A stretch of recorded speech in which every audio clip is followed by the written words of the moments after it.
Harper Audio presents Secret Life of a Vampire by Kerrelyn Sparks, performed by Jennifer Bradshaw.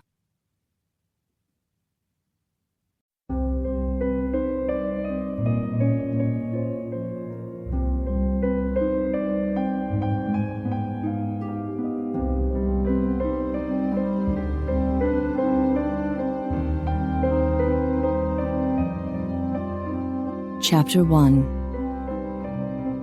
"I don't want to die again," Laszlo groaned. Jack knelt beside Laszlo's sprawled body.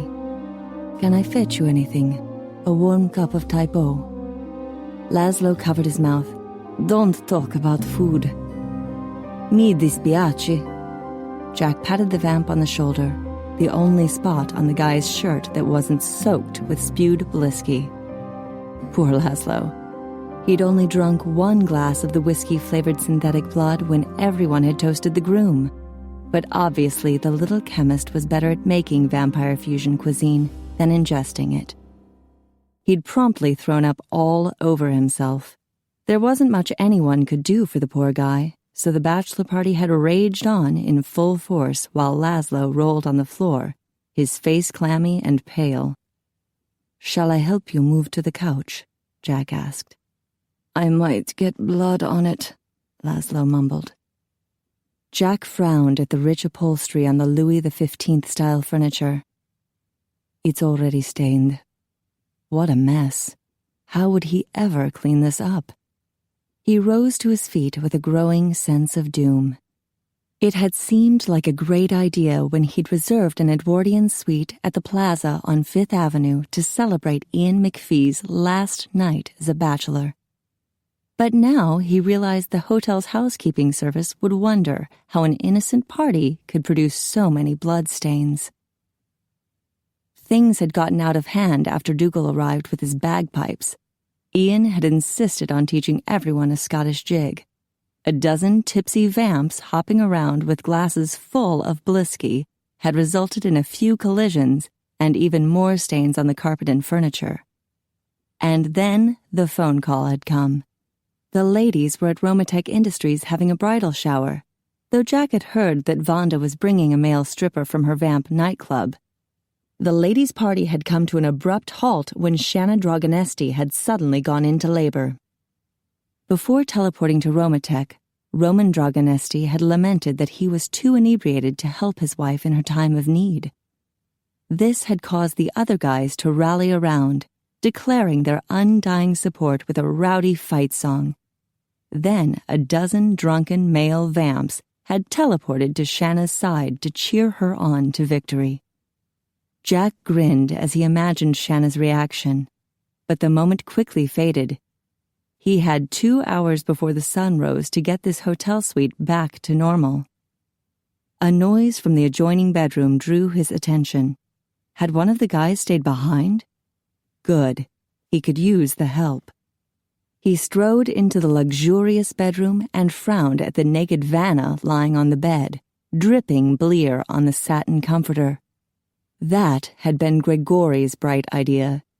He'd arrived at the party toting 2 vampire artificial nutritional needs appliances, otherwise known as Vannas.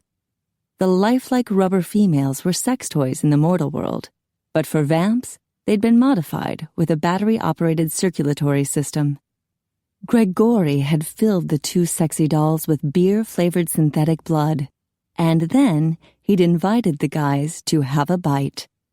From the looks of the lacy clothes strewn about, the guys had had more fun undressing Vanna than nibbling on her.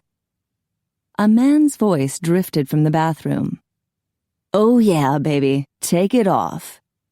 Jack knocked on the bathroom door. "The party's over." "The party's never over for Dr. Fang." The door opened, revealing Phineas McKinney. "What's up, bro?" The young black vamp looked debonair in his maroon velvet smoking jacket and white silk cravat, although the cavalier effect was marred somewhat by his SpongeBob boxer shorts. Like any vampire, Phineas didn't reflect in the bathroom's gold-framed mirror, but the second Vanna did. The dark-tinted doll was sitting on the white marble vanity, wearing nothing but red silk panties and a silly grin on her face. Jack was distracted for a moment when he noticed the words on Phineas's shorts. Ladies dig the sponge. Sorry to interrupt. Phineas's face turned a bit red. I was just practicing, you know. When you're the love doctor, you gotta keep your mojo in top condition. I understand. I bet you do. Phineas grabbed the black Vanna off the vanity. Her legs jutted stiffly forward like a Barbie doll, and he pushed them down. I heard you're a real Casanova. So, they say, Jack muttered. He could never escape his famous father's reputation. I suppose you were too busy to hear, but Shanna went into labor. All the guys left with Roman. Except Laszlo. He's still sick. No shit. Phineas strode into the bedroom with the black Vanna clasped under his arm. The sun will rise soon, so we need to clean up. Phineas glanced at the white Vanna on the bed in a pool of blear. Damn, bro, we need professionals for this. How about vampy maids? They clean Roman's townhouse. That would be great. Can you ring them? Don't remember their number, but they're in the black pages. They would never find the vampire version of a telephone book in the Plaza Hotel. Do you... Jack was interrupted by a loud knock on the door. Expecting someone? Phineas's eyes lit up. Maybe some real women? NYPD, a male voice shouted. Open the door, please. Jack sucked in a deep breath. Merda. Hot damn, Phineas whispered. It's the Popo. He looked around frantically. We're in deep shit. Relax, Jack whispered back. I'll use mind control to get rid of them. I don't do well with the police. Phineas backed away. I'm out of here, man. You're leaving? Jack winced as the pounding on the door grew louder. Open the door now, the police officer yelled. I'll be right there, Jack shouted. Look, man. Phineas tossed the black Vanna into the bathroom and shut the door.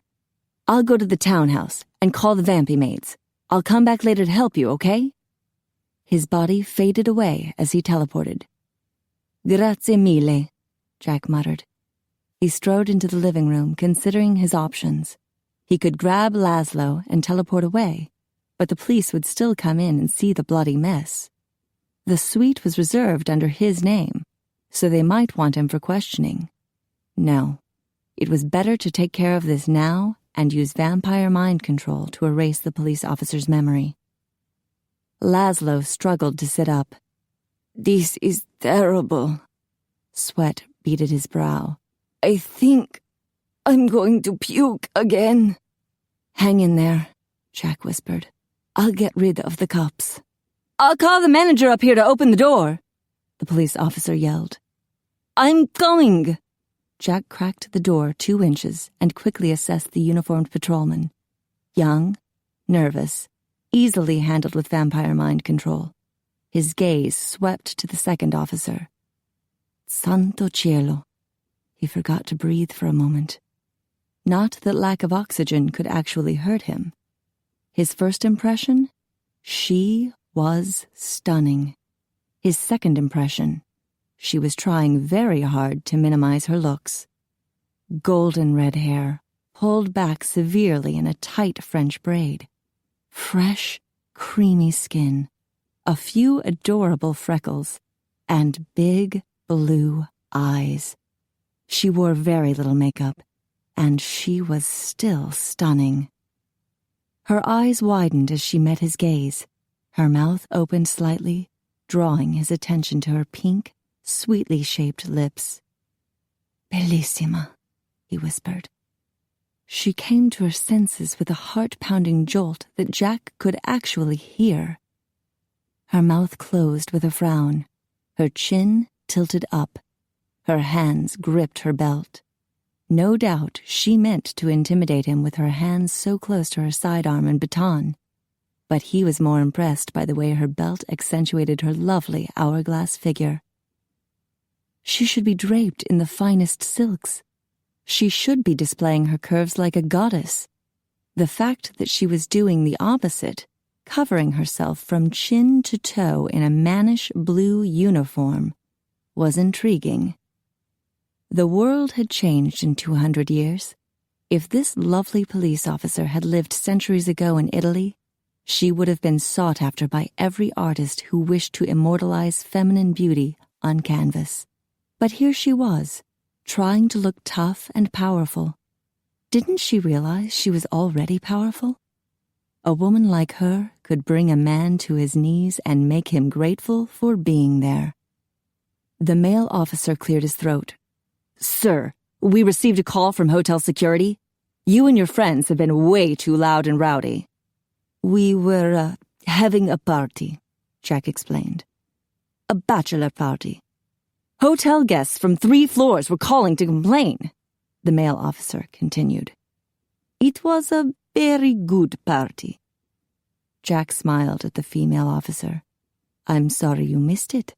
Perhaps next time." She wrinkled her nose. "I can smell the whiskey from here." "Your neighbors complained about a bagpipe," the male officer said.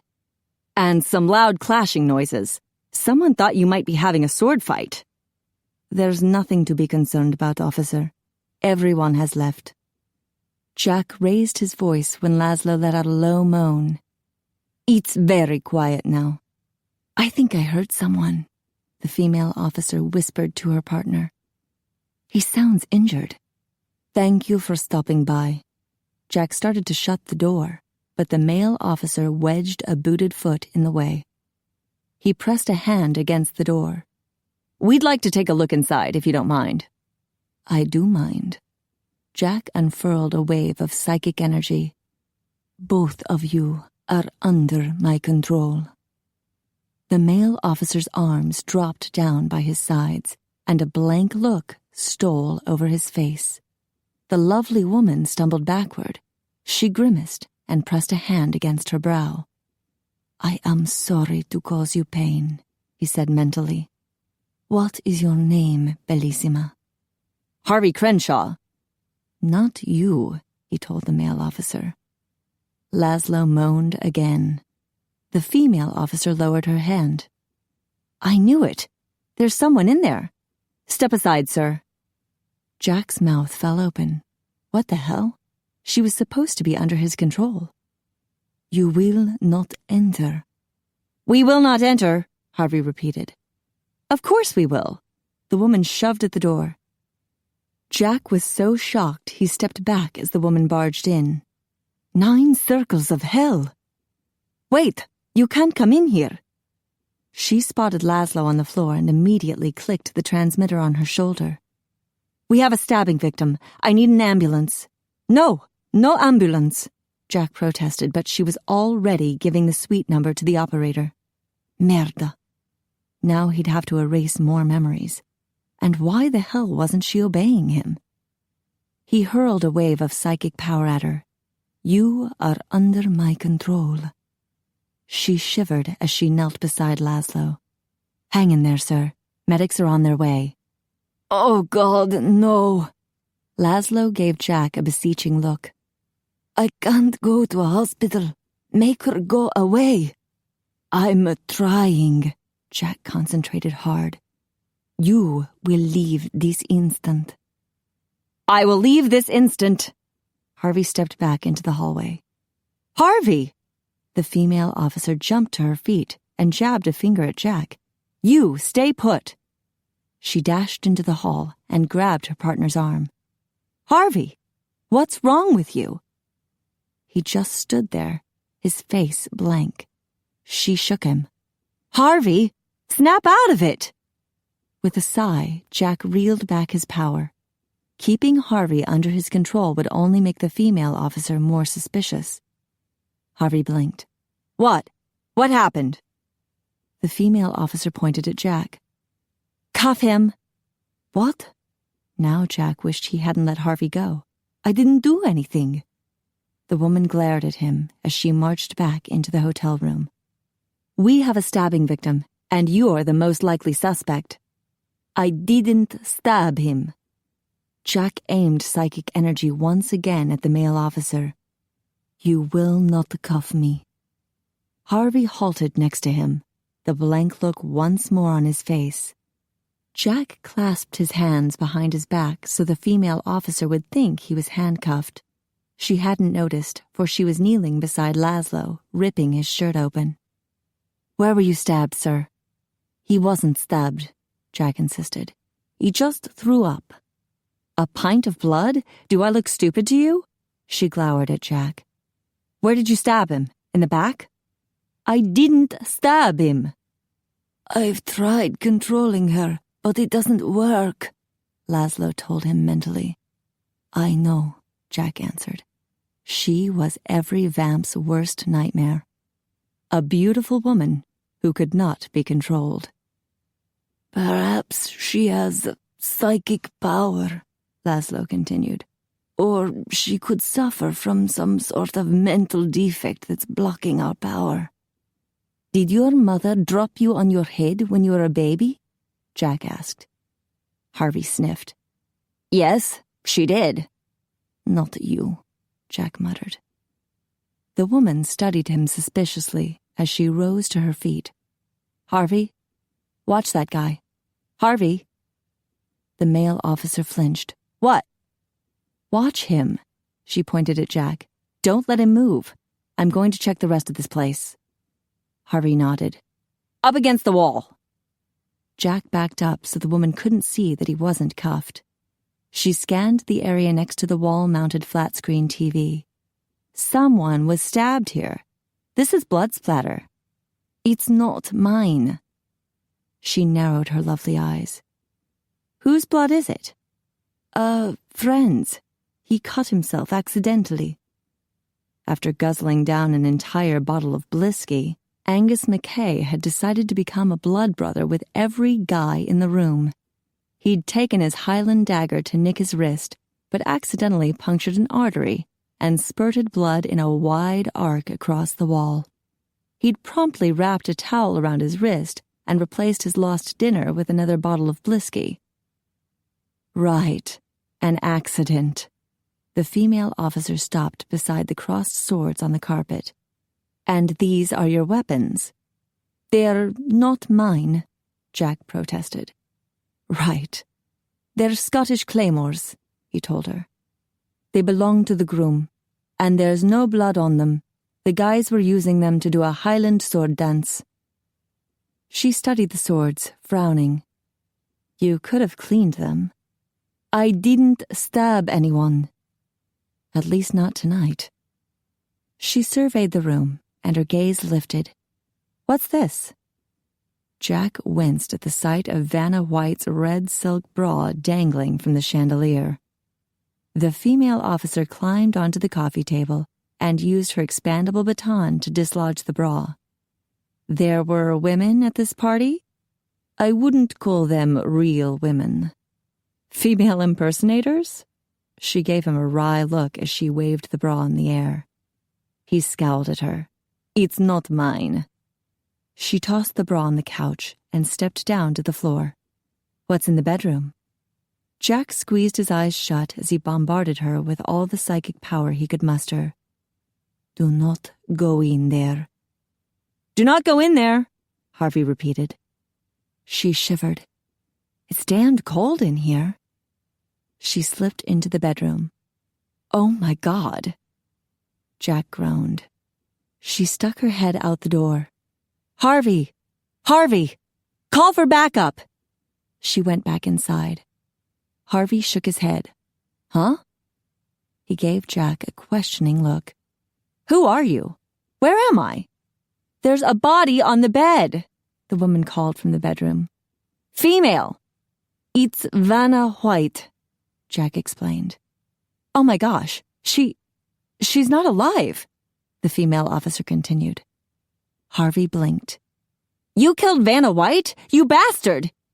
He reached for his transmitter. You will not call for backup, Jack told him. Harvey lowered his hand and resumed his deadpan face. She was never alive. The female officer appeared in the doorway holding the doll. It's a sex toy. She tossed it on the floor and gave Jack a look of utter disgust. "You sick pervert." "It's not mine," he growled. With a huff, she headed back into the bedroom. This had gone far enough. Jack focused on Harvey. "You will leave this place and go back to your car. You will forget you are ever here. You will forget me and everything you have seen here."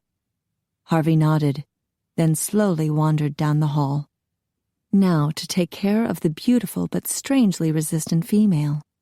Jack followed her into the bedroom. "Miss." She whirled around, and her eyes widened at the sight of his free hands. She immediately reached for her gun. "I thought you were cuffed." Jack stepped toward her. "There's no need to—" She drew her weapon. "Stay back! Harvey?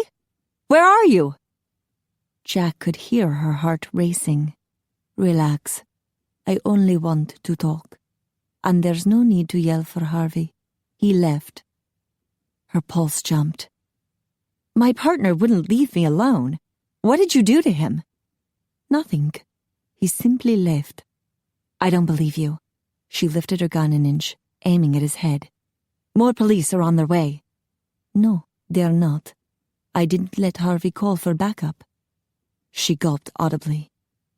"You didn't let— Who are you?" He opened his palms. "I will not harm you." "What did you do to Harvey?" she shouted. "Nothing. He's on his way to the car. He knows I'm harmless." Jack lifted his hands and moved closer. "Think about it, Miss—" She stepped back. "Officer Boucher." She pronounced it the French way, like Boucher. It sounded pretty coming from her, even though he knew it meant butcher.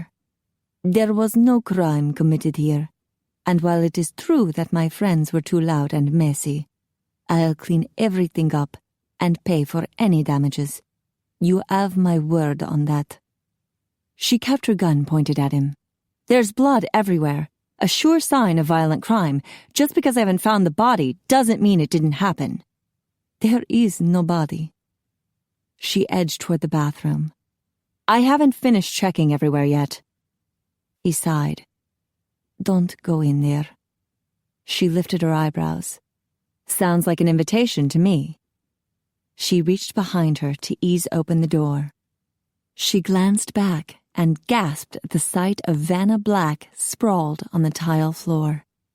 With vampire speed, Jack lunged forward and snatched the gun from her hand. She gasped again. Her eyes grew wide. He could hear her heart racing dangerously fast. Merda. Did she really think he would kill her? "Bellissima, you wound me." He ejected the clip and handed it to her. "I would never hurt you." She stared at him, then at the bullets in her hand. Her heart still pounded, but he could hear it slowing down. She glanced at Vanna Black. "Another sex toy? How many do you need?" He gave her a wry look. "It's not mine." "Right." He concentrated all his efforts on one last attempt to take over her mind. She stumbled back, knocked off balance by the strength of his psychic power. "You will leave immediately and forget you are here. You will forget you ever met me." The reality of that last command pricked him with a twinge of regret.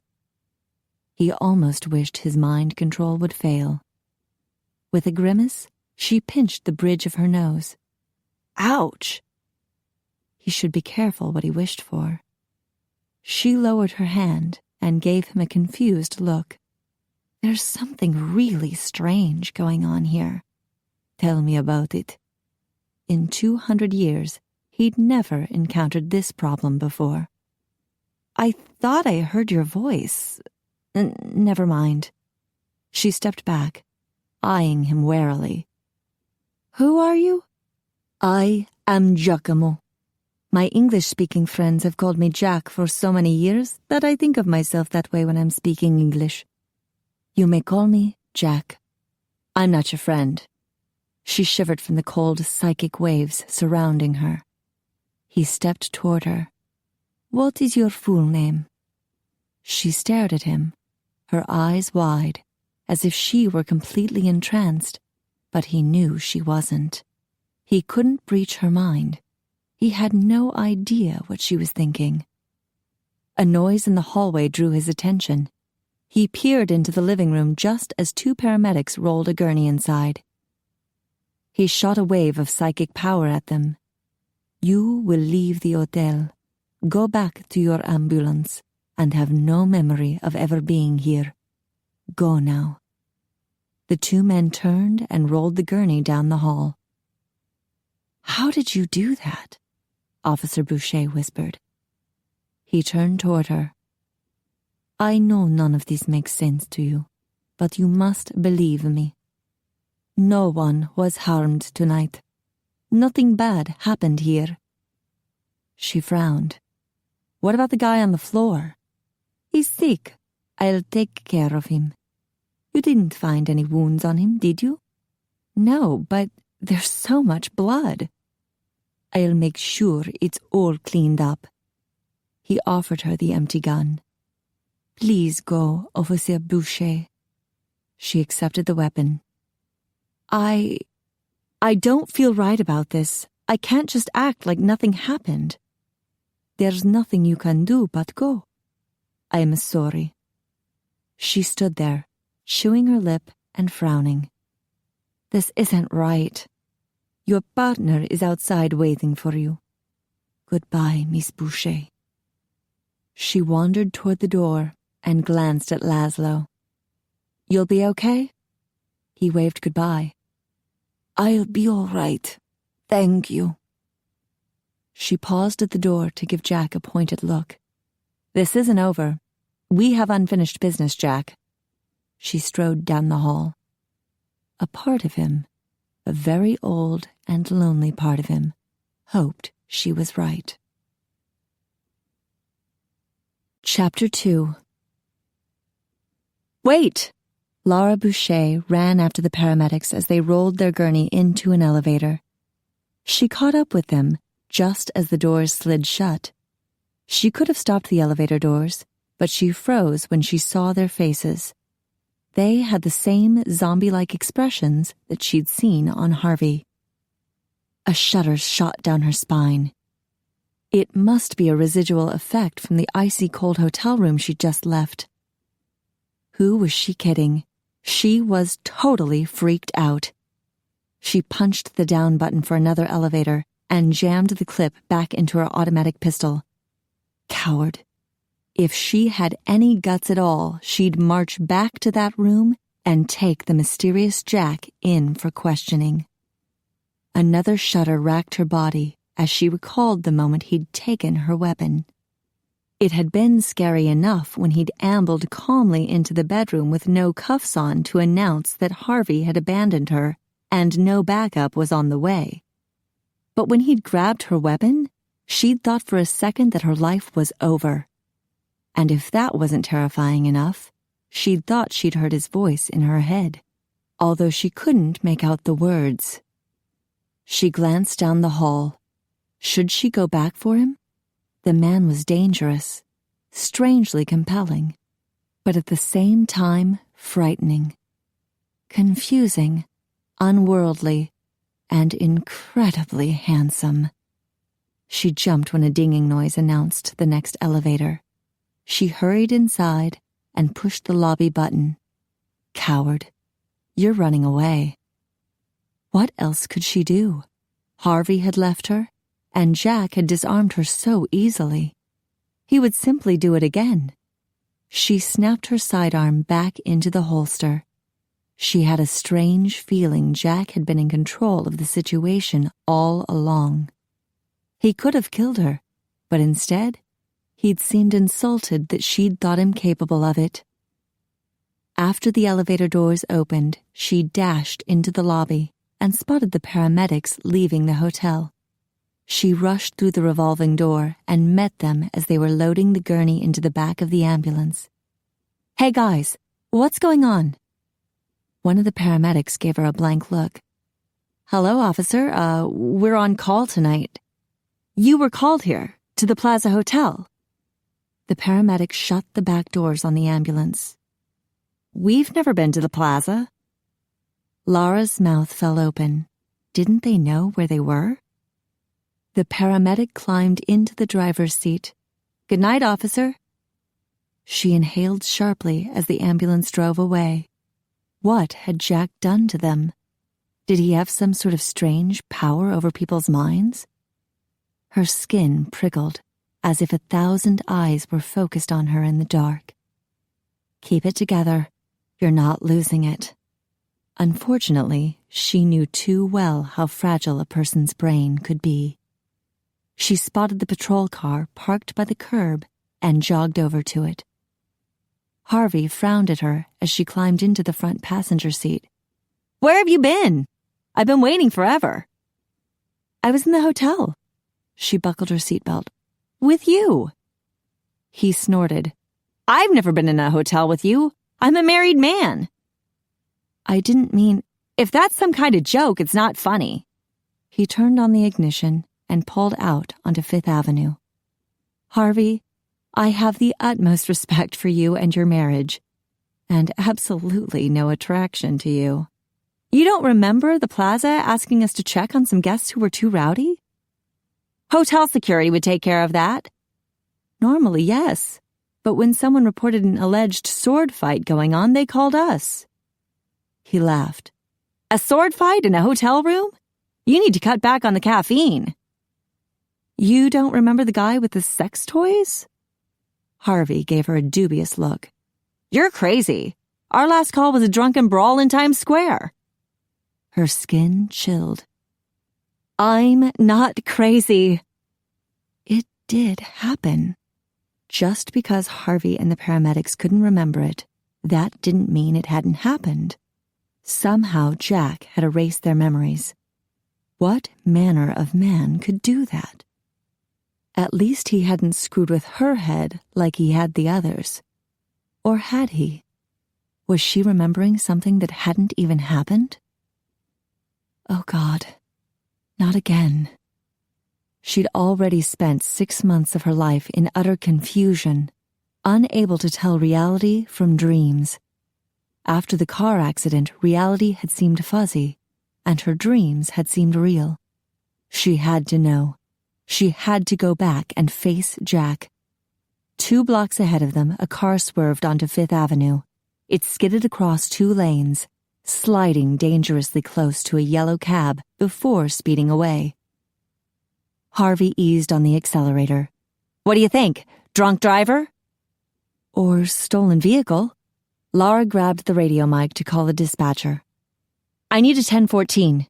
She read the license plate number as they continued to follow. The radio crackled. That's a 1017. The dispatcher reported the vehicle was not stolen. Roger, she answered. Looks like a DWI. Let's get him. Harvey hit the lights and siren. Lara's nerves tensed. You never knew how people would react. Luckily, the driver cooperated, and 20 minutes later, they were hauling his drunken ass into headquarters. As the sun rose, Lara finished her paperwork for the night. She double-checked the log Harvey had kept. No reference of them ever going to the Plaza. She drummed her pen on the desk, debating what to do. If she included the Plaza incident in her report, then her supervisor, Captain O'Brien, would question why it didn't appear in the log or in Harvey's report. She'd never get promoted to detective if they started doubting her grip on reality. She strode to the water cooler and took a long drink. Maybe she should visit a neurologist and see if it was possible to have a relapse. Damn it, no. She crushed the paper cup in her hand and tossed it in the trash. She'd fought too hard to overcome her head injury. That was 6 years ago, and she was over it. She hadn't dreamed this up. For one thing, she could remember everything about Jack, all sorts of details. Thick, black hair brushed back from his wide brow. The ends curled slightly where they touched his shirt collar. And that black silk shirt. It had clung to him, clearly outlining his broad shoulders and rock-hard abs. He was as gorgeous as any model she'd ever seen in a magazine. And his voice had intrigued her, soft and melodious, with an Italian accent, but also crisp and polite, as if he'd learned English from the British. The dual accents hinted at a man who would be complex, fascinating even.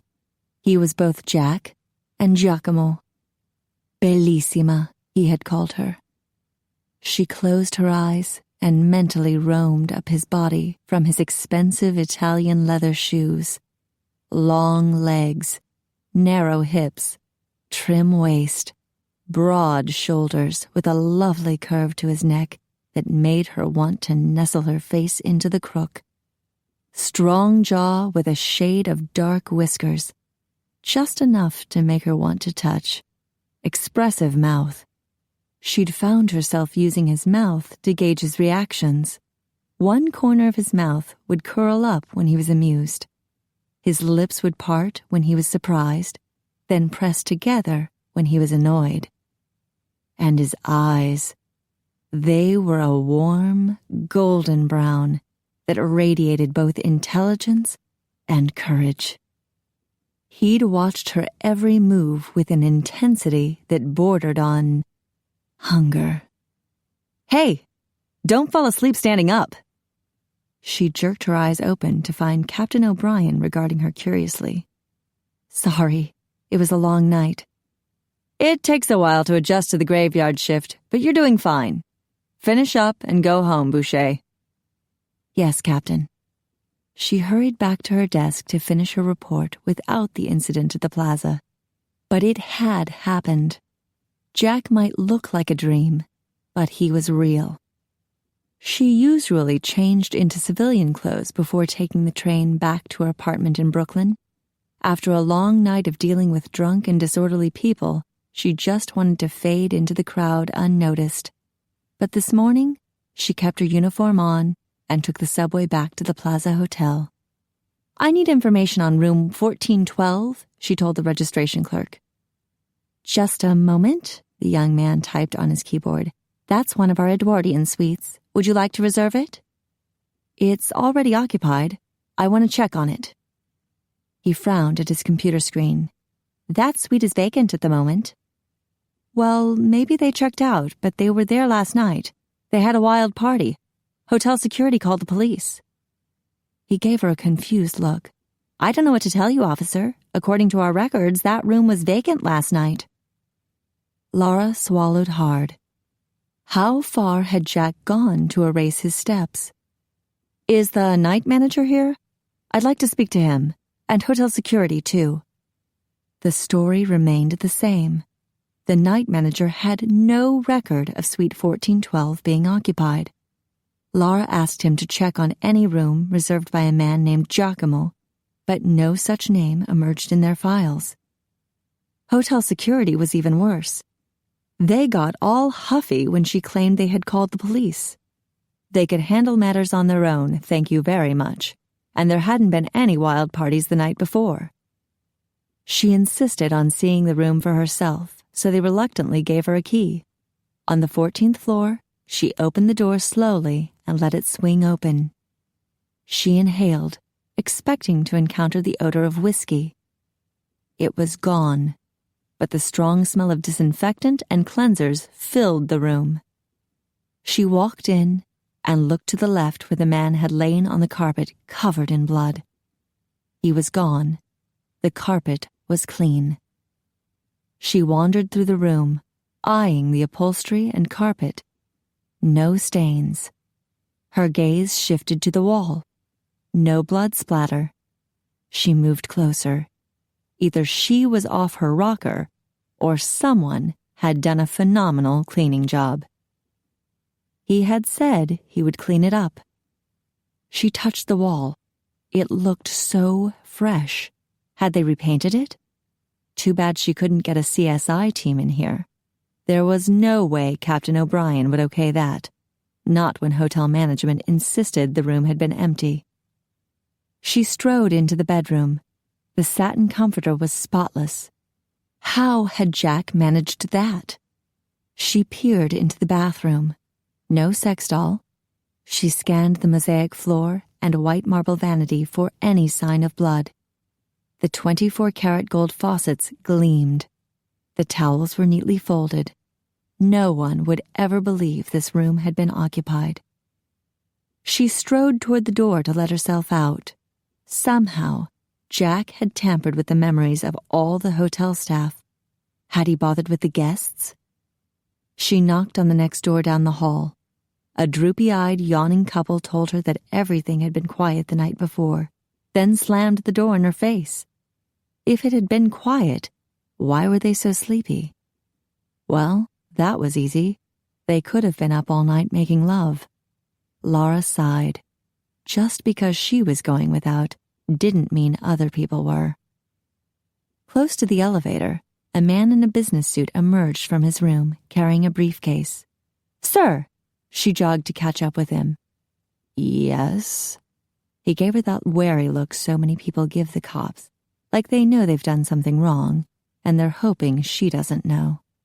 She gave him a friendly smile to put him at ease. "I wanted to ask you about last night. Did you hear anything out of the ordinary?" "You mean the damned bagpipes? Some idiot was playing them at 3 a.m.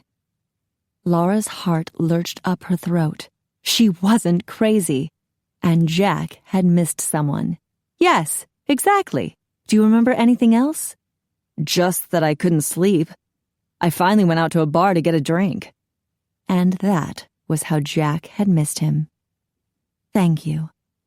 "Well, I just hope my presentation today doesn't suck," he grumbled as he lumbered toward the elevator. Jack was real, but how could she find him? She glanced at the local newspaper in front of the door. "Sir?" she called after the businessman. "Do you mind if I take this paper?" "Be my guest."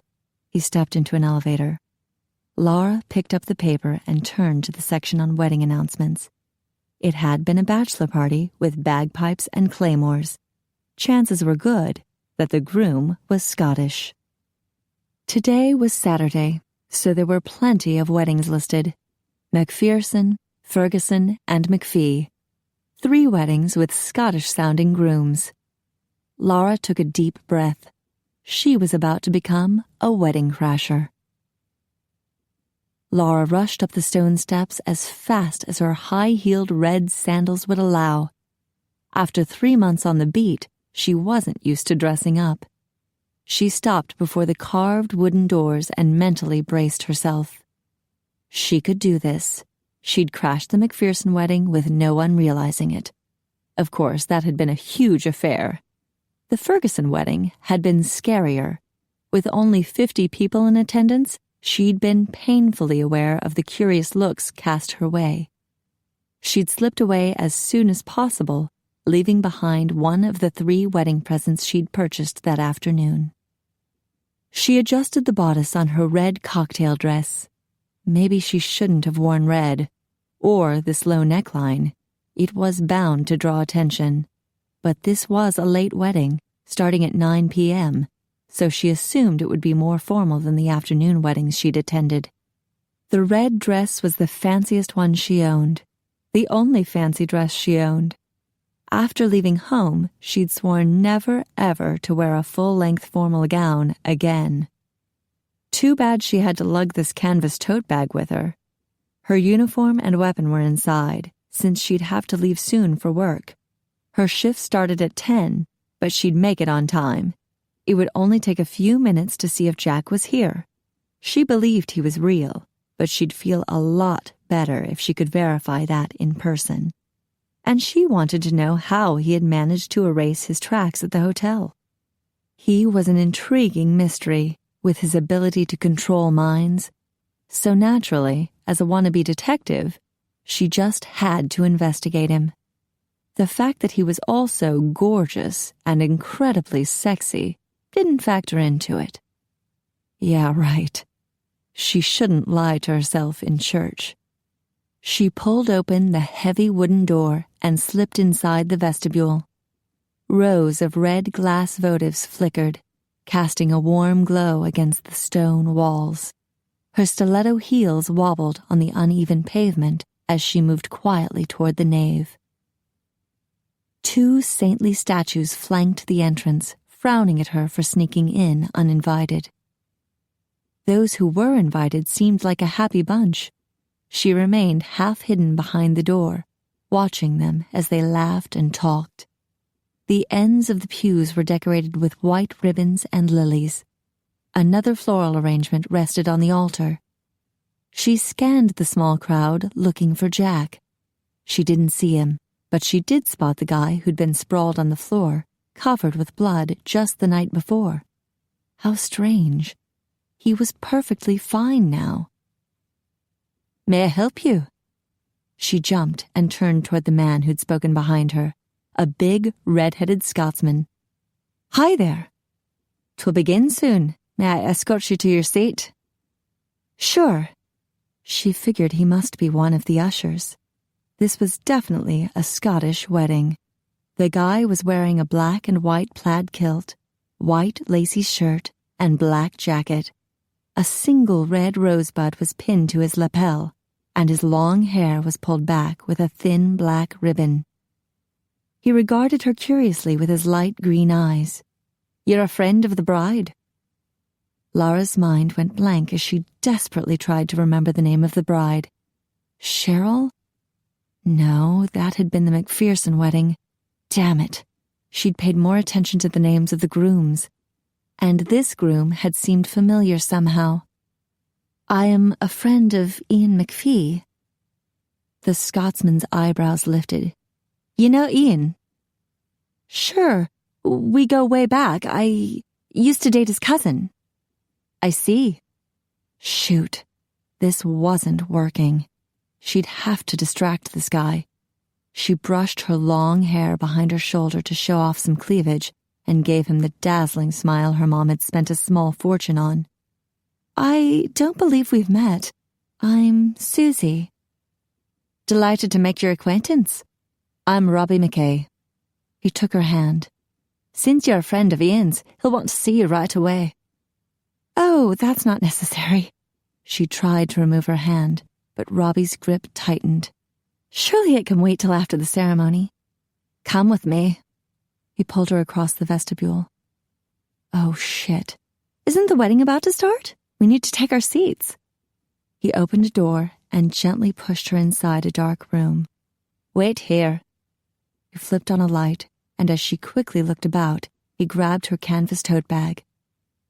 "No! Damn it, her weapon was in there. I need that. You'll get it back." He started to shut the door. "Wait! Is Jack here?" Robbie paused. "Jack?" "Yes, Giacomo. His English-speaking friends call him Jack. I need to talk to him." Without bothering to answer, Robbie shut the door in her face. An ominous click sounded like a key turning a lock. Damn it. Lara looked about the dimly lit room. A storeroom, she guessed. A row of high-backed, carved wooden chairs rested against the wall to her left. A bookcase filled with dusty old hymnals lined the wall to the right.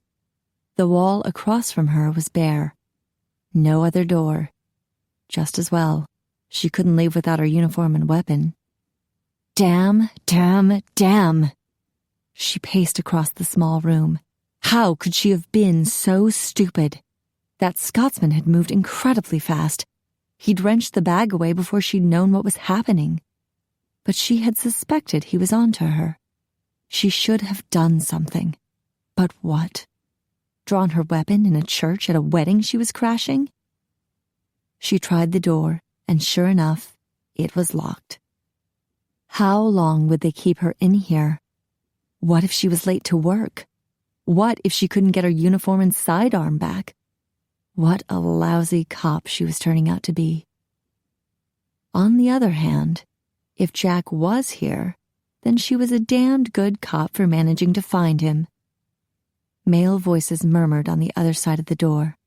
She took a few steps back and drew in a deep, steadying breath.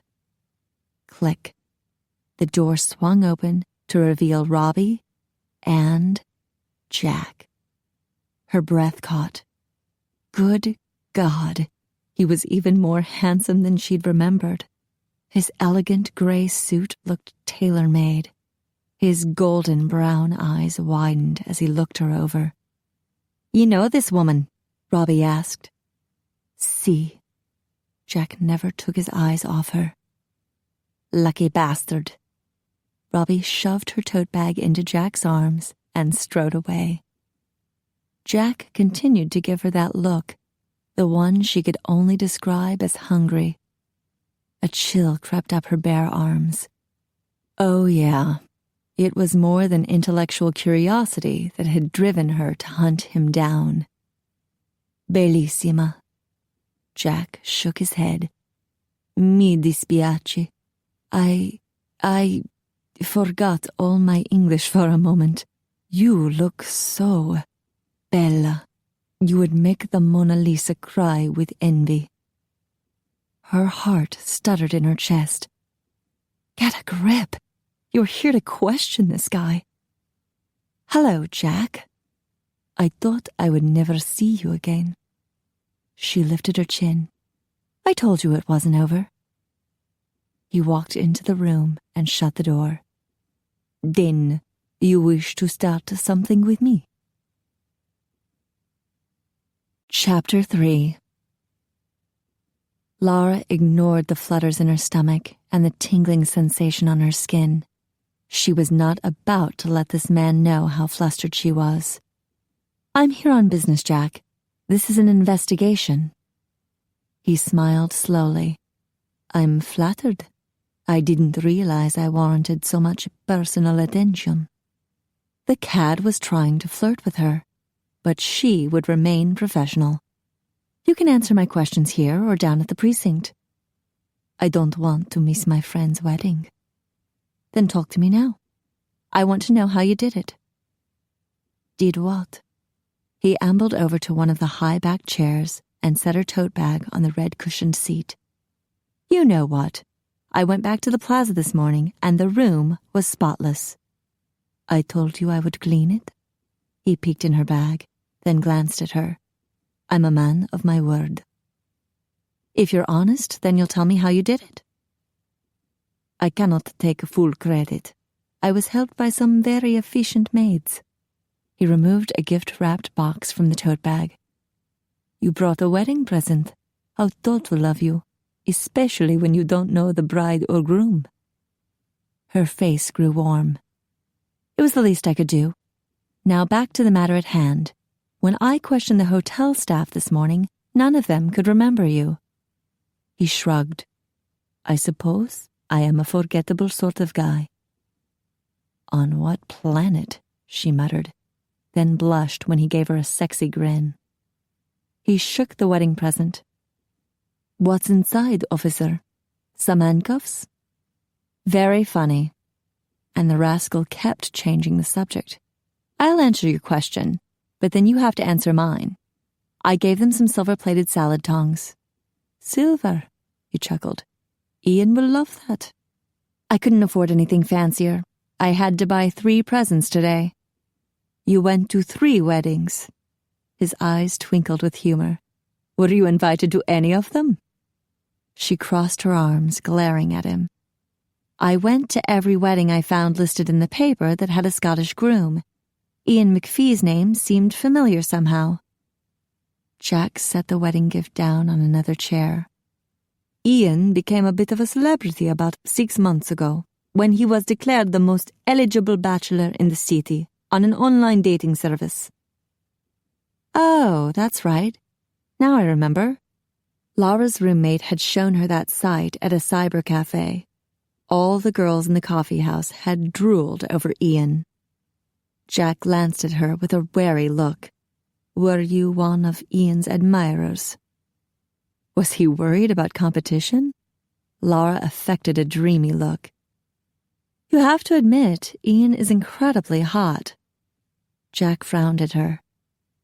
"He's taken. That's why his bride insisted on putting the announcement in the paper. She wants everyone to know he's no longer available."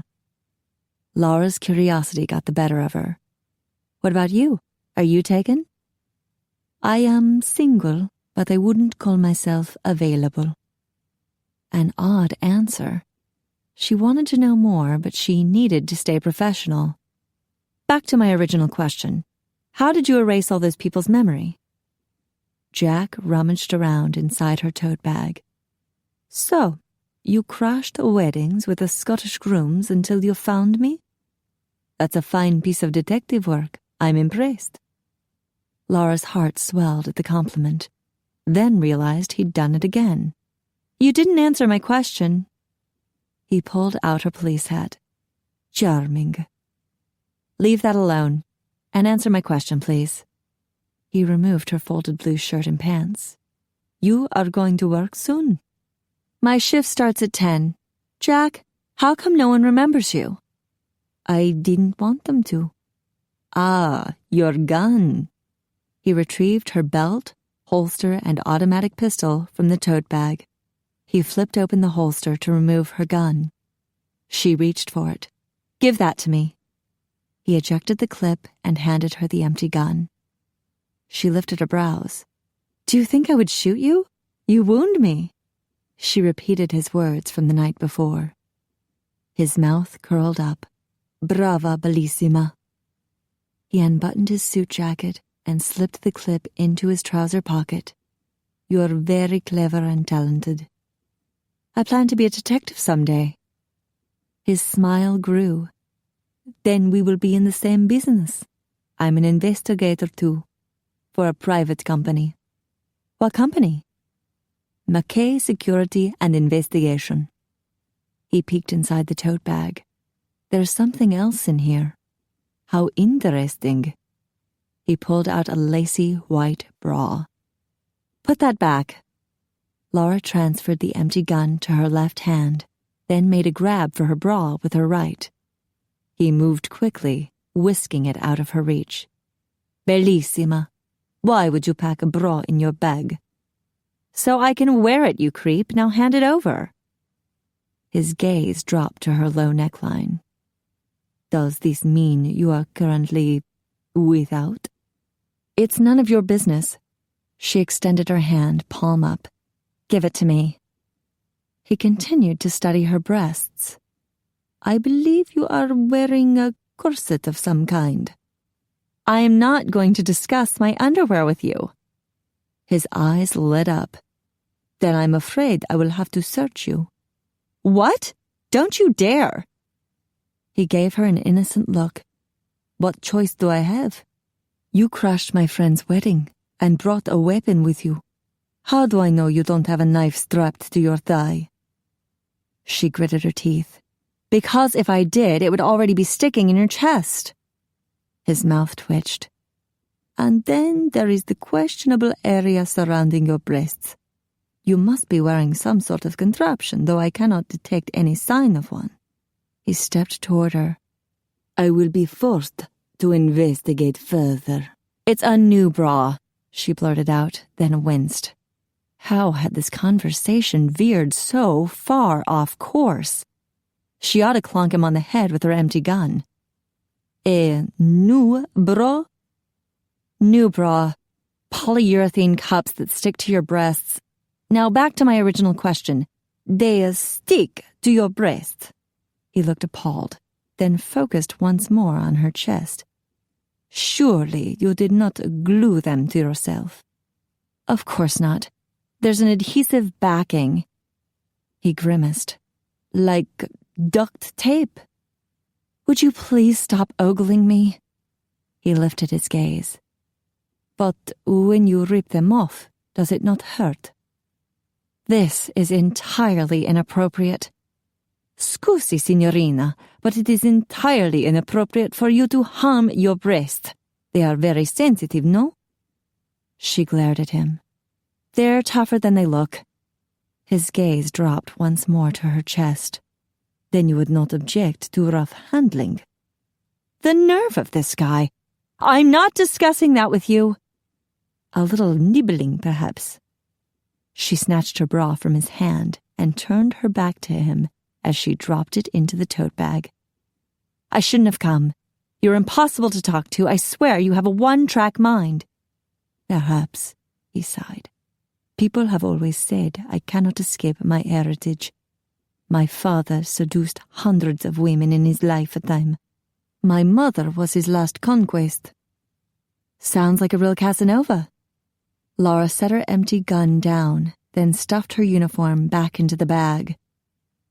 Exactly, he said wryly.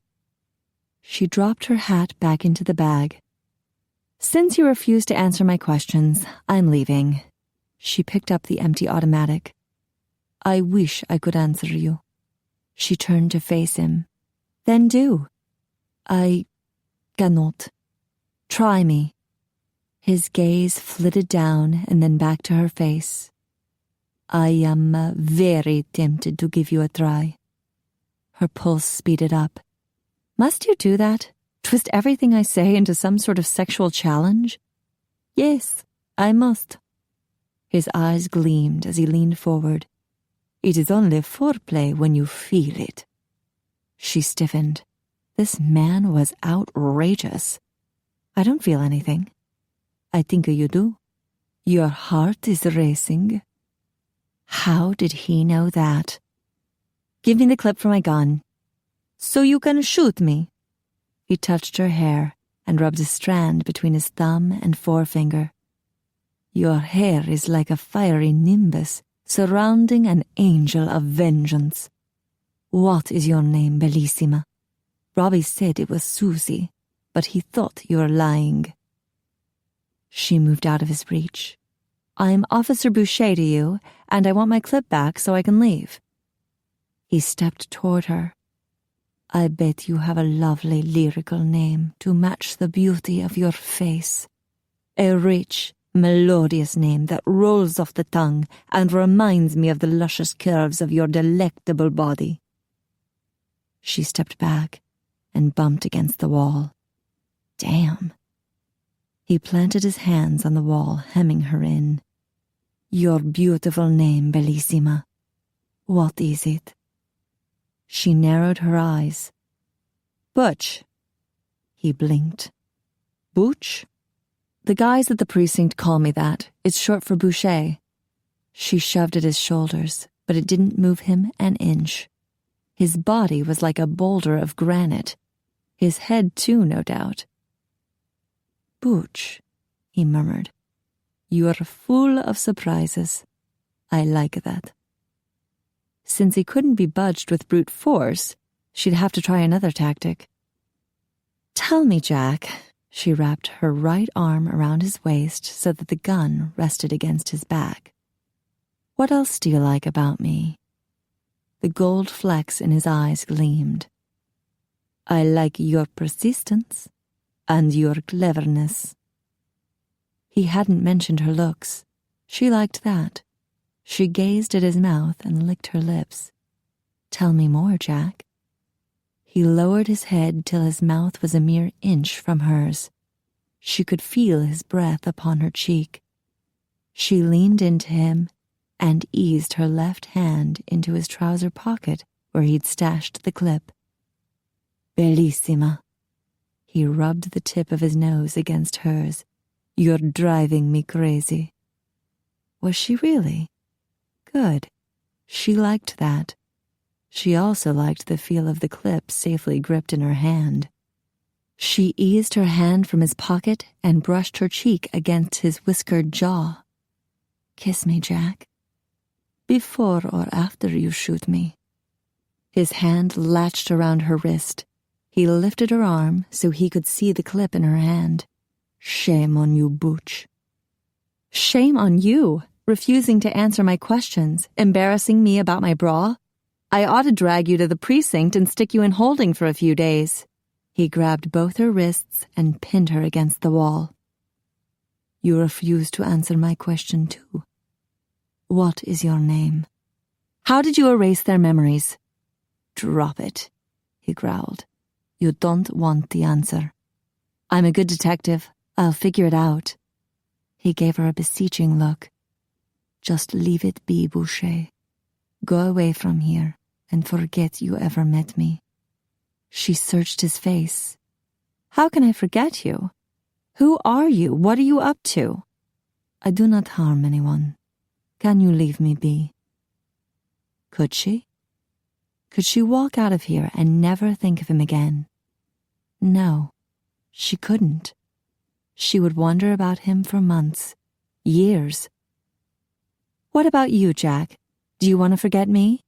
Do you never want to see me again?" His eyes darkened. He stroked the inside of her wrist with his thumb, and it sent a delicious shiver down her spine.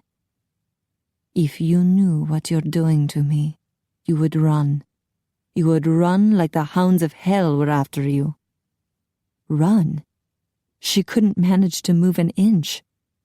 "Aren't you being a little overly dramatic, Jack?" "Am I?" He leaned close, and his chin grazed the edge of her brow. The scrape of his whiskers sent a shiver down her arms, prickling her skin with goose flesh. "I believe you asked for a kiss, Booch," he whispered in her ear, then drew back to look at her mouth. Her breath caught when she noticed the reddish glint in his eyes. That couldn't be normal. A knock sounded on the door.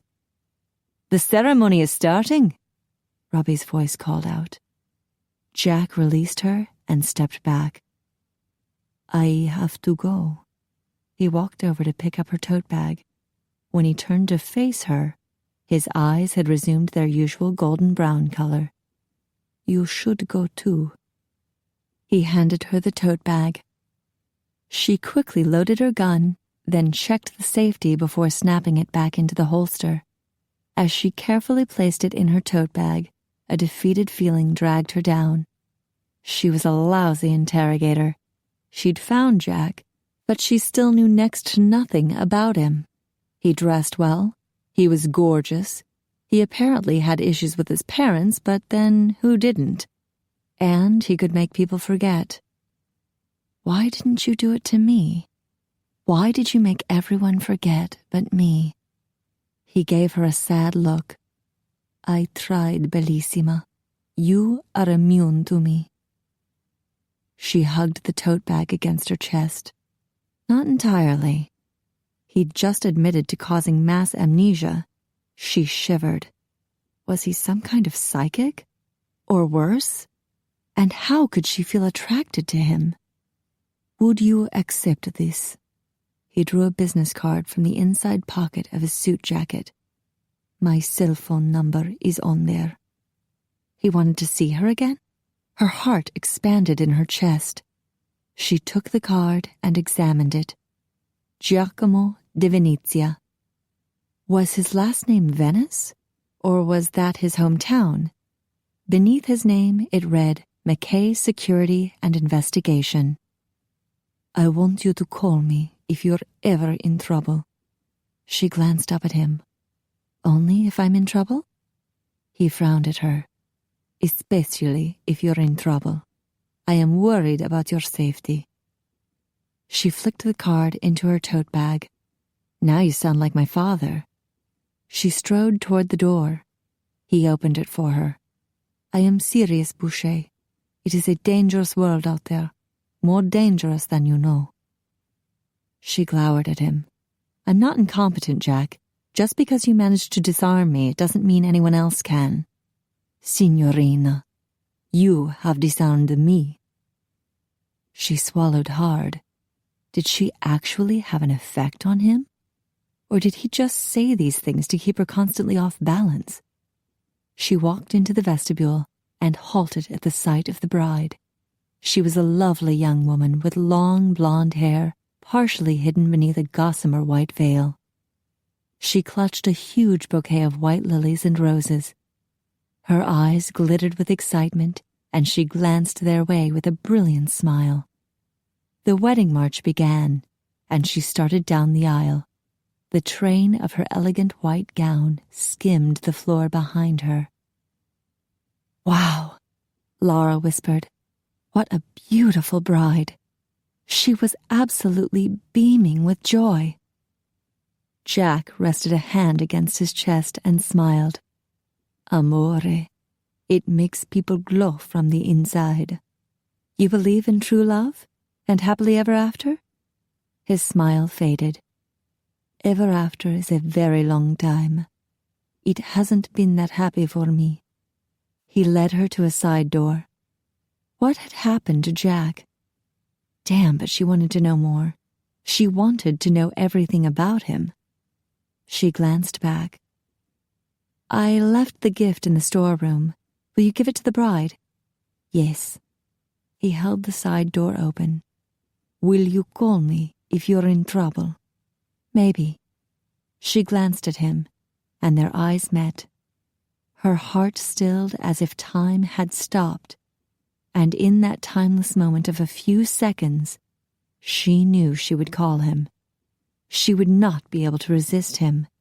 There was something about him that awakened her senses and made her ache with want. But how could she trust a man who could manipulate people's minds? And what if he was manipulating her? Was her attraction to him real, or was he tricking her? He touched her hair. Be careful out there, Bouch. Her heart squeezed in her chest. My name's Lara. She hurried down the steps, but heard his whisper float toward her on a night breeze. Lara Boucher. I knew it would sound beautiful. Chapter 4. Jack winced at the blood-curdling shriek. How could such a tiny bundle of humanity be so loud and so terrifying? I don't think she likes me. He quickly handed the newborn back to her father. Roman Dragonesti chuckled. You were holding her like a sword being used to knight someone. He cradled his tiny daughter close to his chest and jiggled her up and down. Jack stepped back, afraid that more than noise would emerge from the babe's mouth. That jostling doesn't make her ill? It soothes her. Shanna Dragonesti gave them a weary smile from her hospital bed at Romatech Industries. It reminds her of being inside of me. She's a bonny lass. Angus McKay gave the newborn an appraising look. She'll be needing a godfather, no doubt.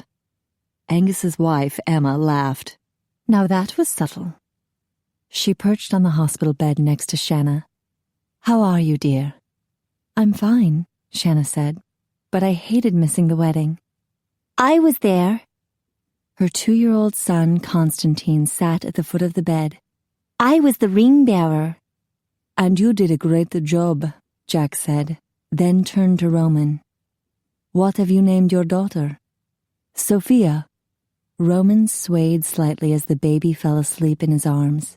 After my mother. A lovely name for a lovely little girl, Emma said. Jack kept a tactful silence. The babe looked too fragile and frightening to him. But then, he hadn't had any experience with infants before this. After the wedding ceremony, there had been a short reception at the church to keep up appearances for the bride's mortal friends and family. Then the party had moved to the banquet hall at Romatech Industries, where the vamps could be themselves and toast the newlyweds with bubbly blood, a mixture of synthetic blood and champagne. Jack had congratulated Ian and his bride, then wandered down the hall to the Romatech clinic where Shanna Dragonesti had given birth to her second child. He still marveled over the recent changes in the vamp world. All his bachelor friends were suddenly succumbing to the lure of amore. Roman and Shanna seemed quite content. His boss, Angus McKay, was deliriously happy with his wife Emma. Jean-Luc had found Heather, and now Ian had married Tony. You would think there was something in the water, but none of the vamps drank water. They all survived off synthetic blood, first invented by Roman in 1987. Only their enemy, the malcontents, continued to feed off mortals, often killing them in the process. Roman lowered his sleeping daughter into the bassinet next to the hospital bed. Isn't she beautiful? Shanna whispered. She has her daddy's dark hair. Roman tucked a pink blanket around the baby. I'm sorry I missed her arrival. I wanted to take the stay-awake drug. And I said no. Shanna smiled at her husband. All you missed was me groaning and cursing men to hell for half the day. And when I was done screaming, Sophia took over. Look what I can do. Constantine tugged on Jack's suit jacket. Jack glanced down just in time to see Roman's son vanish. Ta-da! Tino reappeared across the room. Santo cielo, that's amazing! Jack had already heard about Constantine's ability to teleport, but he figured the little boy was in need of some attention after the birth of his sister, and it truly was amazing. As far as Jack knew, Tino was the only mortal on Earth who could teleport. Just remember not to do that tomorrow when your grandpa and grandma come to visit, Roman warned his son. I know, Tino hung his head. Grandpa won't like me if he knows I'm different. He loves you, Shanna insisted. We all love you. Grandpa just has trouble understanding. That was an understatement. Jack considered Shanna's father a loose cannon. As the head of the CIA stakeout team, Sean Whalen had started off wanting to kill all the undead. Now that his daughter was married and having children with a powerful vamp, Sean had reluctantly backed off the vamps and was concentrating on the malcontents. Jack patted the little boy on the shoulder. I think your grandpa would be jealous. You can do so many amazing things that he could never do. Tino's blue eyes lit up. Really? He turned to his godfather. Uncle Angus, when can I have a sword? You said you would give me one. Oh, great, Shanna muttered and fell back against her pillows. Emma chuckled. We won't let him get hurt. Angus swung the boy up into his arms. You have to be able to lift a sword before you can wield it. Constantine wrapped his hands around Angus's neck. I'm hungry. There's some food at the reception. Would you like to go with me? Angus asked. Oh, yes, Constantine squirmed in his godfather's arms. I want to see Tony. Very well. Angus headed toward the door. I'll bring him back in a little while. Thanks, Shanna said. And please ask Ian and Tony to stop by before they leave. I was so sorry to miss the wedding. I'll tell you all about it, Emma said. Scusi. Jack bowed to the ladies and nodded at Roman, then followed Angus out the door. I've reconsidered your offer, he told his boss as they walked down the hall. I'll be happy to fill in for Ian. Since Ian was leaving for a 3-month-long honeymoon with Tony, the position of head of security at Romatech Industries was temporarily vacant. Excellent. Angus set a squirming Tino down and let the boy run ahead of them. But I'm wondering why you changed your mind. Last night at the party, you told me you were eager to return to Europe to search for Casimir. Jack shrugged. Our leads are dead, literally. All of the recent sightings of Casimir had been in Eastern Europe, although the vamps had never been able to pinpoint his exact location. Whenever one of Casimir's men turned informant, they never survived more than a few nights. We are no closer to finding Casimir now than we were 2 years ago. Aye, 'tis very frustrating. Damned frustrating. Jack had serious doubts they could ever capture the leader of the malcontents, not when he could simply teleport away if they got anywhere in his vicinity. I thought about what you said, and you're right. The Russian-American coven will seek revenge. Jack had helped Ian and Tony defeat the local Russian malcontents when they'd taken over the digital vampire network. That had been 5 months ago, just before Christmas. Since I was involved in the incident at DVN, I should be here for the repercussions. Angus nodded. Did you know they are calling the battle at DVN a massacre? I'm not surprised. Jack could hear music as they approached the banquet hall. The band was playing a waltz. What a shame he couldn't invite Lara Boucher here. How glorious it would feel to hold her in his arms and swirl around the floor till they were both breathless and dizzy. He'd tighten his embrace until her soft breasts.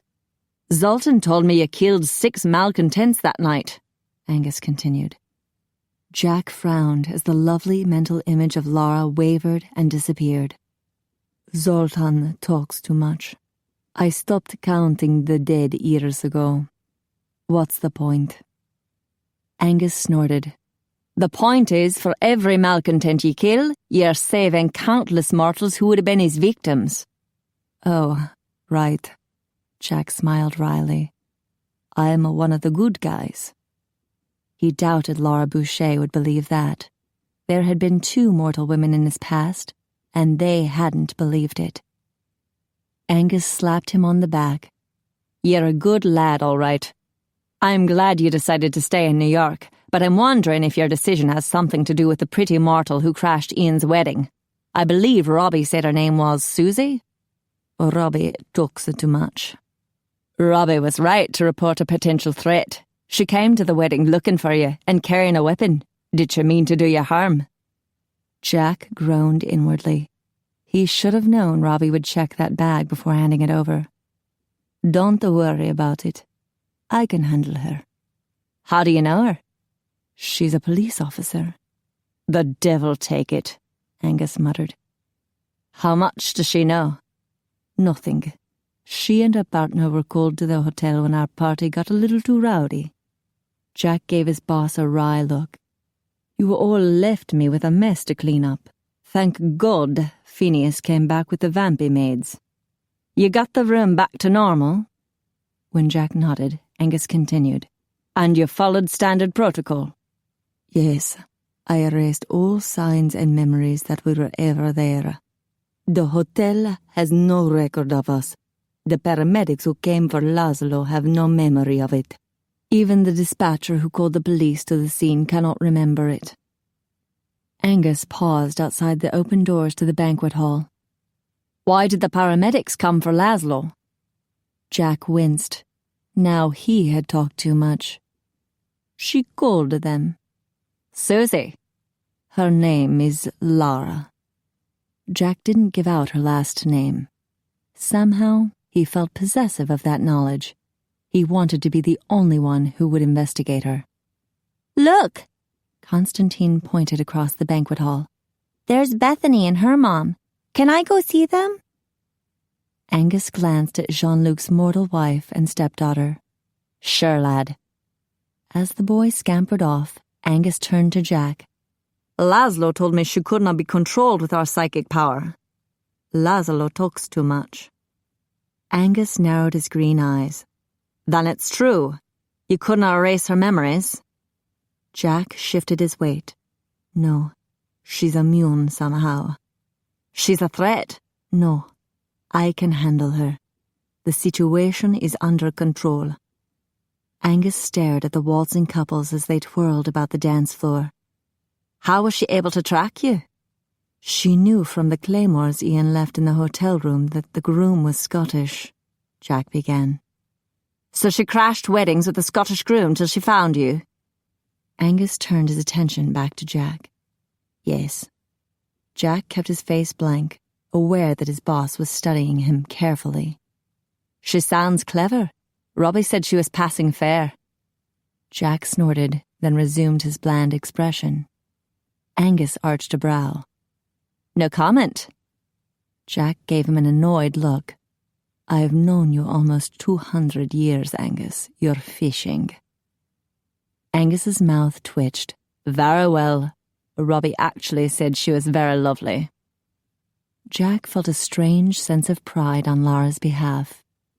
That would be correct. Angus leaned back against the doorframe and folded his arms. Does she realize all signs of the party were erased? Yes. And being a clever lass, she has questions, no doubt. Angus frowned. I would order you never to see her again, but I'm afraid you will disobey. I do not want to fire you. You're too valuable to the company. Jack remained silent. So I'll suggest you do not see her again, Angus continued. Whatever you do, do not tell her about us. That is an order. Jack nodded. I understand. There was no way he could tell Lara about vampires. He'd made the mistake twice in the past, telling his mistress in 1855 and another one in 1932. They'd both reacted so badly that he'd been forced to erase their memories. They'd gone on with their lives, blithely unaware of him and the heartache he'd endured for losing them. It would be even worse with Lara. He couldn't erase her memory. A confession to her would be a giant leap forward that could never be taken back. Not only would he lose her, but she would remain a threat. Angus rested a hand on his shoulder. "Be careful, lad. Be very careful." He sauntered into the banquet hall. Jack sighed. Telling Lara the truth would put his life and the lives of all his vamp friends in jeopardy. The full extent of his dilemma became painfully clear. He couldn't trust Lara enough to tell her the truth, and she would never trust him as long as he refused to tell her the truth. A no-win situation. He should follow Angus's advice and never see her again. A small voice deep inside him whispered, "No." It repeated the word a bit louder and louder till it was shouting in his head. Merde. If she called him, if she needed him, he would rush to her side in a second. Over the next week, Jack adjusted to his new job as head of security at Romatech Industries. It wasn't difficult. In fact, it felt like a vacation after 2 years of hunting for Casimir in Eastern Europe. He'd arrived in New York City at the beginning of May in order to attend the annual spring conference and gala ball. Then, with Ian's wedding only a week away, it had made sense to stay in New York. Now that he was filling in for Ian, he'd remain here another 3 months. Romatech was a bustling place during the day, with 200 mortal employees making synthetic blood that was shipped to hospitals and blood banks. At night, about 50 vamp employees arrived. A few, like Laszlo, were brilliant scientists who assisted Roman. The others, not so brilliant, packaged and shipped synthetic blood and vampire fusion cuisine to vamps around the world. It was Jack's job to keep them safe from the malcontents, who considered Romatech a prime terrorist target. Phineas McKinney was there to help him. Dougal Kincaid, who had been stationed at Romatech for 5 years, was reassigned to Eastern Europe to help Angus search for Casimir. Connor Buchanan was on hand to advise Jack. As personal bodyguard to Roman and the Dragonesti family, Connor was often at Romatech. Whenever Phineas made the rounds, Jack found himself alone in the security office, and his thoughts always wandered back to Lara Boucher. She hadn't called, so hopefully that meant she was safe.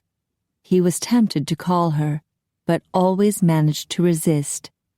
Instead, he appeased his curiosity by researching her on the computer.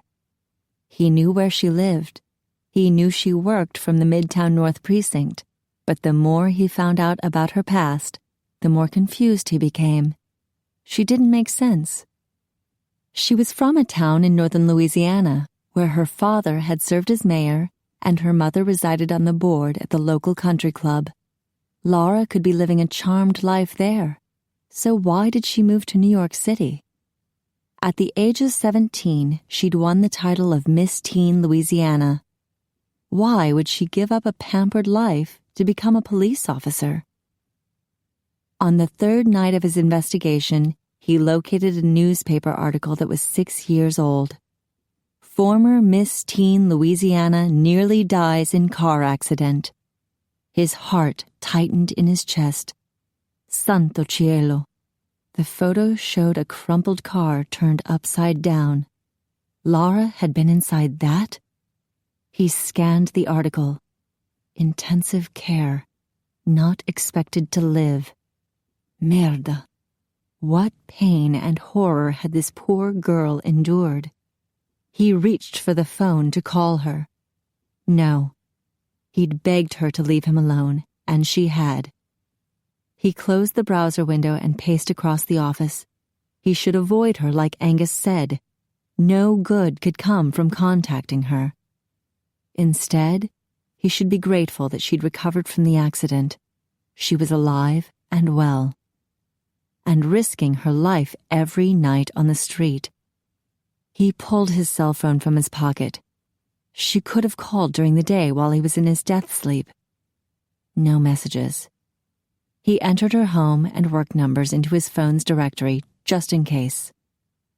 9 circles of hell. What a fool he was. 7 nights had passed, and he still wanted to see her. He almost wished she would get into trouble. It was just after 11 Sunday night when Lara and her partner arrived at a 5th-floor condo overlooking Hudson River Park. Mrs. Kelsey Trent had called 911, asking for help before abruptly hanging up. Lara could hear the screaming voices from the hallway. A man and a woman. Harvey knocked on the green-painted door. NYPD! Lara waited about 4 feet away from Harvey, her weapon drawn and ready if her partner was attacked. The door swung open. What the hell do you want? A middle-aged man stood there in plaid pajama bottoms and a navy t-shirt. His eyes narrowed at the sight of their uniforms. You must be at the wrong place.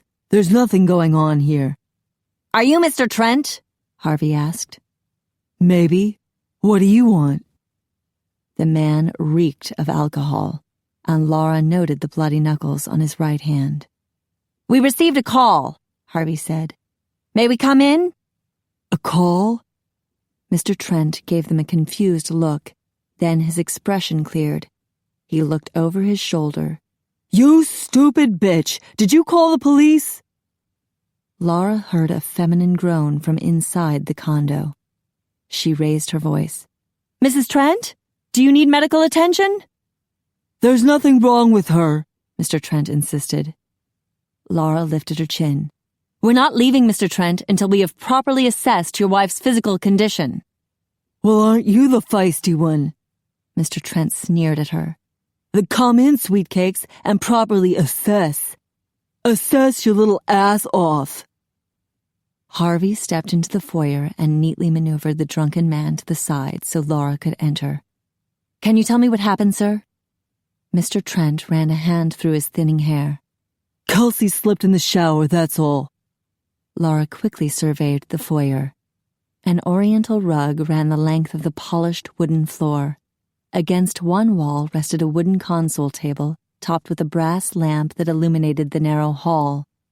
Arched openings led into a living room on one side and a dining room on the other. There were closed doors at the back of the foyer and a cushioned bench. A woman sat there. Kelsey Trent, Lara assumed. Her peach-colored silk bathrobe matched her slippers. She'd folded her arms on her knees and was leaning over to rest her forehead on her arms. We heard your voice raised in anger, Harvey told the drunken husband. I was yelling at Kelsey for being so clumsy, Mr. Trent grumbled. Because I care so much, you know. Lara holstered her sidearm and sat on the bench next to the wife. Mrs. Trent, are you all right? She lifted her head. Her left eye was puffy and bruised, and her lip was cut. She cast a wary glance at her husband. I fell in the shower. See, Mr. Trent said. That's what I told you. Let's go to the kitchen and fix you an ice pack. Lara helped the woman stand and gave Harvey a pointed look. Harvey would understand. He would commiserate with the husband, trying to lure him into a confession of assault and battery. They could go ahead and arrest Mr. Trent on suspicion, but a confession would make it easier to convict him in court. Kitchen's in here. Kelsey Trent opened a door and led Lara into a brightly lit room. Lara grabbed a dish towel off the gray granite countertop and opened the freezer door. Do you have any other injuries? No, I'm fine. Kelsey sat at the kitchen table. I just slipped and fell. Lara deposited a handful of ice cubes in the center of the towel. Let's be honest about this, okay? If you had fallen in the shower, it wouldn't be just your face that was hurt. Kelsey's shoulders drooped. Lara folded the towel, encasing the ice inside. On the way to the table, she noticed the empty vodka bottle in the sink. You called us for help, Kelsey. We can't help you if you won't tell us the truth. I shouldn't have fussed at him for drinking so much. Lara handed her the ice pack. This is not your fault. How many times has he hit you? Kelsey dabbed the ice pack against her lip. This is only the third time. One time is too many. Lara sat beside her. You need to put a stop to it. Press charges. No, that would make Charlie so mad. It would get even worse then. No, it would be better. He'd be in jail. Kelsey's bruised face contorted with horror. But what would I do without him? I don't know. Live? Lara tamped down on her growing frustration. Listen, he's going to keep using you as a punching bag. In fact, you can count on him getting more and more violent. Kelsey glanced at the open door. What's that officer doing to him? He won't arrest Charlie, will he? They're just talking for now. He'd better not make Charlie mad, Kelsey continued, growing more agitated. Charlie has a gun in the What? Lara rose to her feet. Stay here. She unsnapped her holster as she peered into the foyer. No sign of Harvey or Charlie Trent. They must have moved into the living room. She raised her voice. Harvey? Can I speak to you for a minute? What are you doing? Kelsey shouted. Don't shoot my Charlie! Quiet, Lara hissed. She heard male voices shouting. Harvey! Bam! A gun fired. Kelsey screamed. Lara's heart lurched in her chest, and she drew her weapon. Harvey, answer me! God damn it! Charlie roared from the living room. You stupid bitch! This wouldn't have happened if you hadn't called the police! Lara could hardly think with Charlie bellowing and Kelsey shrieking. Panic seized her as she mentally pictured Harvey dying on the living room floor. Get a grip. Harvey needed her to stay calm. She'd gone through a jillion simulations like this at the academy, but still, she wasn't prepared for the sheer terror of real people dying. She punched the transmitter on her shoulder. Shots fired. Officer down. Requesting an ambulance and immediate backup. 10-4. They're on their way, the dispatcher said. Even so, it could take 5 minutes or more for the cavalry to arrive. Lara's heart thundered in her ears as she positioned herself next to the door frame and readied her pistol. Charlie Trent, put down your gun and step into the foyer with your hands up. I'm not going to jail for this, Charlie shouted. God damn it! This is Kelsey's fault! I'll make her pay! A chill crept down Lara's back. Charlie was planning to take everyone down with him. She shut the kitchen door. It would take Charlie a few seconds to open it, and in those few seconds, she would have to shoot. She glanced around and spotted 2 more doors. One looked like it led into the dining room. What if Charlie attacked from that direction? And then there was a 3rd door. She rushed over to Kelsey. Where does that door lead? It's a back entrance. Then I want you to leave, now. Kelsey shook her head, whimpering. I'll kill you, you stupid bitch, Charlie yelled. And the children, too. Children? Lara's heart plummeted. You have children? Kelsey burst into tears. My babies. This was a nightmare. Lara fought to remain calm. Was Harvey dead? Would Charlie attack his wife first or the children? Oh God, she couldn't think. She needed to act now. She had to stop Charlie before he killed anyone. Damn it, if only there was another option. If you're ever in trouble. He couldn't come here immediately. Or could he? Jack was so different. I'm coming for you, Kelsey! Charlie yelled. Lara heaved at the thick kitchen table and it fell onto its side with a loud crash. She squatted behind it with Kelsey. With shaking fingers, she retrieved her cell phone from her shirt pocket. 3 days ago, she'd told her roommate about Jack. LaToya had urged her to call him, but Lara had refused. Then LaToya had swiped Lara's phone and entered Jack's number on speed dial at number 1. What did she have to lose?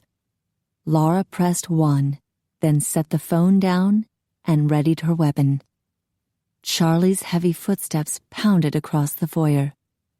Pronto, Jack's voice emanated from the phone. Jack? The kitchen door burst open, and shots exploded across the room. Chapter 5. Lara's heart slammed in her chest as she crouched behind the thick table with Kelsey Trent. Charlie had taken a few wild shots as he'd entered the kitchen, probably to keep her from shooting him. A bullet whizzed over her head and thudded into the wall behind her. Kelsey screamed. Lara's chest constricted, making it hard to breathe. The thought of sticking her head out was terrifying, but she had to see to take aim. She struggled to remember all the instructions that had been drummed into her head at the academy. Damn it! She'd thought the simulations were scary, but they were child's play compared to the real thing. The shots stopped. Now or never. Lara leaned to the side of the table and aimed her pistol.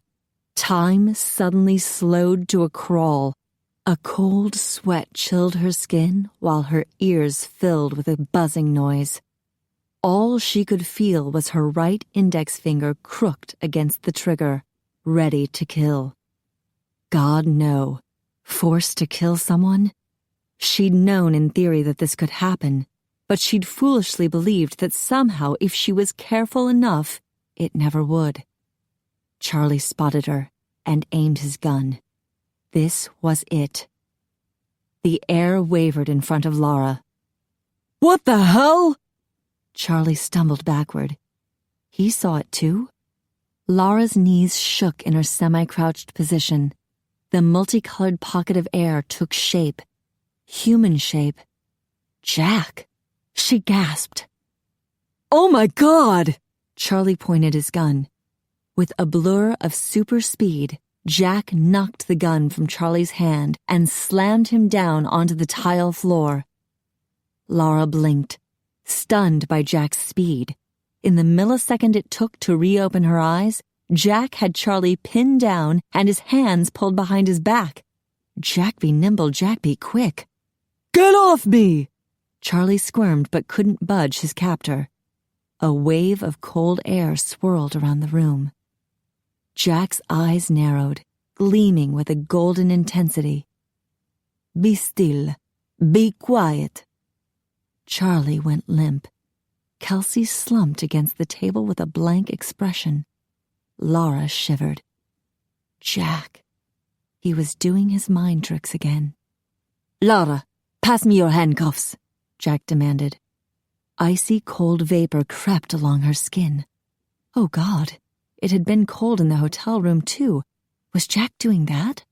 And how had he magically appeared out of thin air? He glanced at her. Are you all right? She stumbled, and her pistol knocked against a table leg. She glanced at it, confused and disoriented by a reality that had suddenly zoomed forward at warp speed. Put the gun away, Lara. Jack spoke softly. And give me your handcuffs. She holstered her sidearm, then walked stiffly over to Jack and handed him the cuffs. Thank God you came. She hadn't had to shoot. Jack had saved her from killing. Jack may have saved her life, and the lives of everyone else in the house, including her partner. Harvey! She ran from the kitchen and located him on the floor in the living room. He was barely conscious. His hand pressed against his blood-soaked shirt. She spotted a laundry basket full of folded clothes on the coffee table and grabbed whatever was on top. A bath towel. Good. She knelt beside her partner and pressed the towel against the bullet wound in his side. Butch! Harvey gasped. Thank God. I heard gunshots. I was afraid you were... I'm fine. Everything's under control. You just hang in there, okay? The bus is on its way. Harvey grimaced. I was stupid. I saw his gun, but I hesitated. I've never had to shoot anyone before. I know. Lara's vision blurred with tears. I didn't want to shoot either. What a relief Jack had arrived when he did. But now that she was away from him, she could feel the cold fog clearing from her mind. She realized Kelsey and her crazy husband were staying perfectly still and quiet because Jack had ordered them to be that way. He'd taken complete control of the situation without even wrinkling his expensive suit. She shuddered. What sort of man could magically appear? Or move as fast as lightning? Or control people's minds? At least he was on her side. Otherwise, he could be a really dangerous man. Lara's attention snapped back to Harvey when his eyes flickered shut. Harvey? Harvey, hang in there. He's unconscious. Jack strode into the room. He'll need a transfusion right away. He closed his eyes briefly and drew in a deep breath. He's type O positive. How can you tell? Lara kept the towel pressed against Harvey's wound as she looked Jack over. He looked so normal, if you could count extreme good looks as normal. He knelt beside her. I assume you called for backup and an ambulance? When she nodded, he continued. The man and woman won't remember me. I've altered their memories. How? How do you do it? It's hard to explain. He raised a hand when she started to object. Not now, Lara. We're short on time, and we need to make sure your story matches up. You expect me to lie? This is the truth for the couple in the kitchen. After the man shot your partner, he came after you. You hid his wife behind the table while you waited just inside the door.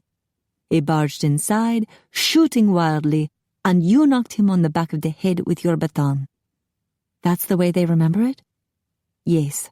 The guy fell unconscious on the floor. You cuffed him, then ran in here to help your partner. I don't think the guy was ever unconscious. He will be soon. Jack removed a white handkerchief from an inner coat pocket. Give me your baton. He's already restrained. You're gonna hit him? Lara, the story has to make sense. It'll be more believable that you subdued an armed man who's bigger than you if you first rendered him unconscious. He was right, though Lara didn't like to admit it. Sirens wailed outside. Backup was arriving, and hopefully an ambulance for Harvey. Here, she handed Jack the baton. But don't hit him too hard. Jack's mouth curled up. You're too sweet for this line of work, Bellissima. His smile faded. That man tried to kill you. He deserves more than a knot on his head. Jack left the room, holding the baton with a handkerchief. Lara wondered if he was right, and she cared too much. But if she didn't care, how could she be a good cop?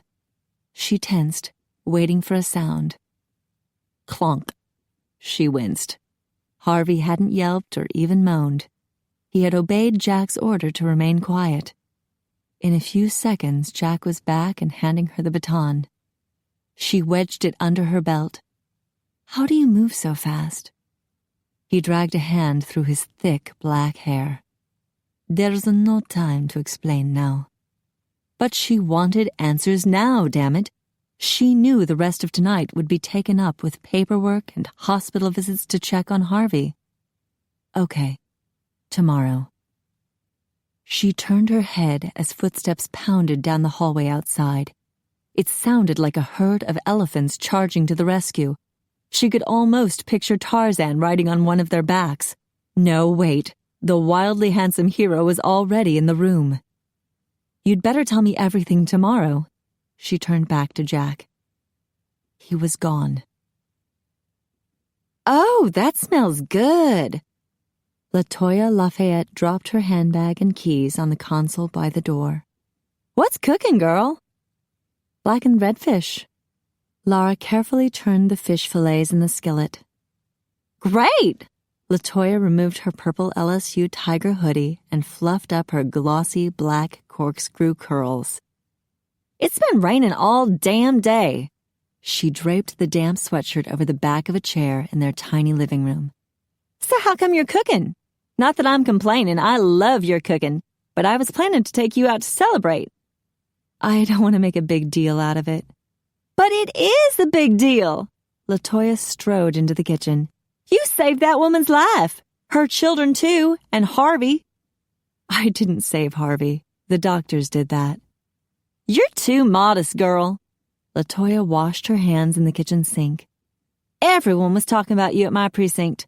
I heard they're going to do a press conference with the chief of police giving you a commendation." "Oh, God, I hope not." Lara added chopped parsley and chives to the bowl of mashed potatoes. "You know they'll milk this for all it's worth. 3 months out of the academy and you're saving the day? You're like the poster child for how successful their training program is." "But I didn't do anything." Lara smashed a clove of garlic with the flat edge of a knife. "Jack did it." "You know that. I know that. But nobody else does." LaToya leaned a hip against the counter. "Now don't look at me that way, holding a knife, girl." Lara snorted as she scraped the smashed garlic into the potatoes. After a few hours of filling out forms and being interviewed by the detectives that had taken over the case, then another 2 hours spent at the hospital to check on Harvey, Lara had finally dragged home to her Brooklyn apartment about 8:30 in the morning. She'd recounted the story to LaToya before her friend had left for her job in the 26th precinct. Then Lara had showered and climbed into bed. But even in her state of exhaustion, she'd had trouble sleeping. Gunshots and screams bounced around in her head along with visions of Harvey bleeding on the floor. And she'd kept wondering about Jack. She'd decided the best way to thank him for charging to the rescue was a home-cooked meal, Louisiana style. She'd called his number, but he hadn't answered the phone. She'd left a message inviting him to dinner, then headed to the grocery store. She tried calling again about 5 p.m. He never called back. "What's in this salad?" LaToya studied the wooden bowl as she carried it to the table. "Spinach, fire-roasted tomatoes, and pine nuts." "Ooh, fancy!" LaToya's gaze wandered over their best china, cloth napkins, and candlesticks. "You went to a lot of trouble here." "I was bored." Lara loaded up 2 plates with fish and potatoes. "The captain ordered me to take some time off." "With pay? You lucky dog." LaToya struck a match and lit the candles. "Even so, this seems awfully romantic." "Let's eat." Lara set the plates on the table. LaToya's brown eyes narrowed as she blew out the match. "You did this for Jack, didn't you?" Lara heaved a sigh as she sat at the table. There was no point in denying it. "All right, I invited him to dinner, but he never returned my call. That doesn't mean I wasn't planning to eat with you." LaToya sat across from her. "Girl, I know when 3's a crowd. I would have left you alone with the mystery man. But you say he never called back?" "Nope." Lara heaped some salad into their salad bowls, and I left 2 messages on his voicemail. "Maybe he didn't get them." "I'm not calling him again. That would sound desperate. And I'm not desperate. At all." Liar. She had really wanted to see him again. LaToya drizzled balsamic vinaigrette over her salad. "That jerk! I'm tempted to call him myself and give him a piece of my mind." "No." LaToya smirked, then strode toward the refrigerator. "I have the perfect solution for this. Wine. It's multi-purpose. We can toast your heroic feats and drown our sorrows over disappointing men all at the same time." "I'll drink to that." Lara stabbed at her salad. The food looked and smelled great, but her appetite was lacking. Damn that Jack. He didn't make any sense. He'd risked his life to help her, and now he couldn't even return her call? LaToya brought 2 glasses filled with white wine to the table. She sat and raised her glass. "A toast. To my best friend, a real hero." "I'm not a hero. It's bad enough to hear it at work, but I don't want to hear it from you when you know the truth." LaToya scowled at her. "Yeah, girl, I know the truth. If it wasn't for you, I'd still be a clerk in a convenience store in some town no one's ever heard of. You kept me going when I didn't think I could. You are my hero." Laura's eyes misted with tears. She'd first met LaToya when they'd shared a hospital room together after her car accident. LaToya had been shot during a robbery at the convenience store where she worked. Whereas Lara had lived a pampered life before the accident, LaToya had struggled to survive years of abuse. "You hated me at first." LaToya smiled. "I thought you were a spoiled little white girl, Miss Teen Louisiana." Lara winced, and I'm sure it didn't help matters when my mom came to visit wearing a tiara and sash. LaToya laughed. "Your mom is white, girl." "That's for sure." Lara's mom was still entering beauty pageants at the age of 52. "You helped me too, you know. It would have been so much harder to rebel against my family and follow my dreams if I'd been all alone. I don't know what I would have done without you." "To us," LaToya tapped Lara's glass with her own. "The two most badass rookie cops in the big city." "To us, live long and prosper." Lara recited their favorite toast, borrowed from the Vulcans on Star Trek. They ate in silence for a while, and Lara's thoughts drifted back to Jack. The rascal had altered Mr. and Mrs. Trent's memories so that their statements made her sound like a hero, and she had to make sure her story matched theirs. "I have to go see the department shrink." "That's probably routine procedure." LaToya scooped some potatoes into her mouth. "I suppose." Lara pushed her fish around the plate. "I'm kind of worried about it. I mean, what if I tell the doctor my story and he realizes I'm lying?" "He won't question it, not when it confirms everything the Trent said." Lara sighed. "I'm not at all comfortable with everyone thinking I'm a hero." "Get over it already. That's why we wanted to be cops, remember? We wanted to catch the bad guys and make a difference. Besides, no one's going to believe that some strange guy magically appeared to save the day." Lara set down her fork. "You believe me, don't you?"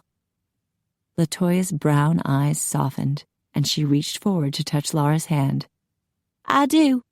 I watched you in the hospital when you struggled to learn how to read and write again. I was with you when we both struggled through classes at LSU, and I survived the academy with you. I know you're not going to lie to me, no matter how strange it sounds." "Thank you." Lara squeezed her friend's hand, then picked up her fork.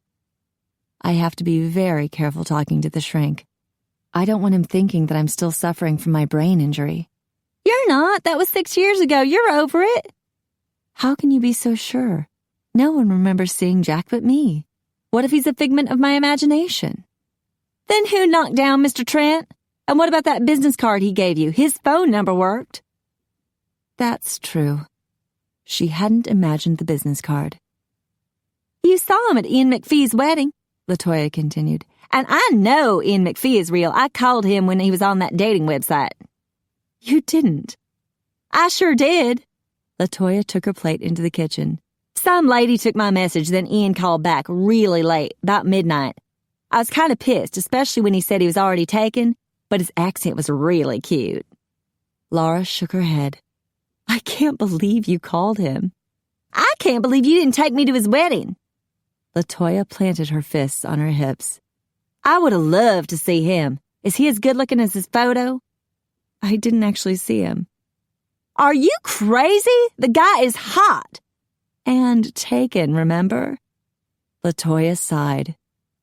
"Yeah, I know. So how does this Jack look? Is he anywhere as cute as Ian?" Lara couldn't quite recall how Ian had looked. It didn't matter. There was no way he could look better than Jack. She brought her dishes into the kitchen. "Jack is the most gorgeous man I have ever set eyes on." "Really?" "Which probably means that I am imagining him." Lara wrenched open the refrigerator door. "How about dessert? I made a Mississippi mud pie." "Damn, girl, you went all out." Lara set the pie on the counter. I wanted him to answer my questions.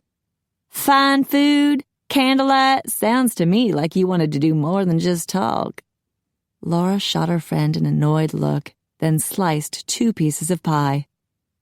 I was merely trying to set the mood so he'd be comfortable enough to spill all his secrets. Right! LaToya grabbed a fork and a saucer of pie, then headed back to the table. Where I come from, Mississippi mud pie means let's get down and dirty, honey.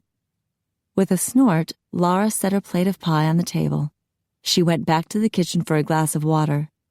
I'm afraid he's avoiding me because he doesn't want to divulge his secrets. LaToya considered with a mouth full of pie. We want to be detectives, right? We'll just figure out his deep, dark secrets on our own. I've been trying to do that for a week. Lara sipped water on her way back to the table. All I can figure out for certain is that he's psychic. 'Cause he messes with people's minds? Yep. Lara sat. But he's got other powers, too, that I can't explain. Like super speed. Then he's a superhero, you know, faster than a speeding bullet. LaToya shoved some pie in her mouth. This is the real world, not a comic book. How could a normal guy suddenly become a superhero? LaToya's eyes twinkled with humor. Maybe he got zapped by lightning, or fell into a vat of acid. Lara laughed. He might look delicious, but he doesn't look deep fat fried. Then he's got to be an alien. That's how Superman got his powers. Lara ate some pie while she mentally pictured Jack in a latex costume with a cape fluttering in the wind. Damn, he looked good. I wouldn't be entirely opposed to a superhero if he looks like Jack, but it doesn't explain how he can appear and disappear at will. That's a tough one. LaToya stuffed more pie in her mouth, then her eyes lit up. I got it! Astral projection. What? It means he stayed in one spot while his spirit... I know what it means, but Jack wasn't a spirit. He slammed Charlie Trent onto the floor and cuffed him. Okay. LaToya frowned. Then he can't be a ghost. No. Lara recalled the way she'd rubbed against him in the church closet. He is totally solid. You've touched him? Lara shrugged. In the process of interrogating him. LaToya snorted. I bet. So the only explanation for the disappearing act is the guy knows how to teleport, like on Star Trek? It would appear so, but teleportation hasn't been invented yet. LaToya pointed her fork at Lara and gave her a knowing look. That's what they want us to believe. Lara grinned. You think NASA or some secret branch of the government has discovered how to teleport? Yeah, and this Jack is one of their secret agents. Hard to believe, Lara mumbled with her mouth full. I've got it. LaToya's face beamed with excitement. He's a secret agent from the future. Right. Teleportation and time travel together. That makes it much more believable. LaToya glared at her. Hey, it makes sense. People don't know how to teleport now, but they will in the future. Ipso facto, he's from the future. And he traveled back in time to throw a bachelor party at the Plaza Hotel? All right, mock me all you like. LaToya took her empty plate to the kitchen. But you won't like the alternative. Since humans don't know how to teleport, then your Jack has to be an alien. You can't be serious. LaToya pointed a finger at Lara. This is the second train of thought that's ended up with him being an alien. A coincidence? She wagged her finger and her head. I don't think so. Does he spell his name with an apostrophe, like J apostrophe capital A-C-K instead of J-A-C-K? Why would he do that? It sounds exactly the same. All the aliens do it. It's part of their code. Lara snorted. He seemed awfully human to me. He wants you to think he's human, but it's all a facade. He's playing with your mind, making you see him as a human when he's really a slimy creature with tentacles. And then he'll impregnate you with his alien baby, and it'll rip right through your stomach. Enough. Lara took the rest of her pie to the kitchen and dumped it in the trash. I just lost my appetite. Has he made a move on you? Has he tried to kiss you? Not really. Well, Sorta, but I asked him to. Lara chafed under the look of horror LaToya was giving her. I didn't mean it. It was an interrogation technique. LaToya scoffed. I must have missed that lesson at the academy. But now that I think about it, you do need to make a move on him. Get him to take his clothes off. Why would I do that? Although the prospect did sound rather appealing. I have no interest in him that way. LaToya gave her a skeptical look. Are you going to tell me you never thought about jumping his bones? Lara's face grew hot. Fine, but if he's really an alien, then we're probably not biologically compatible. Oh, good Lord, you're right. He might not even be a mammal. He could be a reptile and have 2 hearts. Lara grimaced. You've been watching too much science fiction. Just because Jack can teleport, that doesn't make him some kind of lizard. The phone rang. Lara jumped. Was Jack finally returning her call? It's the lizard, LaToya whispered. Don't be silly. He's as human as you and me. Lara hurried to the phone, then hesitated. No, you answer it. LaToya lifted both hands in the air. I ain't talking to no alien. He's not an alien. The phone rang again. I need someone else to hear him so I'll know I'm not crazy. LaToya heaved a sigh. Okay, I'll do it for you. The phone rang again, and she grabbed the receiver. Hello, you have reached the Boucher and Lafayette terrestrial home. Lara groaned. You want to talk to Lara? LaToya spoke with a high-pitched sweet voice. May I ask who's calling? Why, yes, Jack, I'll fetch her right away. Just a moment, please. She covered the receiver with her hand. It's the talking lizard. And, honey, he ain't selling insurance. Chapter 6. Sometimes Jack wished he didn't have superior hearing. He's not a lizard, Lara whispered. Then he's another kind of alien, the other woman muttered. And this Jack is jacking with your mind to make you see him as human. He shook his head as the two women continued to discuss him in urgent whispers. Obviously, Lara had told her roommate about him. Now there were 2 mortals who knew too much. He could erase the roommate's memory, but Lara would probably resent his jacking with her friend's mind. And she'd simply tell her friend everything again. He retrieved a bottle of synthetic blood from the mini-fridge and popped it into the microwave. Whenever he was in New York, he resided at Roman's townhouse on the Upper East Side. The Russian-American malcontents were headquartered in Brooklyn, not far away, but luckily they were laying low at this time, and the security system at Roman's townhouse had been improved to make it safe. Jack usually stayed in a guest room on the 4th floor so he could use Roman's office and mini-fridge on the 5th. The microwave dinged, announcing his breakfast was ready. He poured the blood into a wineglass, then sauntered to the desk with his cell phone by his ear. Hello, Jack? Lara finally answered. Sorry you had to wait, I was in the shower. She was a lousy liar, but he considered that a virtue. I hope you put something on, Bellissima.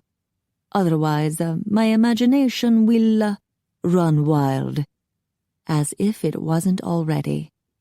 I'm dressed. I'm glad you called. I left some messages on your phone this afternoon. I just heard them a minute ago. He sat behind the desk and booted up the computer. I work at night, so I'm asleep during the day. Me too, but I had trouble sleeping today, so I decided to cook you dinner. But when you didn't call back, we ate it. Sorry. That's all right. Jack sipped from his wineglass.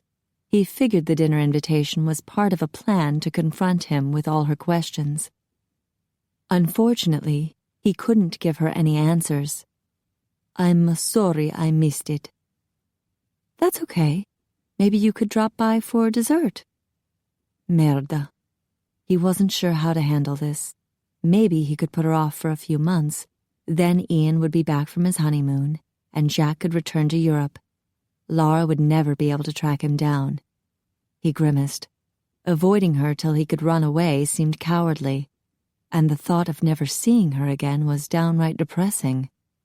I have to go to work soon. But I really wanted to see you tonight. Lara's voice sounded strained. I can meet you somewhere when you go on break. She wasn't going to give up. Normally, Jack admired a person who stuck to a project till it was done. But when the project was him, he was beginning to feel as desperate as Lara sounded. He didn't want to tell her where he was staying or where he was currently working. I'll drop by your place for a few minutes. He typed in her address on MapQuest. Thank you. Do you need directions, or does dropping by mean you're going to magically appear in front of me? Jack winced. How could he deny his ability to teleport when she'd seen it? He studied the map to her apartment. I'll drive. I should be there in 30 to 40 minutes. You know where I live? Yes. He would ask Phineas and Connor to cover for him at Romatech for an hour or so. He heard Lara whispering again to her roommate. I doubt he's driving a space shuttle, Lara muttered. 9 circles of hell. Lara was going to be really angry when she realized he couldn't tell her anything. So, I guess you have an Italian car? Lara asked. Not here in America. I'll borrow a car from a friend. Roman always kept one at the townhouse. What kind of car? Why do you ask? Oh, no reason. But if it's really big, you might have trouble parking. He couldn't resist. Bellissima. It is big, but I've never had trouble parking it. He smiled as a period of silence stretched between them. Okay, she finally said. I'll see you soon. She rang off. Jack finished his breakfast while he pondered her request for a description of his car. She was up to something. If she were a malcontent, he'd suspect her of wanting to set a car bomb, but he didn't think Lara wanted to kill him. Of course, that could change if she learned the truth about him. He knew from experience that women didn't react well to the truth. He'd have to be a fool to repeat the same mistake and expect a different outcome. Hey, someone's parking down the street, LaToya reported on her cell phone. Oh, I forgot, this is a stakeout. She switched to a low, urgent voice. Possible sighting of male subject driving a red Toyota. A Toyota? That doesn't sound very Jackish, Lara said. 30 minutes had passed, and she was waiting anxiously in the apartment on the 3rd floor, while LaToya was stationed on the street below. Their plan was for LaToya to spot Jack arriving so she could write down his license plate number. Then, while Lara interrogated Jack in the apartment, LaToya could run his plates. Lara watched from the living room window as LaToya wandered slowly down the street, pretending to window shop. It was dark outside, but the street lamps cast yellow pools of light that reflected eerily off the wet cement. Subject has exited his car, LaToya whispered into her phone. Dark hair, average height, average looks. Jack has black hair, Lara said, but I'd say he's taller than average, and way better looking than the average alien, LaToya muttered. Subject has entered the deli. Don't think he's our man. And it's starting to drizzle again, damn it. You want to come in? Negative, I'm on a mission. Possible alien incursion. LaToya pulled the hood of her LSU sweatshirt over her head. Hey, I wonder what aliens eat. I hope your Jack isn't here to harvest us for food. Jack is not an alien. But Lara wasn't sure what he was. She glanced around the apartment to make sure it was presentable. The dishes had been rinsed and stashed in the dishwasher. The kitchen opened onto the living room, which was so small it was easy to keep clean. Her bedroom was a little messy, but she didn't intend to invite Jack there, even though LaToya insisted she should strip him to check for multiple belly buttons or hidden scales and gills.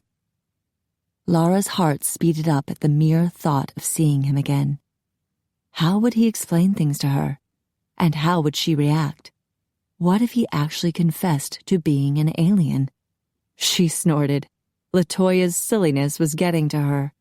There had to be a reasonable explanation for Jack's bizarre abilities. Please let it be reasonable. She wanted him to be human, and available, and interested in her. Oh, what the hell. She wanted him to worship the ground she walked on. Damn it, would you look at that? LaToya growled. What? Laura strained to see out the window. Have you spotted him? No, I'm looking in the window at Mrs. Yee's bakery. She swears everything is fresh every day, but this cream puff with the chocolate icing has the same little black spot on it that the one yesterday had. I'm telling you, it's the same one. LaToya, you've been lusting after those cream puffs for a week. Just buy one and eat the damn thing. Are you kidding? You know how many calories that is? Lights flashed across the dark, wet pavement as a new car turned onto the street. From Laura's vantage point, she couldn't spot the car yet. Can you see it? Affirmative. Black four-door sedan. Windshield wipers on. Driving slow like he's looking for a place to park. Laura tensed as it drove by. I think it's a Lexus. Could be Jack.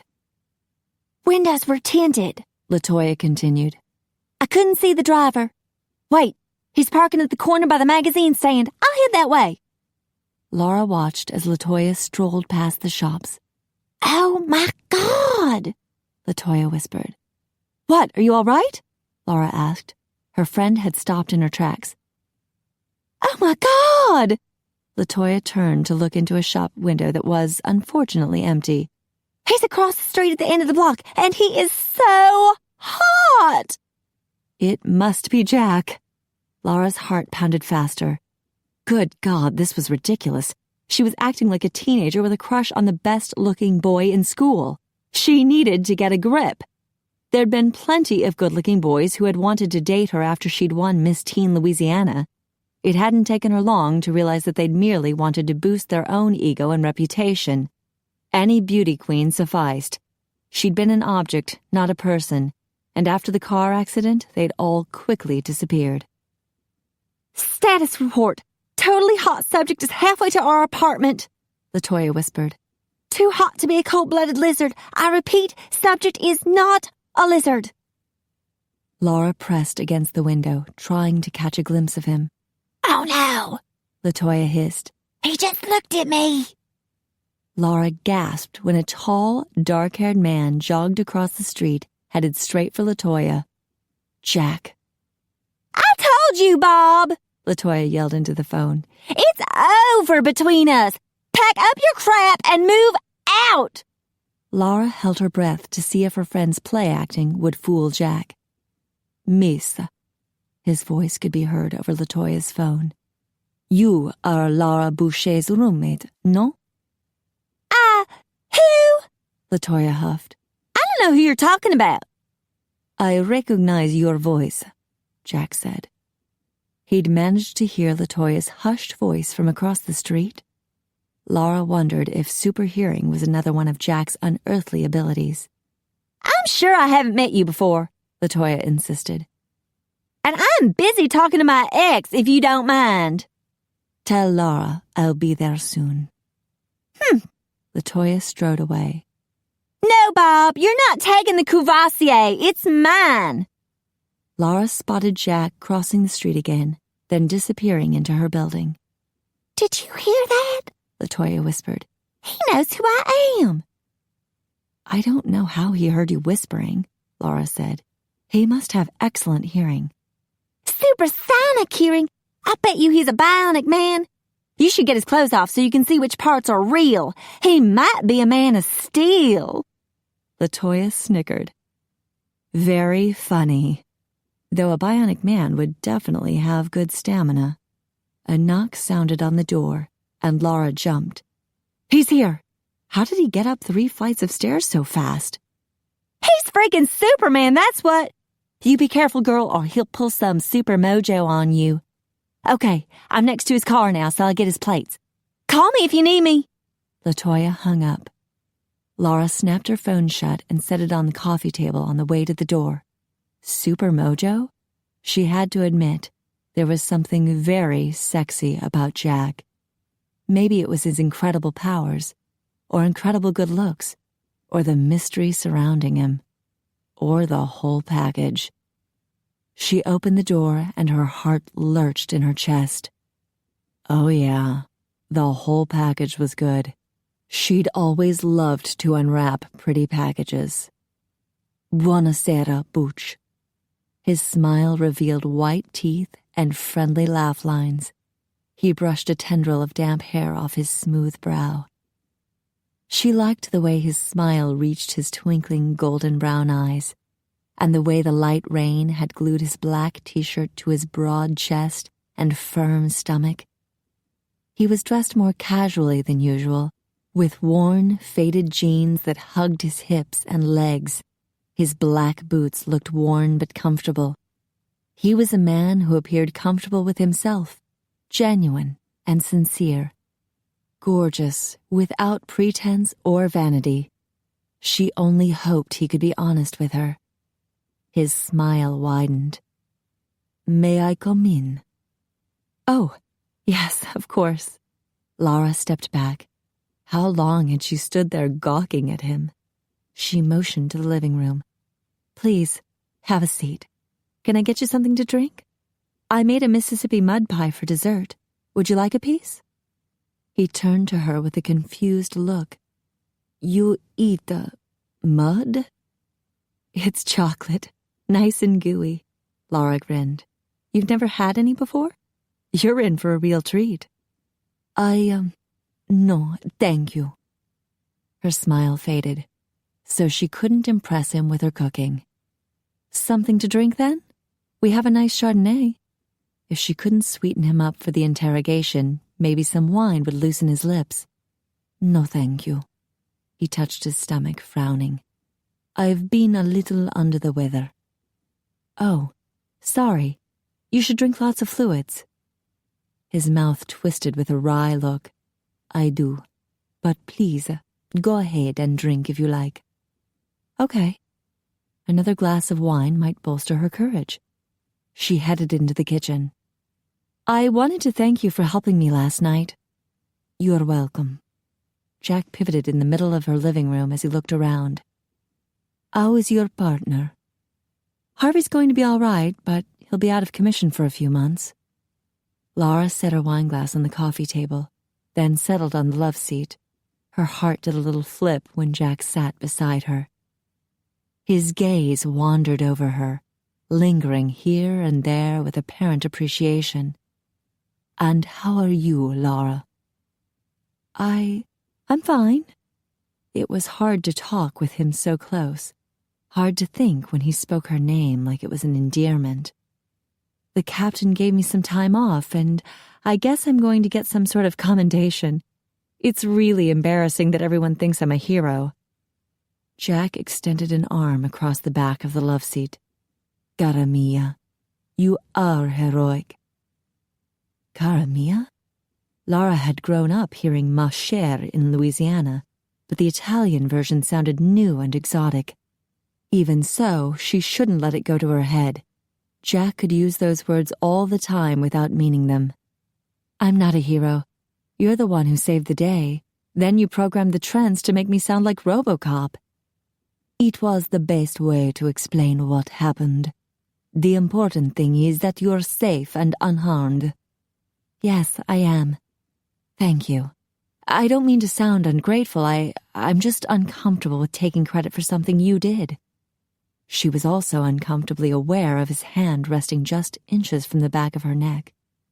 She felt a very slight tug. Was he touching her hair? He smiled. You're an honest person. I like that. What about you? Can you be honest with me? His smile faded. I would like it to be, but I am in a bit of a bind, actually. Her heart sank. I don't get it. Why can't you just tell me the truth? I'm truly sorry. I'm under orders from my boss not to talk about certain sensitive matters. Your boss? He would be with McKay Security and Investigation? Yes. I looked that up on the internet. It didn't say much, just that the company was started in 1927 and was based in London and Edinburgh. Jack nodded. That is true. Since he was responding, her questions were apparently dodging the certain sensitive matters. She decided to keep digging. What does this McKay company do? We provide security services for clients around the world, and we specialize in investigation. That's what you do? Investigation? Usually, yes. Are you investigating something here in New York? No. Providing security? Yes. Lara sipped some wine. This was like pulling teeth. If only she could get him to loosen up a bit. Are you sure you wouldn't like some wine or something stronger? His mouth curled up on one side, and his eyes gleamed with amusement. Damn, he knew what she was up to. She needed a different strategy, but she couldn't bring herself to blurt out a question about him being an alien or a bionic man. It just seemed too ridiculous. But she could always try LaToya's suggestion of examining his body. You poor thing. Your shirt's all wet. Why don't you take it off and I'll toss it in the dryer? He glanced down at his damp t-shirt. It's not that bad. It's sopping wet. You'll catch your death of cold. His mouth twitched. I doubt that. I insist. Lara leaned forward to grasp his t-shirt and yank the hem free from his jeans. What was she expecting to find? Gills across his ribcage? Are you trying to ravish me, bellissima? Her cheeks flamed with heat. Of course not. I just don't want you to get sick from wearing a wet shirt. How thoughtful of you. His eyes glimmered. I believe my jeans are a bit damp too. Her face burned hotter. They seem all right to me. Let me know if you change your mind. He stood and finished tugging the black t-shirt free from the jeans slung deliciously low on his narrow hips. A trail of dark hair emerged from his jeans, striking for its deep contrast to his pale skin. Lara dragged in a deep breath, forcibly avoiding any mental pictures about where that trail of hair led to. Man of Steel? No, she wasn't going to think about it. But the paleness of his skin did surprise her. How long had he been working the night shift? He rolled the t-shirt up further, revealing a swirl of dark hair around his belly button. One belly button. Very touchable-looking skin. Nothing at all alien. Her mouth went dry as the t-shirt rose higher. Surely an alien couldn't fake those stomach muscles, chest hair, and strong pecs. What scientist would stick chest hair on a bionic man? She could always touch it to see if it was real, give a few of those dark curls a tug to see if they were glued on, just for the sake of her investigation, of course. Her hands curled into fists, resisting the temptation. He was moving so slowly. Damn him. Was he purposely trying to emphasize how sexy he was? He lifted his arms, and muscles rippled and bulged across his chest and shoulders as he yanked the t-shirt over his head. Lara bit her lip to keep from moaning or drooling. He dropped the shirt on the coffee table. Your turn. She dragged her gaze up to his face. The gold flecks in his eyes were gleaming. I didn't get wet. His nostrils flared, and his chest expanded as he took a deep breath. His voice was soft and deep. Are you sure, cara mia? Lara pressed her thighs together. Oh, God, what if he also possessed a super sense of smell? He sat beside her on the love seat. I should warn you, love. Even if you take me to your bed, I will not be able to tell you what you want to hear. She gazed dumbly into his warm brown eyes for a moment before his words clicked. Then she gasped. I wasn't intending to bed you for information. How dare you? She snatched his damp t-shirt from the coffee table and marched into the kitchen. He stood and slid his hands into his jean pockets. I misinterpreted the situation. He ducked his head and studied his black leather boots. I have insulted your honor. I apologize. He actually looked embarrassed. A small fissure zigzagged across Lara's defenses and tugged at her heart. In spite of Jack's suave and sexy demeanor, she suspected there was a sweet and vulnerable man underneath. She tossed his shirt into the small dryer unit that was stacked on top of the washing machine. I only wanted to talk to you. I want to know how you can move so quickly, and how you can appear and disappear, and how you can control people's minds. He followed her into the kitchen. I am truly sorry, but I cannot explain. So, she was at a dead end. She punched the button on the dryer control panel and a whirring sound filled the strained silence. How on earth could she let this go? My roommate thinks you're an alien. He gave her a wry look. Do I look like an alien? You could be hiding a different body underneath, or given your ability to mess with people's minds, you could be manipulating everyone into seeing you as human. He leaned back against the kitchen counter and folded his arms across his broad chest. You see me as I am. I am not able to influence your thoughts.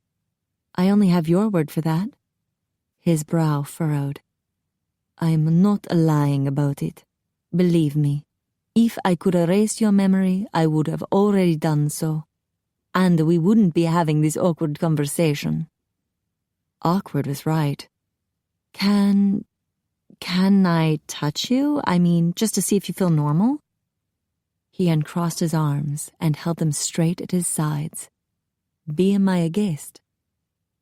She took a deep breath, then approached him and placed a hand over his chest where his heart should be.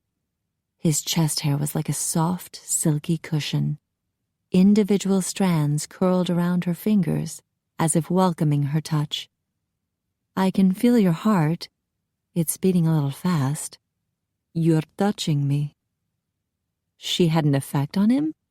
She liked that. She gave him a playful smile. So you're not hiding a second heart somewhere? The corner of his mouth quirked. Hide and seek? Where would I hide it? Her throat constricted. Was he implying he was an alien? I don't know. Where? She slid her hand down his ribcage and pressed against his firm stomach. I don't feel anything beating. A little lower. Here? She reached the waistband of his jeans. A little lower. She noticed the bulge beneath his zipper and snatched her hand away.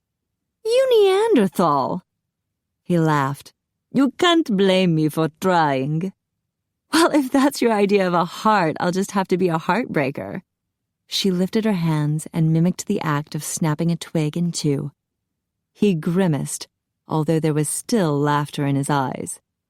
Please, my heart is very sensitive. She lifted her brows with an innocent look. You're soft-hearted? How sweet. I haven't been soft since I met you, he growled. She ignored the heat in her face. Stick out your tongue. My tongue? Yes, to make sure it's not forked like a snake. He gave her a challenging look. I'll show you mine if you show me yours. My humanity isn't under question. How do you control people's minds? Are you psychic? I suppose you could call me that. She was finally getting somewhere. How do you move super fast? It's a gift. He arched a brow. I can also move super slow. Shall I show you? She bit her lip to keep from saying yes. Good God, the man was far too tempting. Or was he doing something to her? Are you sure you've never influenced my thoughts? I haven't. I tried, but I can't control you at all. Ain't life a bitch? He grinned. I'm starting to like it. I never know what you'll do or say. It's exciting, and I like knowing that your reaction to me is honest. He tilted his head, studying her. I think you're truly attracted to me. She snorted. What an ego. She let her gaze drift south. You must be thinking with your heart. Oh yeah, I've been thinking real hard. He chuckled when she rolled her eyes. Even though I can't answer all your questions, I am truly honored by your interest in me. Professional interest? Of course. For my part, I find you equally intriguing. She blinked. No, he couldn't mean that. There's nothing unusual about me. I disagree. You could be living a pampered life in Louisiana. You're certainly beautiful enough to win more pageants. She winced. You investigated me? That's what I do. His eyes gleamed. I am amazed by your bravery and determination. You've given up an easy life to become a police officer. I wanted my life to mean something. Cara mia, you will always mean something. The crack in her defenses widened. She glanced at his face. He was watching her intently as if his gaze alone could touch her. She looked away, overwhelmed suddenly by a strange yearning. How could she want him to touch her when she knew so little about him? How do you do it? He whispered. Do what? Get totally flustered? Over the years, I have known women who were innocent and women who were not, but I have never met one who was both. Until you. He stepped toward her.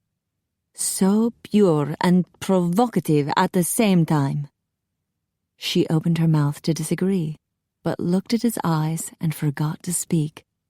There was so much desire in his gaze, so much hunger it made her knees weak. He took another step closer. I wonder which side will win, the innocent or the seductress. Lara pressed against the dryer, and it vibrated against her back, making her skin tingle and beg to be touched.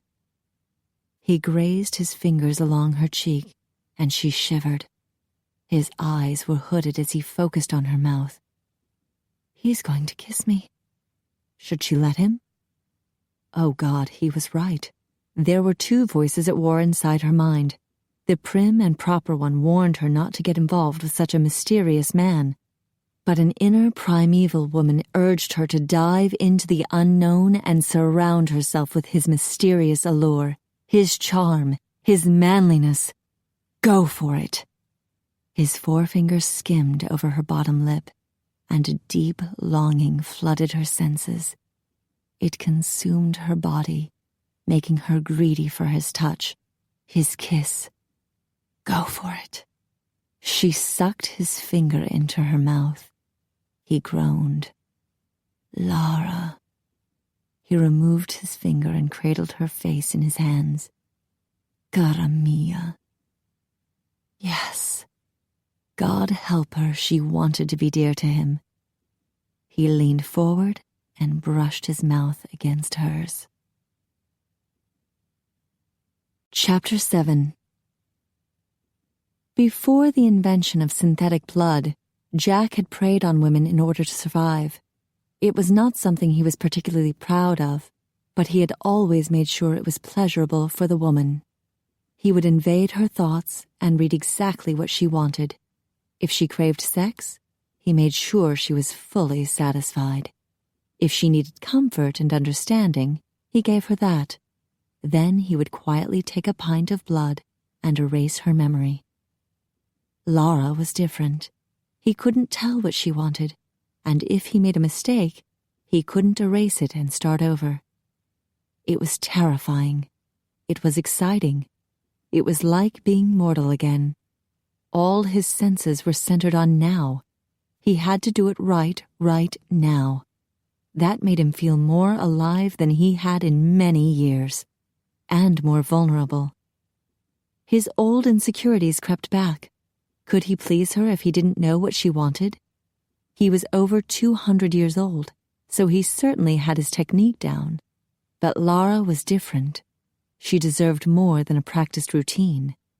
This was a memory he couldn't erase, so it needed to be special.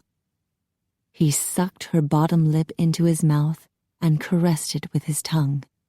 That elicited a moan deep in her throat, and his heart swelled with joy. He was pleasing her. He swept his tongue across the seam of her lips. They opened. He was undone. How could he not fall for Lara? She was opening up to him without the use of vampire tricks. He molded his mouth against hers, and she kissed him back. She wrapped her arms around his neck and pulled him close. Santo cielo! She wanted Jack, the man, not Giacomo, the Casanova, nor Jack, the vampire. She wanted him. With a growl, he enveloped her in his arms. Her answering whimper sounded sweet, like a surrender. And that ignited a passion in him, a need long dormant, the need to possess a woman and lay claim to her. He swirled his tongue inside her mouth, and she stroked it with her own. She tasted of wine and chocolate, both tart and sweet. She was both vixen and angel, and he wanted to pounce on her and worship her at the same time. He moved his hands down her back, his fingers splayed and pressing her against him. She melted in his arms and clutched his shoulders, so giving yet so demanding. To hell with years of finesse and well-mannered seduction. He wanted it raw and honest. He wanted to make her scream. He grabbed her buttocks and pulled her tight against his erection. She gasped, breaking their kiss. He trailed kisses to her neck. He could smell her type A blood pulsing wildly in the carotid artery. Her rapid heartbeat echoed in his ears. Her fingers dug into his skin. "Lara," he whispered in her ear, "I want you." She trembled in his arms. He nuzzled his nose against her neck. God, he wanted to lick her. He wanted to set her over the edge. Normally, he could use mind control, coupled with vampire saliva, to bring a woman to climax just by laving her neck. It was an old trick to make the penetration of fangs feel orgasmic instead of painful. But he didn't need to feed, and he had no mental connection to Lara. He wasn't sure she would feel anything at all. He pressed his lips against the pulsing artery. His gums tingled, aching to release his fangs. Even with a full stomach, she was a huge temptation. He dragged his tongue up her neck, and she shuddered. "Jack!" She raked her hands into his hair. She did feel it, the old-fashioned way. Her reactions were honest, just like her. His erection strained against his pants. Merda. He was about to burst. He rested his brow against her temple and took deep breaths. Her breasts pushed against him as she also struggled to breathe. "Wow," she whispered. "Santo cielo," he breathed. "What is that? Holy sky? Heaven. Oh, yeah, definitely." Her hands smoothed down his back. "Good news. I have determined that your tongue isn't forked. That's a relief."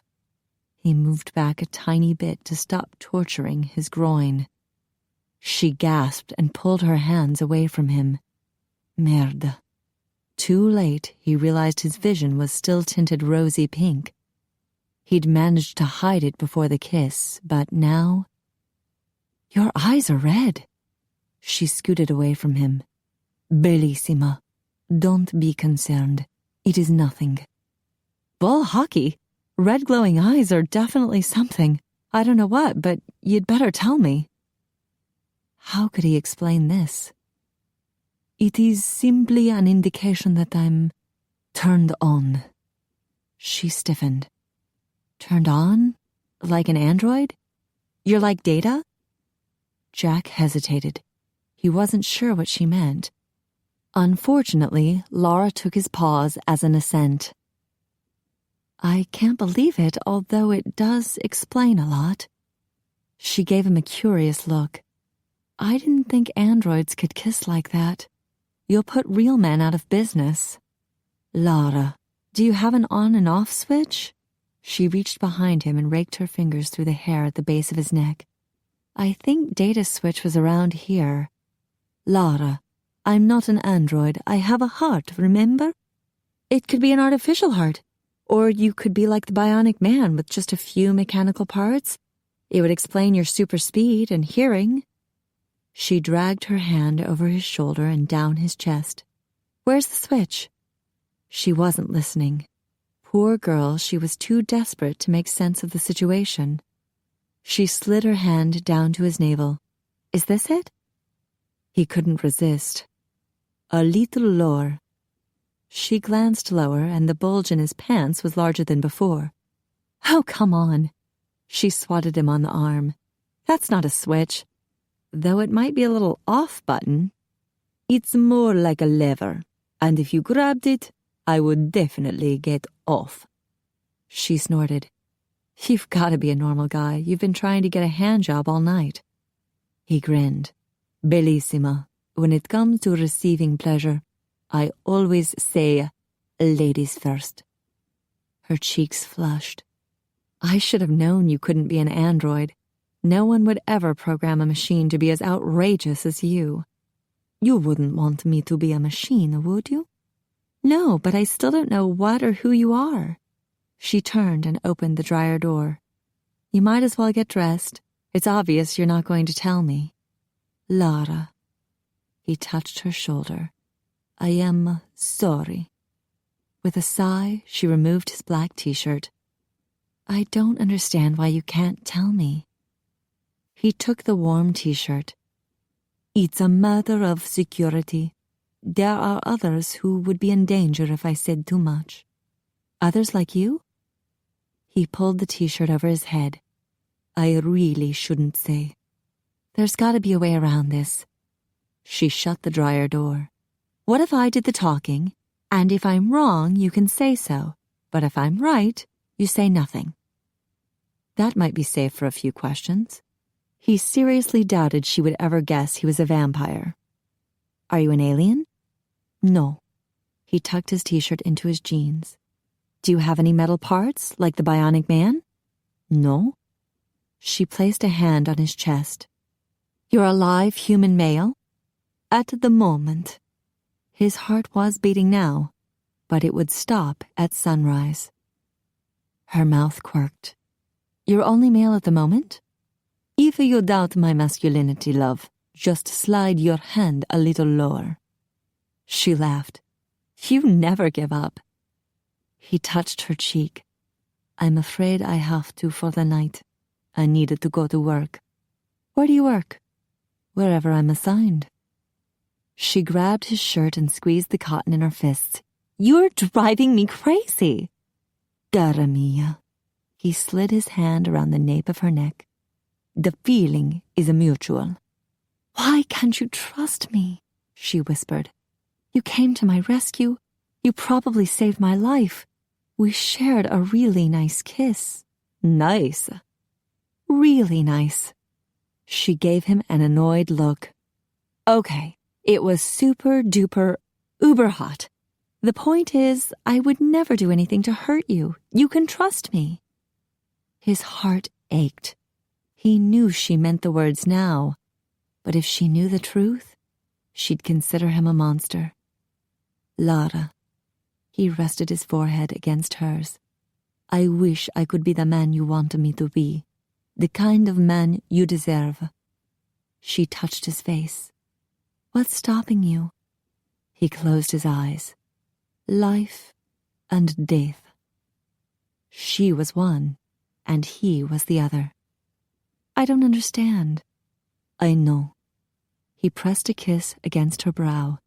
It was best for him never to see her again, but the thought of never holding her in his arms again, never hearing the sound of her laughter, never gazing into the blue heaven of her eyes, it was wrenching his heart in two. But what choice did he have? Either she could remain ignorant and remember him fondly, or she could learn too much and recall him with disgust. The former option was the best for both of them. Good night, Lara. Goodbye, cara mia. He strode from her apartment, wishing he were dead. Unfortunately, that wish came true with every sunrise. 5 days passed with no word from Jack. Lara tried not to think about him, but how could she forget the most intriguing man she'd ever met? Or forget the hottest kiss she'd ever received? 5 long days. He had to be avoiding her. Obviously, he didn't want to tell her about himself, but couldn't they still be friends? Deep inside, she felt he could be trusted. He'd come to her rescue. He'd protected her from harm. He'd been very apologetic about his inability to explain. He had to be a good man, and he was one hell of a good kisser. LaToya kept bugging her to call him, but Lara resisted. LaToya had run his plates, so she knew his address, but Lara refused to go see him. She was hurt and disappointed that he hadn't confided in her, so she was avoiding him too. She wasn't supposed to return to work yet, so she spent the days cooking, cleaning, and watching DVDs, mostly romantic comedies. None of the heroes were as sexy as Jack. She avoided watching her stash of sci-fi reruns. It would be too annoying to watch the characters teleporting. When the phone rang Sunday afternoon, her heart lurched. Was Jack finally calling? She lunged for the receiver, then mentally slapped herself. Don't act desperate. She lifted the receiver to her ear in slow motion and assumed a bored voice. Hello? Hey, girl.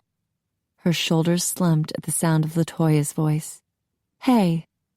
I'm getting off work soon, LaToya said. Meet me at Morningside Park in 30 minutes. Why? Can't explain now. See you soon. LaToya lowered her voice. Don't forget your badge. What? Lara asked, but her roommate had already hung up. What was LaToya up to? She usually came straight home when her shift ended. 30 minutes later, Lara waited by the park's main entrance and spotted LaToya headed her way, still in her patrol officer's uniform. What's up? Lara swung her handbag over her shoulder. I want to show you something. LaToya led her toward the entrance to Columbia University. I didn't want to talk about it while I was still at work. The case has been turned over to some detectives there, so I'm not supposed to be involved with it anymore. What case? A missing college student, Vanessa Carlton. My partner and I answered the 911 call, then later we turned it over to the detectives. So why are we here? Lara asked. LaToya adjusted her sunglasses against the late afternoon glare. I was there when the detectives questioned the girls in the dorm, and it was really weird. I kept remembering the way you described Harvey and the paramedics when they were under Jack's mind control. Lara flinched. You think Jack is involved with this girl's disappearance? I don't know what to think. And I couldn't tell the detectives about what happened to Harvey when he doesn't remember it. We would both look crazy. That's true. So I thought you better see these girls, LaToya continued. You've seen mind control before, so maybe you can tell if that's what happened to them. Lara's heart sank. Okay. She'd always known Jack was different, unusual, but she'd never thought he was a criminal. He couldn't be involved with this. Please. She followed LaToya into the dormitory. A bulletin board covered the wall close to the entrance. Brightly colored paper announced seminars and parties. Girls stood in small clusters in the hallway, whispering to each other. When they noticed LaToya in her uniform, they hushed, and a silent aura of fear hovered over them. Officer? One of the girls asked. Any news about Vanessa? Not yet. Sorry, LaToya said. The girls nodded and filed into their rooms. This is Vanessa's room. LaToya knocked on room 116, then raised her voice. NYPD! The door cracked, and a young woman peered out. Young, about 18, Lara figured. Round, chubby face, and innocent eyes. Did you find her? Her eyes were wide with hope. We're still working on it, LaToya said. Megan, I brought another detective here to ask you a few questions. LaToya motioned toward Lara. Can we come in? Sure. Megan opened the door. But I already told the other detectives everything I know. She sat cross-legged on a twin-sized bed and set a bowl of M&Ms in her lap. Want some? No, thank you. Lara sat at the desk chair that was situated between the two twin beds. LaToya perched on the other bed and removed a pad of paper and a pen from her shirt pocket. Lara began with questions about Vanessa's schedule, her girlfriends, boyfriends, enemies, her favorite pastimes, or places to hang out. LaToya busily took notes while Megan answered between mouthfuls of candy. Do you have a recent photo of Vanessa? Lara asked. Well, the other detectives took the best one. Megan grabbed a photo album off the desk and thumbed through it. This one's pretty good. She handed it over. Lara studied the photo. Auburn hair, blue eyes, slim build. Yeah, Vanessa's really pretty. Megan gave her bowl of M&Ms a guilty look. She's not overweight like me. Any trouble with guys? Lara asked. Megan shook her head, and her brown curls bounced about her face. People are always assuming that Vanessa dates a lot, but it's not true. She's sort of picky. She wants to save herself for the right guy. I see. The missing girl didn't sound like the type to run off to have an affair. Lara turned to LaToya. Has her family been contacted? Yeah, LaToya said. They have no idea where she is. They say she's never run off like this before. And the ex-boyfriend checked out? Lara asked. Yeah, he has an alibi, and he's happily engaged to another girl. It's a dead end. Lara focused back on Megan. You have no idea where she could be? Nope. Megan shoved more candy into her mouth. She filled her hand with more M&Ms. Did you go anywhere with Vanessa last night? Lara asked. Megan's hand went slack, and the M&Ms fell with a pattering sound back into the bowl. Her face went blank. We were in our room, studying. A chill crept up Lara's arms. Megan's face was expressionless, just the way Harvey's had been. The paramedics and the Trents had looked the same way. God, no. Don't let Jack be involved with this. I told you it was weird, LaToya whispered. Lara cleared her throat. Megan, it was Saturday night. Surely you went somewhere. Maybe to get something to eat? We were in our room studying, Megan repeated. And Vanessa never went out at all? We were in our room studying, Megan whispered. I understand. Lara stood and slipped Vanessa's photo into her jeans pocket. Thank you for your time. Megan blinked and looked surprised. You're going? Yes, I'll keep in touch. Lara headed for the door. Okay. Megan's eyes were once again eager. I hope Vanessa will be okay. She's really nice to me, you know? She showed me the proper way to put on makeup. LaToya led Lara down the dormitory hall. You see what I mean by weird? Megan was acting normal, then she turned into a zombie. I know, Lara grumbled. It looked like she'd been programmed. And we know only one person who's capable of doing that. Lara winced. Not Jack, please. There could be others with that ability. Hadn't he said something about protecting others? Others who could be like him? But if his friends were capable of kidnapping, what did that say about Jack? LaToya knocked on door 124. Vanessa's friends live here. Carmen and Ramya. Lara talked to the two girls. They were both pretty brunettes. Carmen looked Hispanic, and Ramya came from India. They were clearly worried about Vanessa and eager to help in any way they could. Until Lara asked if they'd gone out the night before. Their faces went blank, and their eyes shuddered. We were in our room studying, they answered in unison. Gooseflesh slithered down Lara's arms. Thank you. When the door shut, she turned to LaToya. Don't say it. It can't be Jack. LaToya grimaced, then headed toward the stairs. There's someone else I want you to meet.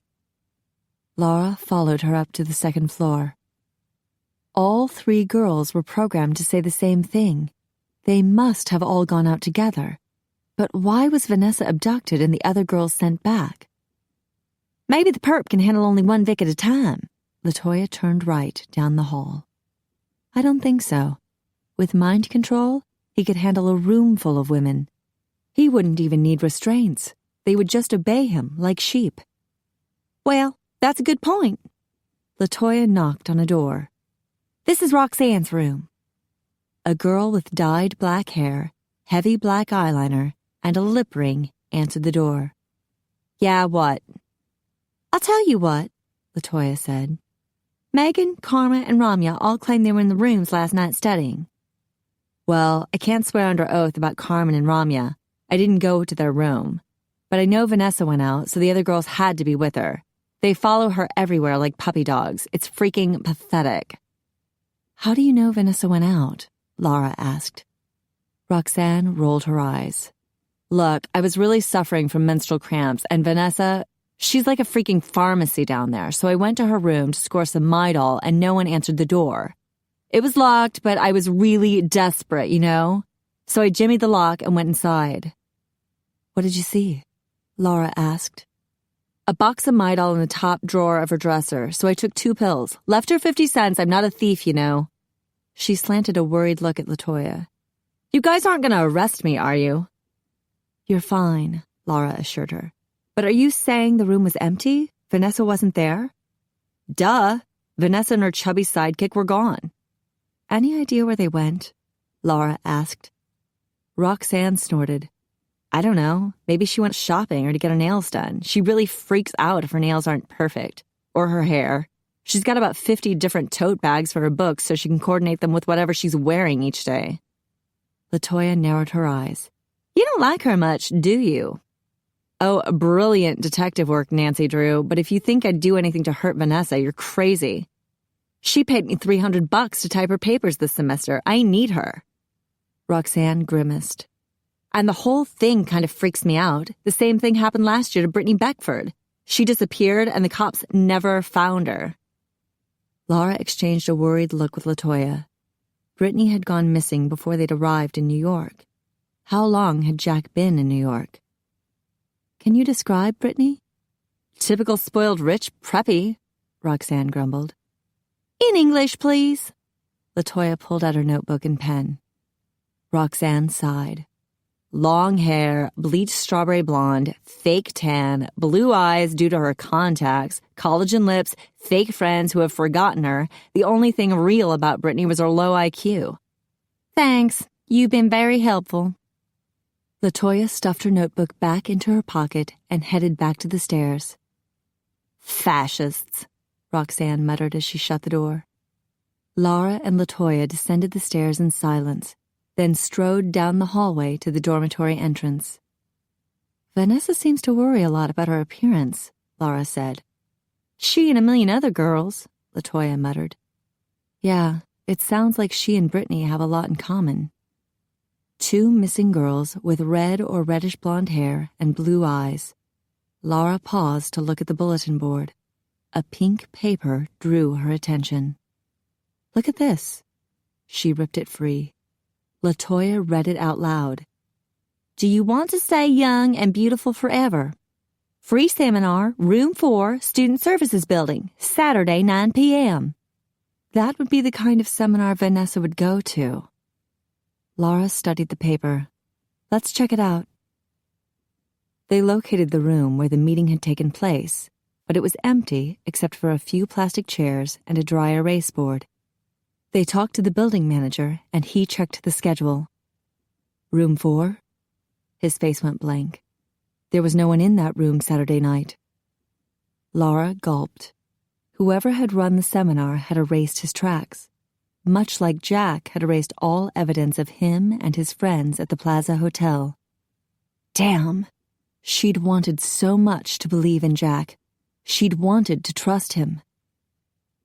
Her gut churned as they walked across the campus. She couldn't believe he was involved. There had to be someone else with his abilities. I need to talk to Jack. You're in luck. LaToya pulled out her notebook and flipped through the pages. I have his address right here. That Lexus he was driving was registered to a Roman Dragonesti, Upper East Side. Then let's go. Laura's heart squeezed in her chest. She'd wanted so badly to see Jack again, but now she'd have to question him as a suspect. What did you learn about Jack in our apartment? LaToya asked. You didn't say much about it. She hadn't wanted to talk about his kiss. It had been too glorious to cheapen with gossip. A vision flitted through her mind. Jack in his jeans and no shirt, his broad chest and strong shoulders, his warm brown eyes that glimmered with gold, or glowed red when he was turned on. She swallowed hard. I'm not sure what he is. LaToya shook her head. It's looking bad for him. I know. Laura's gut clenched. Please, God, don't let Jack be a kidnapper or a murderer. Chapter 8. It was almost 6 o'clock when Laura and LaToya ascended the steps to Roman Dragonesti's townhouse on the Upper East Side. Fancy place. LaToya scanned the neighborhood from the front porch. Nice and quiet. Did you notice how heavily shuttered all the windows are? Laura had hoped for a peek inside one of the windows, but the place was closed up tight. She pressed the doorbell. The chimes echoed inside as if they were reverberating around an empty cavern. There was something not quite right here, but she couldn't put her finger on it. Maybe it was just an overactive imagination coupled with her current sense of gloom. The subway ride and short walk hadn't done much to calm her nerves. A niggling fear had settled in her gut and a sick heaviness in her heart. She recognized the symptoms, having endured this pain once before. Disillusionment, betrayal. She had fought so hard after the car accident to rebuild her life and put the pageant days behind her. She'd met Ronnie at LSU. She'd thought he understood her need for a new and meaningful life, had trusted him, and believed him to truly love her. Until he had bragged to his friends and anyone else who would listen that he'd popped the cherry of a beauty queen. She'd been nothing more than a fancy title so he could mark a notch on his trophy case. Damn it. She had thought Jack could be trusted. She'd thought he was different, that he admired her for her intelligence and strength of character. She'd thought he might be the one. We're being watched, LaToya whispered. Laura looked up at the surveillance camera. The green light had come on. Jack works for a company that specializes in security. I wonder what they're keeping secure, LaToya muttered. A crackling sound emanated from an intercom next to the door.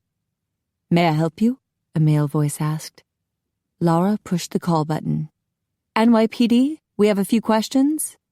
Yeah, open up, LaToya shouted. There was a pause. Laura's stomach nodded. Please let Jack have an alibi for Saturday night. The door opened slowly, revealing a tall, young man. The words McKay, S. and I were embroidered on the left side of his navy polo shirt. His khaki pants were belted low on his lean hips. His dark hair was pulled back into a short ponytail. A gold stud gleamed in his ear. He was almost as gorgeous as Jack. I am Carlos, he said with a slight accent. How may I help you? Can we come in? LaToya asked. His mouth quirked. Do you have a warrant? We have a few questions, if you don't mind. Laura gave him a friendly smile. Is Jack here? Giacomo de Venezia, otherwise known as Jack? Carlos tilted his head, studying her. Are you the cop who crashed Ian's wedding? I heard about you. Laura felt heat creeping up her neck to her cheeks. I'm Officer Boucher, and I'm here on a professional matter. Jack is a person of interest. Carlos's eyes gleamed. I bet he is. This is my associate, Officer Lafayette. Laura motioned to LaToya. Is Jack here? We need to talk to him. He is not available at this time. Carlos's amused gaze swept down to her feet and back up.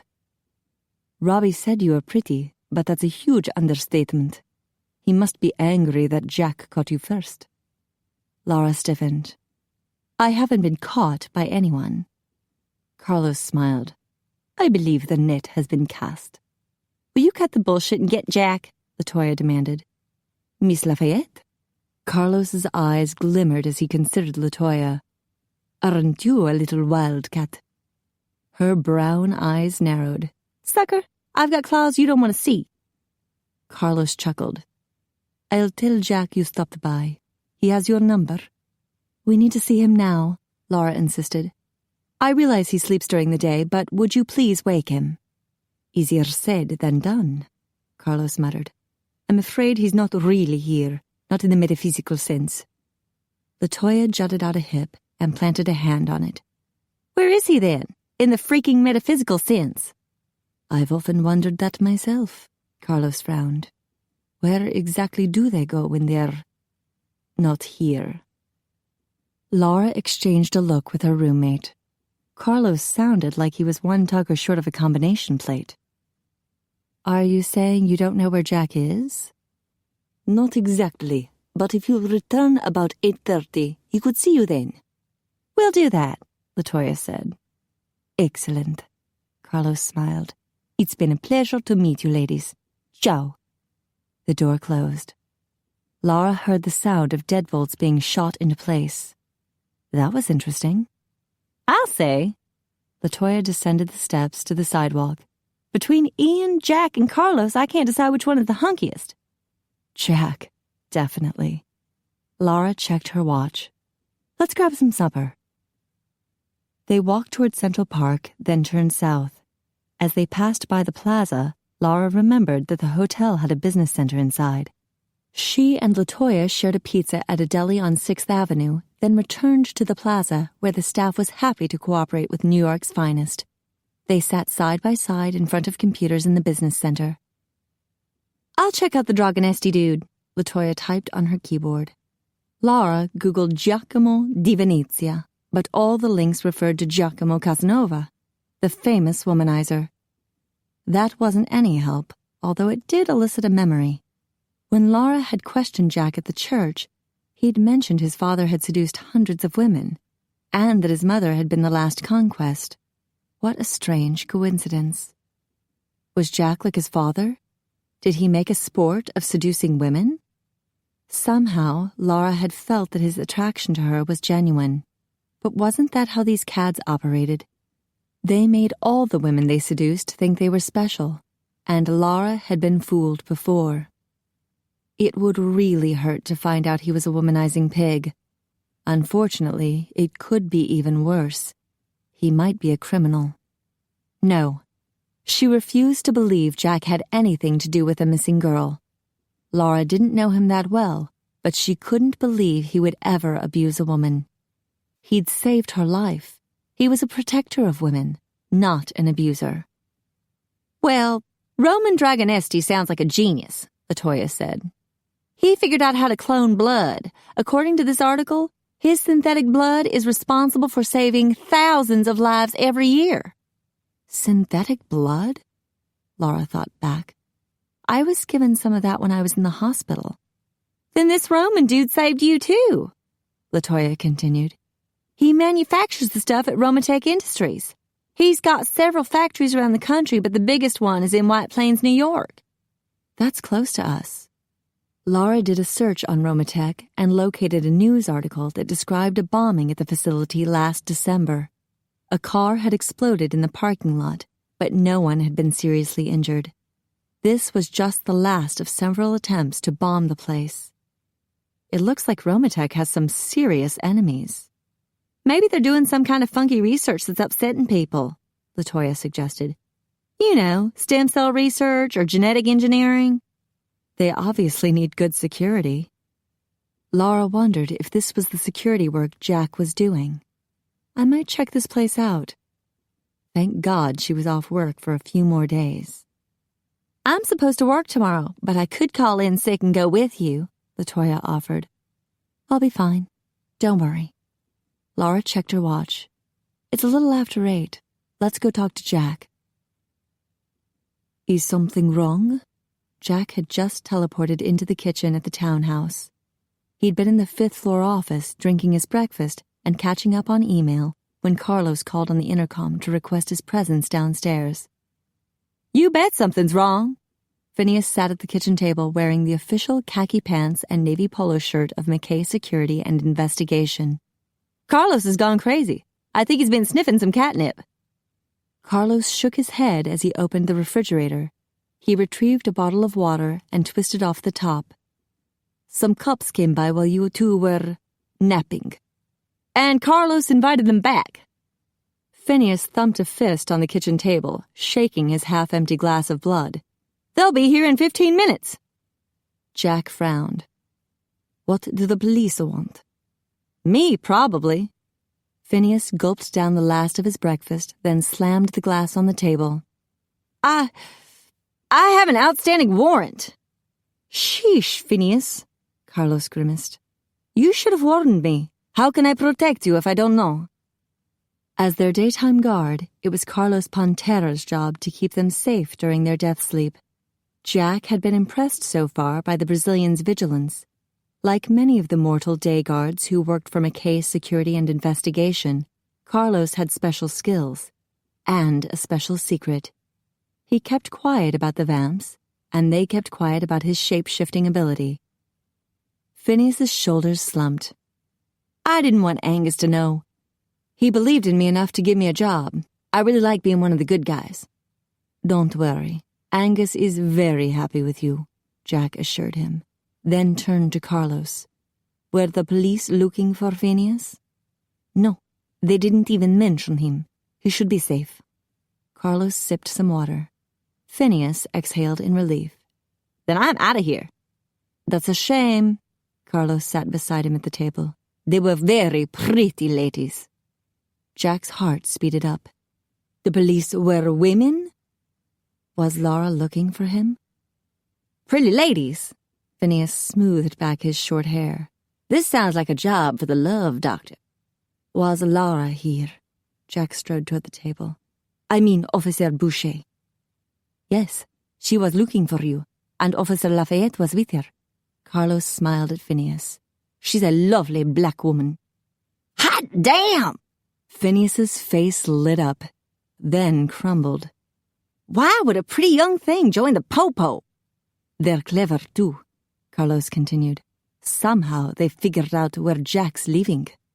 That's the Popo for you, man. They'll track your ass down. Phineas took his empty glass and blood bottle to the sink and rinsed them out. Jack sat at the table as he thought back.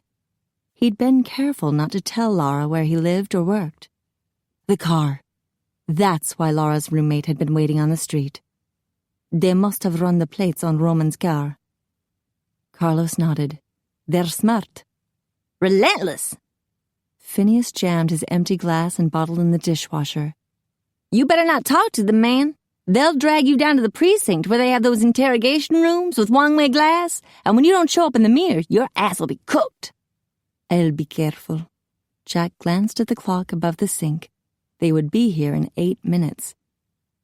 Phineas, go on to work without me. Tell Connor I'll be there shortly. Okay, but I can tell you he's not going to like this. Phineas frowned as his body wavered and disappeared. Jack sighed.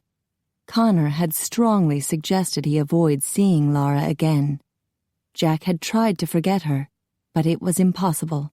Someone at Romatech would walk by wearing a blue shirt that reminded him of the color of her eyes, or he would hear someone laugh and find himself longing to hear the sound of Lara's laughter. Whenever he showered, he recalled the feel of her hands on his skin. And when he lay down to fall into his death sleep, he imagined the sun rising, a fiery ball of gold and red. He could never see it again, but he could see Lara's hair the way it gleamed red and gold, the way soft strands curled close to her brow. It felt like silken fire in his hands. He wanted to see her again. Santo cielo, he wanted her. I hope you don't mind that I invited them back, Carlos said. I thought it would be best to appease their curiosity. We don't want them coming here with a search warrant during the day. Jack winced. That would be a disaster. They would find dead bodies. You're awake now, so everything should appear normal. Are there any coffins in the basement? Jack asked. No. Dougal took his with him when he was reassigned. Ian gave his coffin away to charity. He'd outgrown it. Jack smiled. And I doubt his new wife wanted to share one with him. Carlos laughed. No, Tony wouldn't go for that. Jack glanced at the clock. 5 minutes to go. I'd better get ready. He teleported to his bedroom on the 4th floor. With vampire speed, he showered, brushed his teeth, and pulled on a clean pair of jeans and a maroon t-shirt. He was dragging a comb through his damp hair when he heard the doorbell chime below. Lara. He glanced at the blank wall above the bathroom vanity. Even if a mirror were there, he wouldn't reflect in it. He rubbed the stubble on his jaw. He hadn't had time to shave. Hopefully, he would look all right to Lara. He was gorgeous. A blur of motion had caught Lara's attention, and then Jack was suddenly there on the 2nd floor landing of the grand staircase. She blinked. Had he been moving at super speed? He was standing still now and looking at her. He smiled, and her heart squeezed in her chest. No way could this man be a kidnapper. All he'd have to do is crook his finger and a woman would come running. Officer Boucher. A tap on her shoulder made Lara jump. Yes? Carlos grinned. I asked if you and your partner would like a tour of the premises. Oh. Lara winced inwardly. She hadn't heard Carlos the first time. She'd been too busy ogling Jack. When she and LaToya had arrived a minute ago, Carlos had ushered them into the spacious foyer. She'd noted the gleaming marble floor and grand curved staircase, and then Jack had appeared. Now he was slowly descending the stairs, his gaze still focused on her. I'll take the tour, LaToya announced. Lara can talk to Jack. Lara sidled close to her roommate. Are you sure you want to separate? Don't worry, Officer Boucher, Carlos said. Your friend will be safe with me. LaToya snorted and crossed her arms. You should be worried if you're safe with me. Carlos's eyes gleamed. So how do you want to do this? Shall we start at the top and work our way down? LaToya arched a brow. Sounds good to me. Officer Lafayette. Jack bowed slightly as he reached the bottom of the stairs. A pleasure to see you again. I hope your ex is no longer causing you a trouble. I believe his name was Bob. He's fine, LaToya grumbled, but your ass could be in trouble. She stomped up the stairs with Carlos. Jack turned to Lara, his eyebrows raised. I'm in trouble?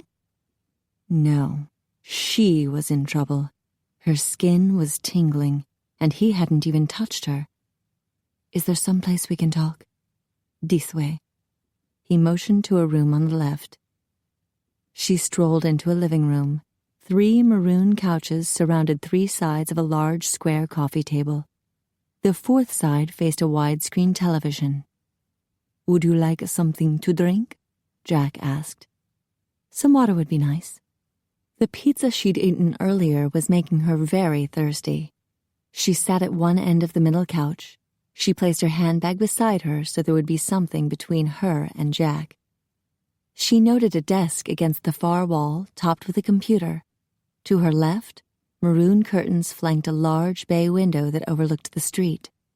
Metal shutters were closed tight, as if they were worried someone might get a peek inside. But as Lara scanned the room, she couldn't see anything out of the ordinary. Maybe someone was extremely opposed to sunlight. Here you go. Jack's voice caught her off guard. That was fast. He handed her a glass of ice water, then placed a wooden coaster on the coffee table in front of her. Shanna will have my head if we leave watermarks on the table. Shanna? Who's she? Roman's wife. They own this townhouse. Jack settled on the couch beside her. Roman Dragonesti? Lara sipped some water. Yes. Jack shifted sideways to face her and propped an elbow on the back of the couch. You did your homework. I'm guessing you ran the plates on Roman's car. Yes. Lara drank some more water. LaToya doesn't actually have an ex-boyfriend named Bob. The corner of Jack's mouth lifted. What a surprise. Damn, he was cute. Lara set her glass on the coaster. You're not thirsty? No, I'm fine, thank you. It seemed odd that he never joined her for a drink. She glanced at the window. I've never seen such heavy-duty shutters in a residence before. They look industrial strength. They cut out the noise from the city. That's for sure. It's as quiet as a tomb in here. He rubbed his whiskered jaw. You could say that. His gaze shifted to Lara with an intense look. I missed you. Her throat tightened. You could have called. I've been trying to resist you. Trying? I would say you were entirely successful. Lara slapped herself mentally. She was sounding too needy. She waved a hand in a dismissive gesture. Not that it matters. I was avoiding you too. He regarded her sadly. That was wise of you. Why? Are you involved with someone else? No. He touched her hair. After meeting you, how could I want anyone else? She gulped. Did he really mean that? Or was he just a smooth talker? She shoved her hair behind her shoulders and out of his reach. This is a professional call. I see. How can I help you? Where were you last night? His eyebrows rose. Are you working a case? Yes. She lowered her gaze to her clenched hands in her lap. Now she felt like a heel. A college girl disappeared last night. She may have been kidnapped, and it looks like someone altered her friend's memories. And you suspect me? He asked quietly. I don't... She swallowed hard at the lump constricting her throat. I don't want to, but you're the only one I know who can manipulate minds like that. She cast a nervous glance his way. Are there others who can do it? Merda, he muttered, his brow creasing with a scowl. Tell me there are others. Tell me you have an alibi. Do you really believe I would kidnap a young woman? He tossed her purse on the coffee table, then scooted closer to her. She stiffened. What are you doing? If you think I'm a criminal, you obviously don't know me well enough. He scooped her onto his lap. Stop it. She tried to wiggle off his lap, but he held her tight. You could get in big trouble for hindering an investigation. Lara. He interrupted her, gazing fiercely into her eyes. I was at work last night. At Romantech Industries? Yes. We celebrate Mass there on Saturday night. There was a reception afterward. He gritted his teeth. About 30 people were there if you wish to question them. I'll do that. She couldn't find a place to set her hands other than his chest or shoulders. You had a church service at work? Yes. Father Andrew comes every Saturday night. Our enemies know about it. They've attacked before, so I had to be there to provide security. Enemies? That sounded over the top. But on the other hand, if Jack was at church, he couldn't be involved with Vanessa's disappearance. It looked like her prayers had been answered. What about the mind manipulation? His frown deepened. There are others with the ability. Friends? Yes. His eyes hardened, the gold glinting with anger. And enemies. Gooseflesh skittered down Lara's arms. Friends and enemies with mind control power? She shivered, suddenly feeling like she was teetering on a precipice about to fall. He touched her cheek. This is shocking to me. Tell me about it. What on earth was she getting into? She tried to make sense of everything, but it was hard to think with him touching her and looking at her so fiercely. He skimmed his fingers along her jaw. "I'm stunned by how much it hurts for you to think ill of me." She swallowed hard. "I didn't want to. It was making me sick. I didn't want to believe it." "Then don't." He raked his hands into her hair. "I want to trust you, Jack." But it was damned hard when his eyes were taking on a reddish glow. "You can." He pulled her into his arms and kissed her. Chapter 9. He must have turned masochistic in his old age. How else could he rage with desire for a woman who suspected him of being a criminal? Jack molded his mouth against Lara's, easing her lips apart so he could invade her with his tongue. He rubbed his hands down her back. Mine. Santo cielo. He was becoming possessive. Possessive to the point that common sense no longer made sense. So what if they were wrong for each other? So what if every affair he'd had in the past had come to a terrible end? He no longer cared. She was Lara, and he had to have her. He stroked her tongue with his own, and a surge of joy shot through him as she grabbed his shoulders and kissed him back. Yes, she wanted him too. Lara. He dusted her face with kisses, her cheeks, her brow, the little freckles on her nose. Cara mia. Jack. She delved her hands into his hair. I shouldn't let you. Don't be afraid, he whispered against her temple. But you have strange powers. The better to love you with. He drew her earlobe into his mouth and suckled. He knew from experience that a vamp's saliva tended to make a woman more sensitive and titillated, but it usually required some mind control to work, and Lara was immune to that. He tickled her neck with his tongue. She moaned. He grew hard. She was so glorious, so responsive. Even without a mental connection, her body reacted to him as if they belonged together. He ran his hand down her hip to her thigh and squeezed. She wiggled closer to him. He winced as her hip rubbed against his erection. He'd reached the limit of how much torture he could bear. Time out.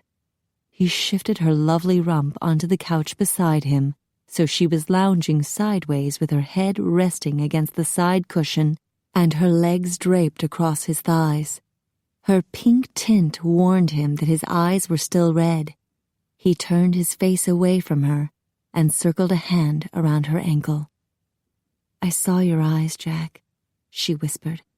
They're glowing and red. I know. He massaged her delicate ankle bone. It's a sign of how much I want you. She took a deep breath and let it out slowly. I want to know your secret. Who are you? He closed his eyes briefly. 9 circles of hell. I'd tell you if I could. She groaned. This is so frustrating. At least tell me what's the deal with the 9 circles of hell. It's an old habit. He took her hand and stroked her fingers with his own. When I was a young lad in Venice, my tutor was an old priest. He taught me to read with Dante's Divine Comedy. It starts with Inferno and the 9 circles of hell. She grimaced. What a strange choice of reading material for a child. He laced his fingers with hers. Father Giovanni was trying to scare me into being good. He didn't want me to follow in my father's footsteps. She gave him a wry smile. Did it work? He smiled back. Unfortunately, I found the descriptions of Inferno more interesting than Paradiso. Well, Most kids would. It's the literary equivalent of a horror movie. So, 9 circles, huh? That's a lot of hell. According to Father Giovanni, there are a lot of sinners. She snorted. What a fun teacher. So which of the 9 circles is waiting for your untimely demise? The question caught him by surprise. After living 200 years, Jack no longer gave much thought to death. And that was a mistake. He could always die in battle with the malcontents. And then, what would happen to his immortal soul? Would he prove Father Giovanni right and end up in Inferno? He'd killed before, but only in self-defense. He'd fed off women, but he'd always tried to repay the favor. When it came to sin, only one loomed before him that he couldn't possibly deny. Jack, she squeezed his hand. You look so serious. I was only joking. He met her gaze. His vision was no longer tinted red. Nothing like thoughts of eternal damnation to kill the mood. I would go to the 2nd circle, and there I would spend eternity, being tossed to and fro by a violent storm. She made a face. That's awful. What sin have you committed to deserve that? He lifted her hand to his mouth and pressed a kiss into the palm. Lost. Her eyes widened. That hardly seems fair. I mean, lust doesn't seem all that evil. At least your lust doesn't. Not when it's directed at me. It is me, right? Oh, yes. He rubbed his thumb over the spot he'd kissed, wishing he could permanently imprint his claim on her skin. Definitely you. Only you. Her eyes sparkled. I like that. Her gaze swept over him with a seductive look. Maybe we could find a way to appease your lust. Cure a sin by giving into it? He smiled as he wrapped a hand around her calf. That's a novel approach. Hey, what good is a sin if you can't enjoy it? He chuckled. What a naughty angel you are. But as tempted as I am, I don't believe your solution can work. Why not? You're assuming my lust can be appeased. He gazed at her body with a wistful look. There is no cure for this. The more I get, the more I want. Even so, I am touched that you would so nobly sacrifice yourself to save me. Her face turned a deeper pink. It wouldn't be entirely unselfish on my part. I'm afraid I'm suffering from the same sin. He leaned toward her to touch her face. Don't worry, cara mia. There is an easy way out. Easy, but also very rare. If lust grows into true love, then we would find ourselves in Paradiso. Jack, you are so sweet. She curved a hand around his neck. There's something very old-fashioned and romantic about you. He was definitely older than she thought. You bring out the romantic in me. She watched him with worried eyes. There's so much about you that I don't know. I wish you would tell me more, 'cause I just don't know what to think. I understand. How could she trust him when he wouldn't confide in her? Maybe he could prove himself by earning her trust. He kissed her lightly on the lips, then straightened. Tell me about this case you're working. She groaned. Okay. She told him about the college student who had disappeared Saturday night and how the friends all appeared programmed to tell the same lie. Here, I have some stuff to show you. Lara slipped a hand into her jeans pocket, lifting her hips slightly in the air. Jack groaned. Have mercy, bellissima. She grinned. You have a one-track mind. She handed him the photo, then unfolded a pink sheet of paper. LaToya and I found this on a bulletin board. We checked it out, and the building manager did the same zombie act that the girlfriends did. Jack studied the photo and then the flyer. Do you want to stay young and beautiful forever? Free seminar. Yeah, I think that's how the perp attracts the girls. Then he picks one out like Vanessa and makes sure no one else can remember him. Roxanne said there was another girl last year who went missing. Jack glanced at the photo. Was the other girl a redhead like this one? Close. Strawberry blonde. A twinge of unease pricked at Jack's gut. Lara was exactly the kind of girl this kidnapper was looking for. And given the kidnapper's ability to manipulate minds, chances were good that he was a vampire. A malcontent who preyed on pretty young women for food and sex. And like most malcontents, he probably considered mortals a disposable food source. When he tired of one, he would drain her dry and toss her out like an empty milk jug. If Lara came across him in the course of her investigation, he would want her. He would grab her and teleport away, and there would be no way to track him down. Jack swallowed hard. He couldn't let Lara pursue this vampire. This criminal is dangerous. I think you should leave his capture to someone else. Like me. No way. She scowled at him as she swung her legs off his lap and sat up. I want to be promoted to detective. If I can help with this case, it'll prove that I'm ready. Prove yourself on someone less dangerous. She scoffed. They're all dangerous, Jack. That's why they're called criminals. He folded the flyer and handed it back to her. Have you been officially assigned to the case? No. She stuffed the flyer in her pocket. Some detectives in LaToya's precinct are handling it. Normally, it would be a really big no-no for us to do our own investigating, but we feel compelled to do something because we know about the mind control aspect. I don't think the detectives will ever figure that out, and I really don't know how to explain it to them without them wanting to lock us up in a psych ward. Jack also doubted the detectives would figure out that a vampire was involved.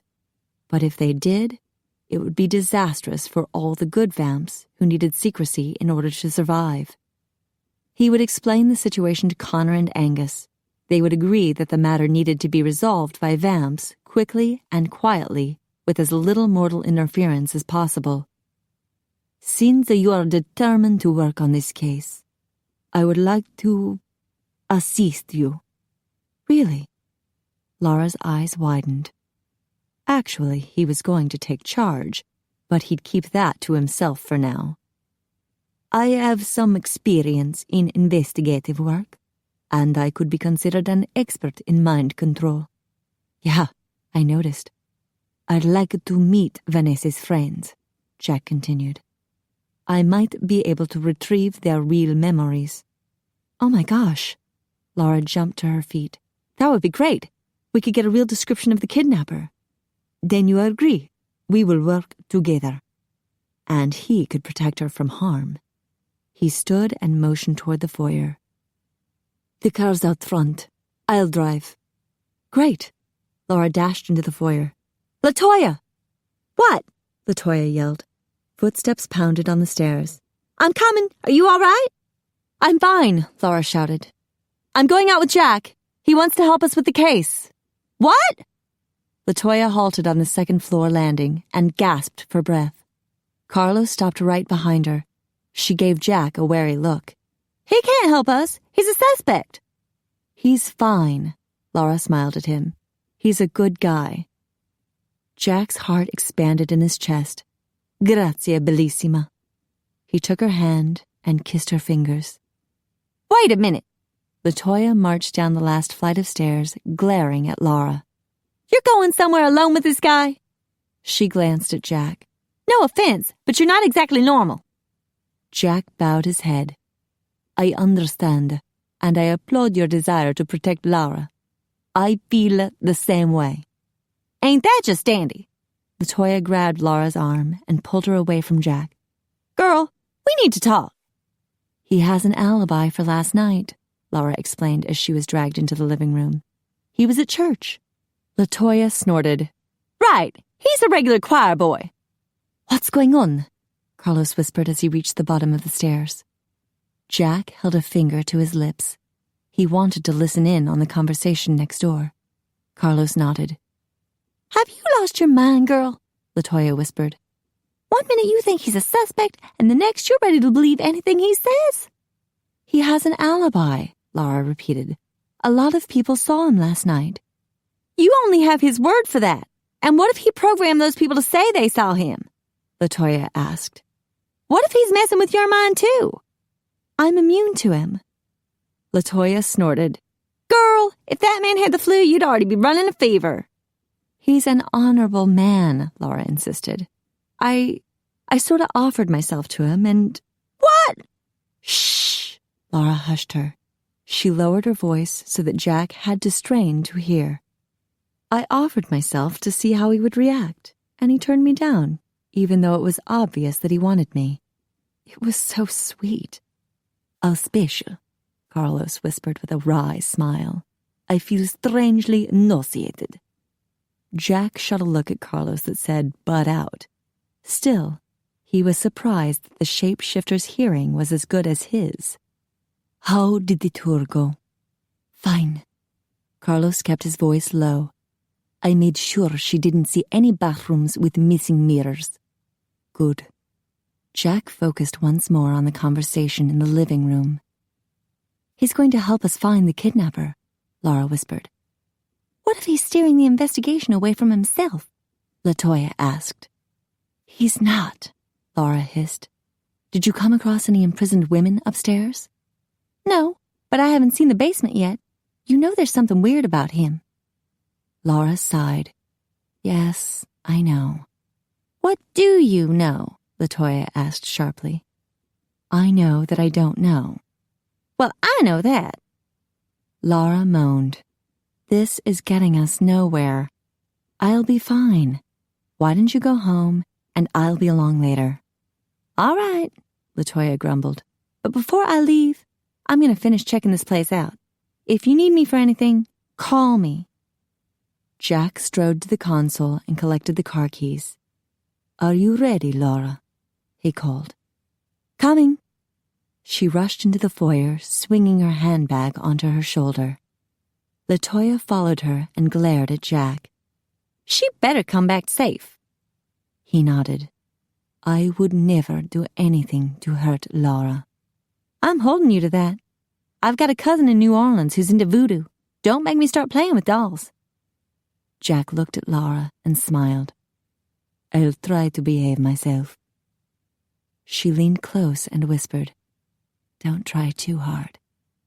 He squeezed her hand. Whatever you say, Bellissima. I always aim to please. Oh, God, LaToya grimaced. Y'all are so sweet, I'm going into hyperglycemic shock. Just kill me now. Carlos laughed. How about the beer? Sounds good. LaToya crossed her arms, still watching Jack with a suspicious eye, while Carlos disappeared into the kitchen. So, choir boy, what's in the basement? A dead body or two, usually, Jack smiled. But they're gone now. Lara gave him an annoyed look. That's not helping. Sorry, Jack said. There's a washer and dryer downstairs. Of course, LaToya narrowed her eyes. And plenty of bleach for getting out bloodstains. Exactly, Jack nodded. I ate bloodstains. Lara elbowed him in the ribs. Would you stop kidding? She's going to believe you. Unfortunately, he wasn't kidding. Here's the beer, Carlos announced as he returned from the kitchen.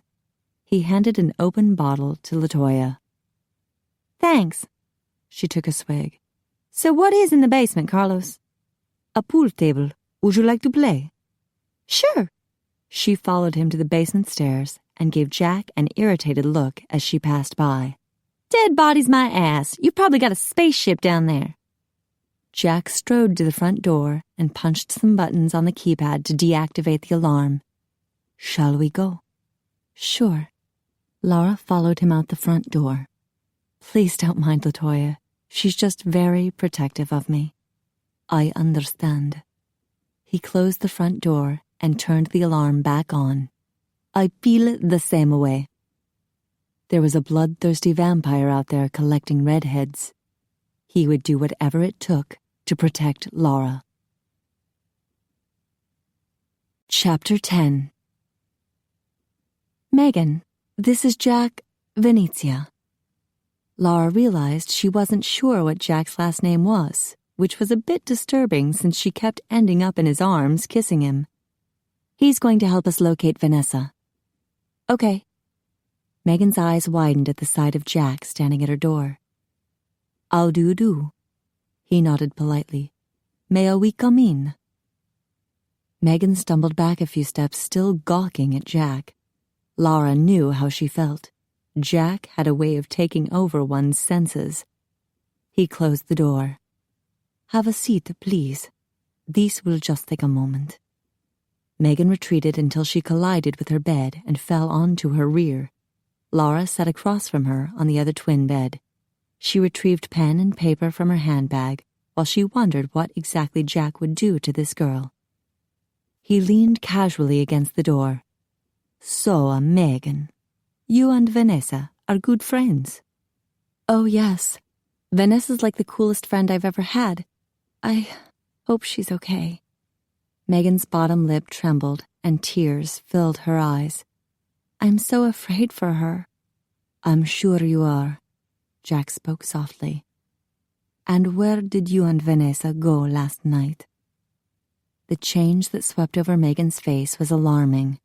Lara's skin prickled with gooseflesh as she watched the young woman go from near tears to a totally blank expression in a matter of seconds. We were in our room studying, Megan said with a dull, robotic voice. An icy blast of air swirled around the room. With a shiver, Lara turned her attention to Jack. What kind of human brain could change the temperature? He was frowning, completely focused on Megan. The gold flecks in his eyes gleamed. Lara swallowed hard. What did she really know about him? He stepped toward Megan. Where were you last night? We were in our room. Megan swayed, her eyes closing. A strange, crackling static echoed in Lara's ears. Beneath the buzz, she thought she detected a low and masculine voice. It sounded like Jack, but she couldn't make out the words. Since his mouth wasn't moving, he must have been communicating telepathically. Yes, Megan whispered. Yes, what? Yes, she would answer his questions truthfully? Or yes, she would say whatever he mentally ordered her to say? Unease tickled the back of Lara's neck. Could LaToya be right?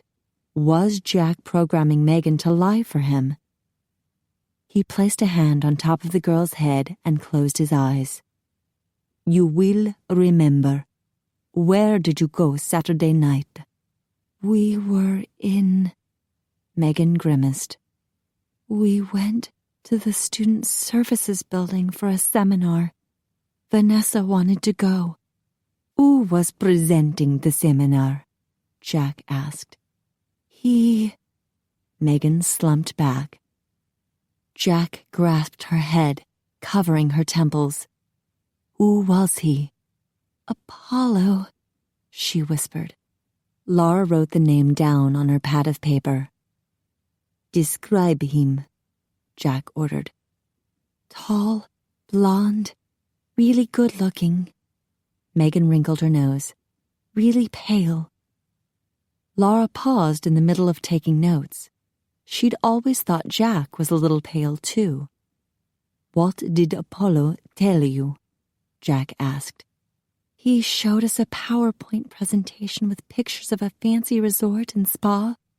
We filled out a survey about our favorite spa treatments, and one lucky person was chosen to receive a deluxe spa package. 1 week, all expenses paid. Vanessa was the lucky one. Lara shook her head. That kind of luck could get you killed. Did he say where the spa is located? Jack asked. I don't know. Megan frowned. It looked pretty. Classical Greek architecture, white marble buildings. It was in the country somewhere. Thank you, Megan. You will go to sleep now, and when you wake in the morning, you will have no memory of us being here. You will not remember answering my questions." Jack released her. She fell sideways on the bed, and Jack pulled her up to where her head rested on the pillow. The cold air in the room dissipated. Lara rushed across the room to remove Megan's flip-flops. "Why did you erase her memory of us?" Jack covered her with a blanket. "As long as she sticks to the story that Apollo programmed her with, she'll be safe. If he ever suspects she's been talking about him, her life could be in danger." Lara nodded. "I understand." She headed for the door. "I doubt Apollo is his real name." "I agree." Jack turned off the lights as he exited the room. "He probably thinks it goes well with the Greek architecture of this supposed resort."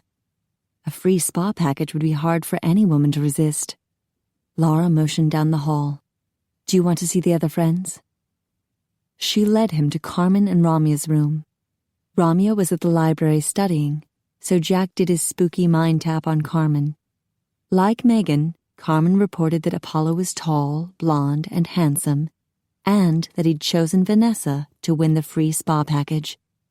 They left Carmen asleep and walked across campus to the Student Services building. There was no record of Apollo filling out any forms to rent a room, and the manager had no memory of him. As they neared the exit, Lara spotted a vending machine.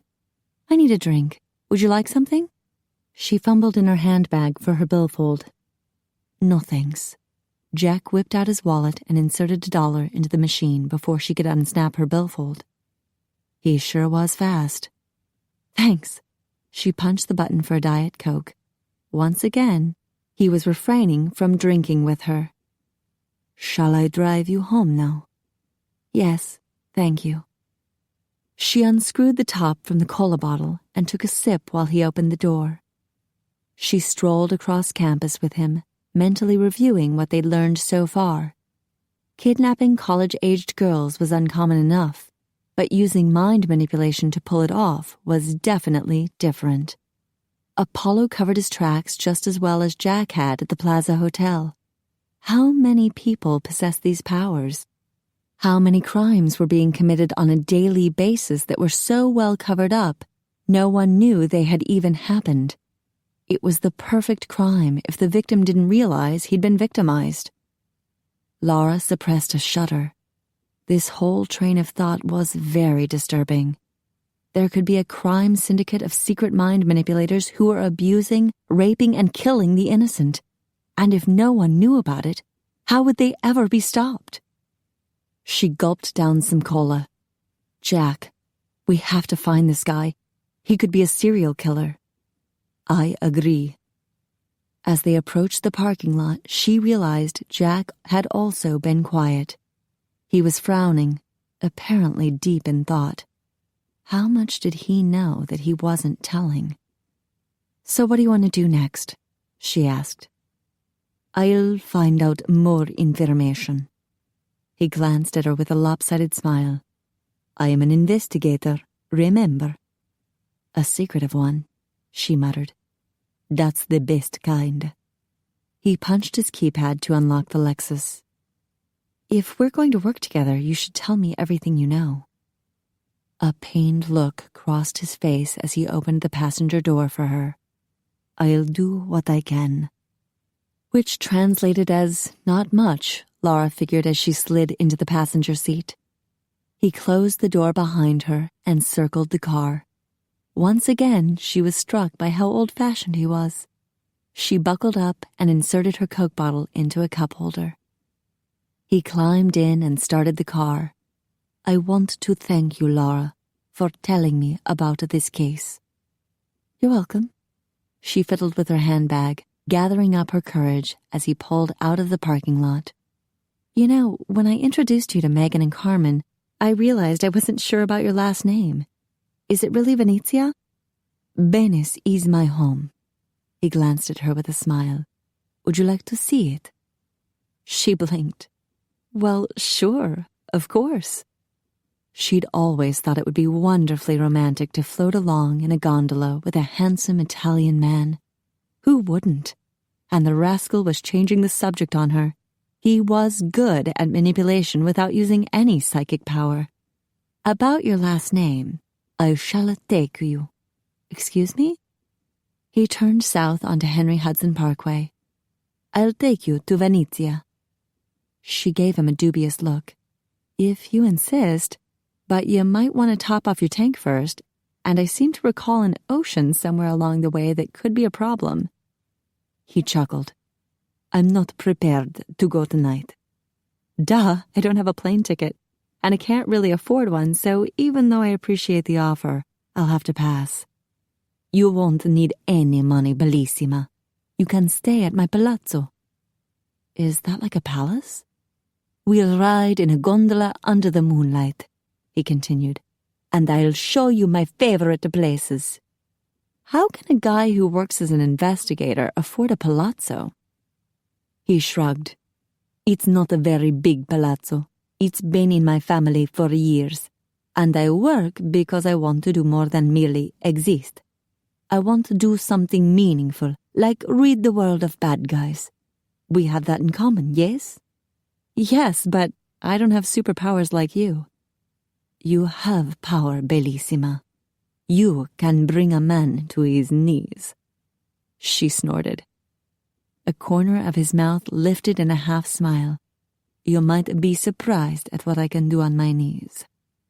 Her cheeks grew warm. So, this palazzo of yours, do you have family living there? She asked casually, hoping to get more personal information from him. No, I'm not there very often. I'm usually on assignment. Do you have any family at all? I have a distant cousin who runs the family business.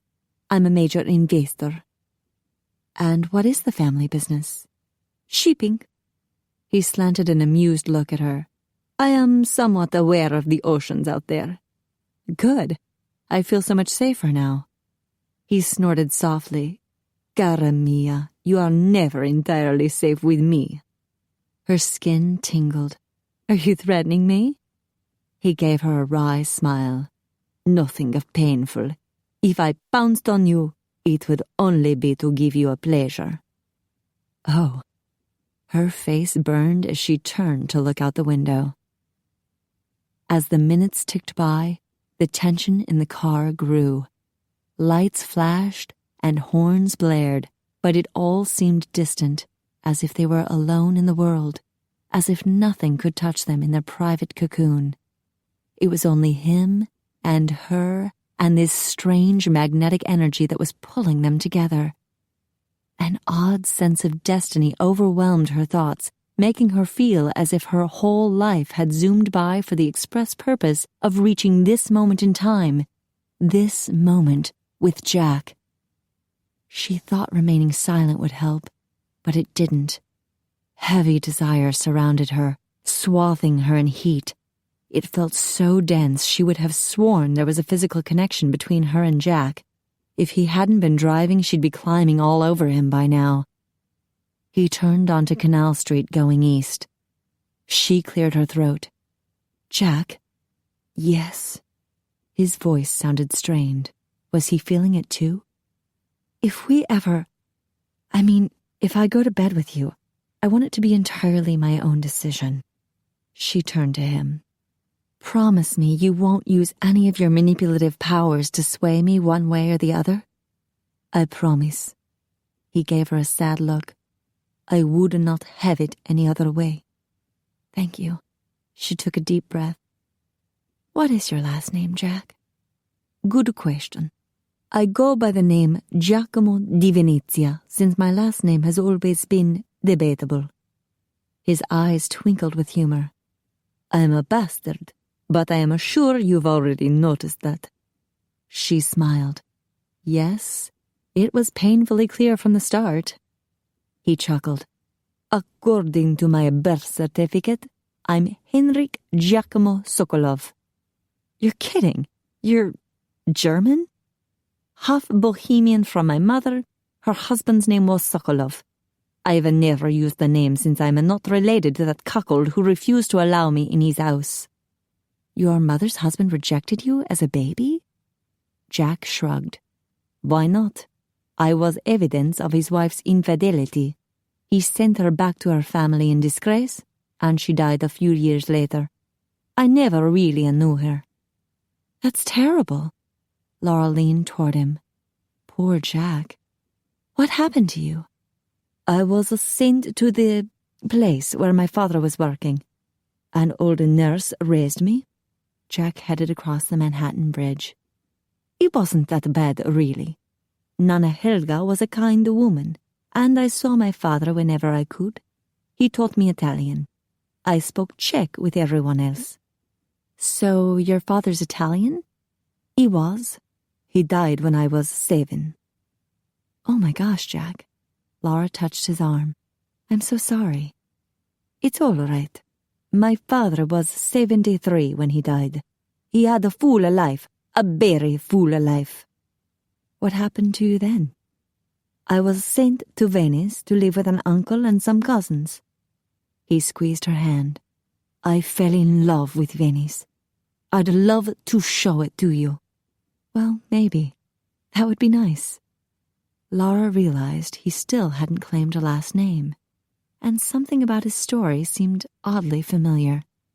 "Your father was Italian, but he was working in Bohemia where he met your mother?" "He lived in many places, but he had a way of burning his bridges behind him." Jack approached her street in Brooklyn. "Can I see you tomorrow night? We can work some more on this case." "You mean the kidnapping?" She'd become so intrigued with Jack's story that she'd almost forgotten about Apollo. "How about 8:45? He turned onto her street. "Your place?" "Okay." She gathered up her belongings. "Thank you for helping me." "Lara." He stopped the car in front of her apartment building. "I want Apollo stopped.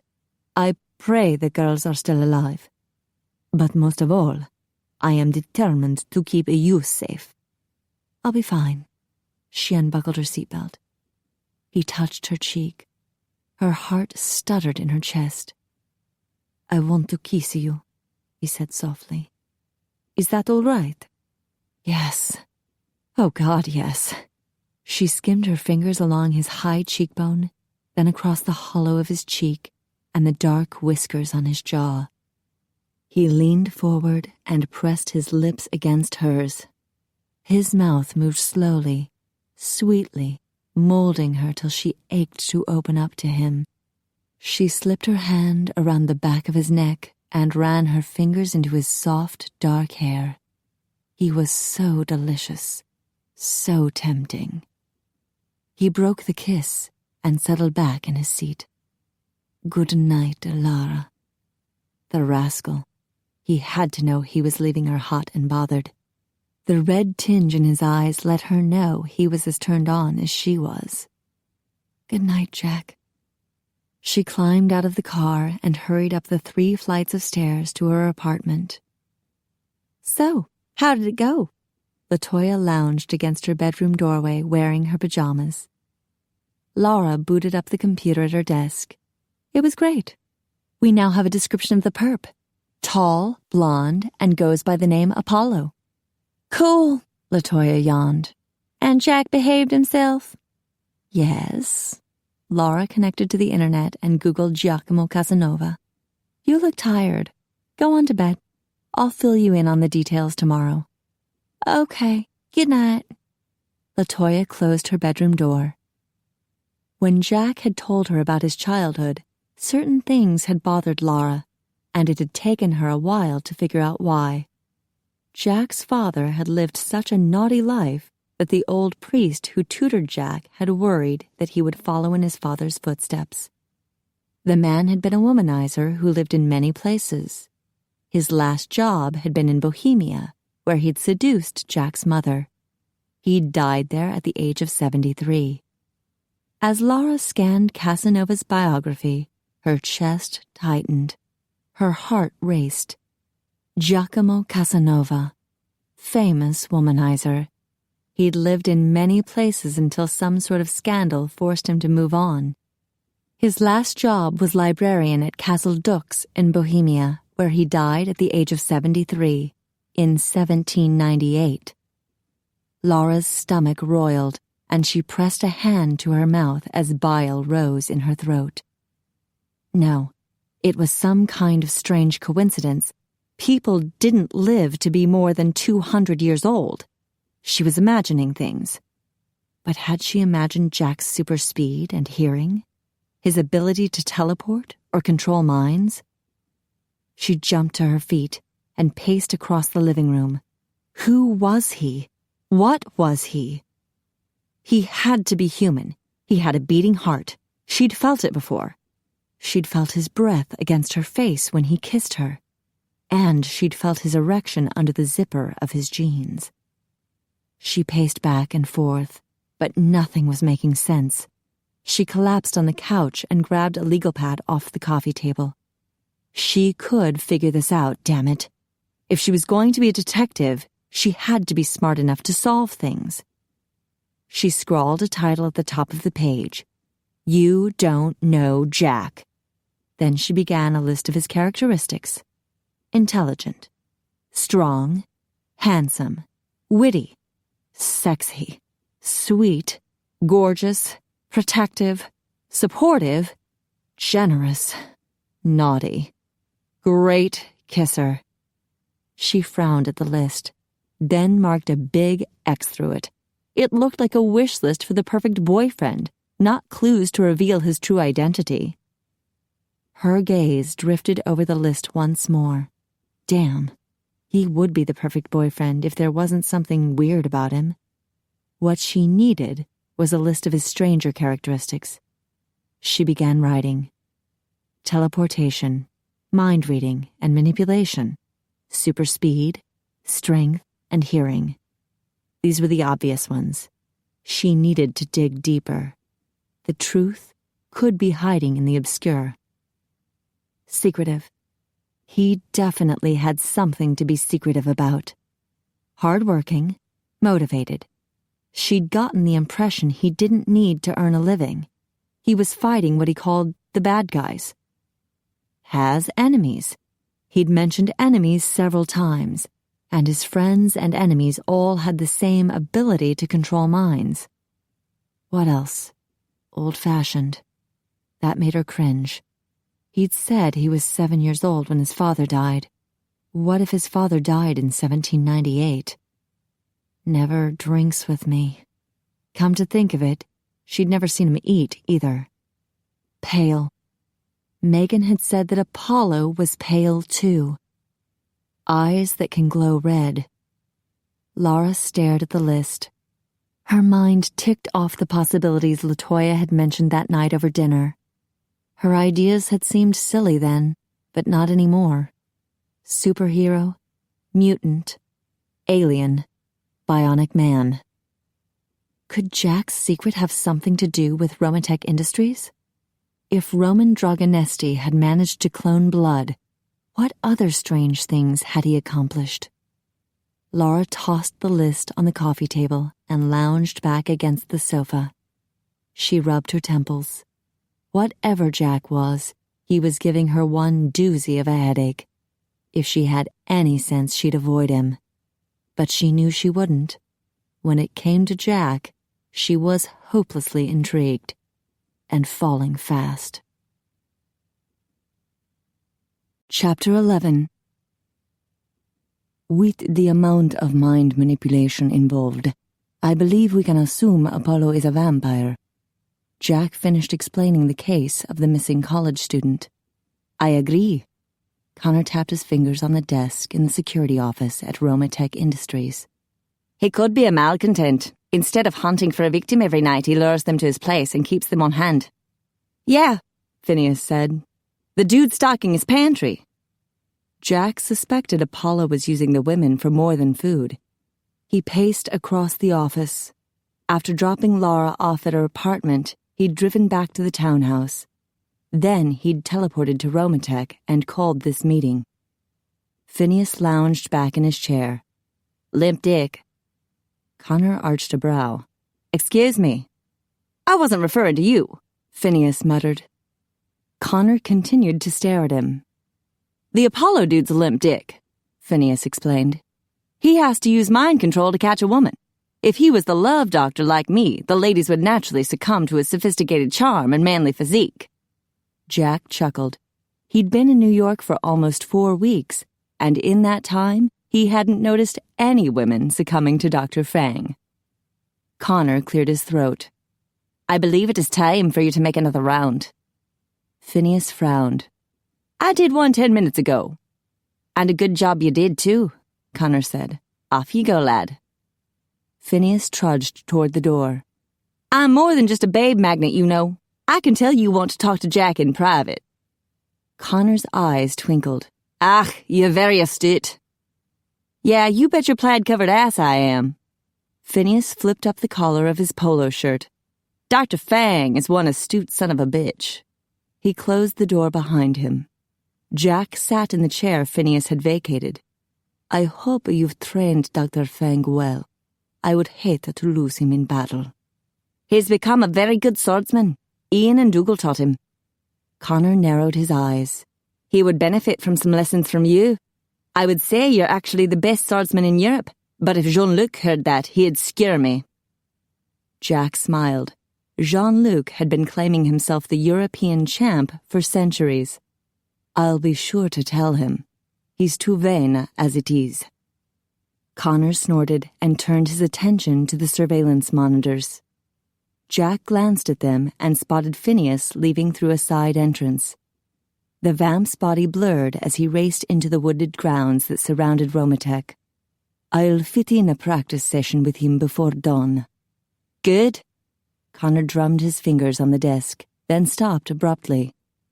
How much does the girl know? Jack wiped his face blank. Nothing. Connor studied him carefully. Is she, intellectually challenged? His mouth ticked. No. The more time she spends with you, the more suspicious she'll become, and the more you'll be tempted to tell her too much. She knows nothing, Jack said. It's the other police officers we need to be concerned about. So far, they don't know anything about Apollo. We need to keep it that way. We can't afford to let them actually solve this case. I agree. Nothing is more important than keeping our existence a secret.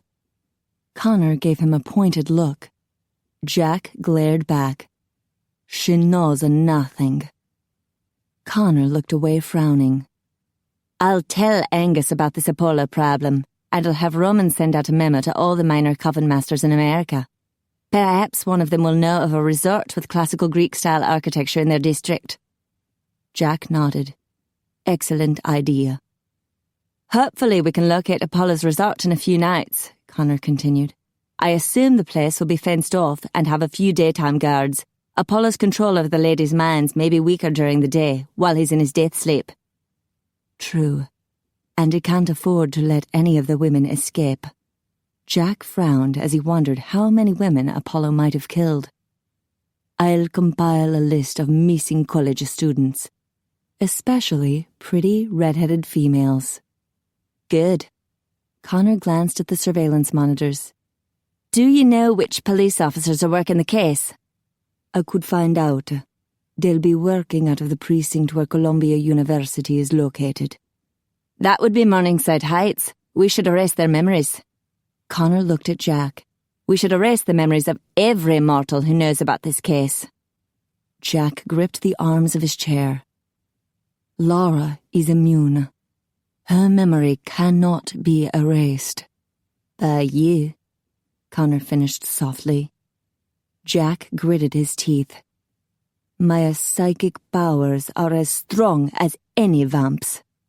I do not mean to insult you, but I have to question if you really tried. Deep inside, you may not have wanted her to forget you. I tried, Jack growled. Laszlo tried too. We couldn't get through to her. Then you will not mind if I give it a try. Jack shot to his feet. No! Connor's eyebrows rose. An interesting reaction. Don't play these games with me, Connor. You will leave Lara alone." The Scotsman heaved a sigh and leaned back in his chair. "What the hell is wrong with y'all? Roman, Angus, Jean-Luc, Ian, 'tis spreading like a bloody plague. I've been wondering if a vamp loses his mind once he reaches the ripe old age of 500, but I remain unaffected, thank God. And you're just a youngster." 216 years old, Jack said wryly, barely out of a training pants. Connor gave him an annoyed look. "There are at least 5,000 law-abiding vamps that we know of, and almost half of them are very bonny and clever women. Why can you not dally with one of them?" Jack shrugged. "I never intended this to happen." "Do you not realize that you risk the lives of every vamp around the world when you tell a mortal our secret? You do not have the right to endanger us all." "I haven't told her anything." "Yet," Connor rubbed his brow. "I've seen this happen too many times now. You're acting just as sick as the others did." "Love isn't sick. Amore is the most powerful and positive force in the universe." "You've known her, what, 2 weeks? You cannot call it love. 'Tis a bad case of lust, nothing more." Jack paced across the room. No, he'd lusted before. He'd loved before. He knew the difference. This is more than lust. "It is folly," Connor grumbled. Maybe so, but was it love? Jack halted and stared into space. How deeply was he falling for Lara? "Can you stop seeing her?" Connor asked softly. Could he? There were only a few things he had to do to survive. Hide from the sun, drink blood. When looked at that way, the life of a vamp seemed endlessly monotonous. Every day at sunset, his heart leaped to life in his chest, but for so long he'd felt dead inside. He'd given himself entirely to the cause of fighting the malcontents, for it gave him a reason to climb out of bed every night. It was a dark life of constant conflict and bloodshed. It had lasted 2 centuries, and it could go on forever. Merda. He was living in a circle of hell. Lara felt like an angel who had come to his rescue, all beauty and light. He was no longer living for death, but for amore. He was falling in love. Love. He'd always believed in true love, but he'd always been unlucky in it. His first love, Beatrice, had died before he could marry her. Her loss had hit him with such devastation that many years passed before love found him again in 1855. With high hopes, he'd told his mistress his secret, only to have her reject him. He'd been forced to erase her memory, but his memory had remained intact, and the pain of losing her had taken years to get over. In 1932, the same scenario repeated itself. The same pain of losing a woman he loved. He had no doubt that telling Lara the truth would mean losing her. He swallowed hard. He couldn't risk it. He couldn't bear the thought of never seeing her again. Just considering the possibility of losing her was causing his chest to clench painfully. There was something so special about her, and he wanted to share something special with her, something that he loved. The idea of Venezia came back. I have to be with her. I was afraid of that. Connor strode toward the door. I'll tell Roman about the situation and start the hunt for Apollo's resort. All right. Jack circled the desk to sit in front of the computer. He would spend the next several hours compiling information on missing female college students. He glanced at the Scottish vamp who was halfway out the door. Thank you, Connor, for understanding. Connor snorted. What I understand is you're falling into madness. May God save your soul. Amore can fill your heart with joy and peace, Jack said. It can make you feel whole. A pained look crossed Connor's blue eyes. Or it can rip your heart in two. He closed the door. Jack sighed. He'd been there before, left behind with a heart ripped in two. He could only hope it wouldn't happen with Lara. By late Monday afternoon, Lara was becoming increasingly bored. LaToya was at work, so she was all alone. She'd gone to the department shrink for a 1 o'clock appointment, and he had declared her fit for duty starting on Wednesday night. She considered going to work early so she could access the records on missing persons, but how could she explain that she was working a case she hadn't been assigned to? She wondered how Jack was doing with the investigation. Actually, she wondered about Jack quite a bit. By 4 o'clock, she was lounging on the sofa and once again studying the "You Don't Know Jack" list she'd written the night before. The first list gave all the reasons she was attracted to Jack. Intelligent, strong, handsome, witty, sexy, sweet, gorgeous, protective, supportive, generous, naughty, great kisser. And he was so much more. He seemed attuned to her thoughts and feelings much more than any other man she'd ever met. And he truly cared for her. She could see it in his eyes, when they weren't glowing red. With a sigh, she read the second list. Psychic powers, superpowers, old-fashioned. That made her wince. If his father died in 1798, that would make Jack born in 1791. This was definitely freaky enough that she ought to be scared off. Even Jack had told her she should run like the hounds of hell were after her. But if he were truly a bad man, would he warn her? Maybe he was afraid that he'd accidentally hurt her with his super strength. She tossed the list on the coffee table. Enough with this useless speculation. She needed hard facts. If she were a detective, how would she investigate him? First stop would be his workplace. She'd check out Romatech Industries and confirm his alibi for Saturday night. The trip would probably take a few hours, so she needed to let LaToya know she wouldn't be home for supper tonight. She turned on her cell phone and noticed a missed call in her voicemail. Probably her mother again, begging her to give up this police nonsense and come back home to do something sensible with her life, like compete for the Miss Louisiana title. When Lara had first moved to New York, her mother had called every day to nag her, so she'd resorted to turning the phone off when she wasn't at work. And now that she worked the night shift, she continued to keep it turned off so she could sleep during the day. With a resigned sigh, she steeled herself for more nagging and activated her voicemail. Her heart leaped at the sound of Jack's voice. Lara, I've been gathering information on the case. I'd like to show it to you Monday night. I've also planned a date for us. It would only take a few hours of our time, then we could come back and work some more. I'll call you Monday about 8:30 to see if you're agreeable to going out with me. Sleep well, bellissima. He hung up. A date? She listened to his message one more time. Yes, Jack was planning a date. She collapsed back on the couch and closed her eyes, enjoying the deep, sexy sound of his voice. Jack wanted to date her, and he wondered if she would agree. She snorted. That was like asking her if she was agreeable with world peace or a cure for cancer.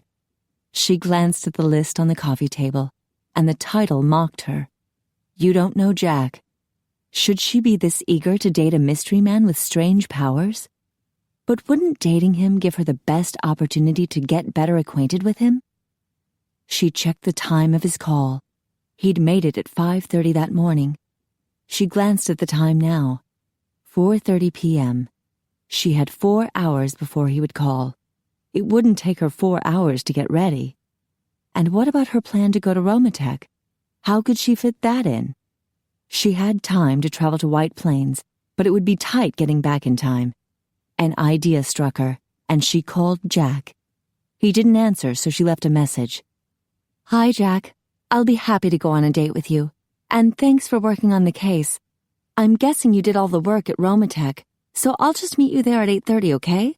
Bye. She showered and after 30 minutes of deliberation, finally chose a blue sundress with a white straw belt. She topped it with a white crocheted shrug sweater in case the evening turned cool. She switched to a white handbag to match her white sandals. She checked her makeup for the 10th time, and her conscience pricked her. There were kidnapped girls out there who needed her help, and all she could think about was this date. She was letting her attraction to Jack get out of hand. But there will always be bad guys, she argued with herself. How often does love come along? She stared at herself in the mirror. Was it love? Could she really be falling in love? Her chest tightened with a mixture of anticipation and uncertainty as she gathered her things and left the apartment. She took the subway to Grand Central Station, then boarded an express train to White Plains. It was almost 7 when her taxi arrived at Romatech. The facility was bigger than she'd imagined and completely walled off. The front gate was closed with a guard station nearby. When the guard approached the taxi, she rolled down the window and flashed her NYPD badge at him. "Hi, I'd like to talk to your head of security, and I have an appointment with Jack, Venezia, whenever he arrives." The guard gave her a doubtful look. "I've never known the police to arrive in a taxi, and no offense, but you look more like a fashion model than a police officer." Her face grew warm. She handed him her badge. "Check it out if you must, then let me speak to your supervisor." He studied her badge. "Lara Boucher, I've heard about you." "Heard what?" Her face grew warmer. With a smirk, the guard returned her badge. "Just a minute." He went to the guard station and spoke on a phone. Lara groaned inwardly. She hadn't realized this place would be so hard to get into. And she should have realized that no one would believe she was pursuing a case when she was dressed like this. It was all too obvious that she was pursuing Jack. The guard returned to the taxi. "Miss Boucher, Howard Barr will meet you at the front door."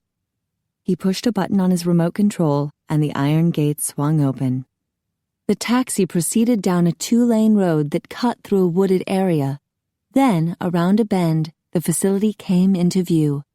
A small parking lot was in front, and a large one to the left by a side entrance. The building sprawled from the main entrance with several wings jutting out into the beautifully landscaped grounds. A large man in khaki pants and navy polo shirt emerged from the front door just as the taxi pulled to a stop. Lara paid the cabbie and climbed out of the car. "Hello, I'm Lara Boucher." She extended a hand. "Howard Barr." Smiling, he shook her hand. "I've heard about you." Thanks." She watched as he slid his ID card through a slot, then pressed his hand to a sensor pad. "You certainly have tight security here." "Yup." A green light blinked on a keypad, and he opened the door. "Come on in." She stepped into a wide foyer and noted a few potted plants resting on the marble floor and beautifully framed artwork decorating the walls. The scent of antiseptic cleanser lingered in the air, reminding her of a hospital. Not surprising, though, since they would need a sterile environment for the manufacture of synthetic blood. Howard led her to a small table on the right. "I'm sorry, but I'll have to check your bag." "I understand." She set her white straw handbag on the table. Thankfully, she'd left her handgun at home. "Jack mentioned that you have some enemies." "Yep." Howard fumbled around her handbag with his huge hands, then refastened the clasp. "We've been bombed a few times, so it pays to be extra careful." "Why would someone bomb this place?" Lara swung her bag onto her shoulder. "The synthetic blood you're making here is saving thousands of lives." "Yes, but there are some weirdos out there who object to it not being real blood." "So, Miss Boucher, how can I help you? Jack won't be available for another hour or so." "I'm investigating a college student who disappeared Saturday night." Howard nodded. "Jack was working on that last night. He left the information on the laptop. Did you want to see it?" "Yes, please." "This way." Howard led her down a hall to the left. "I'll let you use the conference room. Jack mentioned that he was working with you, so it should be all right for you to look at the information he found." Lara felt a twinge of annoyance. Of course it was all right. The missing girl was a police matter. I suppose Jack was here Saturday night, working security? Yes, Howard frowned. Why do you ask? Standard procedure, she murmured. She noted the labeled doors that they passed. Restroom, storeroom, conference room, nursery? She thought she heard a child's laughter behind that door. Dental office. You have a dentist here? Yup, Shanna Dragonesti. Howard motioned to the office. She provides dental care for all the employees here for a fraction of the normal cost. That's nice. So what time was Jack here Saturday night? All night long. Howard stopped. You don't seriously consider him a suspect, do you? Jack's a great guy. And if he were guilty, why would he help you work on the case? Laura shifted her weight. I don't mean to sound ungrateful, but it would clarify matters if you could provide actual proof that he was here that night. Howard scowled at her. Fine. I'll show you the security tapes from Saturday night. He led her to a door labeled McKay Security. Once again, he swiped his ID card and pressed his hand against a sensor pad. We've got a few weapons inside, so we have to keep it locked up tight. I understand. Laura followed him inside. At first, it looked like a normal security office. Desk, computer, file cabinets. A wall covered with monitors linked to surveillance cameras. But then she spotted the caged-off area in the back. Her mouth fell open. A few weapons? She walked toward the padlocked cage, counting the assault rifles lined up on a rack. 12. Numerous handguns on a shelf. Bins filled with ammo on another shelf. But what really caught her eye were the swords. Gleaming broadswords and foils filled the wall on the left. On the right wall, lethal-looking daggers and knives were on display. She curled her fingers around a chain link of the cage and studied the swords. Some of them looked really old. And what an old-fashioned way to protect a building. Old-fashioned.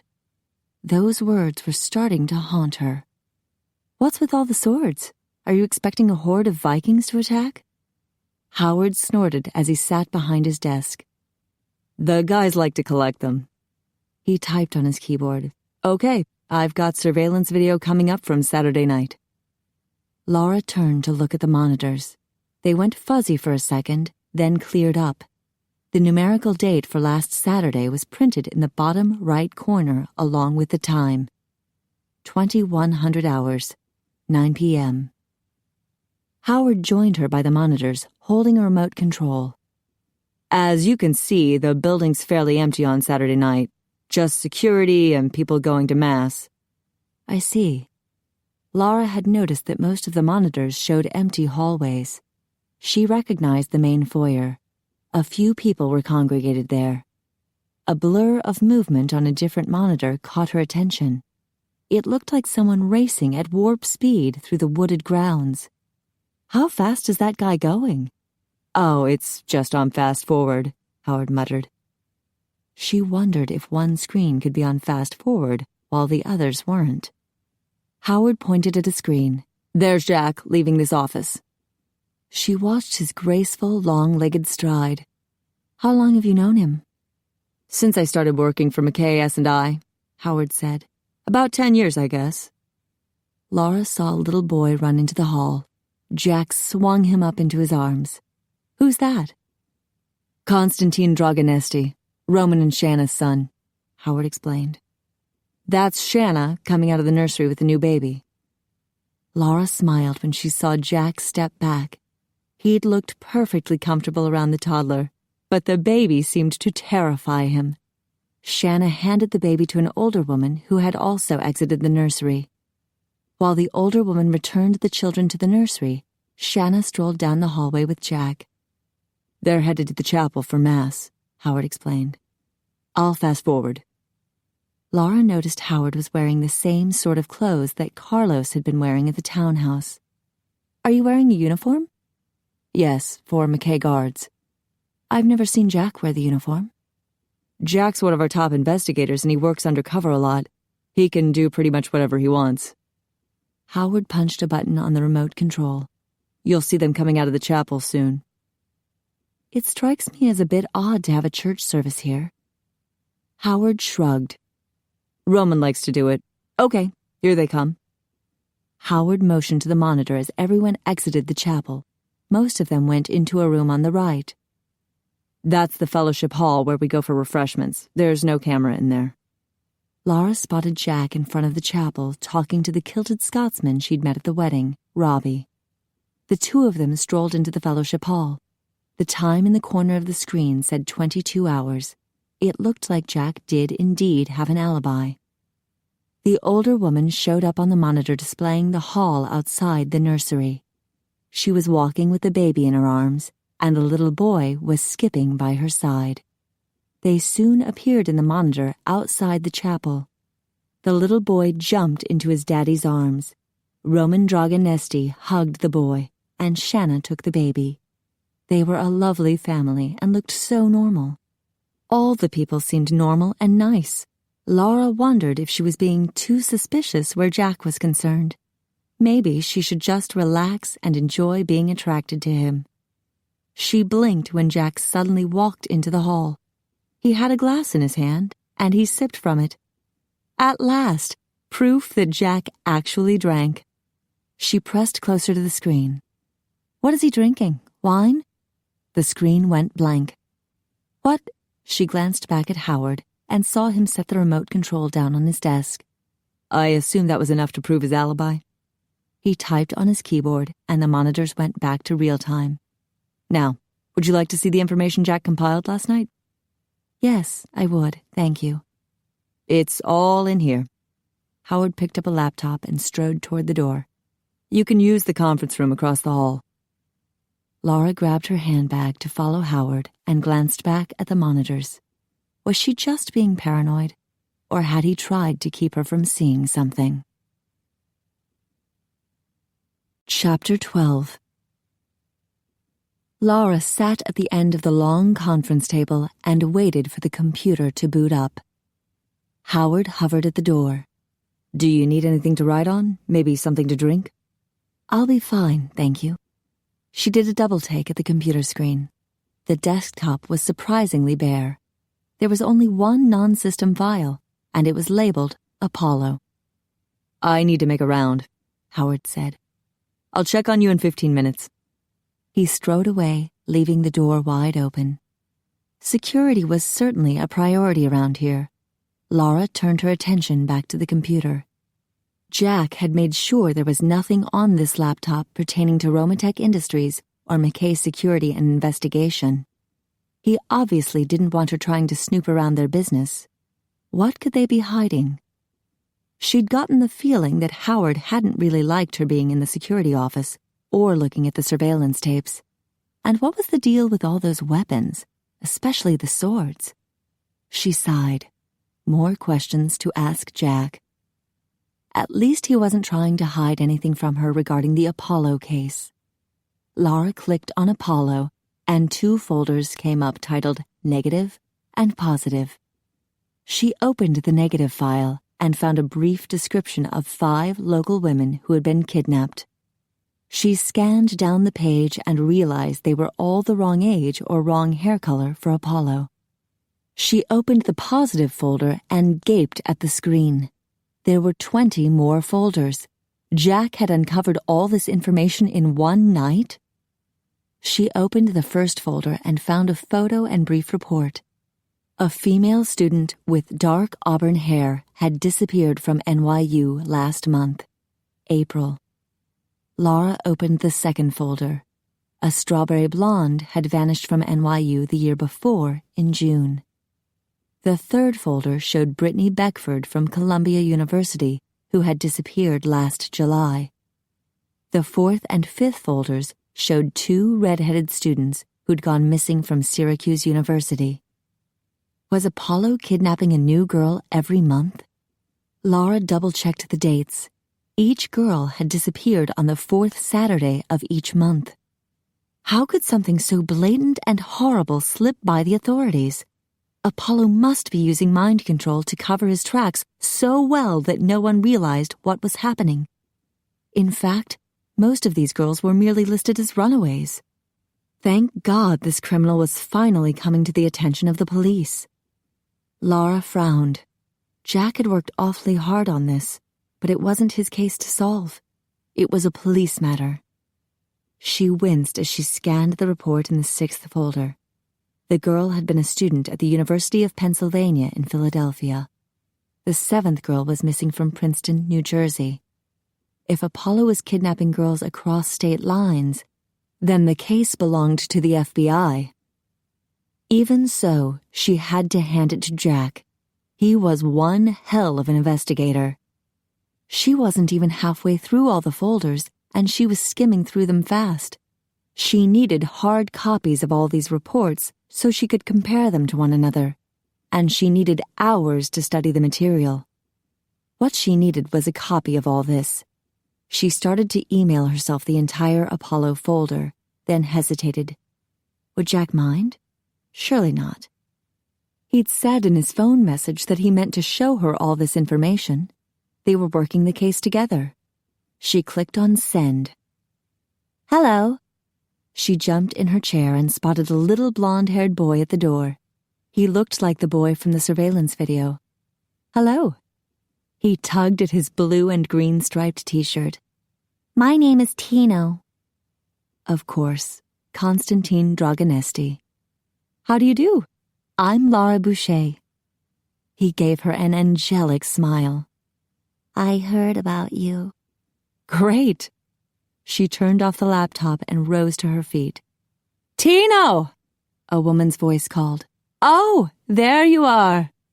An older woman appeared in the doorway and noticed Lara. I'm sorry, I hope Tino wasn't disturbing you. No, not at all. Lara approached them. I'm Lara Boucher. Oh, I've heard about you.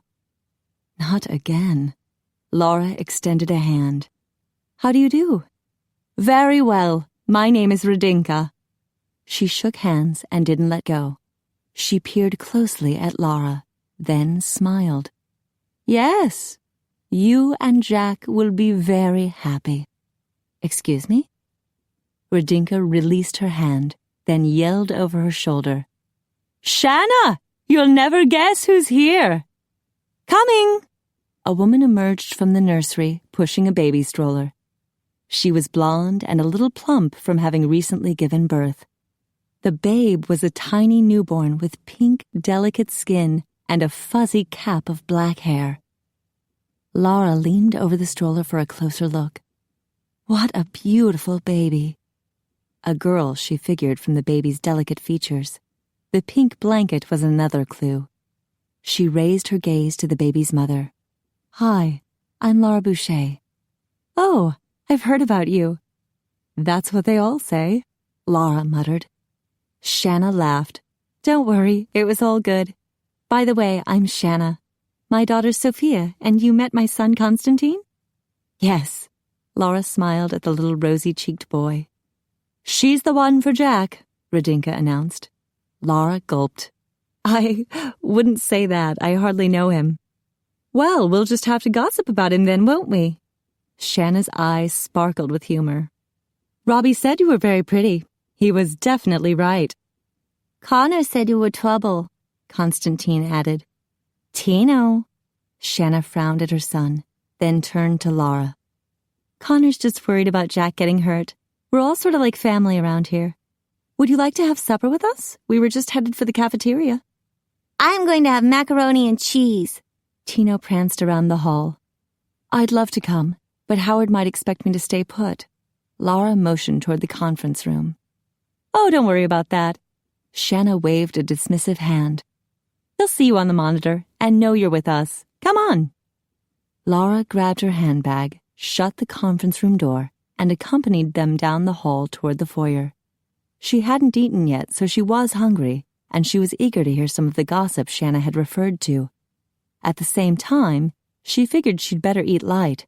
Jack had a date planned for later that night, and it might involve dinner. And other things. They went down the length of the foyer, then turned right, then left, then another left. The halls were lined with windows on one side, and Lara realized they were circling around a courtyard and landscaped area. The setting sun cast a glare off the windows and lit up the bright red and pink geraniums that bloomed in pots around the courtyard. In the nearly empty cafeteria, they settled at a table with the baby stroller parked at one end next to Shanna. Lara sat across from her and ate a small salad while she admired the 2-week-old baby. You want to see what I could do? Tino asked. Of course. Lara figured the little boy wanted some attention too. Tino. Shanna shook her head, frowning. Oh, okay. His shoulders slumped, and he pushed his macaroni around his plate. Shanna watched him, still frowning. Then her face brightened. I know. You wiggled your ears the other day. You can show Lara that. Tino sat up, grinning. Yeah. He turned to Lara. You want to see? I'd love to.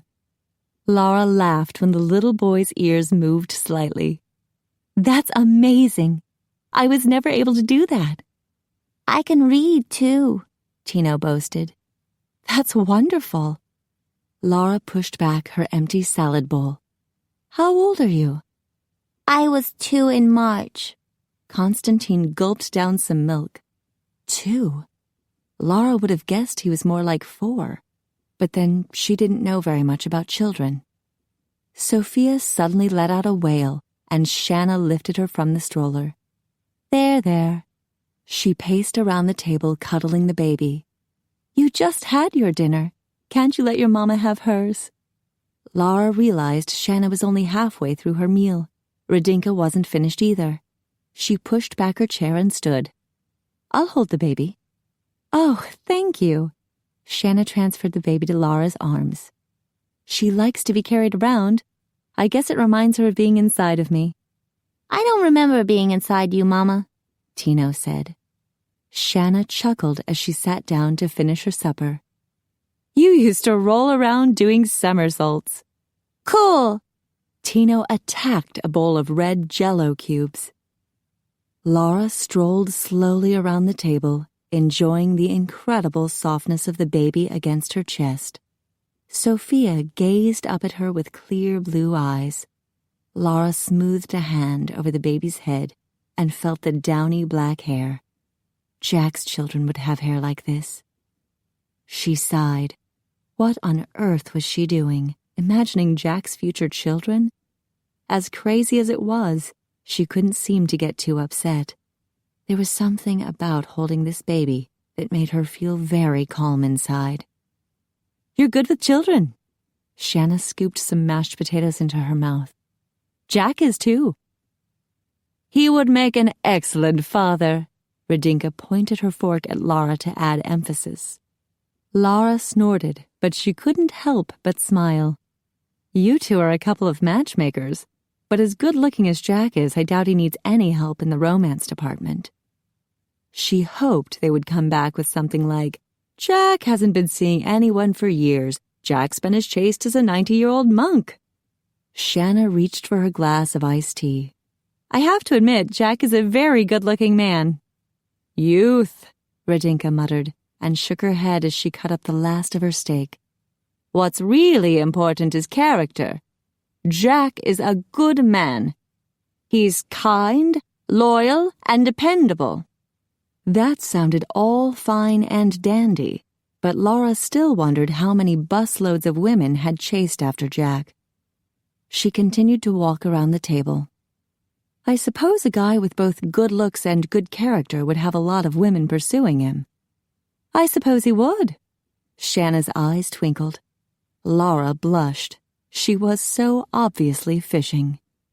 Shanna chuckled. Don't worry, I've never known Jack to have a girlfriend. He always comes to parties alone. Lara's lungs expanded with a breath of joy. But of course, once he arrives, he flirts something terrible with all the women, Shanna added wryly.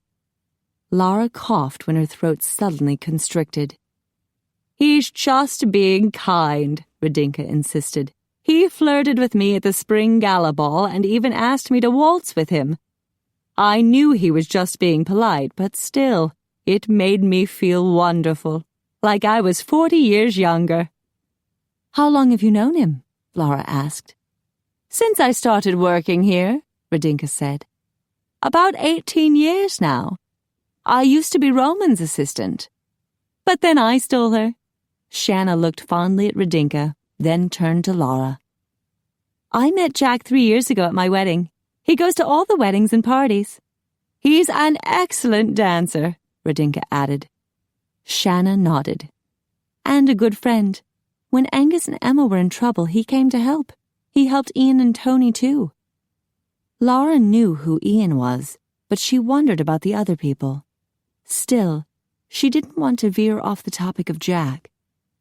I know he's a sweet guy, but there are some odd things about him. Exceptional things. Like exceptional good looks? Shanna asked with a sly grin. And exceptional loyalty? Radinka said. And exceptional availability? Shanna added. Lara stopped pacing and faced them. I realize you may not know this, but Jack has some strange powers.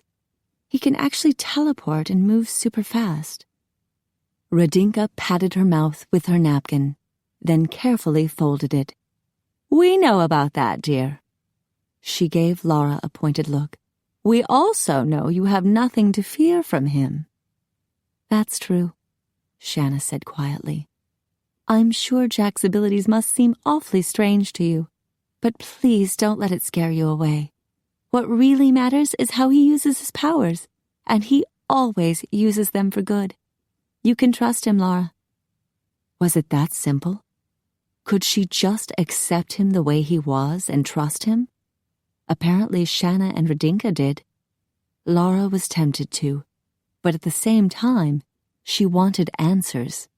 And she wanted Jack to trust her enough to give her those answers. Well, speak of the devil. Shanna nodded her head toward the cafeteria entrance. Lara whirled around and saw Jack standing at the open door. Her heart lurched in her chest. He was definitely exceptional.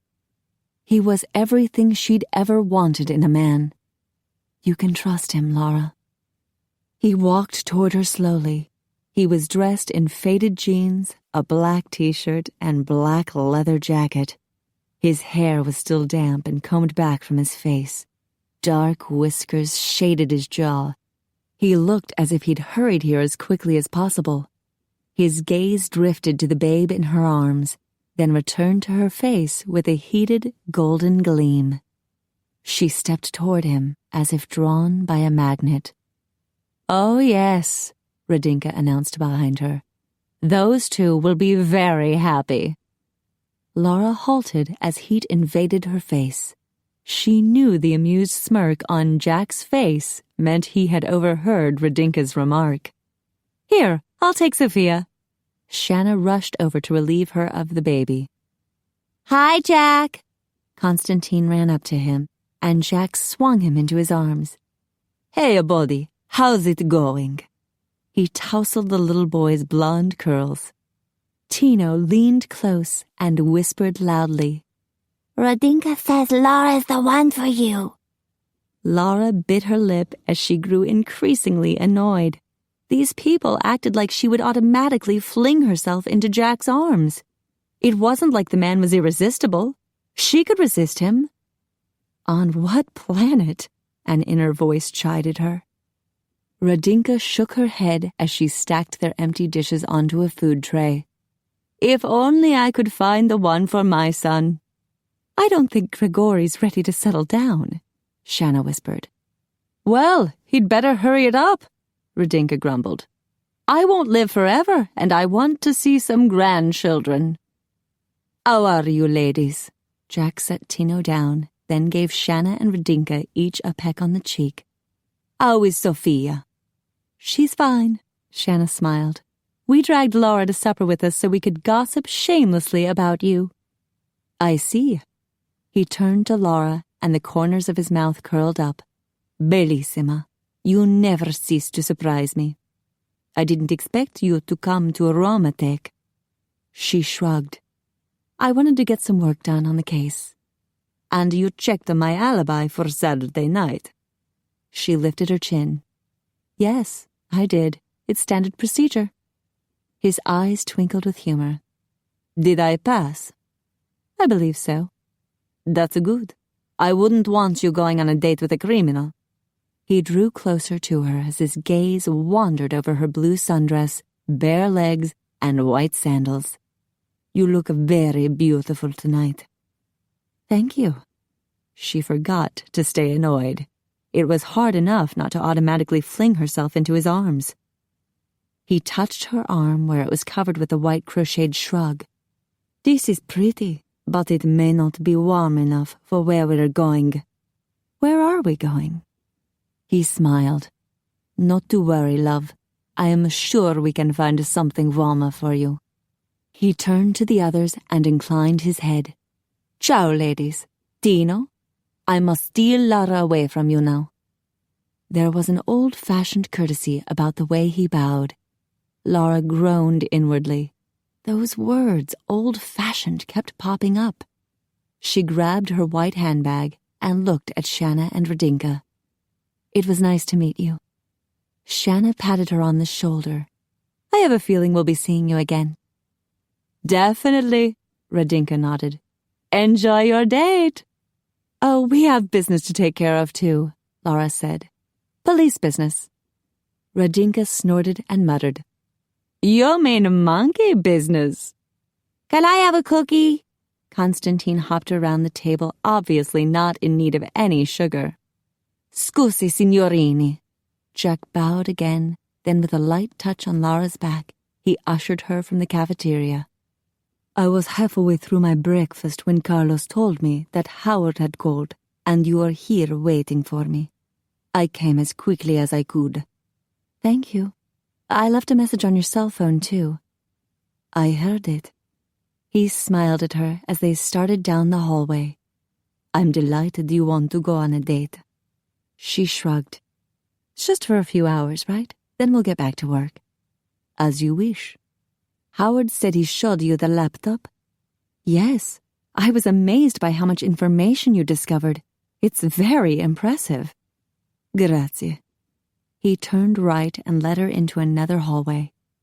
I am determined to find Apollo as soon as possible.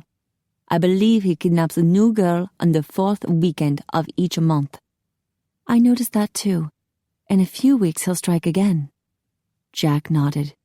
We'll catch him before that. We? Lara bit her lip.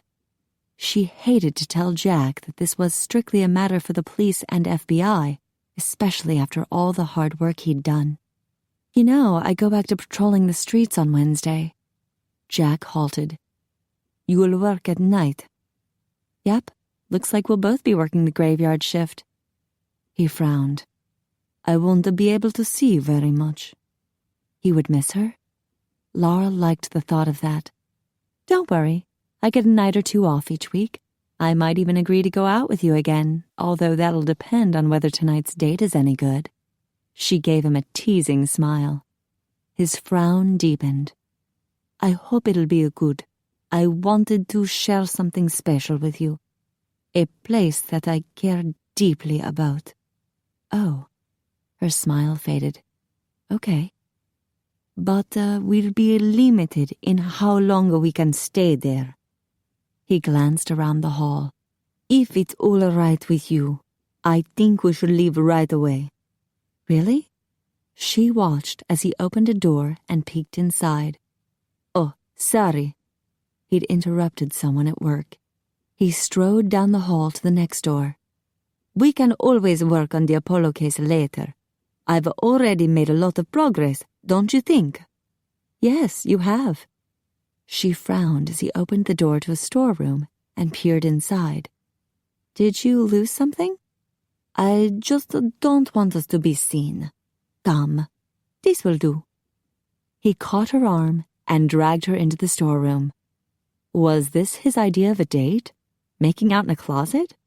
She had a brief glimpse of shelves filled with office supplies before Jack shut the door and enclosed them in darkness. Whoa, I thought we were going someplace special.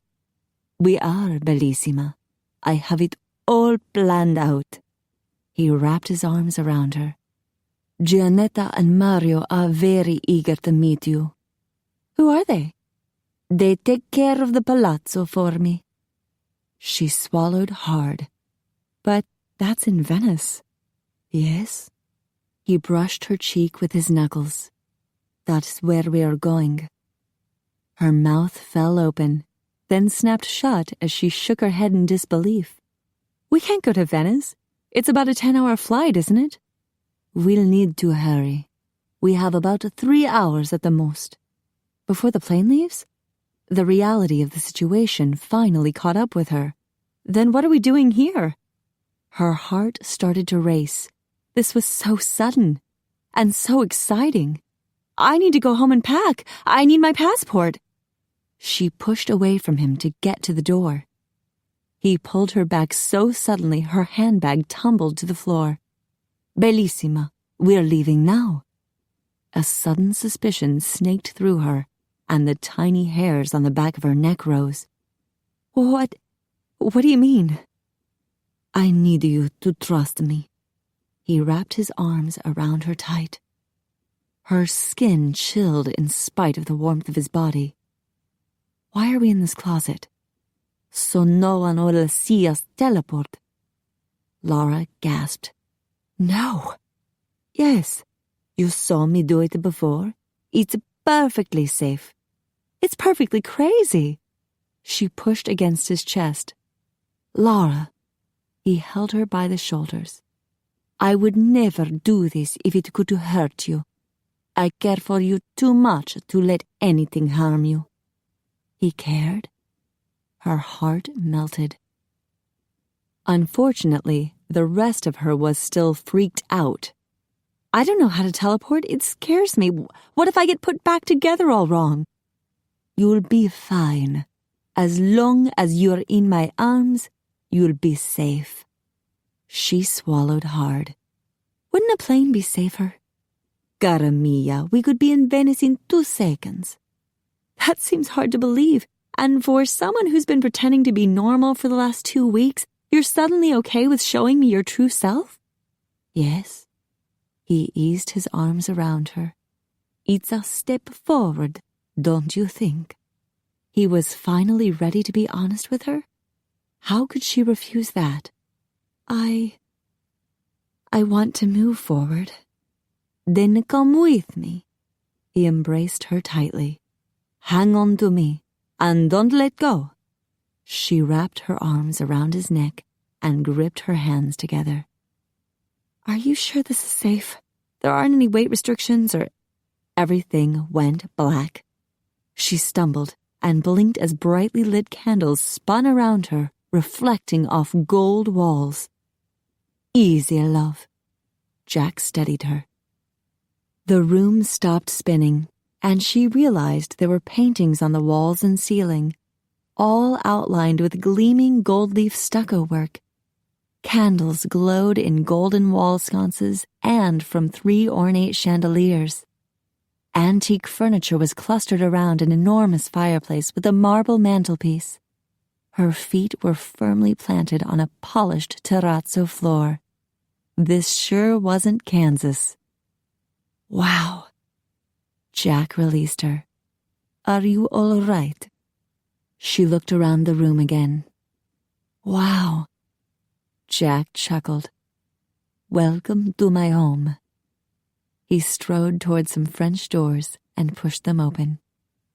And welcome to Venezia. Chapter 13. Jack smiled at the expressions that flitted over Lara's face. Shock transformed into wonder as she gazed around the great room. He felt a surge of pride, for the room was impressive when all lit up.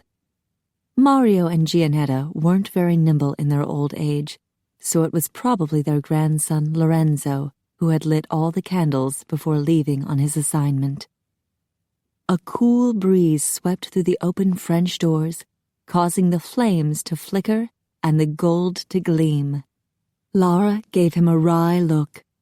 Just a small palazzo, huh? He shrugged. There are over 200 palazzi in Venezia. It's no big deal.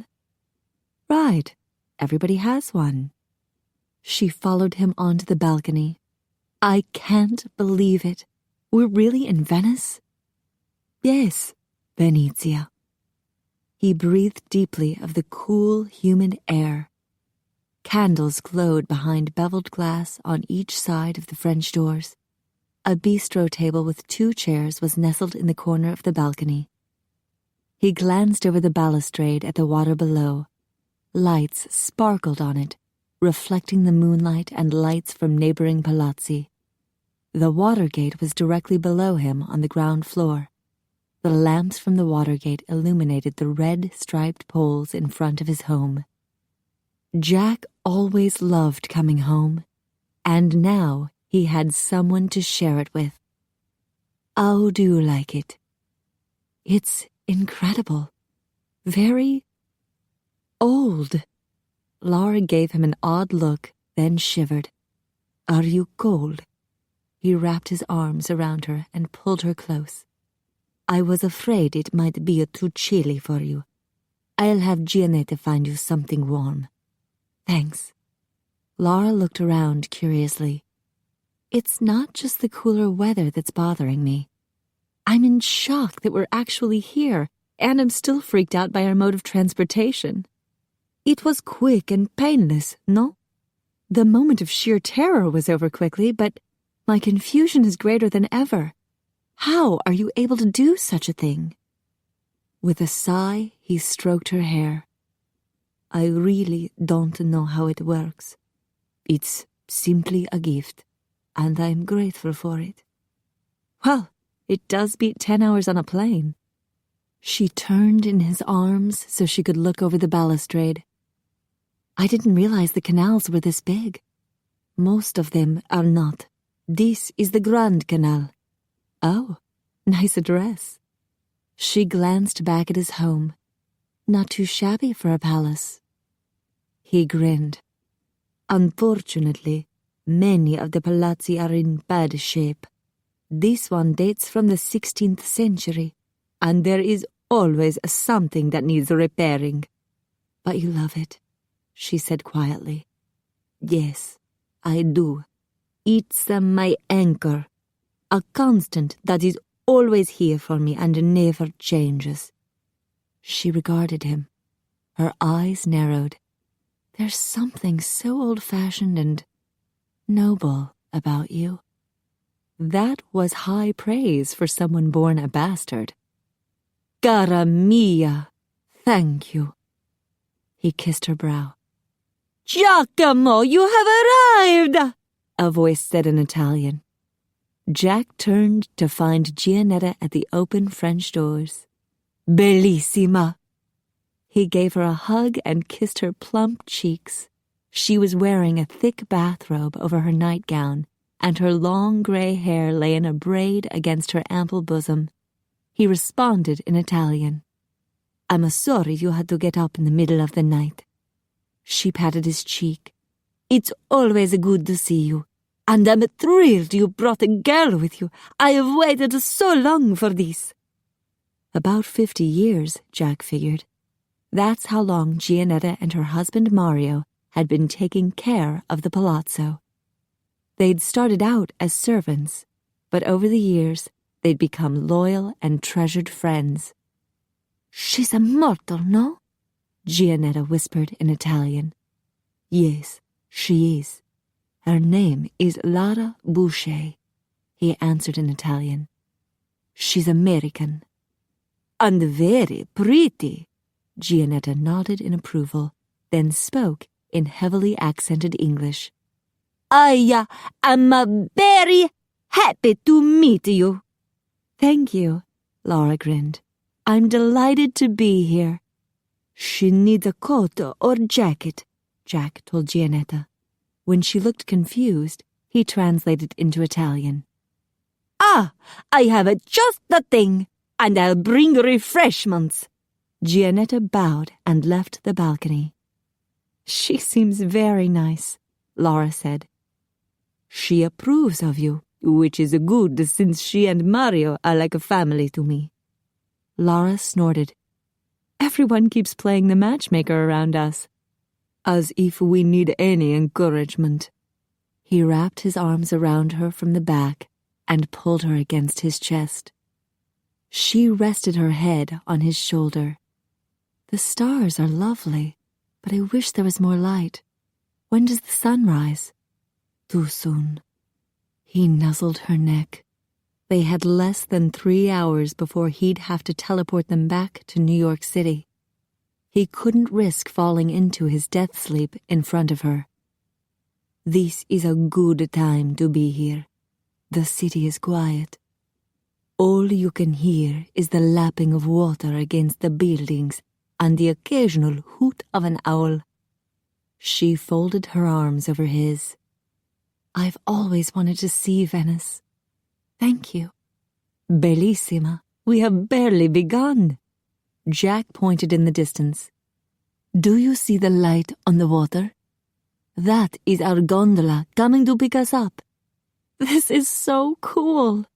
Lara turned toward him, smiling. Thank you for dragging me here against my will. He smoothed a hand down her back. What else can I make you do against your will? With a laugh, she slid her hands around his neck. You know what they say, where there's a will, there's a way. He nudged her nose with his own. I want my way with you. She pressed against him and raked her hands into his hair. I can't ever resist you, Jack. Cara mia. He kissed her brow, her cheeks, her nose, and his heart soared. Lara wanted him, and he hadn't used any vampire tricks. She was the first and only woman he'd met whose mind he couldn't invade and read, and yet their minds seemed to be of one accord. He captured her mouth with his own and indulged in a long, leisurely kiss. She melted against him, Lara in his arms in Venezia. Life didn't get any better than this. A throat cleared. Scusi, Gianetta whispered at the entrance to the balcony. Lara stepped back, blushing slightly. I bring food. Gianetta spoke in English. She set a wooden tray on the small bistro table. And I bring cape for the signorina.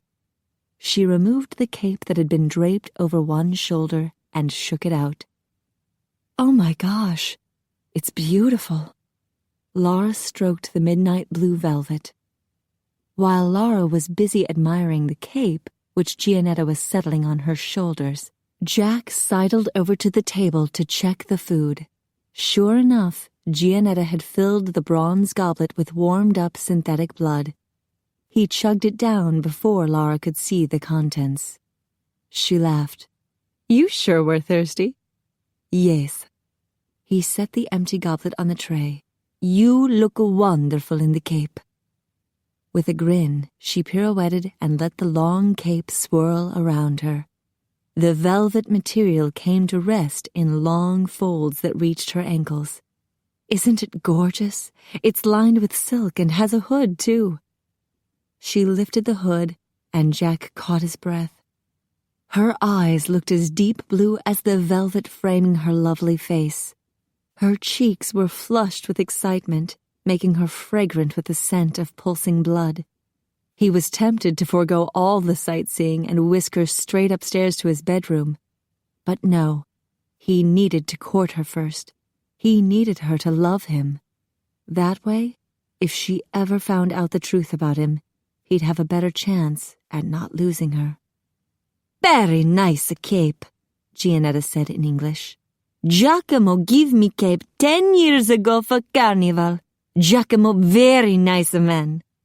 Oh, Lara cast a curious look his way. I guess he was about 18 at the time? Gianetta gave Jack a confused look and spoke in Italian. She doesn't know. When he shook his head slightly, she frowned at him. You have to tell her. Something wrong? Lara watched them both. Yes. Jack switched to English and pointed at the tray on the table. Your gelato is melting. Come, have a seat. Yes. Gianetta rushed to the table and set the bowl of ice cream, a linen napkin, and a glass of water in front of a chair. Gelato from Venezia, very good. You try. I'd love to. Lara sat in a bistro chair, carefully arranging the velvet cape around her. Jack handed the empty bronze goblet to Gianetta. Here. She passed him a small package of Vampos, the after-dinner mint for vamps who wanted rid of blood breath. Grazie. You think of everything. He popped a mint into his mouth and handed the package back to Gianetta, who quickly slipped it into her bathrobe pocket. Lara glanced at the empty tray, then at Jack. You're not going to have any ice cream? No, I'm lactose intolerant. He sat across from her at the table. But I'll be happy to watch you enjoy it. She gave him a sly grin. You like to watch? He chuckled. She aimed a seductive look at him as she brushed the hood off her head. He swallowed hard while his wayward mind imagined more clothes coming off. She lifted the spoon to her mouth and touched the gelato with the tip of her tongue. Then she licked it. So sweet and creamy. He arched a brow at her. For a sweet angel, she could be wonderfully wicked. You like it? Oh, yeah. She opened her mouth slowly and inserted the spoon. She drew the spoon out slowly. His groin tightened. Oh, yes. She closed her eyes and tilted her head back. Yes! Yes! She pounded a fist on the table. He shifted in his chair. Gianetta grabbed Jack's shoulder and whispered in Italian. Is she all right? Yes. His voice sounded strained. She really likes ice cream. That'll be all, Gianetta. Gianetta grabbed the empty tray and headed out the door, mumbling about strange American ways. Lara grimaced. Sorry, she probably thinks I'm crazy, but I just couldn't resist. He smiled slowly. Cara mia, I am counting on you not being able to resist. She spooned more ice cream into her mouth. He continued to watch, amazed that he could get a hard-on from something so simple and innocent. This is really good. She finished the last bite. And this bowl is beautiful. It's from Murano, where the glass blowers work. I'd love to see that. They're not open now, but I can arrange it for another trip. He stood and looked over the balcony. The gondolier was approaching the water gate. Tonight, I want to show you the Basilica and Campanile at the Piazza San Marco. She dabbed at her mouth with the linen napkin. I'm guessing Basilica is a church, but what's the other thing? The Campanile, a bell tower. Oh, cool. But aren't they closed at night? I have connections.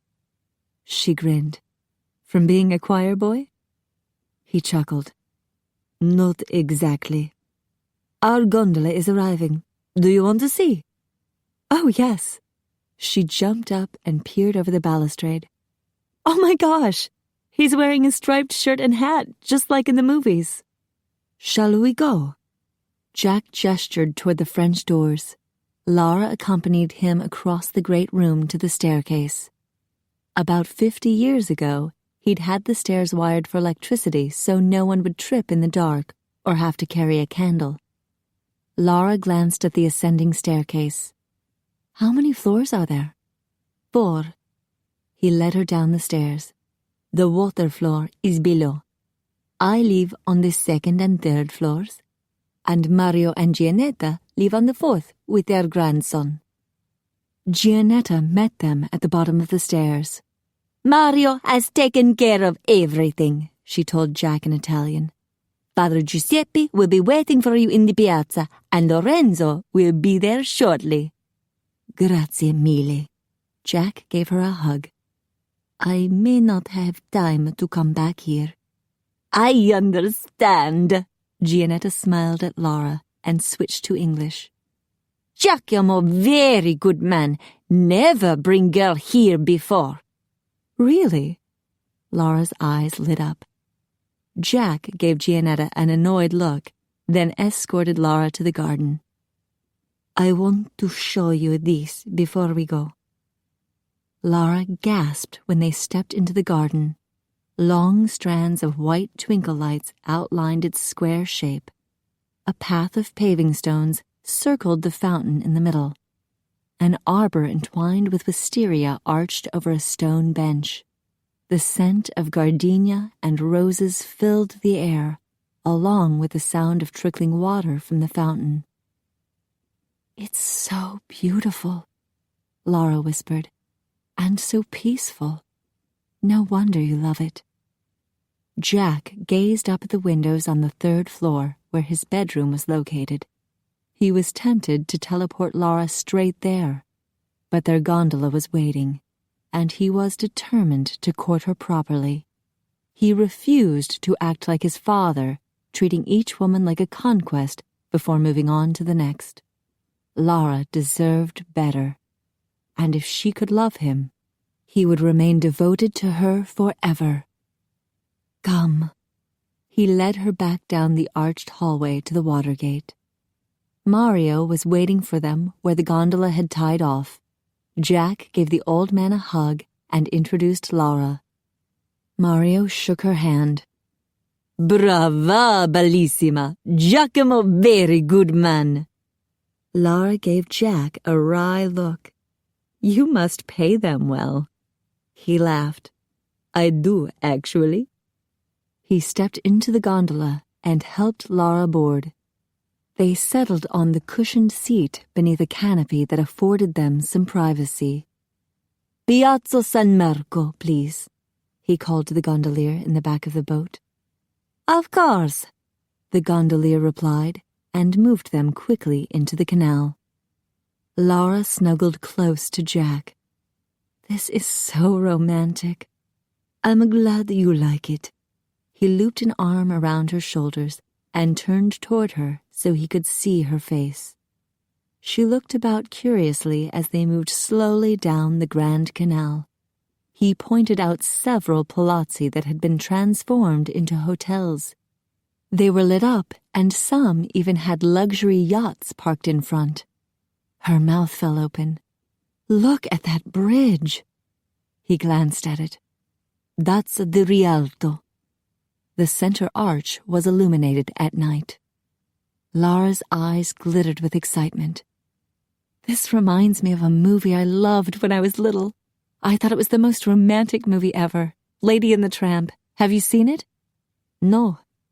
Well, the tramp takes Lady to an Italian restaurant, and the waiters bring them a big plate of spaghetti. Then the waiters serenade them with the song Bella Nota, and it's so incredibly sweet. Bella Nota. He'd have to tell Mario about this. Then the lady and the tramp start sucking on the same spaghetti noodle, and he accidentally kisses her snout. Her, what? Snout. Oh, Laura laughed. Did I forget to mention that they're dogs? He gave her a dubious look. Romantic dogs. She laughed again and swatted his arm. I was 5 years old, and that spaghetti noodle kiss was really hot. Lady turned away with this sweet blush like she was all embarrassed, and Tramp has this wolfish grin on his face like, yeah, baby, let's do that again. With his own wolfish grin, Jack tapped the end of her nose. So, if I kiss your adorable little snout, will you be my lady? True to her role, Lara looked away and blushed. I'm not sure you could be a tramp. I don't think he ever lived in a fancy palazzo. Ah, but I'm a bastard, so I should still qualify. She poked him in the chest. You're not a bastard. You're a sweetheart. Must I prove I'm a bastard? He reached underneath her cape and tickled her ribs.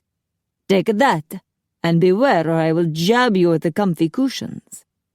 She wiggled away from him, giggling. "Stop it, you tramp." With a laugh, he pulled her onto his lap. "My lady." Her laughter faded as she slid her hands around his neck and gazed into his eyes. "Jack." He squeezed her hip. "Woof." She smiled.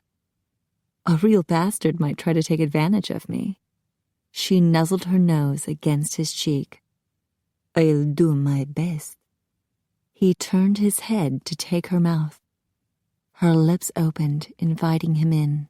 He circled his tongue inside her mouth and stroked her tongue. She moaned, then suddenly broke the kiss. She glanced over his shoulder at the dark canopy separating them from the gondolier. "I forgot. We're not alone." "They're used to it. Venice has always been a place for lovers." She raked a hand through his hair. "Is that what you want us to be? Lovers?" Underneath the cape, he skimmed his hand down her skirt till he reached bare skin. She ran her fingertips along his jaw. "Everyone keeps telling me what a good man you are." His hand crept under the hem of her skirt. "I'm as trustworthy as a priest." "So I hear. Shanna said I could trust you." His fingers inched up her bare thigh. "I'm practically a saint." She glanced down at the cape where his hidden hand made a bulge that continued to move up her thigh. "What exactly are you doing?" His mouth twitched. "Searching for the Holy Land?" He reached the edge of her panties. Lace by the feel of it. She frowned. "Perhaps you should know that I'm not... I don't normally..." She gasped when his hand slipped under her panties. "Jack, you bastard." "That's a me." He squeezed her bare rump. "Jack," she breathed. "We shouldn't." She glanced nervously at the canopy. "I know. You're just so hard to resist." He patted her bottom, then started to slide his hand out from under her panties. Her panties came with him. With a gulp, he quickly moved his hand so the panties would be in place. Then he slowly moved his hand down. There was a tug on his ring, and the panties moved with him. Merde! Her lace panties had snagged on his ring, the signet ring he'd inherited from his father, Giacomo Casanova. His father had seduced hundreds of women without any problems whatsoever, and he was having trouble with just one. This was the real reason he never used the Casanova name. He could never live up to his father's reputation. The old man was probably laughing in his grave. Chapter 14. 9 circles of hell, Jack muttered. Hell? Laura asked. I thought I was the Holy Land. You're a paradise. Unfortunately, I am stuck there. Her eyes widened. Stuck? Normally, I would love being stuck to your lovely bum, but it might look odd if we go sightseeing with my hand under your skirt, especially in the basilica. She glanced down. How can you be stuck? My ring. It's caught in the lace, see? He moved his hand down her hip, dragging her undies down a few inches. Okay, stop. She bit her lip, frowning, then suddenly giggled. I can't believe this has happened. I assure you, as much as I had hoped to get your clothes off, this was not a part of my original plan. She snorted. No problem, just rip yourself loose. Are you sure? It will destroy your undies. She narrowed her eyes with a seductive look. Rip it. Very well. He jerked his hand away. But the panties came with him. He yanked his hand back and forth, but the lacy latex material simply stretched with him. Santo cielo, they are indestructible. Lara laughed. He continued to wage battle, but to no avail. They could use this material to build spaceships. She shook her head, grinning. Maybe you should try taking your ring off. He pushed at it with his thumb, but it didn't budge. I would need to put my other hand up your skirt. A likely story. She cast him a sly look. I think the only option left is for you to do the gentlemanly thing and cut your hand off. I prefer it attached if you don't mind, and you might enjoy what I could do with it. While she snorted, he lifted her slightly. Fortunately, I have another option. He slid his hand and the panties down her legs. She gasped. What are you doing? It will only take a moment. He pulled the panties over her shoes. You'd better give them back. She quickly adjusted the cape to make sure she was covered from head to ankles. I will. He tried to free the panties from his ring. You don't happen to have any scissors, do you? The gondola jolted as it came to a stop. Lara grabbed his shoulders to steady herself. Piazza San Marco, the gondolier announced as he tied the gondola off. His steps sounded closer as he came around the canopy. Oh no, Lara breathed. Jack yanked the ring off his hand and stuffed it and the panties into his jacket pocket. I'll get them back to you. I can't believe this. With a grimace, she stood and wrapped the cape around herself. The gondolier helped her disembark. Jack could practically hear his father's mocking laughter as he led her toward the piazza. And like a true Casanova, his thoughts kept returning to her lack of panties. It was as if the gauntlet had been tossed. The castle walls had been breached. The inner sanctum was his for the taking. Before the night was over, he would touch paradise. He couldn't force her, though. He needed to be smooth like his father. Of course.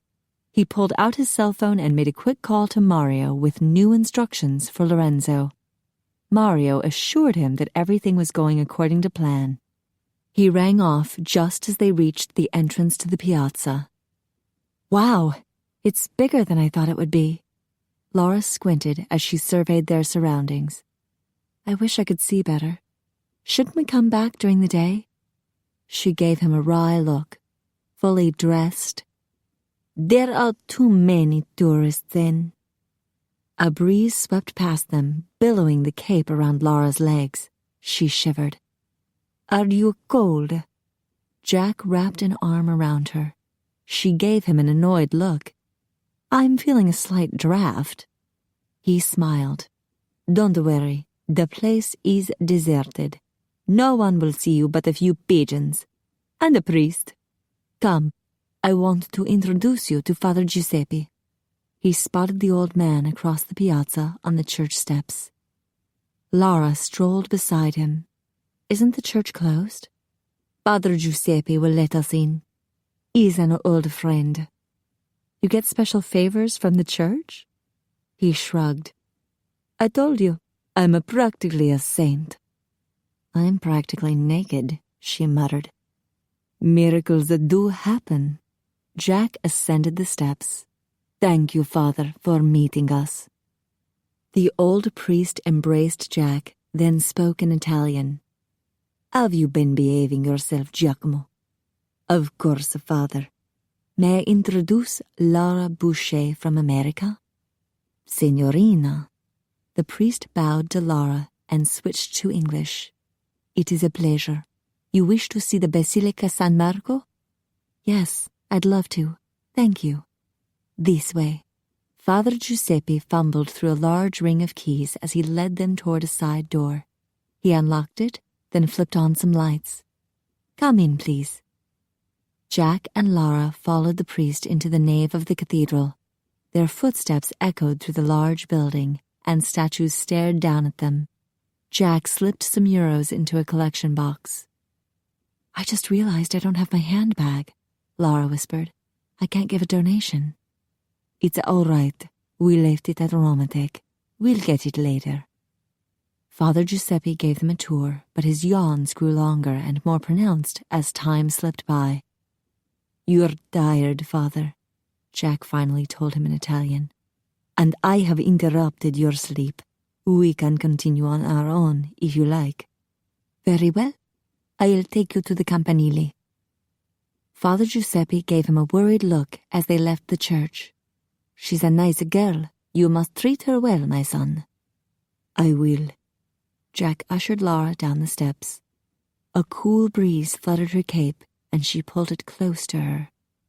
The priest stopped in front of the campanile and fumbled through his keys. Does she know who you are? Jack sighed. She knows my personality and character. That's not what I meant, and you know it. Father Giuseppe unlocked the door, then turned on the lights. He regarded Jack sadly. You will have to tell her. Jack swallowed hard. He knew from past experience that telling a woman the truth meant losing her. He couldn't risk going through that kind of pain. I don't want to lose her. The priest rested a hand on his shoulder. You must have faith, Giacomo. Love does not judge, nor will it be unkind. He turned to Lara and made the sign of the cross in front of her. May God bless you, he spoke in English. Thank you, Father, she whispered. Grazie. Jack hugged his old friend, then escorted Lara inside the bell tower. The priest closed the door behind them, and a loud click echoed through the tower. He's not locking us in, is he? Lara whispered. Jack shrugged. If he does, I can always teleport us out. Her eyes narrowed. You could have just teleported us to the top, right? I could have, but I wanted you to have the full tourist experience. He led her inside the elevator and punched the button for the top floor. With a lurch, the elevator began its ascent. She shook her head.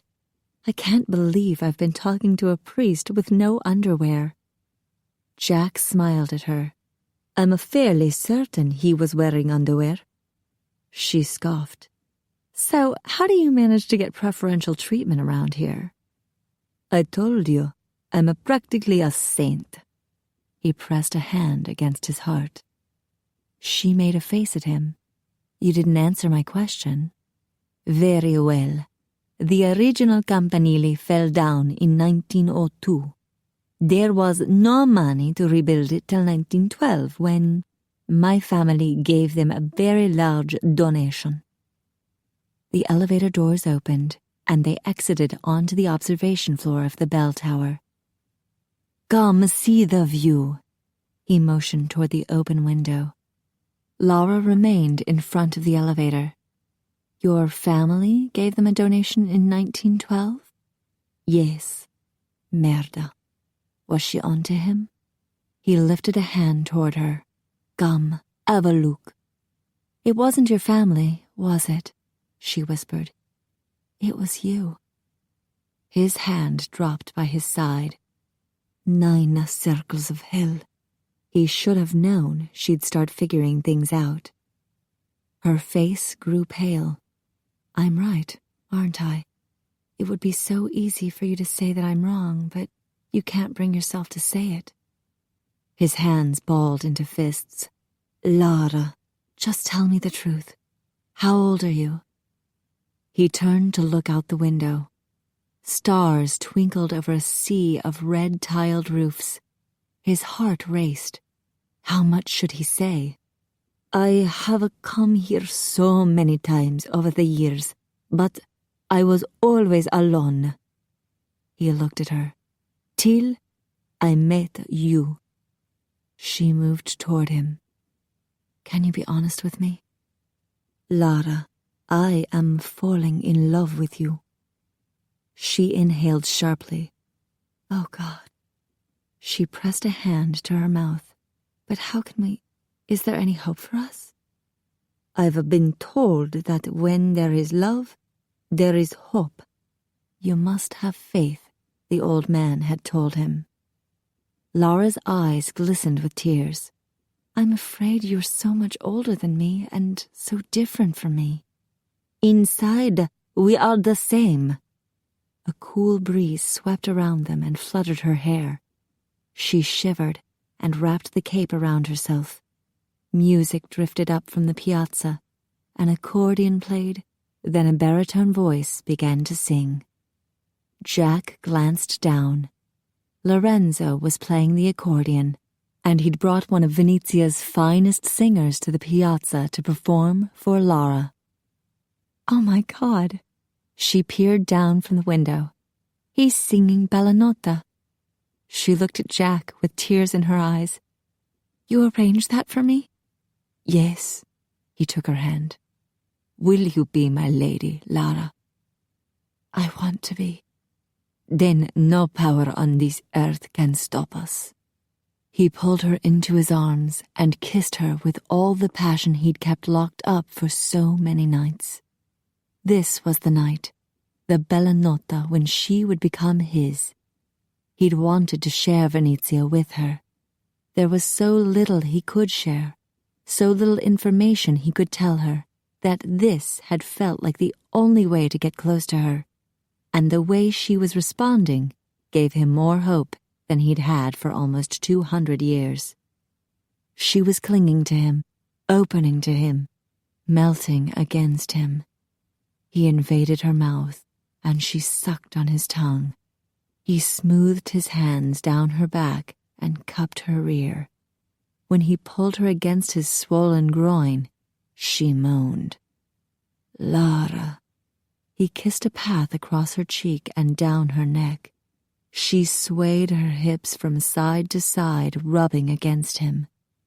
Santo cielo. She wanted him. His passion escalated into a frantic need. He swept the edges of the velvet cape over her shoulders. Then he undid the buttons down the front of her dress, stopping at her belt. He pushed the bodice and sweater back only to discover some sort of modern strapless contraption barring him from heaven. It's not glued to you, is it? He didn't want to rip something off her delicate skin. Lara smiled and caressed his cheek. It unhooks in the front. Shall I show you? I can manage. He wrestled with the strange plastic hook, then suddenly the clasp popped open. He sucked in a breath at the lovely sight. Paradiso. She shook her head, smiling and blushing at the same time. They're just breasts. No, love. His eyes met hers, and he smiled. They're your breasts. Her blush deepened, and the scent of her sweet, rushing blood ignited his frantic need once more. I want you. He unfastened her belt, and with vampire speed, he undid the rest of her buttons before the belt hit the floor. He pushed her dress wide open, then gripped her around the waist. Her creamy skin was shaded pink from the red glow of his eyes. He slid his hands up over her ribs, then he cupped her breasts. Yes. She arched her back, leaning into him so the pink-tinted mounds filled his hands. With his thumbs, he circled the plump, rosy nipples. They pebbled before his eyes, and his groin seized up tight. He rubbed the tips of her breasts and felt them harden beneath the pads of his thumbs. His erection grew hard. With a tortured moan, he pinched the tips of her breasts and tugged slightly. Oh, God! Lara grabbed his shoulders as her knees buckled. I've got you. He grasped her bottom and lifted her up. She wrapped her legs around his waist. He pressed her back against the wall and raised her higher so he could feast on her breasts. He shoved her dress aside with his face and latched onto a nipple. She shuddered in his arms. Jack. She held his head tight. He suckled her and nibbled on the hardened tip of her breast. Then a slight dizziness swept over him, making him freeze for a second. The sun. It was approaching the horizon. Merde. Jack, please. Lara breathed as she gripped his hair in her fists. He nuzzled his cheek against her breasts as he fought to remain strong. He had maybe 5 minutes left before his energy would completely seep away. If he fell into his death sleep here, the sun would kill him. He inhaled deeply, and the scent of Lara's arousal stirred him, so rich and heady. Santo cielo, he would make her scream before leaving. He adjusted his hold on her so he was supporting her with one arm.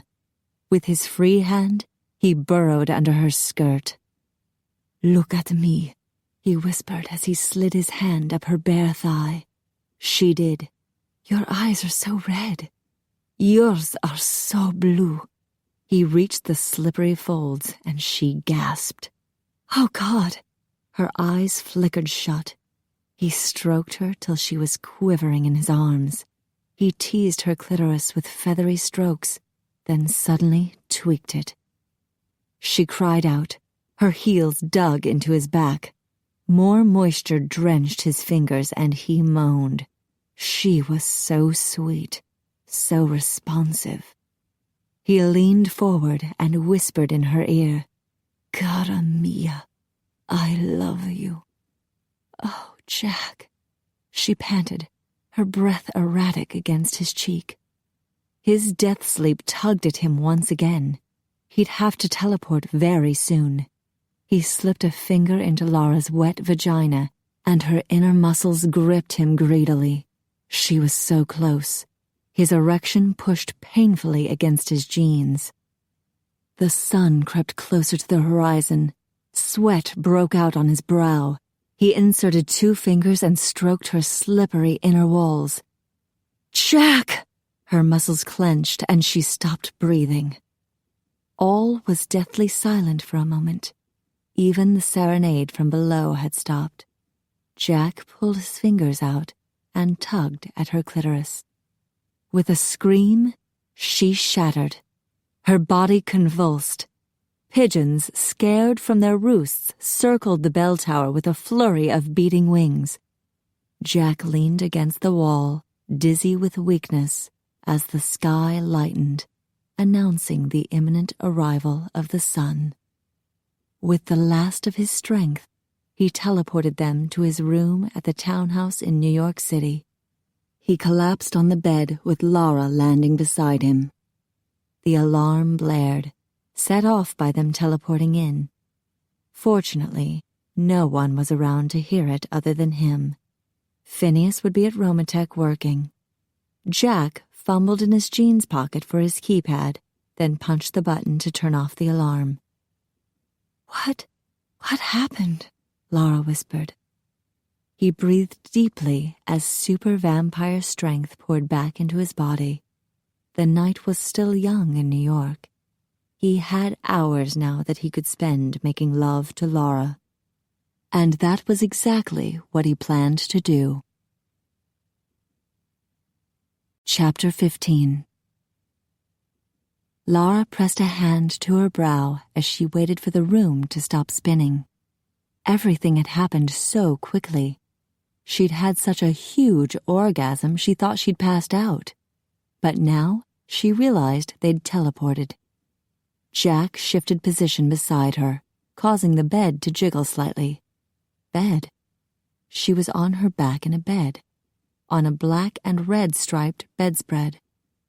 Jack propped himself up on an elbow and peered down at her. "Are you all right?" She caught her breath. He'd said that he loved her.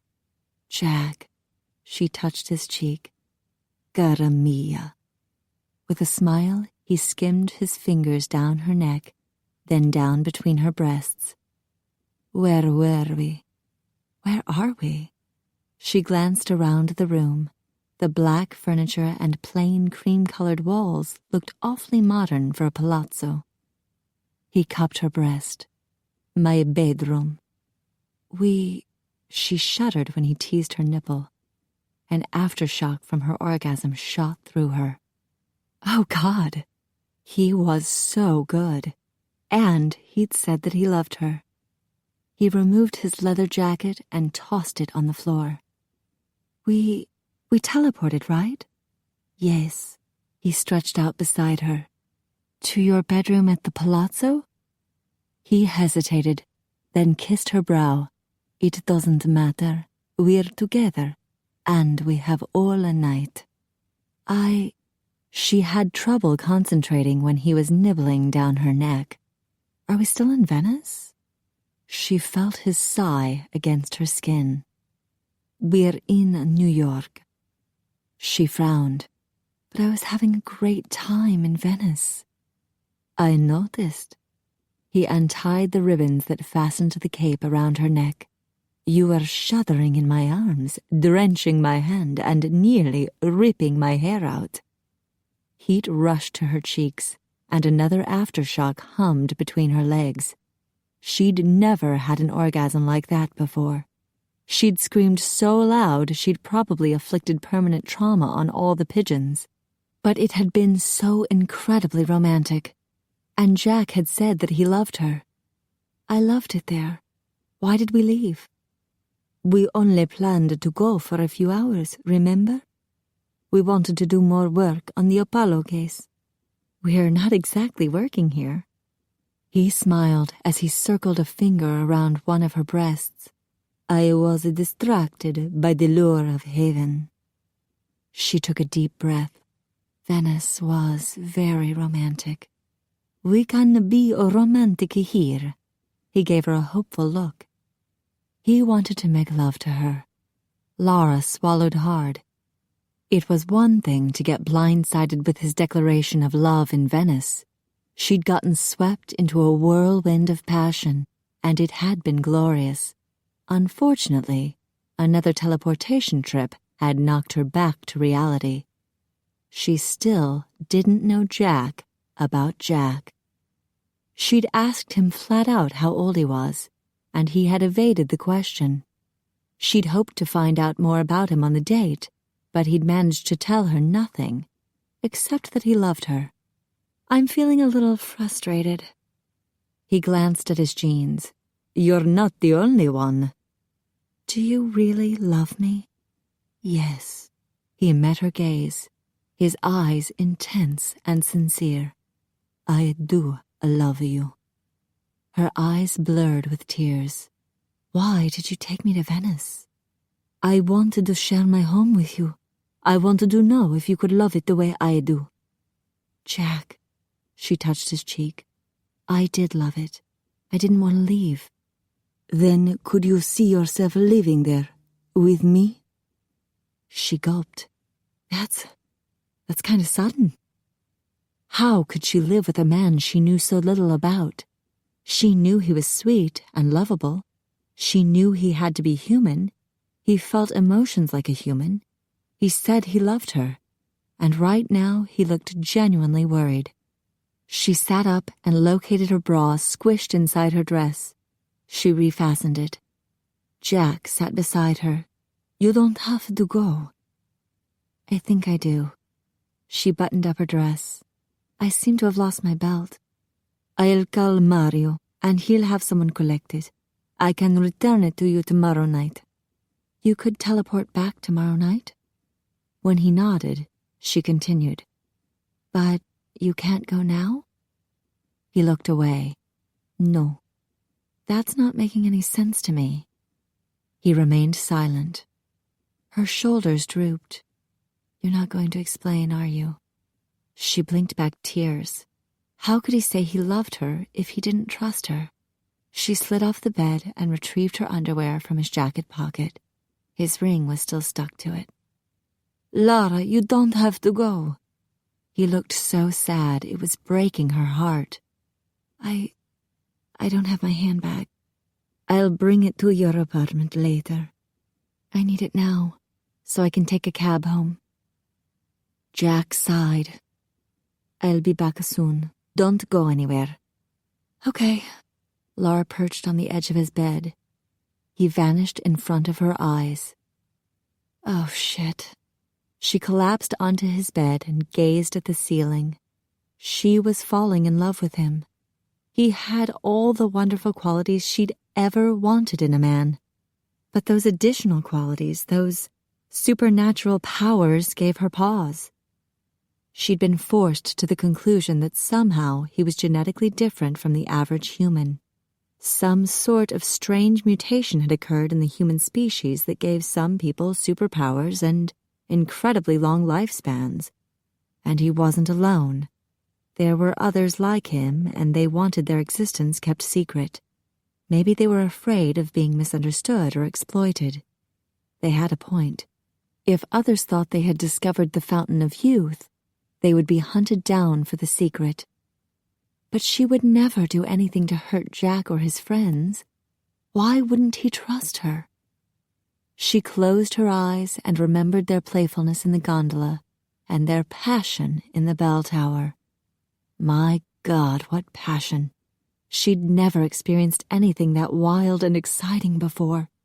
It would be so easy to strip off her clothes and climb into Jack's bed. She turned her head to look at the pillows. She could spend the night here. Jack would give her a night of glorious sex. And she wanted him. She wanted him so bad. But she wanted answers too. How could she make herself completely vulnerable to a man who wouldn't tell her anything? He'd said that he loved her. Damn it! Lara sat up. If he loved her, he needed to trust her. She wanted to love him, but how could she make that final plunge when he kept so many secrets from her? With a sigh, she dropped her underwear on the bed. She hung the velvet cape in his closet. She couldn't resist grazing her fingers over his other clothes. Damn, she was in so deep. She used the phone on Jack's bedside table to call a cab. Then she took her underwear into his bathroom to search for a pair of scissors. There was no mirror above the vanity. How strange. She rummaged through the drawers.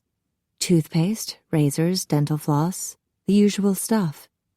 For a supernatural being, Jack could seem awfully normal.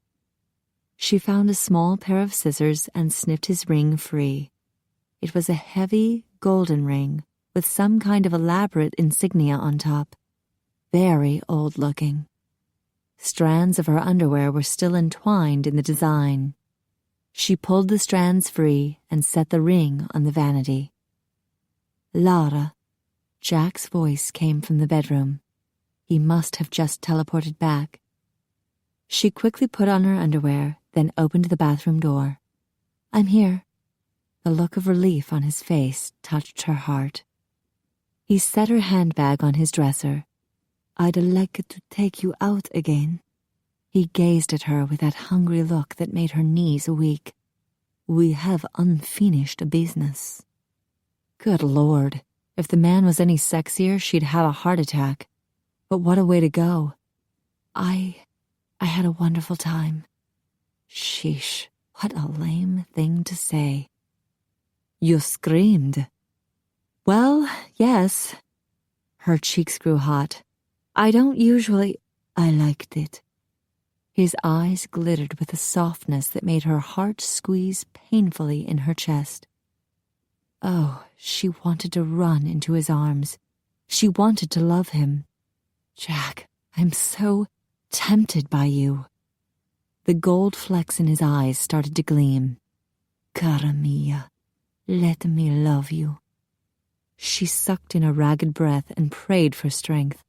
I can't get more involved with you until you tell me everything. She lifted her chin. So here's your chance. Talk to me. Let me into your world. He grimaced with a pained expression. Lara, there are several reasons why I can't tell you.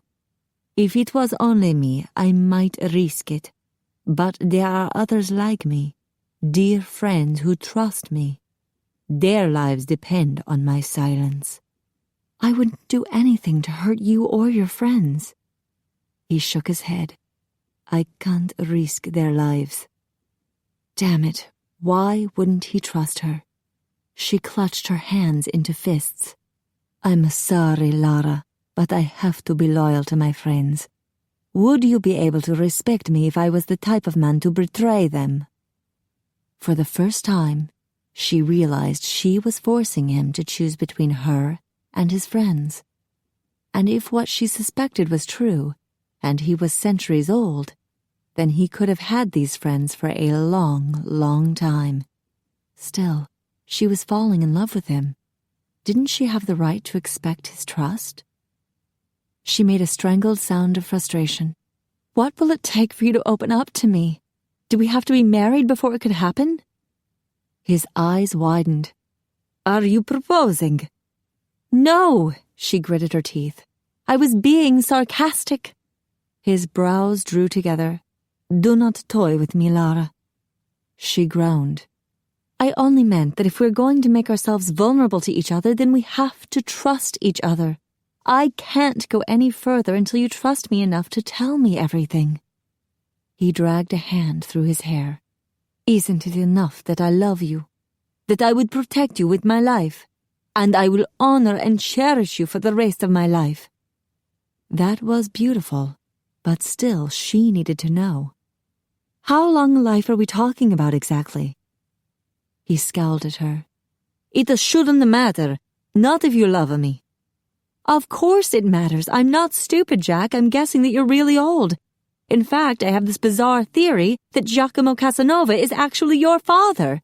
Can you deny that?" His face paled. Her heart sank as time stretched out, and he remained silent.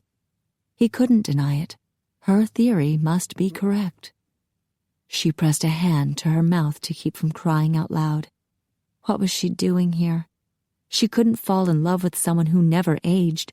This was awful. He should have warned her. He had.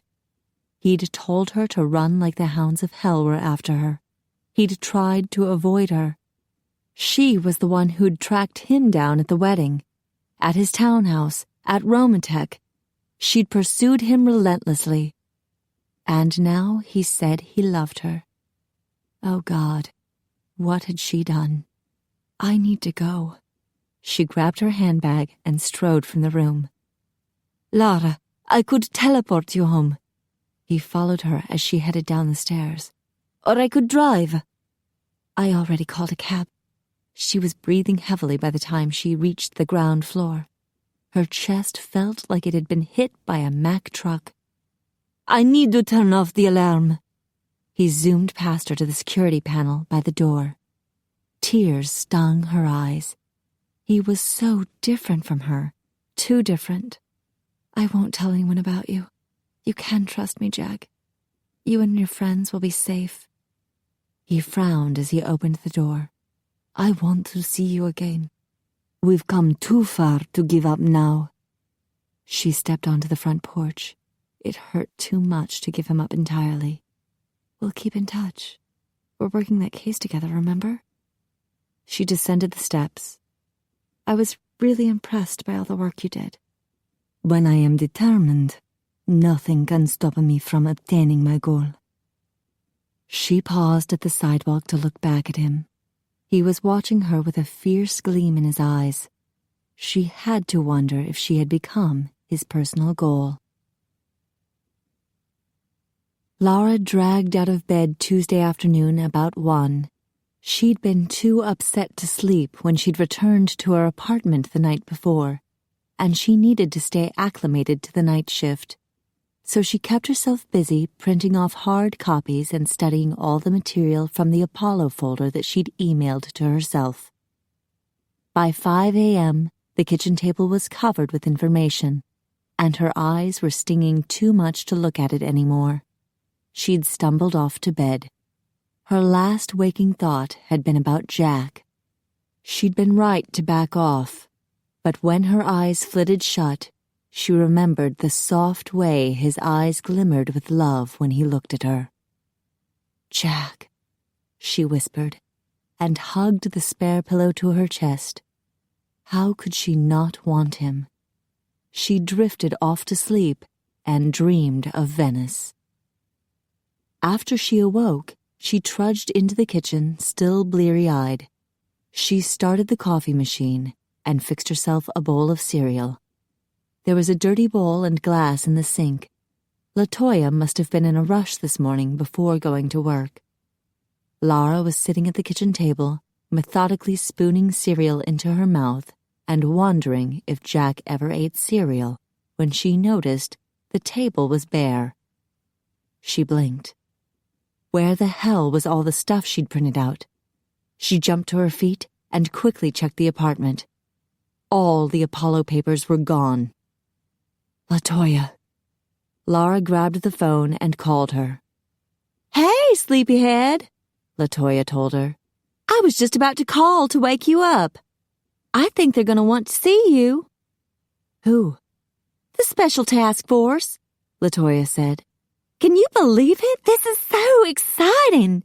Here, let me get into an interrogation room here so no one can hear us." LaToya, did you take all my Apollo stuff? "Of course. You had so much information, girlfriend. It was amazing." Lara's heart sank. You shouldn't have taken it. There was a pause. Then LaToya whispered, "Are you serious? Girl, you can't withhold information concerning an ongoing investigation. People get arrested for that." Lara winced.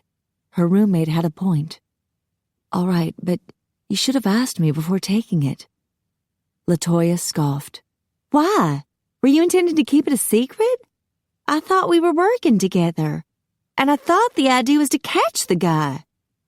Well, yes, but she'd wanted to work the case with Jack.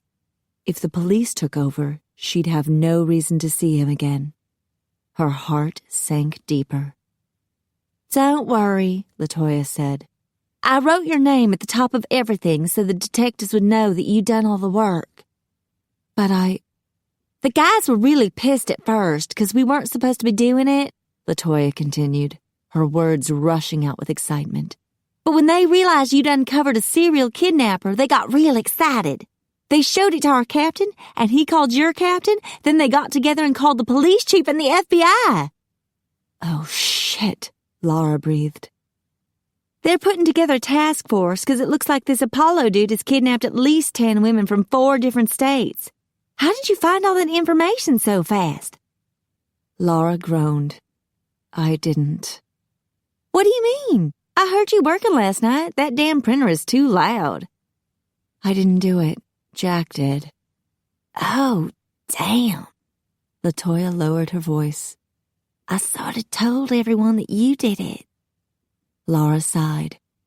"I can't take credit for Jack's work." "Fine. You want to explain who Jack is to the police chief and the FBI?" Lara winced. "I think you should stop seeing that guy," LaToya said. "He's too strange." Lara gritted her teeth. That would really be ungrateful. He spent hours compiling all that information. "Yeah, but he's got your mind messed up, girl. You're acting like the police don't have a right to this case when it's Jack who's butting in where he doesn't belong. What's in it for him anyway?" Lara didn't know how to answer that. Why was Jack so interested in this case? If Apollo and Jack had similar mind control abilities, what else did they have in common? "There's something really suspicious about him," LaToya muttered. "Please don't tell anyone about him. I'm serious, please." Lara had promised Jack that she wouldn't tell anyone about him or his friends. LaToya paused, then whispered, "You know the truth about him, don't you?" "Not really.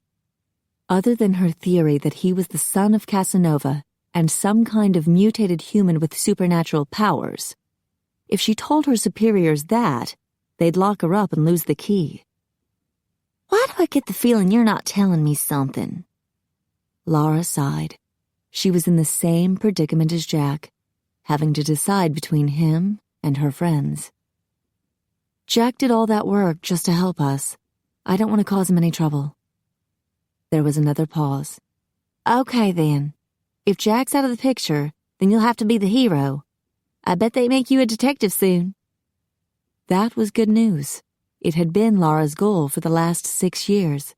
She'd wanted to put the pageant days behind her and do something meaningful with her life. Catching the bad guys and protecting the innocent. That had seemed like the most heroic thing she could do with her life. No wonder she was so attracted to Jack. His goal was the same as hers. And whereas she aspired to be a regular hero, he was a superhero. "Hang on a sec. Someone's at the door," LaToya said, and Lara heard mumbled voices. "Yes, sir. I'll tell her right away. Lara, you still there?" Yes. "Get your ass in a uniform quick," LaToya said. "A patrol car will be picking you up in 10 minutes. The task force wants to see you." Close to an hour later, Lara entered the precinct at Morningside Heights. As a sergeant led her through a sea of desks, dozens of heads turned to look at her. LaToya waved from across the room and gave her a thumbs up. "Boucher." Captain O'Brien from her precinct at Midtown North greeted her on the way to the conference room. "You've been briefed?" "Yes, sir." "You were told to take a week off after the Trent incident, and yet you and Officer Lafayette took it upon yourselves to investigate a case you were not assigned to." Lara swallowed hard. She hoped LaToya wasn't in trouble. "Yes, sir." Captain O'Brien regarded her sternly. "It would appear the community will benefit from your utter disregard for the rules and your inability to grasp the concept of time off. Brilliant detective work, Butch." Her cheeks warmed with a blush. She hated taking credit for Jack's hard work. "They're waiting inside for you," the captain continued. "I told them you could do this, Butch. Don't let me down." "Do what?" "Yes, sir." Captain O'Brien opened the conference room door and ushered her inside. At the sight of the police chief, Lara came to attention. There were 5 men at the table, all of them studying her silently. Captain O'Brien introduced them. Other than the police chief, there was the captain of this precinct, one of the NYPD case detectives, and 2 special agents from the FBI. "At ease, officer," the police chief said. He thumbed through some papers on the table in front of him. "Let's see. You graduated from our academy 6 months ago, and you were assigned to the night shift out of Midtown North." "Yes, sir." The chief turned to the special agents from the FBI. "What do you think?" The one in the gray suit motioned to the Apollo papers on the table. "She's a good detective. She was able to uncover information that the case detectives didn't find." The NYPD detective stiffened. "I interviewed those college girls myself. They didn't say a word about Apollo or this seminar." "Maybe they were more comfortable talking to a female officer," the second special agent suggested. "But the real question is, how will she perform in the field?" "She does just fine," Captain O'Brien said. "Just a week ago, she subdued an armed man in a domestic dispute. He had shot and wounded her partner." "She has the right look." The gray-suited FBI man motioned to the photos of Apollo's victims. "She has the right hair color, and she looks young enough to pass for a college student." "Excellent." The police chief rubbed his hands together and regarded Lara grimly. "What do you say, Officer Boucher, to an undercover assignment?" Lara swallowed hard. They wanted to use her as bait. Her mind raced. They were correct that she had the right look. What they didn't know, and what wasn't in those papers, was the fact that Apollo used mind control to abduct his victims and cover his tracks. She was immune to Jack's mind control, so hopefully she would also be immune to Apollo's. If she was able to keep her wits about her, she could probably manage this. She cleared her throat. "You want me to pose as a college student to help you locate Apollo when he comes on campus to do his seminar?" "There's no law against him conducting a seminar," the NYPD detective said. "We need to know where he's taking the girls. Only then will we have the evidence we need to make an arrest." "Exactly," the gray-suited FBI man agreed. "Officer Boucher, you'll have to let Apollo kidnap you." Lara gulped. What would she do if he physically restrained her? What if he tried to rape her? Or kill her? Maybe she should let a female officer with more experience do this. But what if that woman succumbed to Apollo's mind control? She would have a worse chance of survival than Lara. And if she was murdered, how could Lara live with that? And how could she refuse this job and do nothing when Apollo continued to kidnap a new girl every month? She drew in a deep, shaky breath. I'll do it. Chapter 16. Are you crazy, girl? LaToya demanded after she arrived home that evening. Don't fuss at me. Lara spooned chicken and sausage jambalaya onto 2 plates. After an hour of discussing her dangerous mission in the conference room, she'd come home frazzled. She'd decided to cook to calm herself down. I wouldn't be in this fix if you hadn't swiped that Apollo file. LaToya huffed. You know we had to show it to them. Believe me, we would have been in a lot more trouble if we'd sat on that information for days before passing it on. Lara winced. Are you in trouble? LaToya shrugged, then retrieved a bottle of wine from the fridge. They slapped me with one hand and patted me on the back with the other. They can't decide whether to be pissed or proud. Yeah, I got the same sort of thing. Lara set the plates on the table. LaToya poured them 2 glasses of wine. So you're really gonna let that Apollo dude kidnap you? Lara sighed, wondering for the millionth time if she was making a huge mistake. A part of her wished LaToya had never taken the information. Then she could have continued working with Jack. But another part of her was ashamed. Those poor kidnapped girls were in danger. And here she was hoping to use their sad circumstance as an excuse to keep seeing Jack. Why didn't she just face it? The relationship with Jack was doomed. The timer on the oven dinged, interrupting her thoughts. The cornbread was ready. Well, LaToya set the wine glasses on the table. Are you gonna do it? Yes. Lara set the pan of cornbread on the stove and removed her oven mitts. Those girls need help. I just hope they're still alive. Yeah, me too. LaToya gave her a worried look. You could have refused, you know. I'll be all right. Lara cut 2 pieces of cornbread and put them on saucers. They're gonna put some kind of tracking device on me. The minute I arrive at Apollo's so-called resort, they'll swoop in and arrest him. It should be very quick and easy. That's what they always say. LaToya retrieved the butter dish from the fridge. Lara brought their cornbread to the table. I have a secret weapon, remember? I'm immune to mind control. Yeah, that's good. But LaToya still looked worried as she sat and smeared butter on her cornbread. I may have been wrong when I told you not to see Jack anymore. You've decided he's okay now? Lara gave her a wry look as she sat down. LaToya shrugged. I don't know what to think about him. He's suspicious as hell, but he does have some superpowers, and right now, I'm thinking it would be a good thing for you to have a superhero in your pocket. Or in her pants.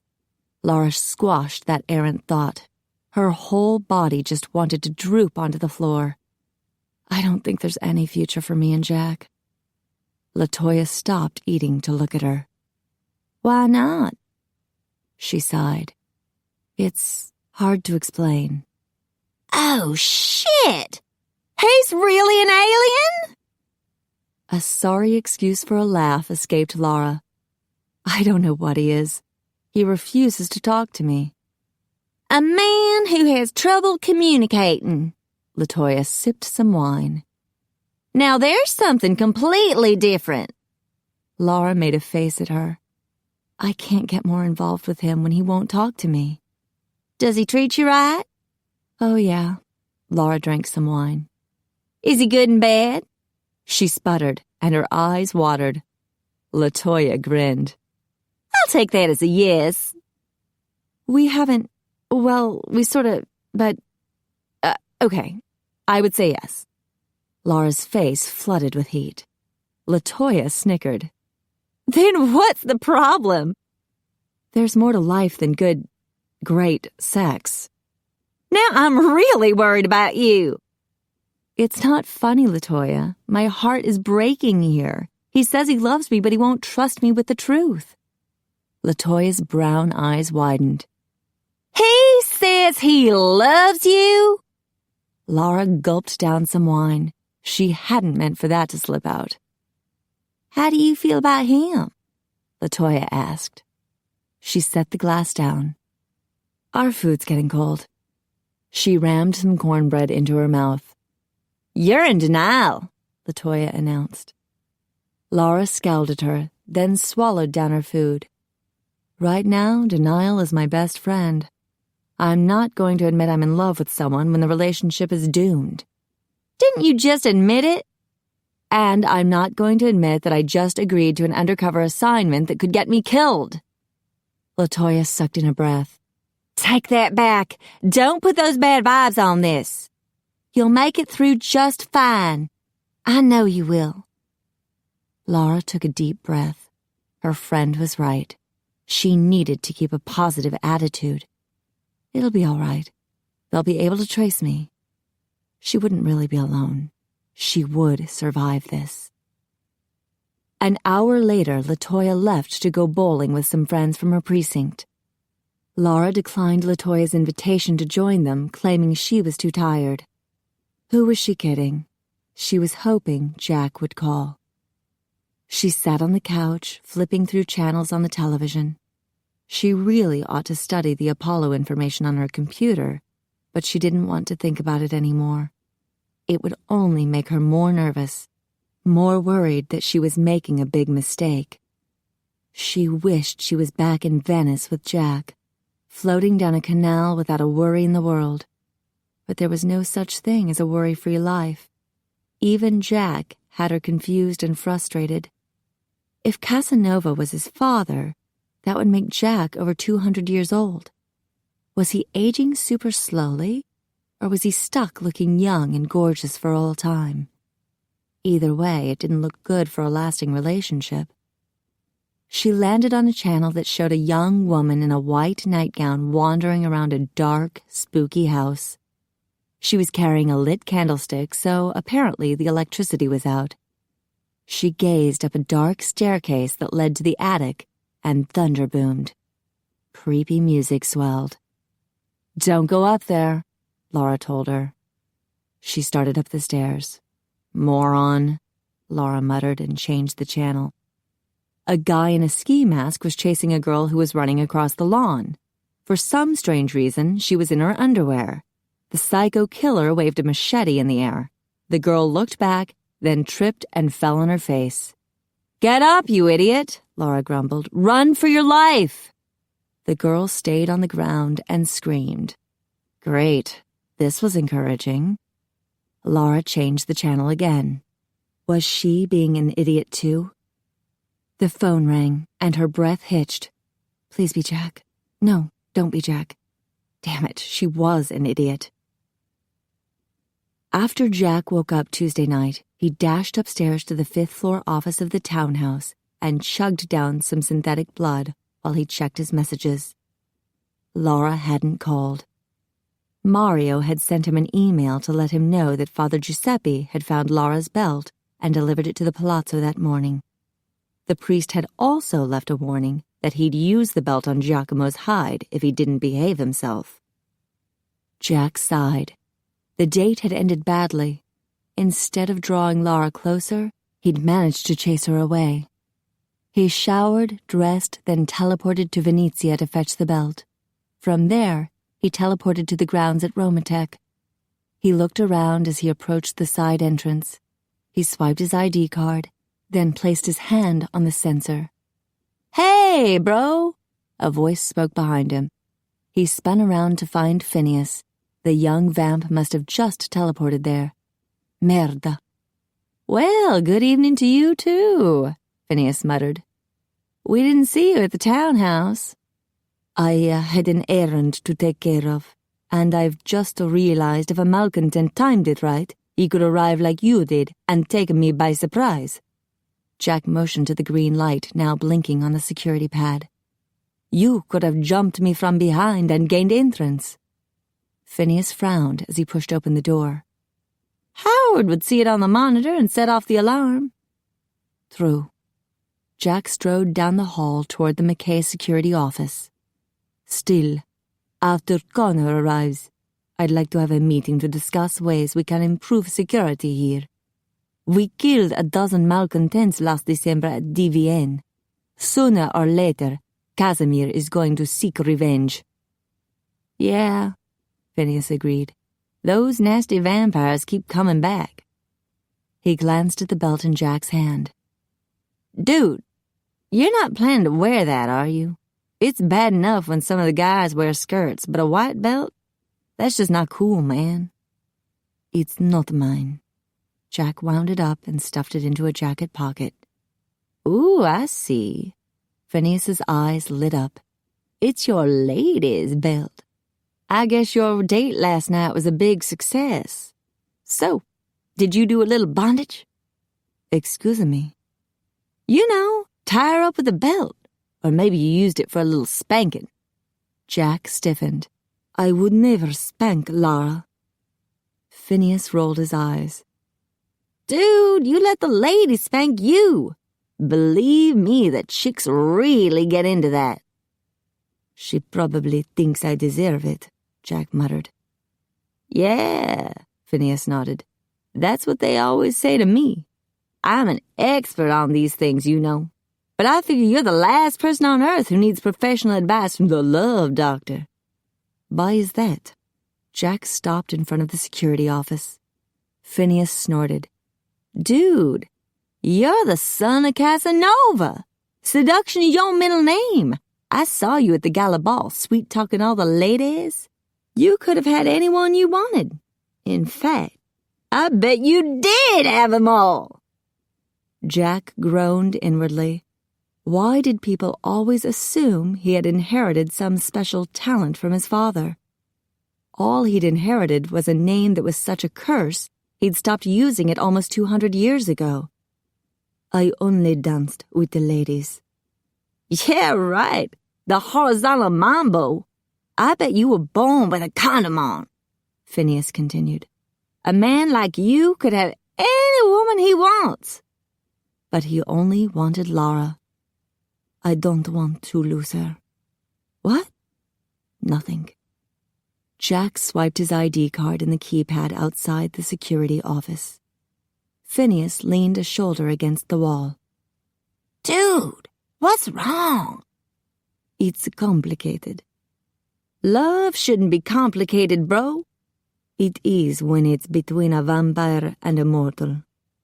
Phineas frowned. "Does she know you're a vampire?" "No," Jack answered quickly. "I haven't told her anything. You and Connor can rest easy." "Yeah, Connor's real touchy about keeping the big secret." Phineas rubbed his chin. "I gotta be honest with you, man. A little free advice from Dr. Fang." "I'm not going to tie her up or spank her." Phineas snorted. "I'm being serious now. If you love her, you gotta tell her the truth. You gotta make it real." Jack swallowed hard. Lara kept asking him to tell her the truth. But what if she couldn't handle it? The women in his past had freaked out. He'd been able to erase their memories, but he couldn't do that with Lara. What if she lived the rest of her life remembering him with revulsion? On the other hand, what if she was able to accept him? What if he'd finally found the amore that had evaded him for centuries? How glorious it would be to spend the rest of his life with Lara. The door opened, and Howard peered at them curiously. "What's going on? You guys have been standing here for 5 minutes." "Just talking, Papa Bear," Phineas said. "I'll go make the first round." "Okay," Jack said. "And, thank you." "Anytime, bro." Phineas zoomed back down the hall to the side entrance. "Howard, can you stay till Connor arrives?" Jack asked. "I need to run an errand." "Sure." Howard headed back to the desk. "I'll call the cafeteria and have them deliver my supper here." Jack smiled. As long as Werebear Howard Barr was well fed, he stayed happy. "Thanks." Jack hurried into the conference room across the hall and shut the door. He paced around the long table. Once he returned Lara's belt to her, what would he say? From the beginning, he'd equated telling her the truth with losing her. But now, he realized he could lose her if he didn't tell her the truth. Father Giuseppe, Giannetta, and Phineas all wanted him to tell her. Connor was strongly opposed to it. Angus had ordered him not to. What did he want to do? He wanted her to love him. What if she hated him once she knew he was a vamp? Jack took a deep breath. It was a chance he would have to take. There was no way to undo his status. She could either accept him as he was, or she couldn't. You must have faith, Giacomo.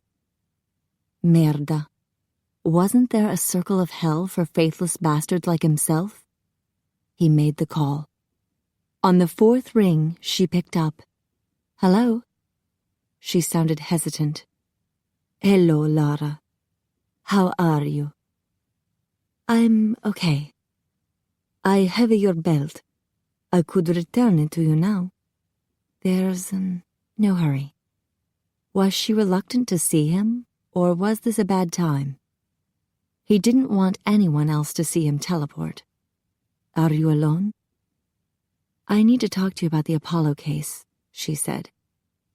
We can work on it tonight if you like, he offered.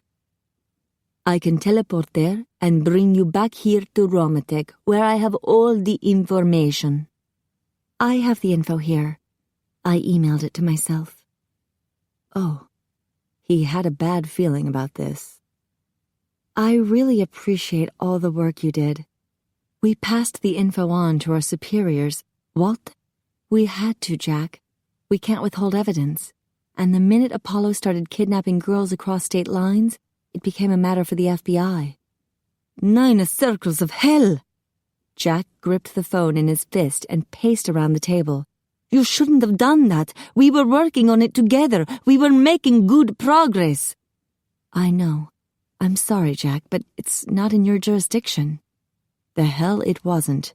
This was a malcontent crime, and it needed to be handled by vamps. How many people know? Lots of people. The FBI and NYPD have set up a joint task force. Merda! He couldn't let them find Apollo first. The whole vampire world was in jeopardy. He couldn't believe Lara had done this. He stopped and leaned his elbows on the back of a chair. I trusted you. Jack. Her voice was laced with pain. I didn't mean to. I don't understand why this case is so important to you. He took a deep breath. Fussing at her wouldn't fix the problem. I'm sorry. I should have explained. There are a lot of things you could have explained, she grumbled. It'll be all right. He would get Connor and other volunteers to help. Ian and Tony were still on their honeymoon, but Robbie was around, and maybe Phil Jones. How much did you tell them? Do they know about Apollo's ability to control minds? No, and I didn't tell them about you, Lara said. You really can trust me. Thank you. He resumed his pacing. He needed to make some calls and set up a meeting. Unfortunately, they're giving me credit for all your hard work, Lara continued. That's all right. Maybe it will help you make detective. She heaved a sigh. They offered me an assignment undercover, posing as a college student. Jack halted abruptly. What? I have the right look, so I'm going... No! It felt like a wrecking ball had slammed into his chest. No! You will not be bait! I already agreed. He gritted his teeth. You will not do it! You can't tell me what to do. Where are you? Are you alone? There's no point in discussing it, she said. My mind is made up. Merda. He hoped she wasn't in a public place. He focused on her voice and teleported. Chapter 17. Lara gasped when Jack materialized in front of her. He looked quickly around the room. What? Her throat constricted. He just focused on her with eyes that gleamed golden hot. A frisson of fear pinned her to the couch. Jack was a man of supernatural power. What was he truly capable of? Nonsense. She mentally shook herself. This was Jack. He'd made love to her the night before. Somehow Venice seemed so far away.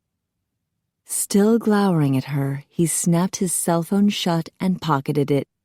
He pulled her belt from another pocket and dropped it on the coffee table. "Maybe I should spank you," he muttered. "Excuse me?" His jaw shifted. "Forget I said that." Like that would ever happen. She turned off her phone and placed it on the coffee table. "I gather you're a little miffed about the situation." She paused when a low growl vibrated in his throat. "Look, I'm not going to be intimidated by the He-Man tactics. We can discuss this calmly and rationally." "There is nothing rational about this." His hands fisted at his sides. "Using yourself as bait is ridiculous, foolish, and crazy." She sucked in a breath. "Why didn't you tell me what you really think?" His eyes narrowed into two golden pins of light. "You're not doing it." "It's not your decision, Jack. In fact, none of this Apollo stuff is your business." "You are my business, and you're trying to get yourself killed." She snorted. "This may come as a surprise to you, but I'm not suicidal. Every precaution will be taken to ensure my safety. I'll be wearing a tracking device. Those can be lost." She glared at him. As soon as they have a fix on Apollo's resort, he leaned over suddenly and with a swipe of one hand, he pushed the coffee table across the room. She caught her breath when he moved directly in front of her. "You are not doing it!" Anger seethed in his low, sharply clipped words. Damn it. He was trying to bully her. Lara rose to her feet, her face inches from his stubborn chin. "No one tells me what to do." He grabbed her by the shoulders. "I could teleport you someplace so remote you'd never find your way out." She shoved at his chest. "Then you would be a kidnapper just like Apollo." "No, I would be saving your life." His grip tightened on her shoulders. "Stay away from Apollo. You have no idea what he's capable of." "But you know?" She seethed with frustration. "What do you know that you're not telling me, Jack?" He released her and stepped back. He dragged a hand through his hair and paced across the room. "When Apollo sees you, he's going to want you." "We're counting on that, and with the tracer I'll be wearing, we'll be able to track him down." Jack shook his head. "He'll teleport you someplace. He might teleport you several places in a row. You've seen how quickly it's done. By the time the police figure out where he is, bloody hell, Lara, it will be too late." She swallowed hard. "I can buy some time. I won't be under his control like the other victims. That's why I'm the best choice for this job. I'm immune to mind control." He scoffed. "You think that makes you safe? Lara, the instant he realizes he can't control you, he will kill you." A shudder zipped down her back. He's just trying to scare you into quitting. Hell, maybe she should quit. What if she got in completely over her head? The Special Task Force had already warned her that she couldn't take any weapons with her. It would blow her cover. "You can't survive against Apollo," Jack continued quietly. He paced across the room, then turned to face her. His mouth twisted as if he found the words painful.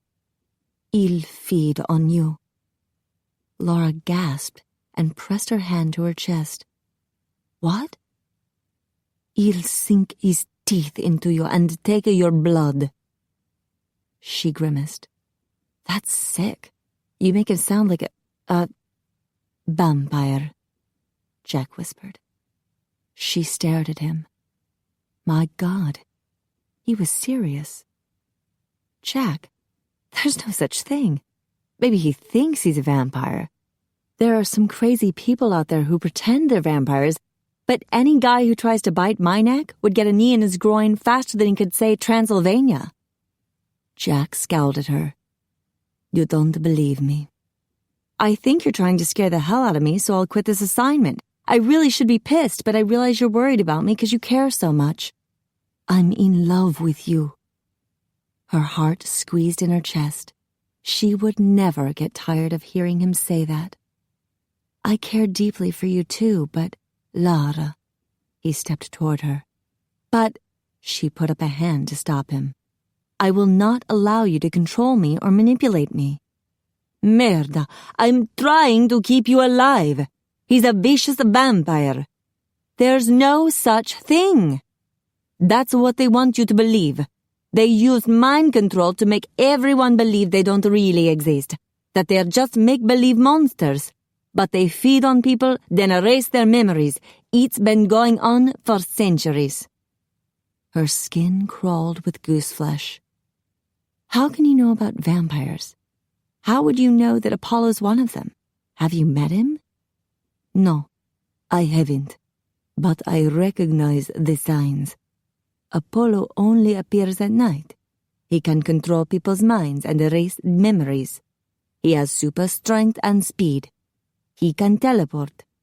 She gasped. You're describing yourself. Jack winced. His eyes glinted with a wary look. Lara stumbled back and fell onto the couch. Oh, God. He wasn't denying it. He was either crazy as a loon or he was actually... No, she whispered. No, vampires aren't real. He regarded her sadly. Why would I lie about it? What can I possibly gain from this other than your disgust? She dragged in a shaky breath and pressed her hands against her eyes. Memories flitted through her mind. She'd never seen him eat. She'd never been able to reach him during the day. There was no mirror in his bathroom. There were thick shutters on the windows. He was over 200 years old. He worked at a factory that manufactured synthetic blood. Damn, it was a grocery store. All the pieces of the puzzle had been there, but she'd never been able to fit them together because she hadn't known what the final picture looked like. She'd expected a picture of a superhero, not a monster. Her stomach lurched. Oh, God. She'd kissed him. She'd let him touch her, make love to her. She covered her mouth as a moan escaped. Lara. He stepped toward her. She pressed back against the couch. His face paled. Santo cielo, do not fear me. I would never hurt you. I think you'd better go. We still need to talk. No. Her eyes stung with tears. What was there to talk about? She'd fallen for a monster. She'd been a fool. He frowned.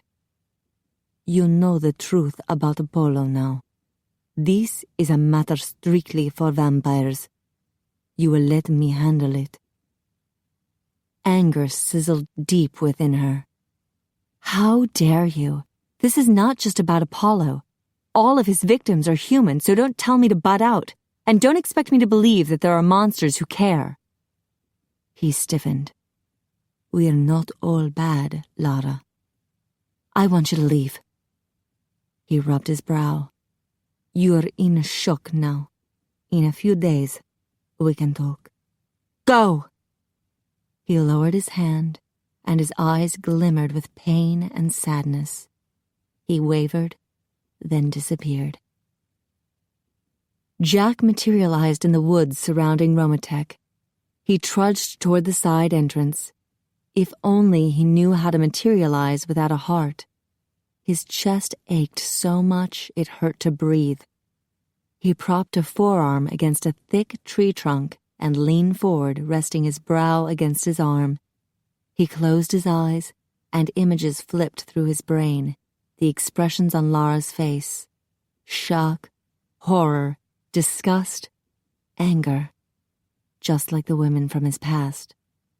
He'd lost Lara. You must have faith, Giacomo. Father Giuseppe's words echoed softly in his mind. How?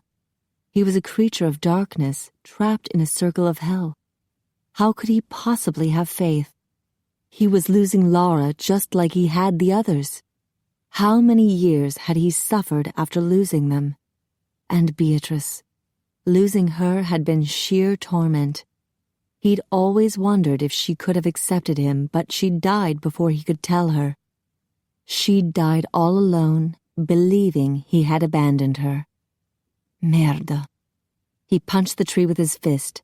He would not abandon Lara even if she hated him. He would not let her die.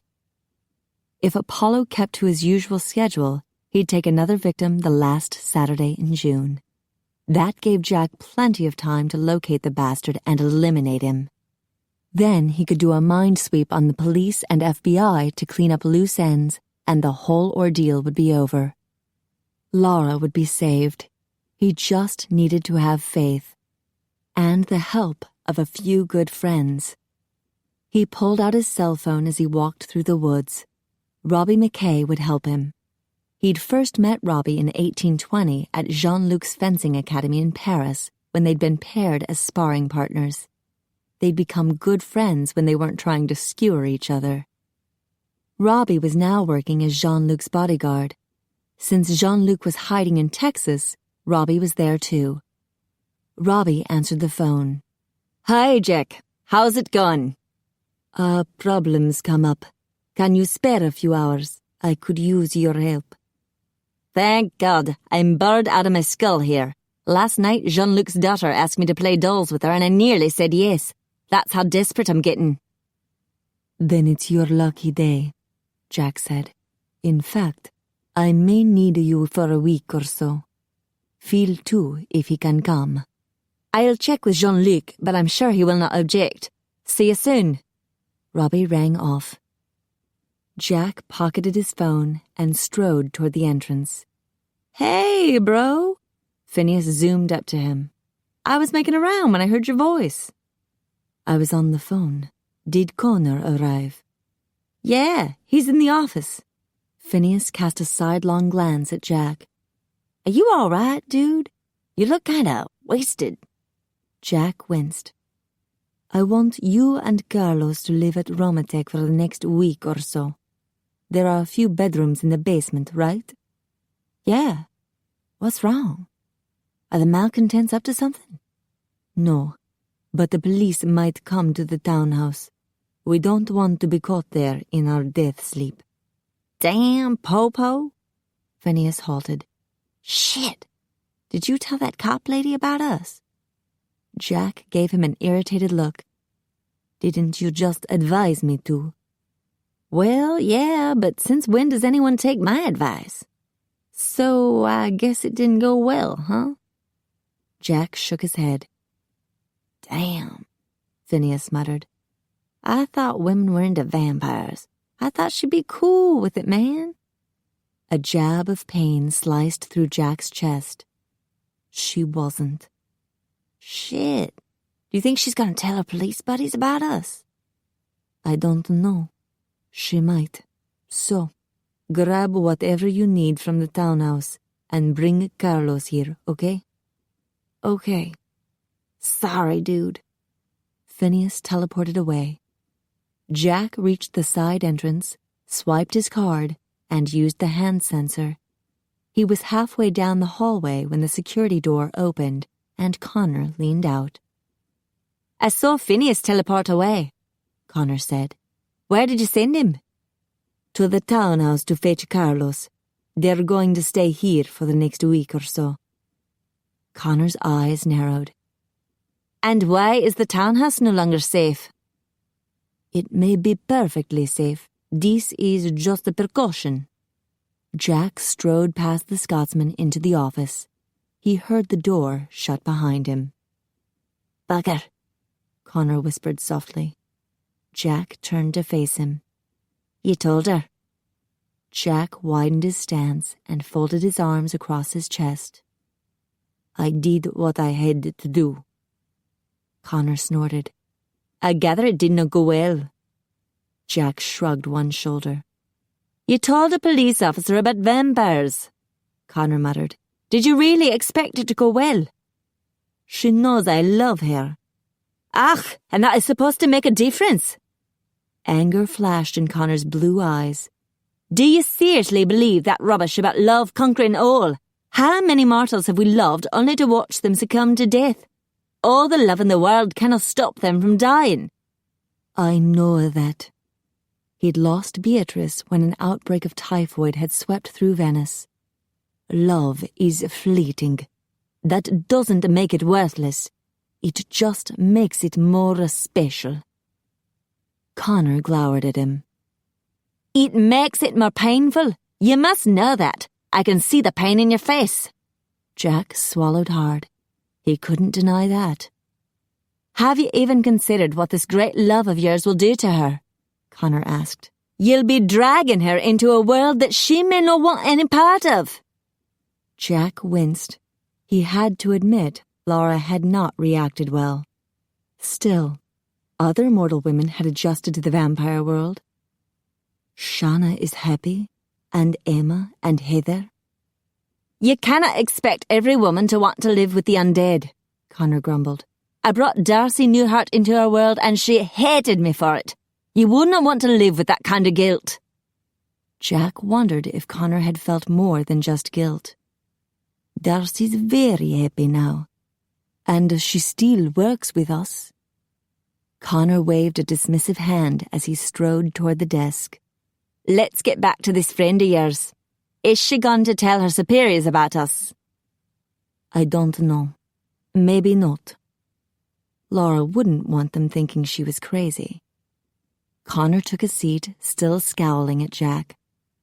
I'm sorely tempted to put a dent in your skull, but you look so miserable it would be like kicking a dog.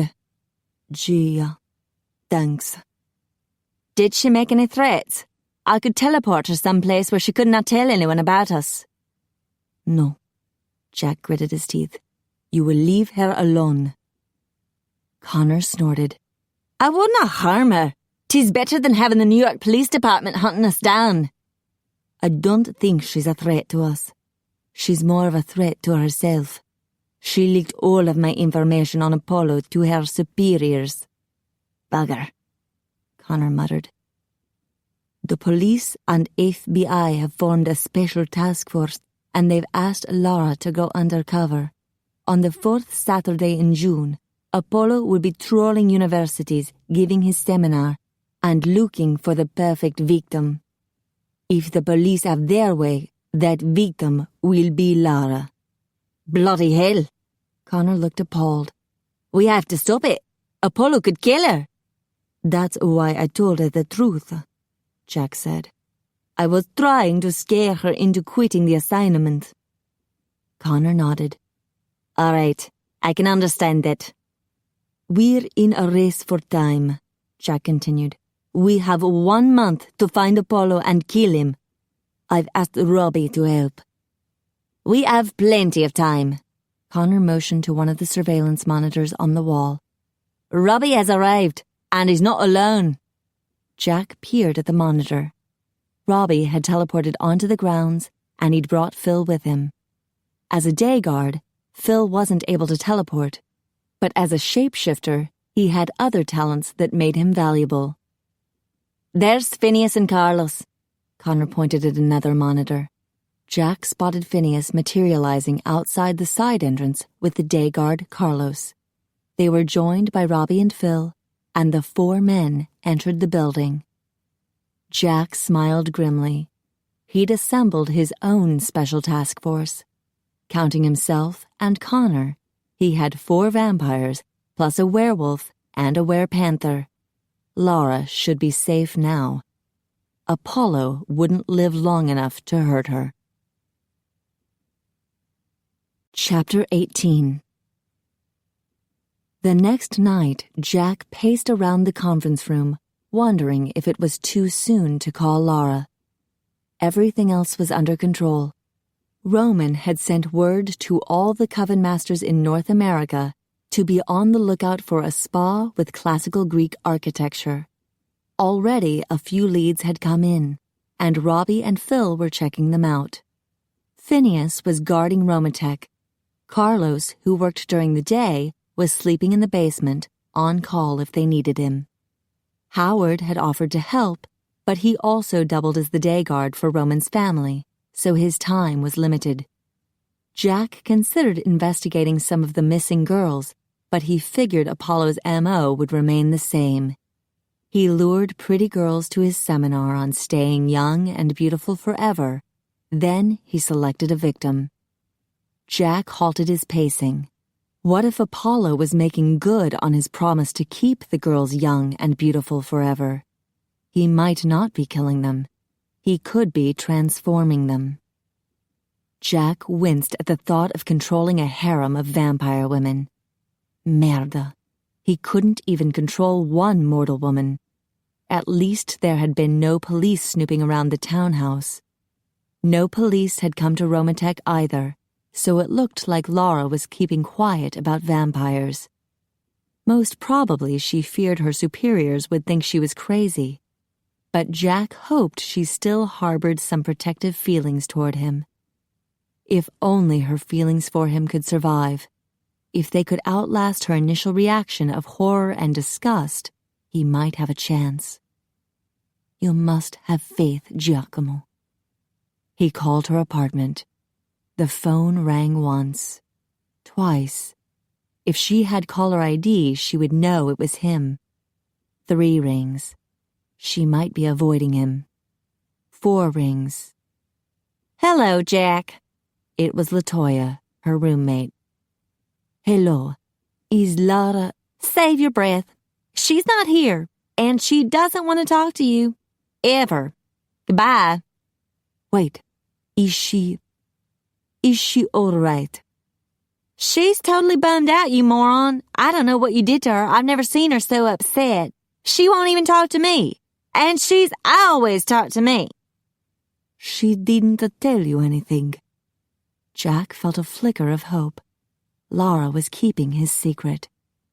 All she said was that she never wanted to see you or talk to you again. In case your super hearing didn't catch that, the operative word was never. The flicker of hope sputtered out. And I'm really pissed at you, LaToya continued. You got Laura moping around like the world has come to an end, but she really needs to be on the top of her game right now. Your timing really stinks. She's going ahead with the undercover assignment. Shit, you know about that? Jack wondered if he could find an ally with LaToya. I don't want her to do it. I think it's too dangerous. Oh. I'm trying to locate Apollo myself, so Lara won't have to put herself in danger.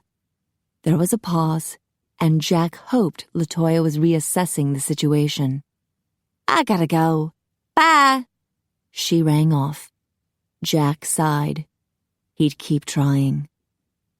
By 5 a.m., Robbie and Phil had checked out 4 locations, all false leads. They promised to return the next night, then teleported home to Texas. 4 more nights passed. The month of June began, and Apollo's location remained secret. By the 2nd Saturday in June, Jack was beside himself with worry. Only 2 weeks were left. Still no sign of Apollo. And no word from Lara. Was she trying to forget him? The following Monday, he tried calling again. She still doesn't want to talk to you, LaToya said. How is she? She's sad and depressed. I've heard her crying a few times in a room. Does that make you happy? LaToya growled. In a sad way, it did, although Jack knew better than to admit it. Have you found that Apollo guy yet? LaToya demanded. No. Jack was beginning to wonder if Apollo's Greek-style resort even existed. He could be showing bogus pictures in his seminar. We're still trying. Well, you better try harder. Lara's going undercover in a couple of days. Where? LaToya snorted. Like I would tell you? I'm worried sick about her. Well, that makes 2 of us. LaToya hung up. Jack paced around the conference room. Lara's undercover work would obviously be at a university. The special task force had probably enrolled her under a false name, and she was living in a dorm. But which university? He sat in front of the laptop and checked his information on the missing girls. They came from 10 different universities. He made a list of the past 20 months in chronological order, then listed the universities that Apollo had targeted each month. There was definitely a pattern. 2 universities in Connecticut, 4 in New York, 2 in New Jersey, 2 in Pennsylvania, then back to Connecticut. Apollo's last hit had been Columbia University. If he followed his pattern, Syracuse University would be next. Jack. Phil strode into the conference room. We've got a new lead, a place called Apollo's Golden Chariot in Massachusetts. Jack stood. Is Robbie back yet? No. He and Phineas are still in Hoboken, checking out the Grecian goddess spa and resort. All right, Jack said. You and I can go. Do you have the phone number? Right here. Phil passed him a slip of paper. Are you armed? Phil opened his brown leather bomber jacket to reveal a .44 Magnum in a shoulder holster. Jack had a dagger strapped to his calf and another sheathed beneath his black leather jacket. If they ended up in a skirmish, he would call Robbie and Phineas for immediate backup. Let's do it. Jack punched in the number on his cell phone. Apollo's Golden Chariot, a feminine voice answered. Macy speaking. Hi, can you give me directions from Connecticut? Jack asked. As the speaker launched into a long explanation, Jack focused on the voice. He grabbed Phil's arm and teleported them both. He quickly scanned their new surroundings. A small office, a file cabinet, a messy desk, the harsh smell of chemicals in the air, and a blonde staring at them with hot pink lipstick outlining her gaping mouth. Ah! She let out a high-pitched squeal and dropped the phone. It's all right. Jack unfurled a wave of psychic energy to take over the woman's mind, but before he could gain control, she jumped to her feet, let out another squeal, then collapsed into a dead faint. Merde. Jack frowned at the sprawled body on the floor. We scared the poor woman to death. Phil snorted. That's not a woman. She screamed like a woman. Jack's gaze ran over the hot pink miniskirt, black hose, and hot pink boots.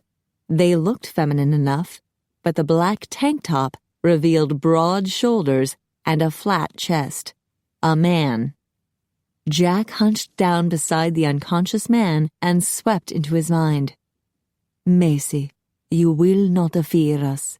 We walked into the office looking for Apollo. You will awaken now.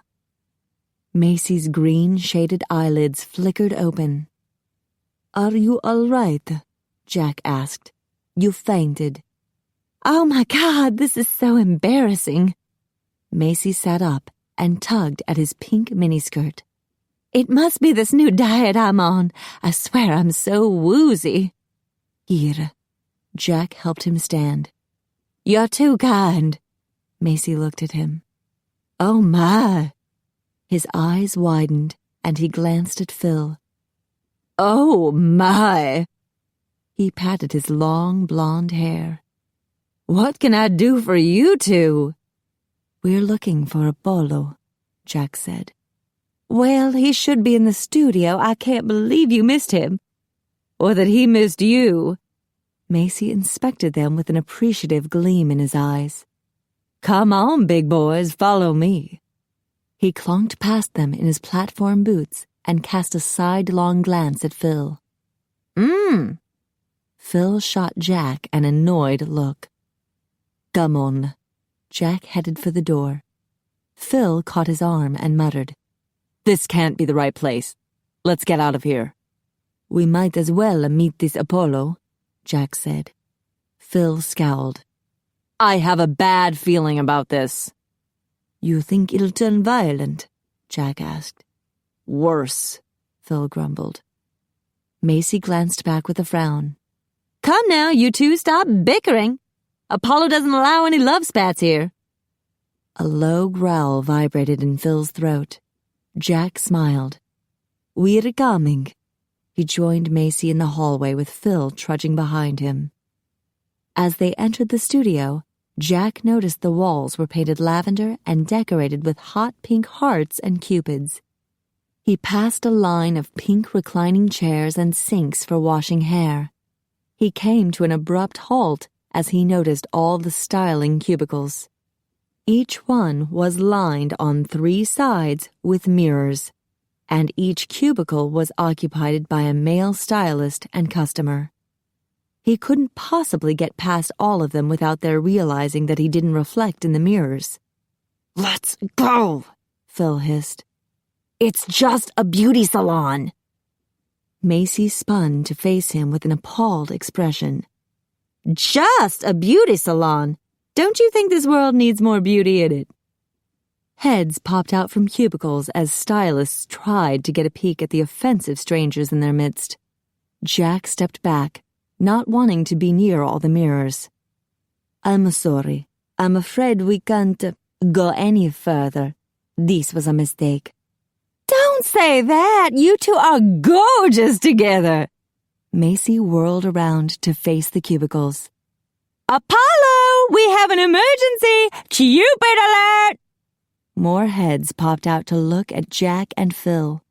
A slender young man with short, platinum blonde hair, a black fishnet shirt, and a pink utility belt rushed from the first styling cubicle. "What's wrong?" He jammed a long comb into one of the slots on his utility belt. "This had better be super serious. I'm in the middle of a perm." "These 2 guys came to see you." Macy pointed at Jack and Phil, and his bottom lip trembled. "But now they want to break up." Apollo's eyes widened as he looked them over. "Oh my, you poor dears. You have to work it out. I mean, look at you. You look fabulous together." He turned back to the stylists and customers who were filling the center aisle. "Aren't they absolutely gorgeous?" "Just kill me now," Phil muttered. "We shouldn't have come," Jack said. "Is there a back door we could use?" Macy gasped. "You mustn't be ashamed. You're beautiful the way you are." The audience all murmured encouragement. "Yes, a lovely couple like you should shout your love from the rooftops." Apollo came closer and motioned to Phil's hair. "Macy, have you ever seen such a delicious blend of colors? There must be 20 shades of brown, auburn, and gold in this hair. It looks fabulous." Macy pressed a hand against his flat bosom. "I would die to have hair like that. Who on earth is your colorist?" "I don't have a colorist," Phil mumbled. Apollo jumped back. "It's natural!" A series of gasps reverberated through the audience. Apollo touched Phil's hair, and the shapeshifter stiffened. "It's incredibly thick," Apollo said. "Very rugged and manly, but a little too shaggy for my taste. I'm thinking layers and a tad bit shorter." "Oh, yes," Macy breathed, and the audience murmured in agreement. "And you!" Apollo circled Jack, studying him. "All that dark hair and black leather, it just screams bad boy." Macy eyed him as he twirled a strand of blonde hair around a finger. "I'm thinking we'll keep your hair long." Apollo scrutinized him carefully. "You have such interesting gold flecks in your eyes. I'm thinking—" He tapped his chin. "Gold highlights." Macy gasped. "Brilliant!" The audience applauded. Jack cleared his throat. "You wouldn't happen to have a few female college students around here, would you?" Apollo blinked. "Females?" He exchanged a confused look with Macy, then burst into giggles. He slapped Jack's arm. "You're so hilarious!" Macy joined in the laughter, and chuckles spread across the room. Phil grabbed Jack's arm. "Let's get out of here." I can see you're very busy here. Jack retreated down the back hallway. We'll come back another time. Oh, please do! Apollo looked at them fondly. And don't forget, I do weddings! Thank you. Jack spotted a back door and pulled it open. He and Phil dashed into the back alley. He grabbed Phil's arm to teleport back to Romatech. Phil muttered a curse. If you say one word about this to the other guys, I will stake you in your sleep. Don't worry, sweetheart. If they find out about this, I'll stake myself. The next night, Jack considered going to Syracuse University. It would be easy enough to teleport into the admissions office and access the list of new students. He didn't expect there would be too many in June, so even if Lara was using a false name, he could track her down fairly quickly. He paused, ready to punch in the phone number for the admissions office. He'd simply use the recorded message as a beacon to teleport straight in. Merde. He was starting to feel like a stalker. If Lara didn't want to see him, he shouldn't force himself on her. What kind of future could she have with him? Even if she fell madly in love with him and agreed to marry him, he could only be there for her at night. If she had children with him, they wouldn't be fully mortal. And sooner or later, she'd be faced with a terrible decision, whether to join him as one of the undead. Did he have the right to force such decisions on her? If he behaved like his famous father, he would satisfy his desires today and not worry about tomorrow. But he had never made a good Casanova. He knew deep inside that love should be unselfish. He should leave Lara alone. But he couldn't let her walk into Apollo's clutches unprepared. He had to do his best to make sure she survived. Then, if she wanted never to see him again, he would leave her alone. He called her apartment, and LaToya answered. You again? She muttered. Don't you ever give up? I'm still worried about Lara. We haven't been able to find Apollo. No shit. I know Lara feels that her immunity to mind control gives her an advantage. I was never able to control her. LaToya snorted. Tough break, Creepazoid. Her ability to resist is definitely good, but her inability to hear the psychic voice could spell disaster for her. Once Apollo figures out that he has no control over her, he will probably kill her. There was silence. She'll be safe as long as he's giving psychic orders to a group, Jack continued. She can mimic the other girls, but if he gives her a direct order and she can't hear it and obey, the jig will be up. I see what you mean, LaToya said quietly. I could work with her and help her develop the ability to hear the psychic voice. What if she loses her ability to resist his control? LaToya asked. I'll teach her how to listen, but not succumb. I strongly feel that she needs to do this. There was a pause. Maybe. I could find her myself, Jack said. I believe she's at Syracuse University. There was a sharp intake of breath. I'm not confirming that. As far as Jack was concerned, she just had. I don't want to force my presence on her, so will you tell her what I said? If she agrees to see me, I'll try to help her. There was another long pause. I'll tell her. Thank you. Don't thank me, LaToya growled. You try any tricky stuff with my girlfriend, I'm coming after you. You'll wish you'd never left your home planet. She hung up. As the third Saturday in June approached, Jack was ready to rip his hair out. Every lead that he and his team had checked out had proven false. The damned resort could be anywhere. They had assumed Apollo would stay close to his hunting grounds, but with teleportation, he could be anywhere. Even Greece, although teleporting east into the rising sun, was always a dangerous proposition for a vampire. Roman extended their search parameters by asking coven masters around the world to report any leads in their areas of jurisdiction. This kept Jack and his team busy every night. Still, with a growing sense of despair, he realized time was slipping by, and LaToya had not called him back. Lara must really hate him if she was willing to risk more danger rather than see him again. When Saturday arrived, he paced around the conference table, 1 week to go before Apollo would strike again. His heart squeezed painfully in his chest. He hadn't seen Lara in almost a month, but his love for her was stronger than ever. His desperation to keep her alive was overwhelming. He was sorely tempted to hunt her down, grab her, and teleport her far away. She would never forgive him, but so what? He was already in hell without her love.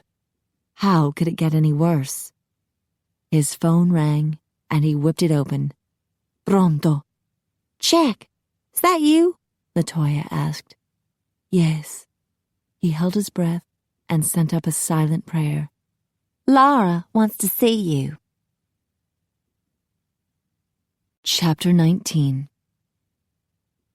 Sunday night, Lara left the Graham Dining Center on the north campus of Syracuse University and strolled down the street to her new home. The Special Task Force had found her a room in Day Hall since the last victim from Syracuse had lived there. No doubt Apollo found it amusing to kidnap a girl who lived off Mount Olympus Drive. She could have taken the passageway from the dining center to the residence hall, but she wanted to get away from the constant noise of jabbering students. How could she worry properly if she couldn't hear herself think? And she had a whole lot to worry about. She glanced to the west, where the setting sun was gleaming pink and gold off the Carrier Dome. Jack would be up soon. Rising from the grave, she thought with a shudder. Would he call her? She was so nervous about the prospect of seeing him again that she'd hardly touched her supper. She'd asked LaToya to call him last night. LaToya was supposed to give him her new cell phone number and ask him to call tonight. Lara had been a nervous wreck all day. Damn that man. She'd tried so hard to put him out of her mind and her heart. She'd immersed herself in the preparations for her assignment. Hours of martial arts, strength training, and coaching on how to handle stress and the criminal mastermind.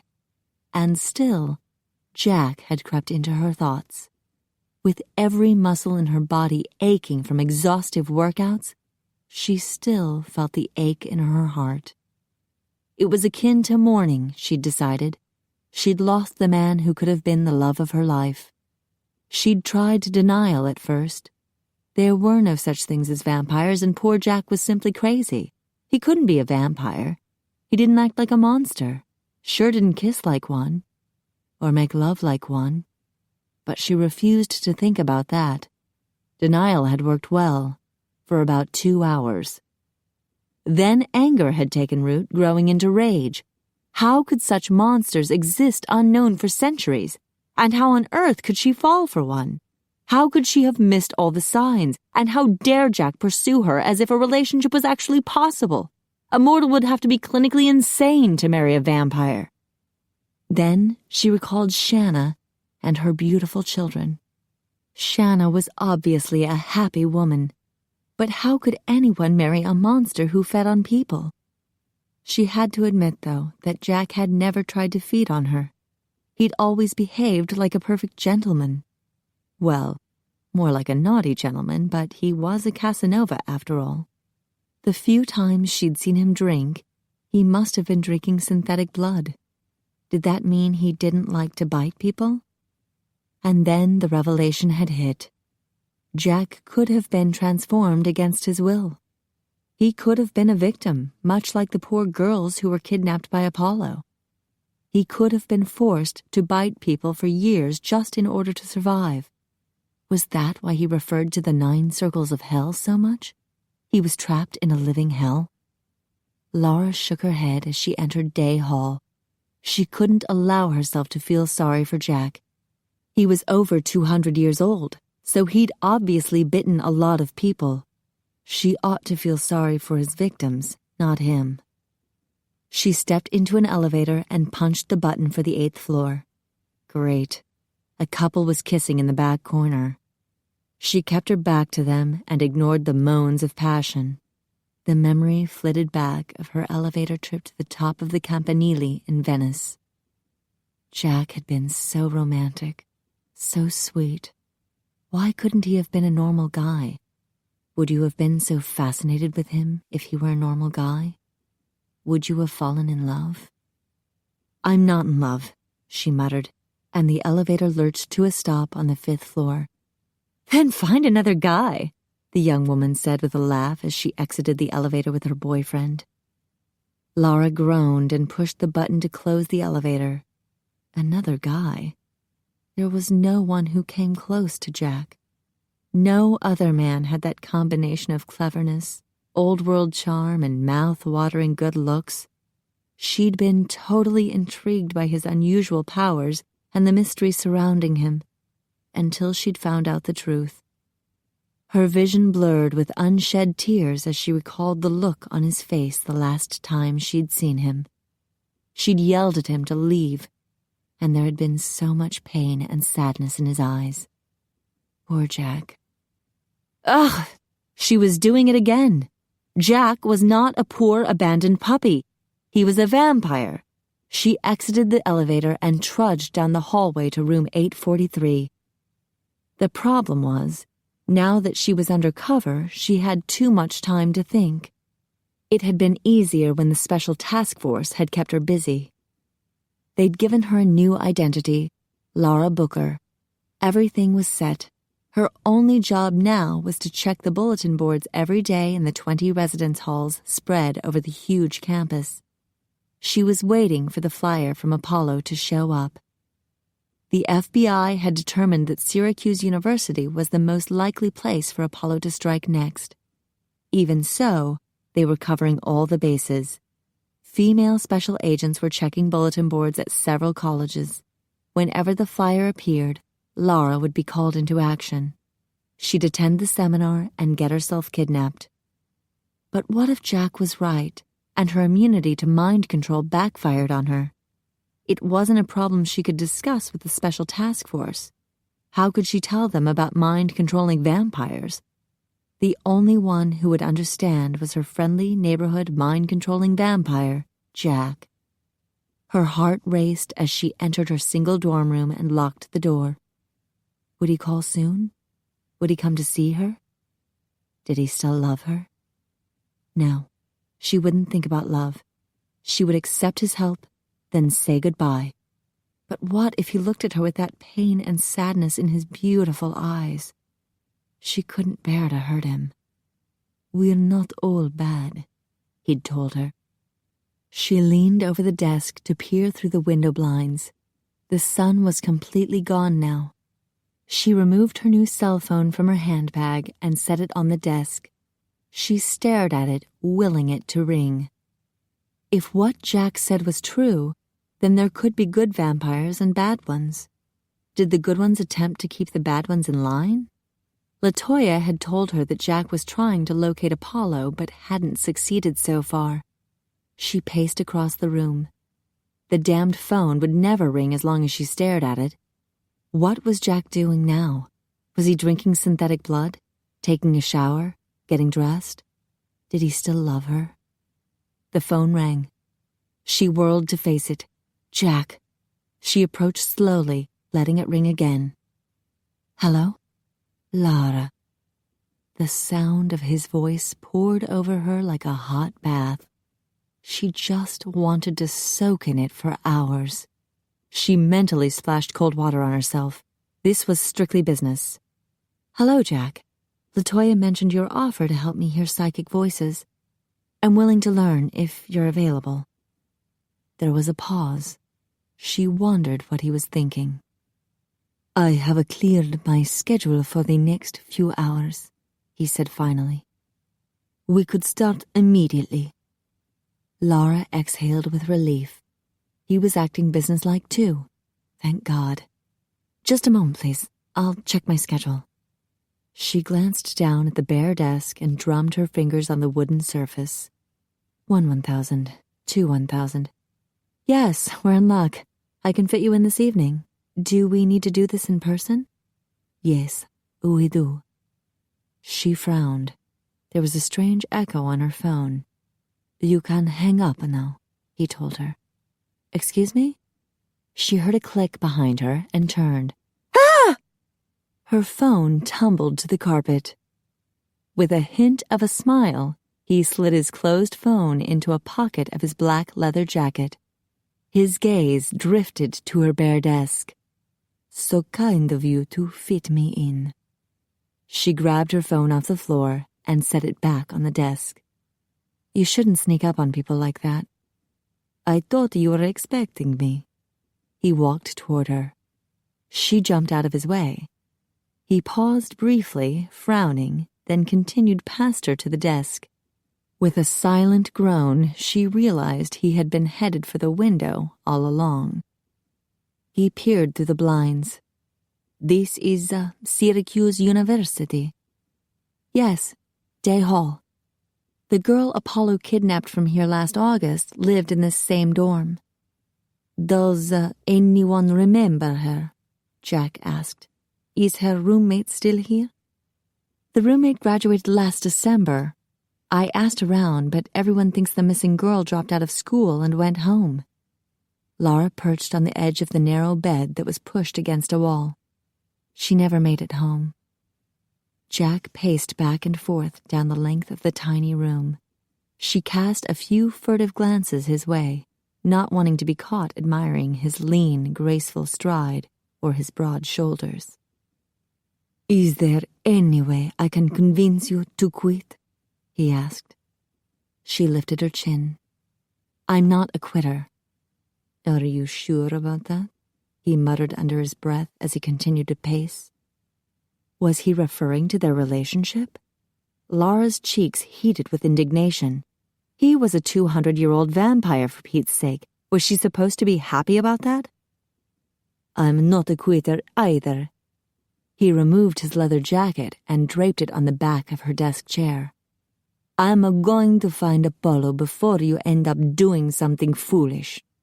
Oh, thanks for the vote of confidence, she glared at him. He glared back as he sat down. You're plenty tough for a mortal, but you're still no match for a vampire. She looked away. Exactly. I shouldn't be matched with a vampire. Let's get started. His voice sounded strained. Fine by me. She turned back to him and clasped her hands in her lap. What do I need to do? Nothing. I do all of the work, and you just try to be receptive to me. She gripped her hands tighter. Okay. He leaned forward, his elbows braced on his thighs, and studied her intently. The gold flecks in his eyes seemed to grow until the entire iris was gold and gleaming. Lara looked away, uncomfortable with the fierce energy radiating from his stare. The room seemed awfully hot. Her skin began to tingle all over, especially her breasts. The tingling sensation took a sudden turn south. She pressed her thighs together. She was suddenly desperate to feel a man inside her. And not just any man. Jack. Do you feel that? He whispered. She gulped. His eyes were actually glowing now. What are you doing? Turning up the power. This is how a vampire lures people in. She stiffened. So you can bite them? I haven't beaten a woman since 1987, when synthetic blood was introduced. How considerate of you. She lifted her chin and gazed nonchalantly across the room. I guess you're a bit rusty 'cause I'm not feeling much of anything. Maybe you're just insensitive. She shot him an annoyed look. His mouth twitched. You are feeling it. Your heart is pounding. Your temperature has increased. I can feel the heat coming off you like a... All right, she clenched her teeth. Is there a point to this? I thought we were going to concentrate on hearing voices. I'm trying to assess your capabilities. Your sense of touch seems to be working fine. I think it is only your hearing that's off-kilter. A blast of cold air nearly knocked Lara on her back. With a shiver, she righted herself. You failed at that? He watched her closely. Yes. The cold air swirled around her, sweeping icy tendrils across her brow. You're trying to invade my mind? He nodded. Normally, I would be in by now. She wrinkled her nose at him. You don't make people squawk and do the chicken dance, do you? Now he gave her an annoyed look. Do you hear anything at all? She shut her eyes and focused. There was a buzzing behind her ears that sounded like radio static. Are you saying something now? Yes. She wondered what. She squeezed her eyes more tightly shut, frowning with all the concentration she could muster. The buzzing sounded louder and more masculine, more like Jack, but she couldn't distinguish any individual words. With a sigh, she opened her eyes. This isn't working. All I'm getting from you is a buzz. His mouth curled up. Was it good for you? No, she scowled at him. It's like having a pesky mosquito in my head. Damned bloodsuckers. I hate them. Isn't that the pot calling the kettle black? He smiled slowly and leaned closer to her. I needed to touch you. Now. She gulped. But on your head, he explained, still smiling. I can make a stronger connection that way. Oh. She recalled how he had touched Megan's head in order to release her suppressed memories. I guess that will be all right. Her heart speeded up when he sat on the bed beside her. Icy currents swirled around her, brushing against her skin and raising goosebumps. She shivered. He rested a hand on top of her head. Concentrate. She closed her eyes and the buzzing returned. It was deep and masculine now. It ricocheted from one ear to the other, a jumble of words that she couldn't isolate. The harder she tried, the more her temples throbbed. Can you hear me? He whispered. She shook her head. His fingers tightened their grip, digging into her scalp. A sudden burst of pain stabbed like an icy dagger between her eyes. With a gasp, she fell back and broke contact. Ow! She rubbed her brow. What the hell was that? I used too much power. I'm sorry. It's just a headache. She massaged her throbbing temples. It'll be worth it if this helps keep me alive. I would do anything to keep you alive. That makes two of us. She scooted back on the bed so she could rest her back against the wall. She closed her eyes and breathed deeply, willing the pain in her head to subside. I'm still in love with you. Her eyes flew open. We shouldn't talk about that. I didn't say anything. But she could have sworn she'd heard him speak. Had it been wishful thinking? She caught her breath when she realized what had happened. She'd heard his thoughts. He was still in love with her. Before she could think of a response, her mind filled with static. The throbbing increased. Then she heard a few words. Hear me. I heard the end of that. She gave him a wary look. Can you hear my thoughts? He shook his head slightly. Not very well. I mostly feel your pain. Oh, sorry. Though she was greatly relieved that he couldn't read her mind, she sure didn't want him to know that she still loved him. Don't even think that. Think about pink elephants. She winced as a damned elephant galloped across her brain. At least the cold air had dissipated. That had to mean that Jack had stopped trying to communicate with her telepathically. She motioned toward her desk. I have some aspirin in my handbag. Apparently he could take a hint. He jumped up and passed the bag to her. "Do you need anything to drink?" "Yes, there's a vending machine down the hall." "I'll be right back." He left the room. Ugh! Lara collapsed on the bed. His incredible thought kept echoing in her aching head. "I'm still in love with you."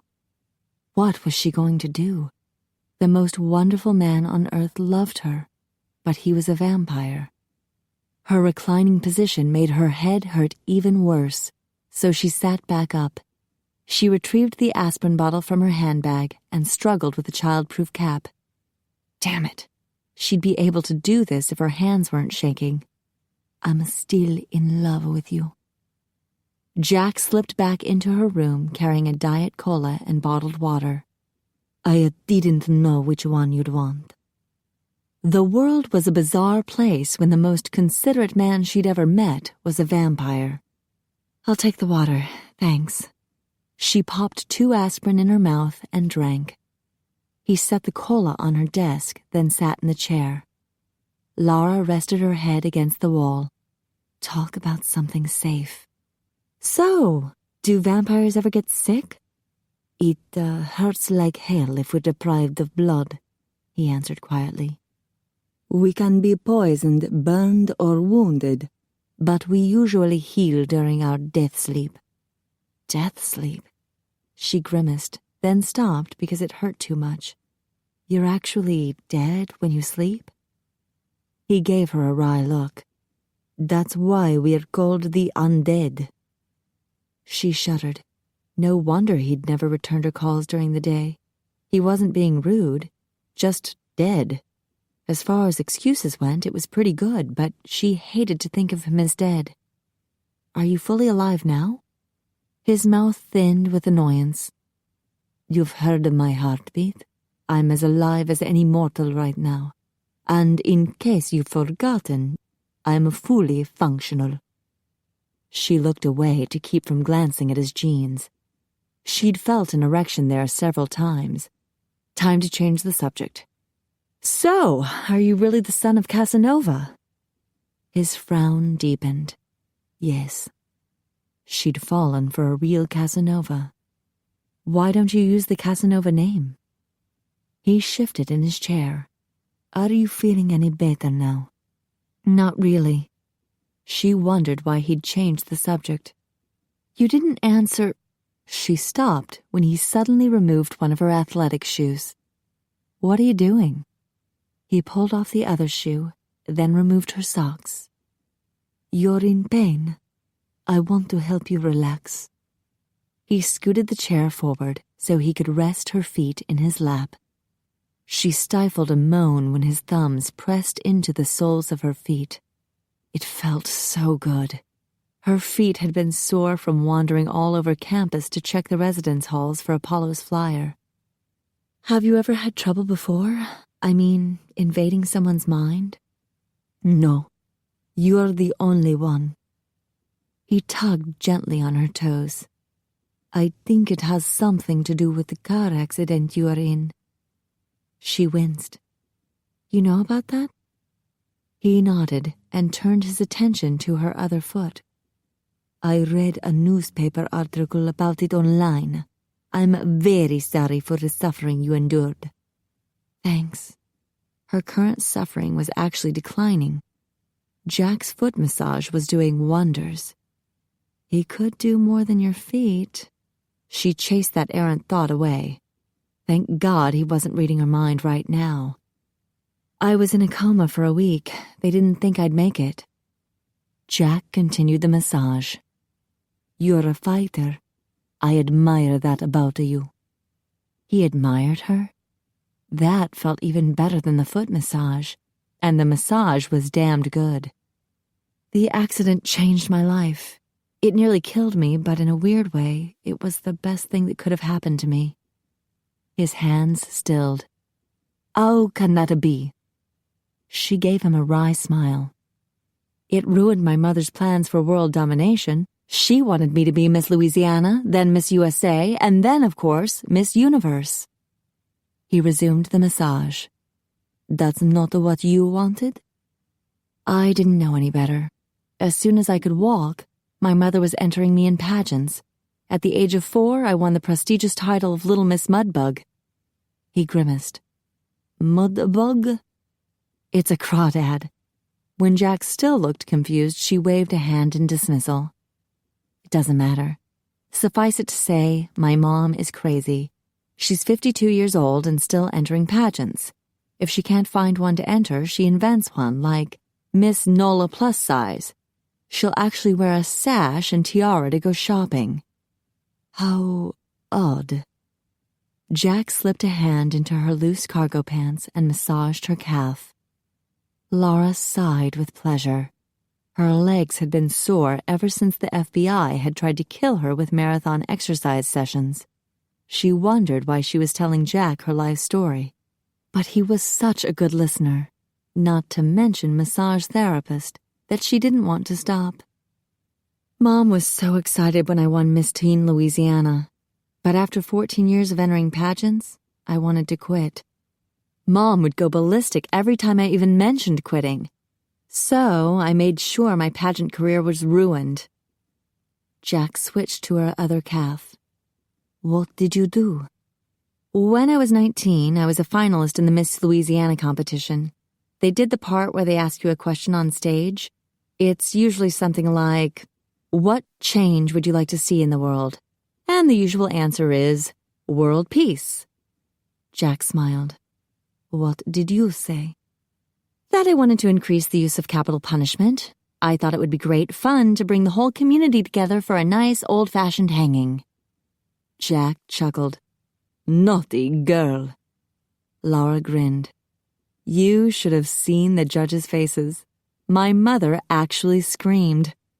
Obviously, I placed 5th out of the 5 finalists. My mother was hysterical. She insisted it was too embarrassing to be seen at the hotel, so we drove home that night. Jack's hands grew still. Is that when it happened? Lara nodded.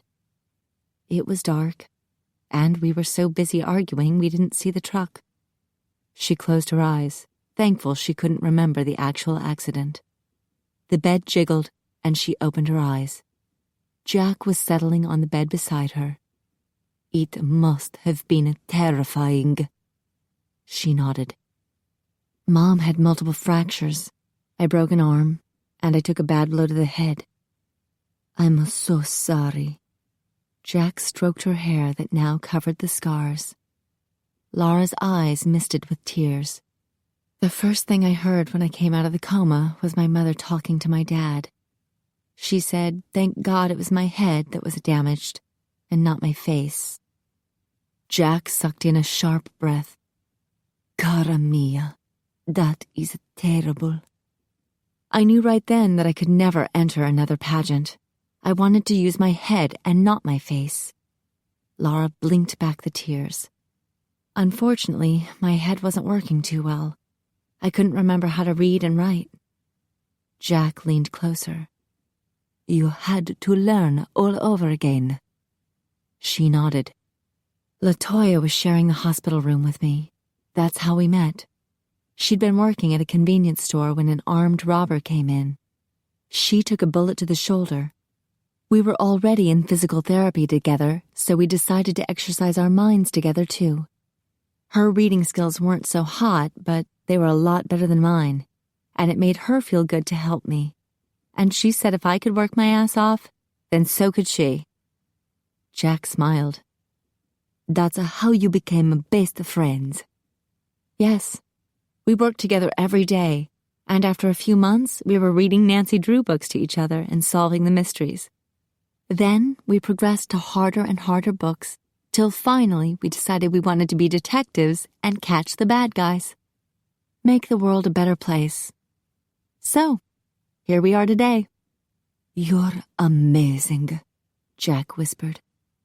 I've never met a woman as amazing as you.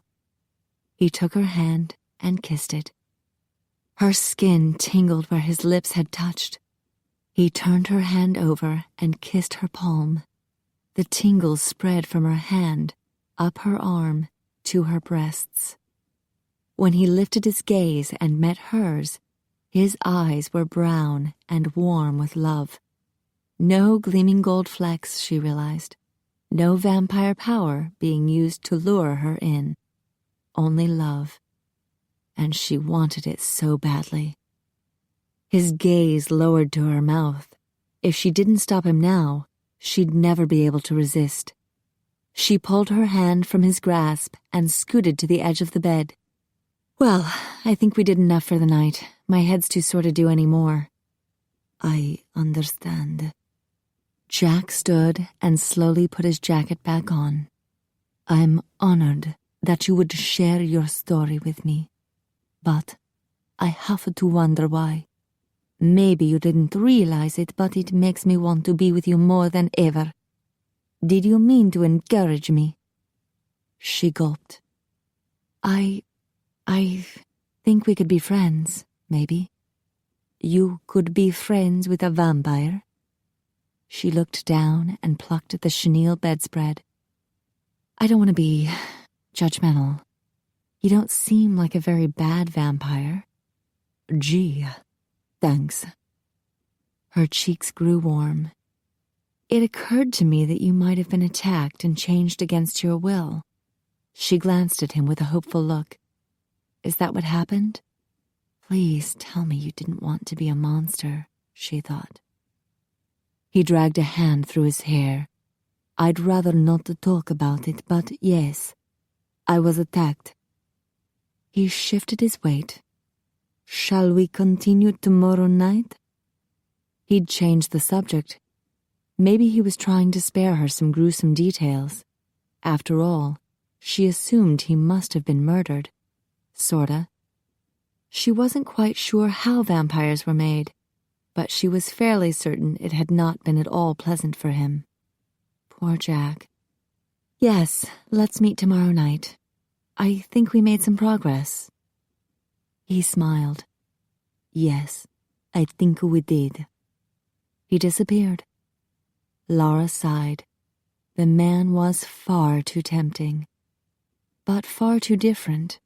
Did she really want to be a part of his world? Did she want a boyfriend who was dead during the day and could live forever without getting older? Where would that leave her? As far as she could tell, she had two options with Jack.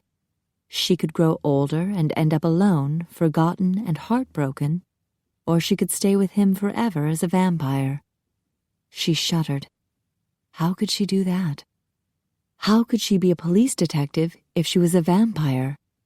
How could she give up daylight and good food and chocolate? How could she tell her family? How could she have a family? No, she was going to have to be sensible about this. Jack would make an interesting friend, but no more than that. She would have to love him at a distance. Chapter 20. Jack arrived at Romatech in a good mood. Lara had heard his psychic voice, and she knew that he still loved her. The meeting had started off a bit awkward, but by the end of it, she'd allowed him to touch her and comfort her. She'd shared important moments from her past. She'd offered her friendship. That had to mean she was willing to trust him. In time, their relationship could grow into something deeper. She was such an amazing woman. So strong, brave, clever, and beautiful. There was no doubt in his mind that Lara was the one for him. But she was still in danger. His happy mood evaporated as he strode toward the McKay security office. A month had gone by with nothing to show for it, but one botched attempt after another to find Apollo. Jack's muscles tensed, and his hands curled into fists. When it came to his work as an investigator, he was not accustomed to failure. He grudgingly admitted that so far they had failed to find Casimir. But the wily malcontent leader stayed constantly on the move. This Apollo had a base. He was staying put. It was ridiculous that they couldn't locate the bastard. Jack entered the office and found Phil sitting at the desk studying something on the computer. "Where is everybody?" Phil didn't even blink at the anger in Jack's voice. "I guess your meeting didn't go well?" "It went fine, but we're running out of time. Where is everybody?" "Robbie's still chasing leads in Europe. He said he'd probably crash at your place." "Fine." Jack always offered his palazzo as a sanctuary for vamp friends who were traveling. "And Connor?" "Connor and Phineas are investigating a place in Ohio," Phil continued. "And I've been scouring the internet for any place that mentions Apollo or a sun god." Jack paced across the office. "How many false leads have we followed?" "Over 100, Phil muttered. Jack slammed a fist against the chain-link cage that housed their weapons. "It shouldn't be this damned hard. There are vamps all over the world. Why can't we find this one sick bastard?" Phil leaned back in the chair, frowning. "I have a theory about that." "To hell with the theories. I need results." Jack paced toward the door. Merda. He needed to get a grip. Anger was not going to help Lara. "Okay, what's the damned theory?" "Well, now that you ask," Phil began with a wry twist to his mouth. "I've noticed over the years that vamps tend to live in well-populated areas. Of course, in the past, you probably wanted to be close to your food source, and the more people who were available to bite, the less likely you were to be noticed." Jack kept pacing. "Go on." "You like to hang out with each other, too, and party a lot. It's been hard on Jean-Luc going into hiding in the countryside. I think he'd be crazy by now if it weren't for Heather and her family. I know it's been tough on Robbie." Jack nodded. "And your point is?" "If Apollo's resort is far away from any city or towns, then there aren't any vamps around to notice it. Not many mortals around either. That's why Apollo kidnaps people. He has no other food supply." Jack sighed. Phil was probably right, but it made their chances of finding Apollo sound hopeless. Phil leaned forward, propping his elbows on the desk. "Now, shifters are completely the opposite. They avoid civilization. We enjoy roaming the more remote areas of the world." Jack halted. "You think a wolf pack could find Apollo?" "I think it's worth a shot. I could ask the packmasters across the country to help us." Phil frowned. "I offered to do it last night, but Connor didn't like the idea. He didn't want to involve the werewolves in vamp business." Jack resumed his pacing. He understood Connor's reaction. For centuries, the vampires and shapeshifters had coexisted with a tense attitude of mutual distrust. They stayed away from each other, wary that another species knew of their existence. Angus had tried to breach the gap by offering shifters high-paying positions of trust. Even so, Jack knew that most of the shifter employees at McKay, S&I were considered traitors to their own kind. Howard fared better since male bears tended to be loners, but Phil was a wolf and expected to be a member of a pack. A rogue wolf was a bizarre and dangerous phenomenon. "Would the werewolves help us?" Jack asked. "They might." Phil dragged a hand through his shaggy brown hair. "The truth is, they would like to have you indebted to them." Ah.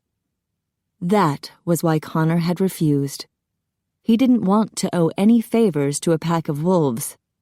But Jack was desperate enough to make a deal with the devil if he had to. "Ask them to help. Any debt incurred will be mine." "Can you hear me now?" Jack asked again.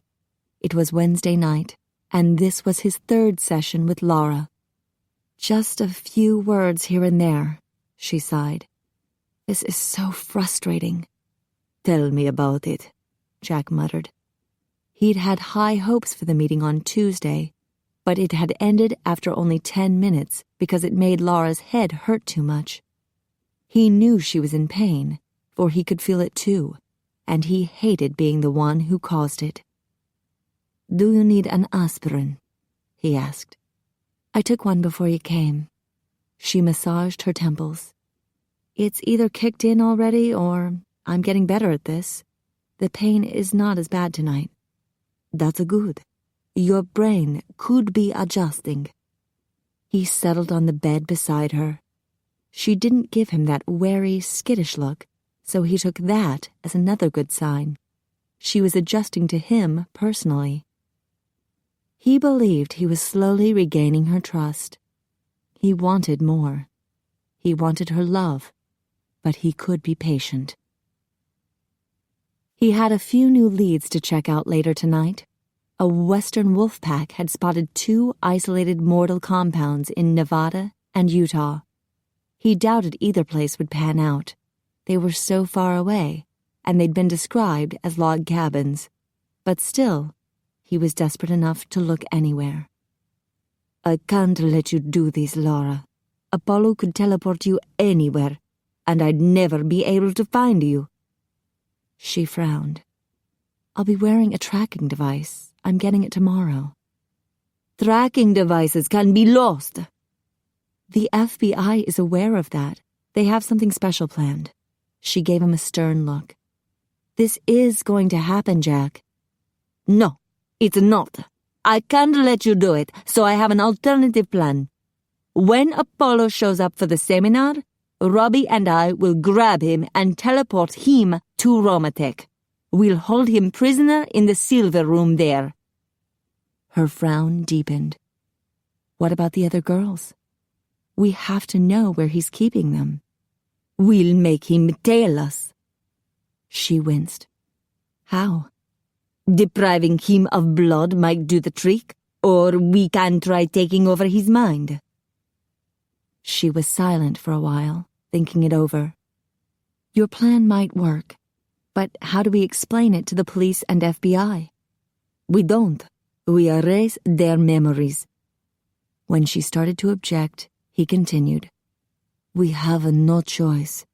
Whether we teleport Apollo away or he teleports you away, that's still more than we can let any mortal see. We sure can't allow them to discover Apollo's resort. If we find the girls, we'll send them home with their memories altered.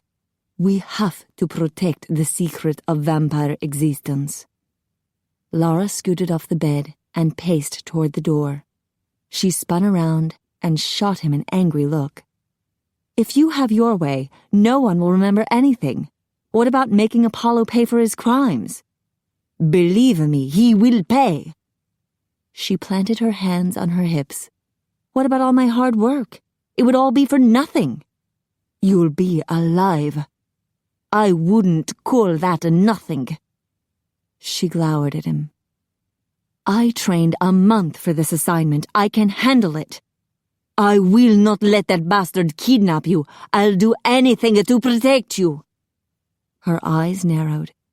"It sounds to me like you're more concerned with protecting the precious vampire secret."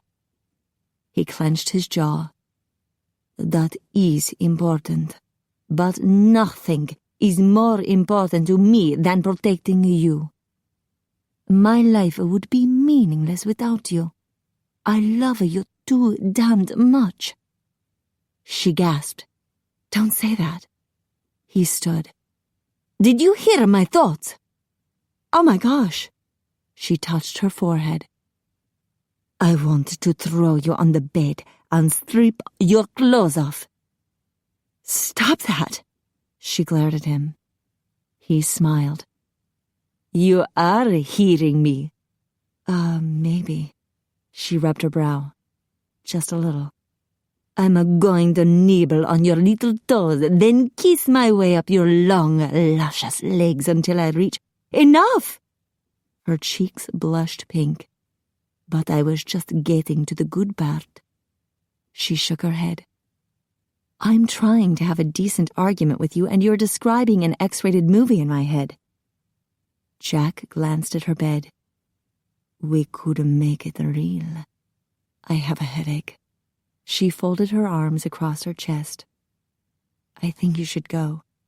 "Lara, And I don't need to see you till after it's all over. We can call the lessons a big success. Thanks to you, I'll be able to hear Apollo's every little perverted thought. Jack frowned at her. He had to try one more thing, just to be sure. He hurtled a wave of cold, psychic energy at her, and she stumbled back. I am your master, and you will obey. Take off your clothes now. She snorted. In your dreams. He stepped toward her, ratcheting up the power. You are under my control. You will make love to me. Her eyes flashed with anger. Get out! Now! He took a deep breath and let the power fade away. Brava, bellissima. You can hear, but you can still resist vampire control. That is very good news. She eyed him warily. That was just a test? He nodded. I needed to make sure. She looked away, but not before Jack noted the tears in her eyes. You told me once that you would never use your powers to get me in bed. I thought you had betrayed your promise. Lara, I would never force you or manipulate you. It is true that I long to have you in my bed, but more than anything, I want to have your love, given freely. I can't do that, she whispered.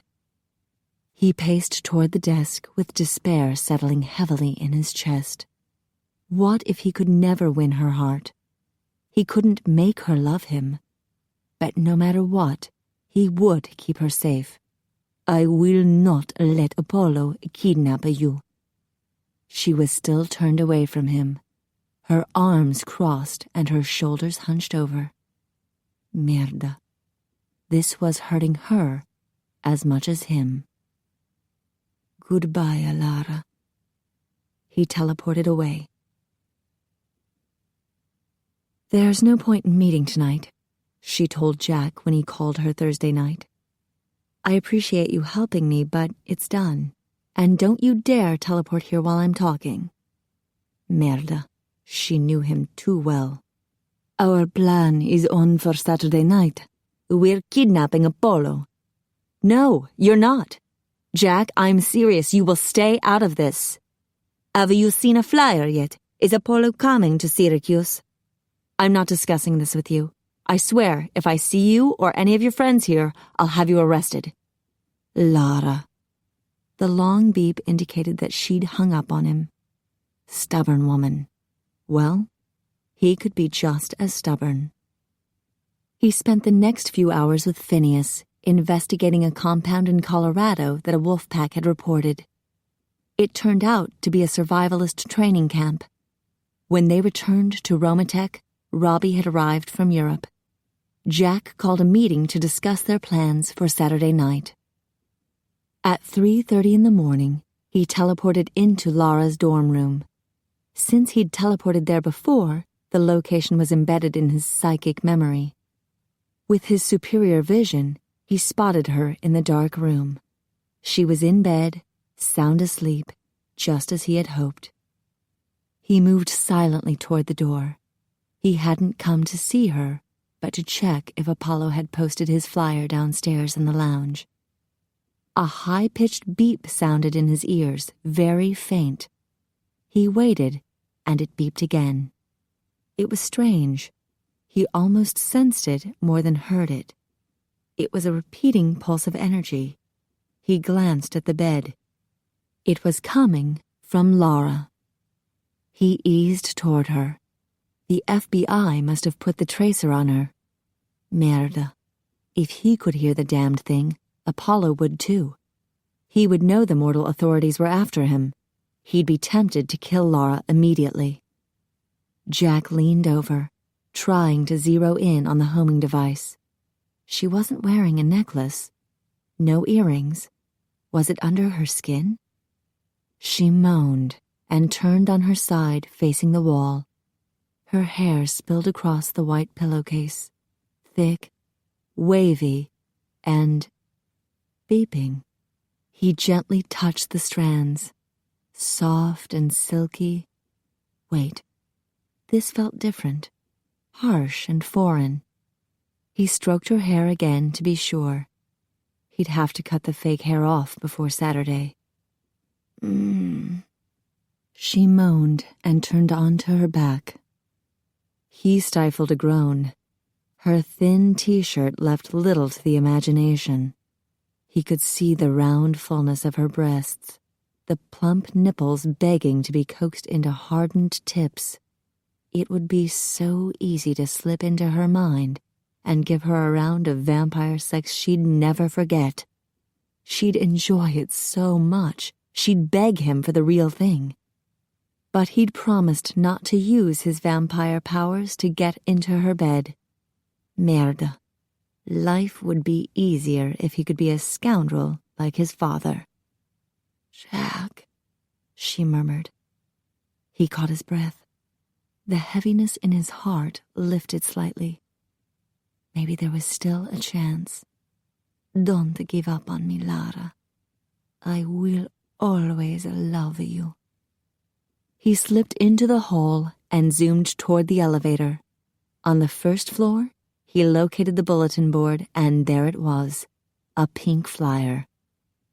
Do you want to stay young and beautiful forever? He phoned the security office at Romatech. We've got him.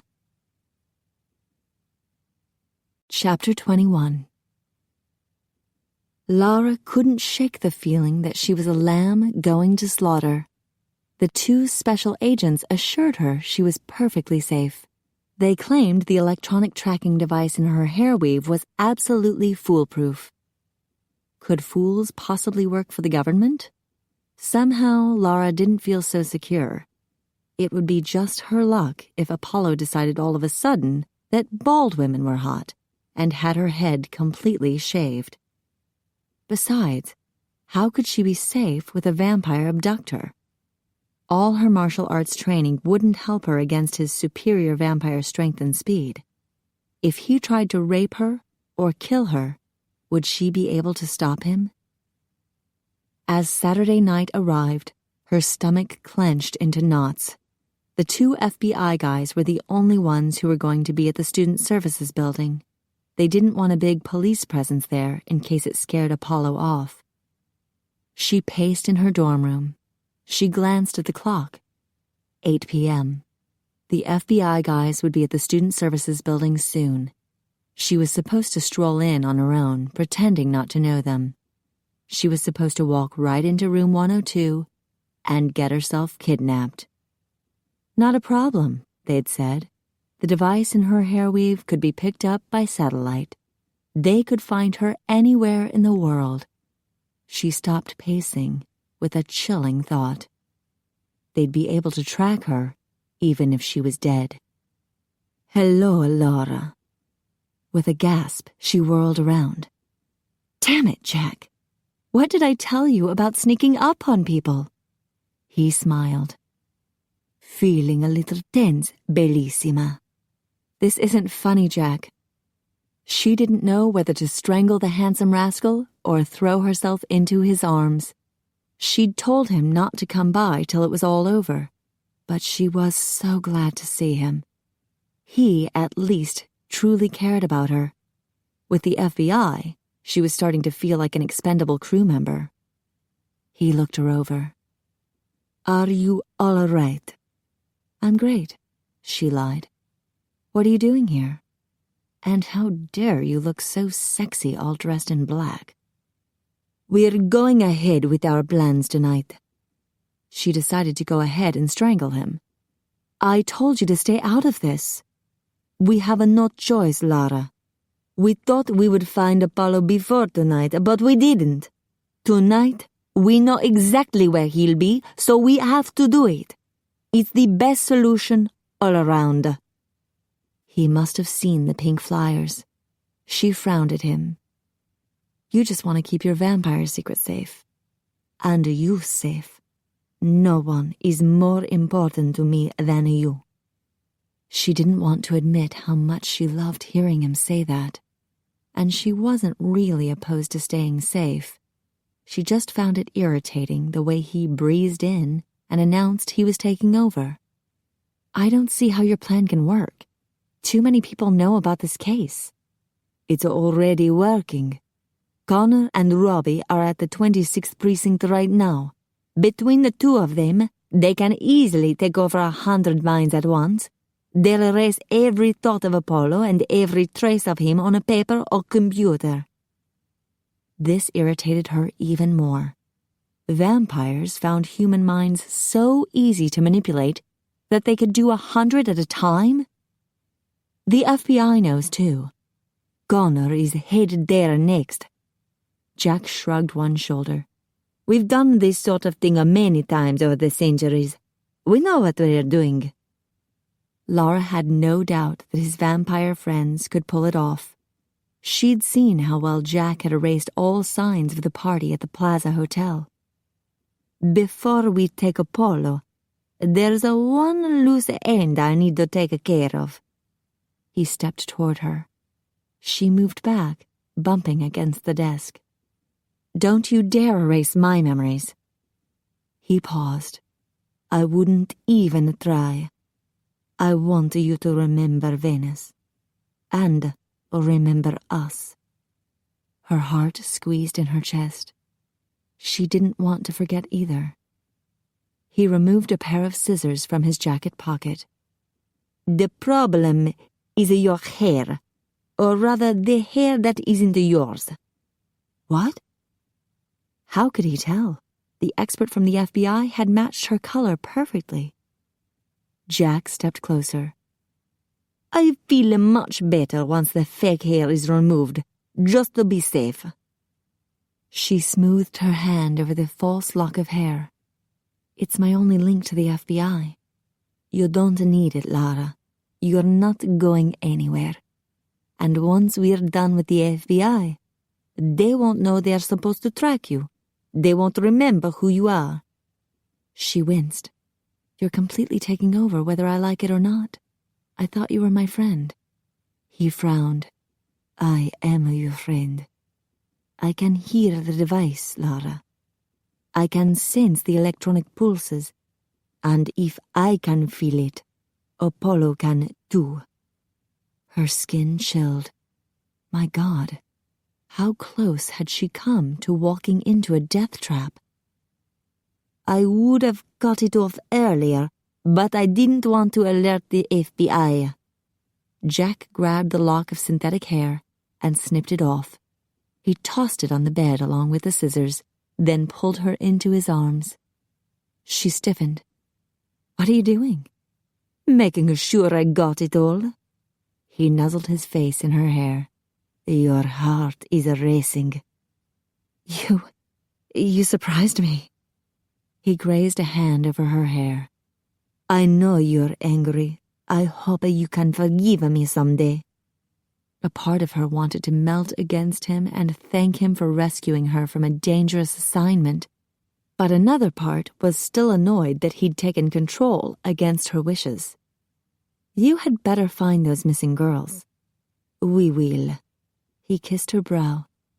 Tell your roommate not to speak to anyone about this.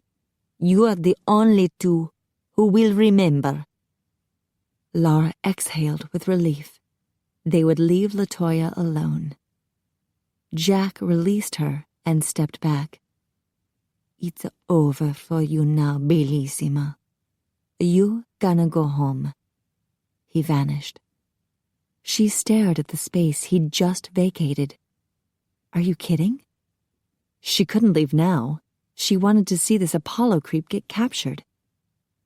15 minutes later, she strode into the Student Services building. She passed the food court and headed for the meeting rooms. As she neared the end of the main hall, she heard Jack's voice in her head. You will return to your offices. You will have no memory of being here at Syracuse. You will have no memory of Apollo or any of his victims. Lara peeked around the corner and saw Jack with the 2 FBI guys. She looked to the right and spotted room 102. Robbie was sitting at the end of the hall in a chair, pretending to read a newspaper. He'd traded in his kilt for a ragged pair of jeans. She glanced back to the left. Jack had finished with the 2 FBI guys and was talking to a young black man. Another vampire? The FBI guys strolled toward her, and she retreated to study a vending machine. As the 2 special agents rounded the corner, she glanced their way with a smile. They nodded and kept going. No recognition in their faces at all. Damn. It looked like the FBI and the police were officially off the case. The black guy came around the corner and looked her over as he passed by. He must not know who she was because he made no attempt to talk to her. He took a seat at the food court, apparently watching the front and side doors. Lara's heart rate speeded up. Any minute now, Apollo would saunter through one of those doors, unless he teleported in closer to the room. But Robbie and Jack were both in the hallway, so they should see him. A group of girls strolled past her, laughing and talking. 3 brunettes and a blonde. One of the brunettes was holding a pink flyer in her hand. They reached the end of the main hall and turned right. Lara assumed they were headed for room 102, but they should be safe. They all possessed the wrong hair color. "Hey, are you going to the seminar?" Lara turned to see another young woman clutching a pink flyer in a well-manicured hand. The young woman smiled. "It might be fun." Lara's stomach lurched. The girl's hair was bright red. Oh God, no. The FBI guys had planned to stop any other redheads from going into the seminar, but they weren't here to stop this girl. I don't think it's worth going to. I figure they're just trying to sell us something, you know? The pretty redhead shrugged. "Well, I heard we might get some free samples, and they're giving away a big prize." She strode down the hall and turned right. Lara groaned inwardly. What if Jack and his friends missed Apollo? As a vampire, he would be super fast. He might teleport away and take that redheaded girl with him. Damn. She had to get that girl out of there. She marched down the hall and turned right. The redhead had already disappeared inside room 102. Lara was not surprised when Jack grabbed her arm. "What are you doing here?" he whispered. "I told you to go home." "And what on earth led you to believe that I would obey?" He blinked. He opened his mouth to respond, then closed it with a confused look. Lara smiled. She'd actually rendered him speechless. "A red-headed woman just went into the room. I'm going to get her out." With a frown, Jack released her. "All right, but be quick about it. It's almost 9. "I will. And try not to look so conspicuous. You look more like a macho He-Man warrior than a college student." Jack's eyes lit up. "I do." She shook her head as she entered room 102. There was a giant screen set up at one end. About 8 rows of chairs faced the screen. Most of the seats were empty. 2 clusters of girls sat in the first 4 rows. They were busy talking to one another and barely noticed her. Not a redhead among them. The redhead she'd seen earlier was sitting in the back by herself. She smiled as Lara approached. "I'm glad you came. You want a seat?" She touched the chair beside her. "Thanks." Lara sat, wondering how she would get this girl out of the room. Maybe she could yell, "Fire!" "I'm Thena," the redhead said. "Weird name, I know. I just transferred here from Utica." "I'm new here too," Lara said. "And I'm starving. How about we grab something to eat at the food court?" "That sounds good." Thena stood, then glanced toward the screen. "Oops, it looks like it's starting." Lara rose to her feet as she saw someone step around the screen. A tall, handsome man with short blonde hair and very blue eyes. Apollo. He was carrying a laptop. "Wow, Thena whispered. The girls in the room were too busy admiring Apollo to notice that he'd never actually entered the room. He must have teleported in behind the screen, and that meant Jack and Robbie were not aware that he had arrived. He strode to a side table and set down his laptop. Lara assumed he had his PowerPoint demonstration on it. A wave of cold air swept across the room. I am Apollo, and you will obey. His sharp blue gaze drifted over the girls in the first 4 rows, then zeroed in on her and Thena. He smiled. Lara gulped. Let's get out of here. A flash of movement zoomed through the door. Lara exhaled with relief as Robbie dashed toward Apollo. Jack was close behind. He turned to make sure she was okay, but in that tiny millisecond, Apollo grabbed his laptop and teleported away. No! Robbie shouted. Lara gasped. It had all happened so fast. She'd barely realized that Jack had failed when an iron grip seized her arm. What? She pulled, but the grip was too strong. Super strong, like a vampire. Oh God, no. Apollo had an accomplice. Let's go, Thena whispered. Lara heard Jack shout just before everything went black. Lara stumbled as her feet landed on a solid floor, and she used her body's momentum to pull away from Thena's grasp. She jumped back, poised and ready to fight. She had to assume Thena was a biter. Thankfully, Thena didn't pounce. She merely looked down her nose at Lara like she'd smelled something foul. That was fine by Lara. While Thena was busy with her snooty act, she had time to scan the surroundings. Small room, white walls, 2 male guards by the door holding swords. Bad news. They both had the deadpan expressions that signified they were under vampire control. Really bad news. Their skimpy white togas showed off their waxed chests and legs. There was only one door, no windows, nothing lying around that she could use as a weapon. So much for escaping right off the bat. You are braver than most mortals, Thena sneered. Most are on their knees by now, crying for their mothers. Lara gulped. In her determination to stay alive, she'd forgotten she was supposed to act scared and clueless. She affected a frightened look. Oh my God, what did you do to me? Where are we? Thena smiled, apparently pleased by the show of fear. All will be revealed in time to those who are deemed worthy. Lara wanted to jam a foot into Thena's smug smile. Could you be a little more specific? She turned to the 2 guards. Oh, I get it. This is a frat party. Wow, great togas. Why don't you bring us some beers? Silence, Thena ordered. Kneel before me. Lara glanced at the 2 hunky guards. You heard the lady. Down on your knees. She winked. Let's see what you can do. Enough, maiden. Thena's eyes flashed with anger. Lara tilted her head with a confused look. Were you talking to me? A blast of cold air hit Lara hard, and she stumbled back. Invisible icicles jabbed at her head. To stay alive, she would have to play along and pretend she was under control. She cleared her face.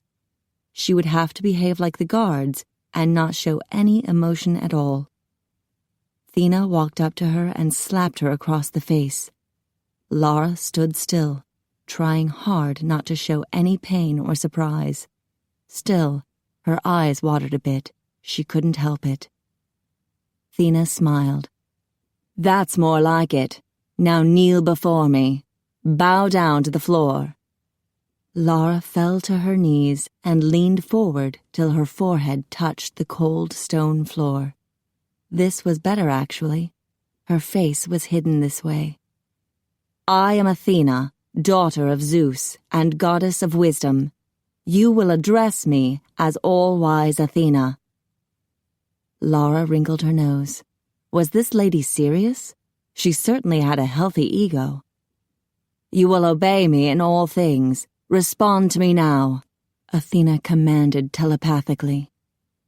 Yes, Lara answered. She gritted her teeth. All-wise Athena. Thank God Jack had taught her how to hear psychic vampire voices. The full depth of her situation washed over her. She was so screwed. She had no tracers on her. The FBI and police didn't even know to look for her. Jack would look for her. He would be frantic looking for her. She winced, imagining how upset Jack must be. She should have stayed out of the room. She'd made a big mistake trying to be noble. Well, she would make up for it. The FBI had given her plenty of training in how to effectively manage an escape. She didn't need a knight in shining armor or a vampire in tarnished armor to charge to the rescue. She'd get herself out of this mess, she hoped. You will obey Apollo in all things, Athena announced. You will address him as my Lord Apollo. Yes, all-wise Athena, Lara murmured. When a guard gives you an order, you will obey and answer, yes, master. Yes, all-wise Athena. What a fun resort this was. Maybe she could at least get a good wax job like the guards. Another blast of cold air swept over Lara, causing her arms to prickle with goosebumps. Athena's voice reverberated in her head. I will now bestow a small measure of my wisdom upon you. Oh, goody. Lara hoped this wouldn't take long. Her knees were starting to ache. The floor was hard as a rock. Actually, it was rock. Marble, maybe. White and spotless. I have rescued you from the mortal plane of existence, Athena announced. You may thank me now. Lara rolled her eyes. Thank you, all-wise Athena. Goddess of baggy underwear, she thought. She slapped herself mentally. She needed to be more careful with her thoughts, just in case Athena could overhear her. Athena is awesome. I have brought you to the Elysian fields, Athena continued. The mortal realm is closed off to you. You can never return to Earth. Do you understand? Yes, all-wise Athena. You are such a cool goddess. If you attempt to leave this place, you will find yourself in Hades, a land of eternal torment. If you displease me or Apollo, you will be sent to Hades. Do you wish to spend eternity in hell? No, all-wise Athena. So that was how they got the other girls to stay without attempting an escape. The girls actually believed there was no way back to Earth, and they lived in fear of going to hell. You are now a maiden. You have no name. You are here to serve the gods. That is your sole purpose. Lara gulped. She could guess how Apollo wanted to be served. A little bed and breakfast with her as the menu. She wasn't going to be getting manicures and massages. This wasn't a resort or a spa. It was a bizarre vampire cult. Chapter 22. Jack slammed a fist through the back wall of room 102. The college girls screamed and huddled together. Robbie grabbed his arm. Go back to Romatech! Now! I'll clean up here. Jack pulled away. I have failed her. How could I have failed her? Get a grip, Jack. Robbie glanced at the doorway as Phineas dashed in. Phineas, take him back to Romatech. I'm not leaving, Jack growled. Robbie seized him by the shoulder. She's not here. His face softened. We'll find her, Jack. Oh, shit. Phineas approached them. Apollo's got... Yes, he does, Robbie interrupted. Now get Jack out of here. I'll be along shortly. I don't need a babysitter. Jack teleported away. He arrived on the grounds at Romatech and ripped a branch off an unsuspecting tree. Phineas ducked as the branch flew over his head. "Dude, I'm sorry. We're gonna find her, you know." Jack stalked toward the Romatech entrance. "I'm going to rip Apollo apart." He fumbled in his pockets for his ID card. Merde. His hands were shaking. "I got it, man." Phineas swiped his ID and activated the hand sensor. Jack turned and gazed at the woods surrounding Romatech. Lara could be anywhere. "Lara! Lara, can you hear me?" "Whoa! That was loud." Phineas held open the door. "How far can a psychic message go?" "No more than 100 miles or so." Jack closed his eyes and concentrated. Nothing. She couldn't hear him. How could he fail her? After all his promises to keep her safe, he'd failed her. His heart twisted with fear. "Stay alive, Lara. Stay alive till I can find you." It was happening all over again. He'd failed his first love, Beatrice. He hadn't been there for her, and she died thinking he'd abandoned her. And now he wasn't there for Lara. Robbie appeared. "I altered the lassie's memories, but there wasn't much I could do about the hole in the wall." He strode toward them. "We'll find her, Jack." "Yeah, we will," Phineas agreed. "She's gonna be all right, dude." Jack wondered if prayers could be heard from the 9th circle of hell. Lara was still kneeling on the hard marble floor.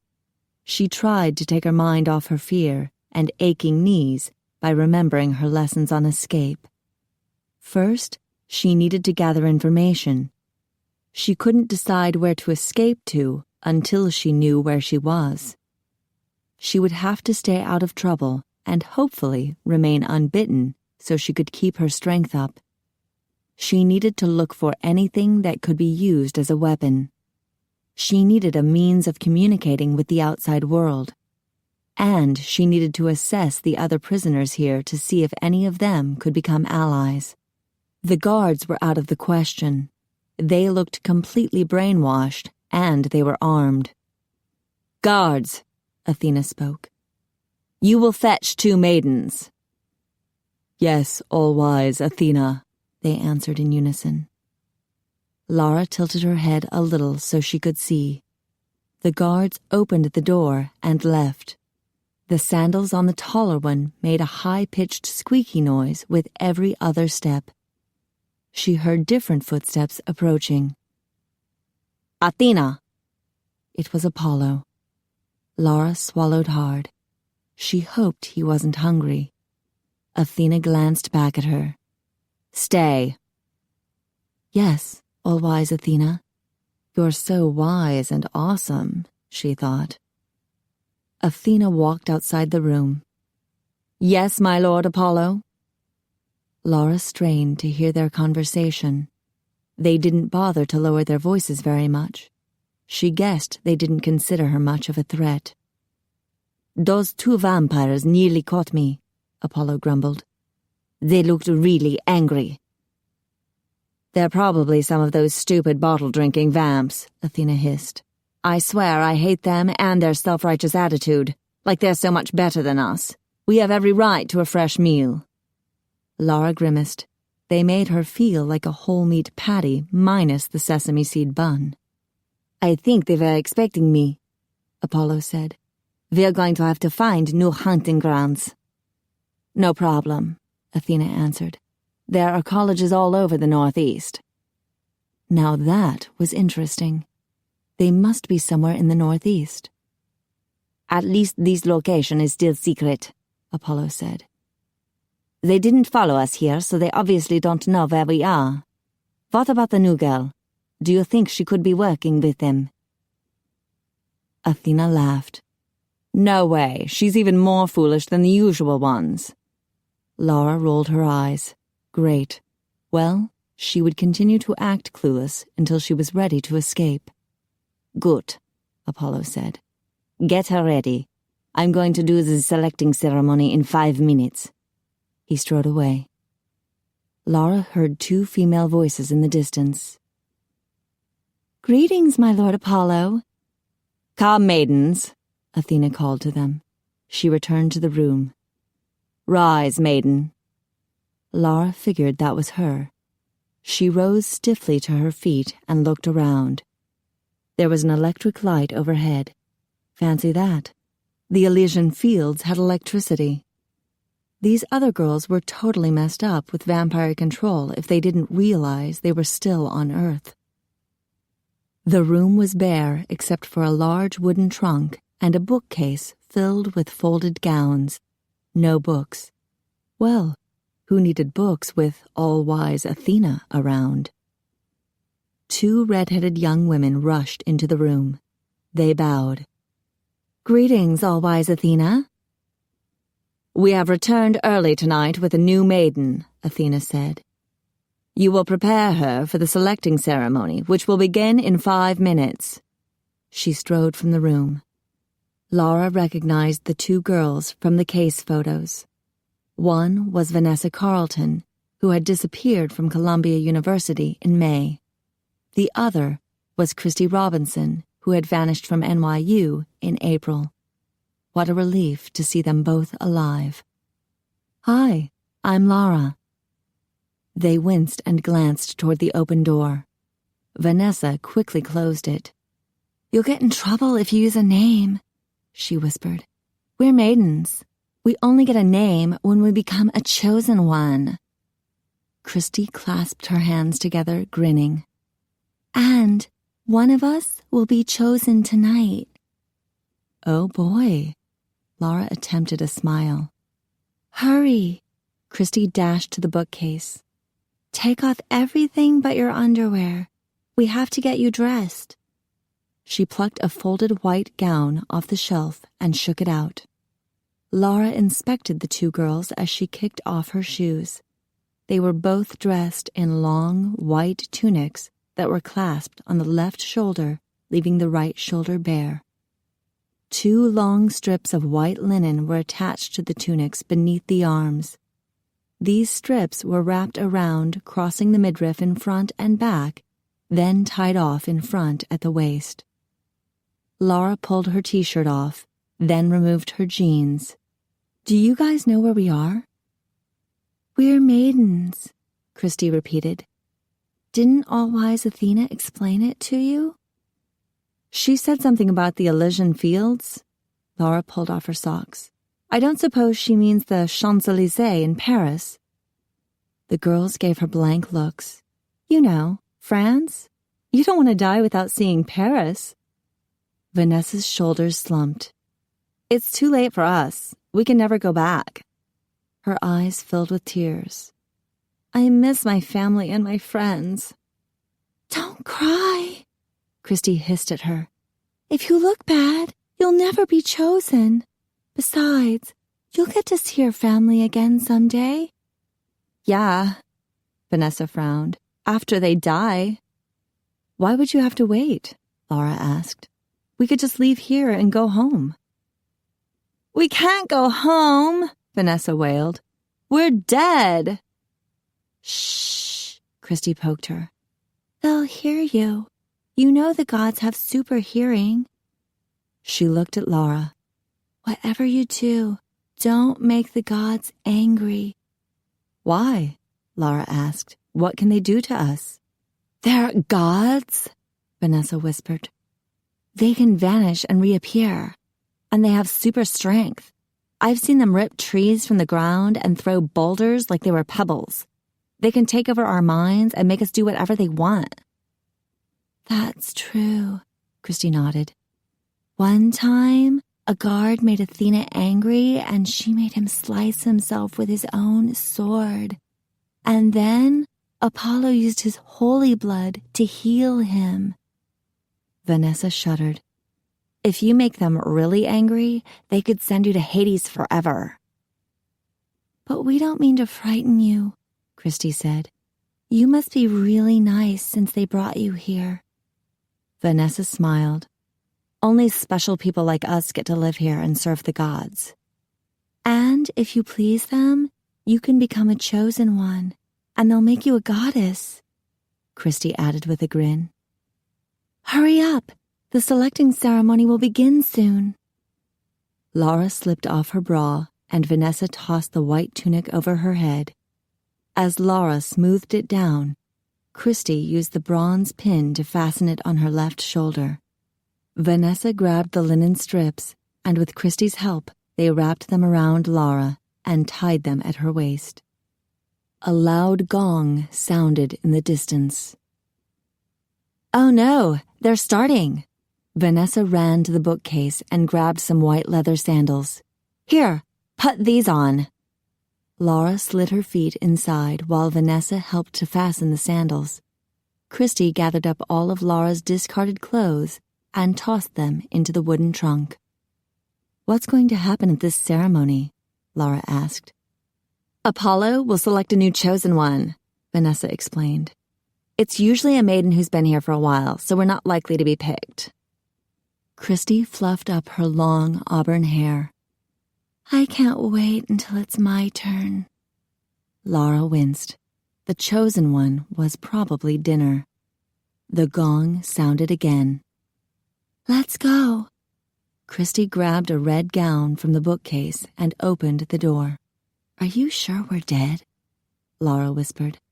I feel awfully excited for a dead person. Christy grinned.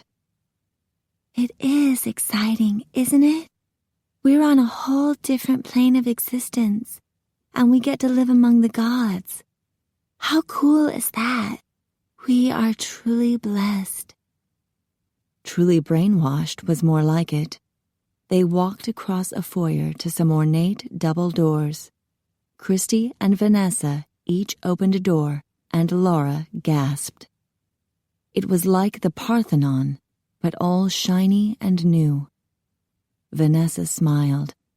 I gasped too the first time I saw it. It's really awesome, isn't it? Hurry, Christy shooed them in. The other maidens are already in place. Lara gaped at her surroundings as she walked into the temple. On each side of the rectangular room, a series of 6 marble columns soared to the high ceiling. In between the Corinthian-style columns, bronze braziers rested on tripods. A fire blazed in each brazier, tinting the white marble in shades of gold. At the end of the temple, 3 golden thrones sat on a dais. Above them, hanging from the ceiling and surrounded by torches, a large bronze sun glimmered in the firelight.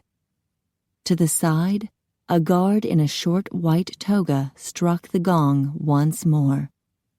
The deep, metallic sound echoed across the large room. In the center of the temple, 9 red cushions lay on the floor in 3 rows of 3. 6 maidens dressed in white stood behind the first 6 cushions. Vanessa came to a stop behind a cushion in the last row and motioned for Lara to stand next to her. Christy dashed over to the gong and laid the red gown on the floor next to the guard. Then she hurried back to the last row of cushions. Behold the chosen one, Calliope. The guard struck the gong again. From behind the thrones, 4 guards marched forward, carrying a golden litter on their shoulders.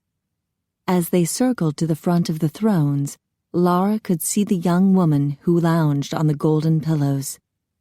She was dressed all in red. Her gown was similar to the white ones of the maidens, except for the red scarf around her neck. Lara winced. That had to be hiding bite marks. The 4 guards lowered the litter to the floor. Then 2 of them helped Calliope stand. Was she that weak? Lara watched with increasing alarm as the guards assisted her up the stairs to the dais. Calliope sat on the smaller throne on the left. Lara could see her face now, and she recognized her from the case file. The chosen one, Calliope, was Brittany Beckford, The girl who had disappeared from Columbia University last July. The 4 guards carried the litter away, taking it somewhere behind the thrones. Lara suspected there must be rooms back there. The gong sounded again. "Behold, the gods are among us," the guard announced. "All-wise Athena, daughter of Zeus and goddess of wisdom." "All-wise Athena," the maidens repeated in unison, then knelt on their red cushions. Lara followed suit, grateful there was a cushion this time. She peeked up as Athena marched in. The vampire had traded in her jeans and t-shirt for a long toga of purple silk. A wreath of golden leaves adorned her head. She ascended to the dais and sat on the throne on the right. "My lord Apollo, son of Zeus and god of the sun," the guard announced. Apollo strode into view, wearing a long toga of shimmering gold. He was followed by the 4 guards, each carrying a sword. That made a total of 5 guards, Lara figured. They all appeared completely under control. The maidens all sighed as Apollo passed by. Lara supposed he was a good-looking man, but with all the cold air swirling about them, she knew he was exuding vampire power to make himself irresistible.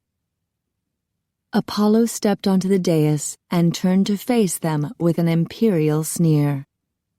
"My lord Apollo." The maidens leaned forward in a deep bow. Lara copied their movements. "It is time once again for me to select a new chosen one," Apollo announced. "It is the greatest honor a mortal can ever hope to achieve. If you serve me well, I will make you a goddess." Lara heard several maidens whispering, "Please pick me," under their breaths. She hated the thought of one of them getting bitten, but it was for the best if it gave Brittany the night off. That poor girl needed to regain her strength. Apollo motioned to the guard by the gong. "Bring the red robe." "Yes, my lord Apollo." The guard picked it up and moved toward the 9 maidens. Apollo stepped down from the dais and walked slowly around the maidens. "Sit up, so I may see your faces." They straightened, still kneeling on the cushions.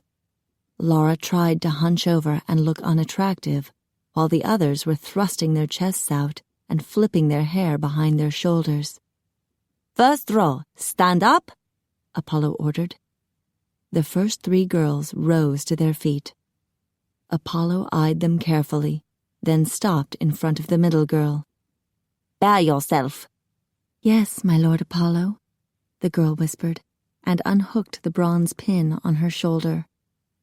Her white shift fell down to where the linen straps circled her ribcage, leaving her breasts exposed. Lara fought to keep her disgust from showing on her face. Pervert. Lying bastard. Promising to turn these girls into goddesses when he only intended to bite them. Or maybe he did give them eternal life. Her gaze wandered to Athena. She looked like a red-headed college student. Could she have been one before she became a vampire? Apollo stepped back, his blue eyes starting to gleam. "Behold the new chosen one. She will be known as Aquila."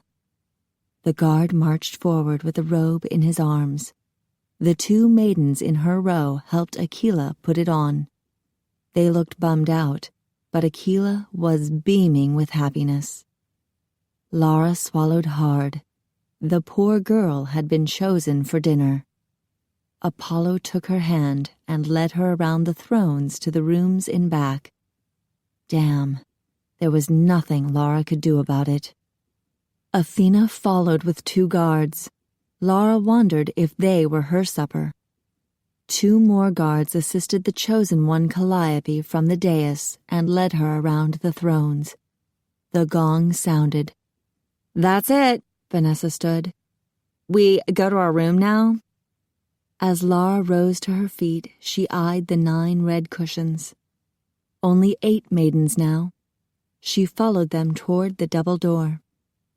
One of the rejected ones burst into tears. "Why doesn't he ever pick me?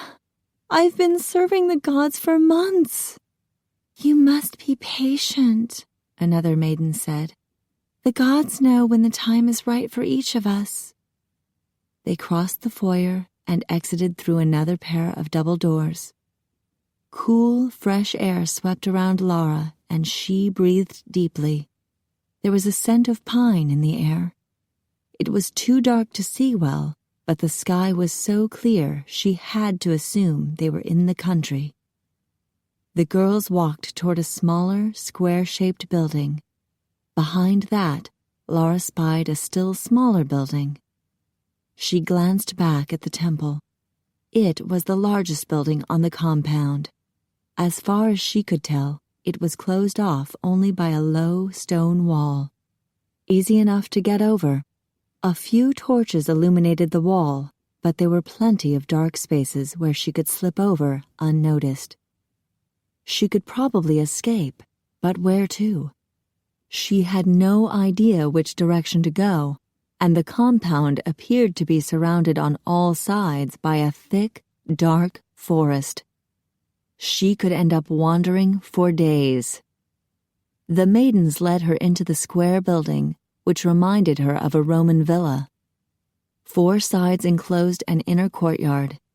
In the courtyard, she spotted a pool. The girls turned right, and they entered a long dorm room with 5 beds lined up on each side. "This is where we sleep," Vanessa told her. "The guards sleep on the other side of the courtyard." "But stay away from them," Christy warned her. "We have to stay pure for Apollo."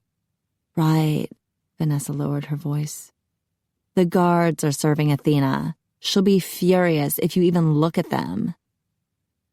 "I understand."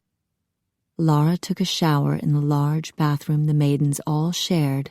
Then she put on the plain white nightgown Christy gave her. She was told which bed to sleep in. She pretended to sleep while she waited for the other girls to doze off. She hoped to do some late-night snooping around to gather information. Or maybe she should try checking on the chosen ones to see if they were all right. Unfortunately, she didn't know exactly where they were, and she couldn't risk walking in on a vampire. She sure couldn't risk letting the vampires see that she wasn't under their control. They might kill her on the spot. She hated what was happening to these girls, but the best way for her to help them was to stay alive and be very careful. She sighed. One of the rejected girls was still awake, crying softly in her bed. Lara slowly succumbed to sleep. "Wake up, sleepyhead," Vanessa shook her. "It's daytime." Lara sat up abruptly, hoping she had dreamed about Elysian fields and chosen ones and vampires masquerading as gods. But no, she was there in the dorm room for maidens. "Come on," Vanessa urged her. "Get dressed. We have chores to do."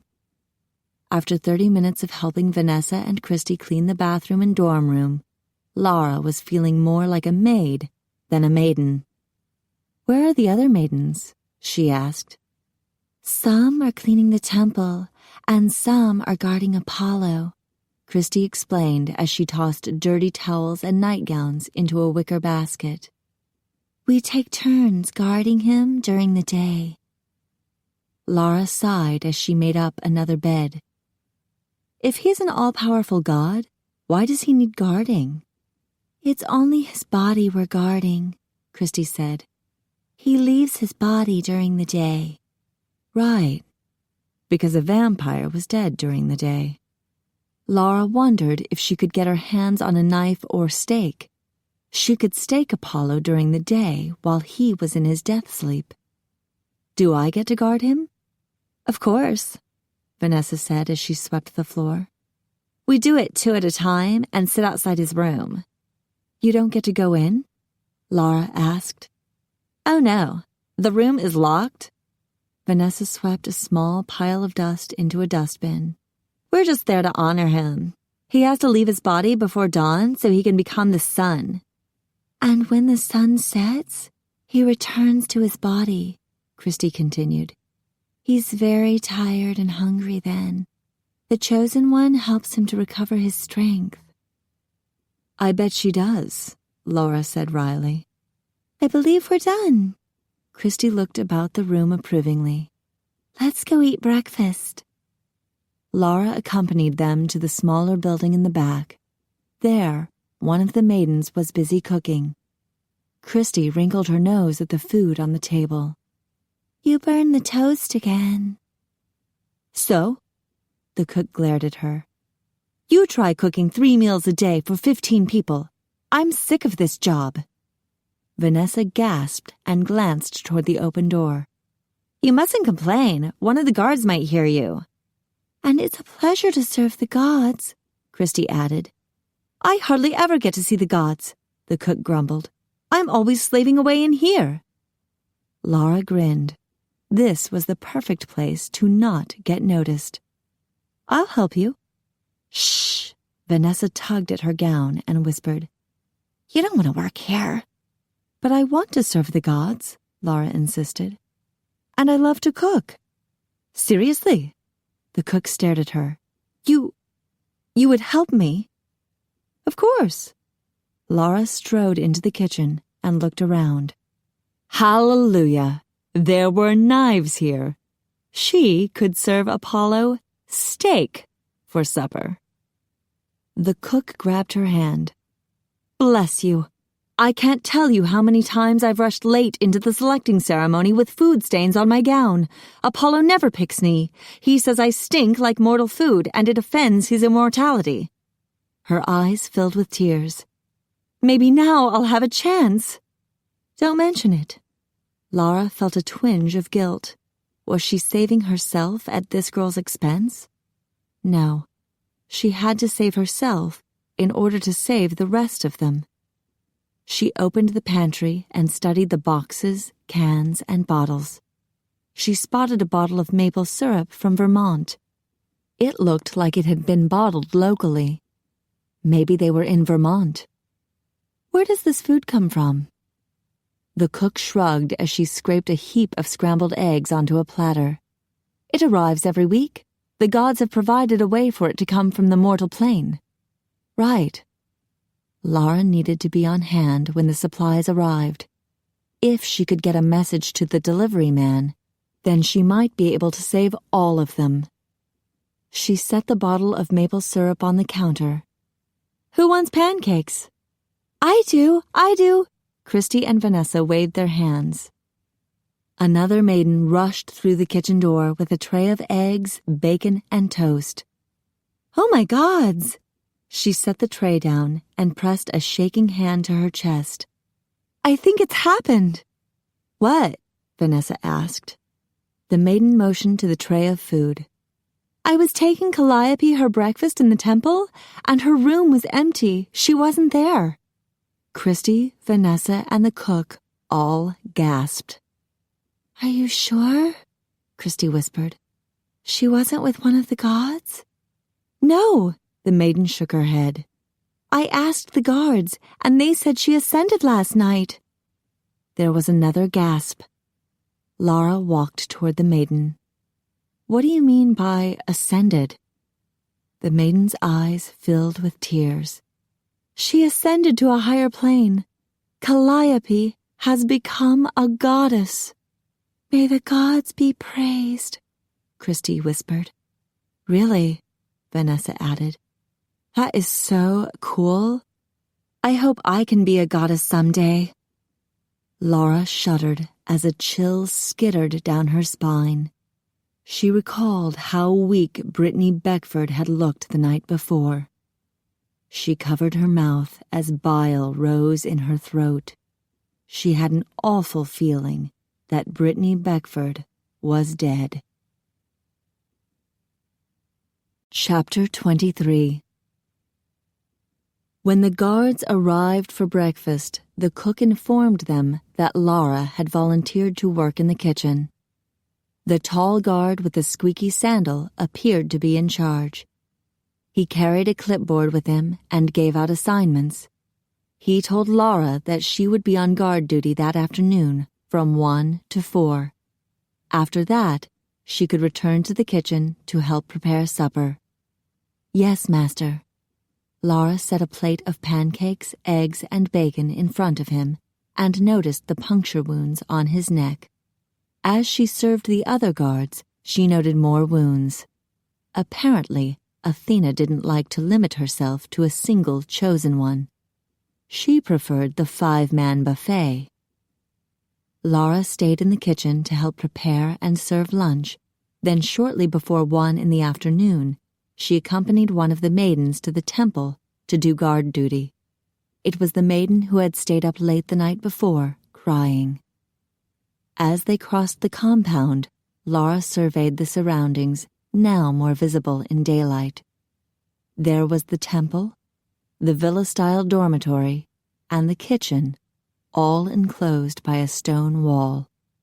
A thick forest loomed on the other side of the stone wall. "What a pretty forest," Lara said. "Maybe I'll take a walk there later." The maiden halted with a gasp. "You can't leave the Elysian fields. It is forbidden." Somehow that wasn't too surprising. "There might be some berries I could pick to make us all a nice cobbler." The maiden shook her head.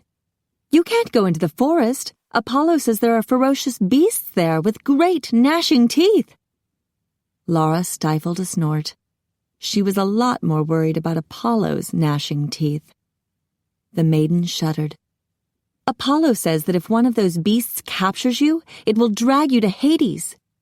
"Well, we wouldn't want that to happen." Lara sighed. These girls were so brainwashed, they couldn't even detect sarcasm. She followed the maiden into the temple.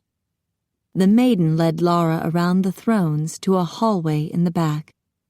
There were 3 doors on each side of the hallway. 2 doors were painted red. Rooms for the chosen ones, the maiden explained.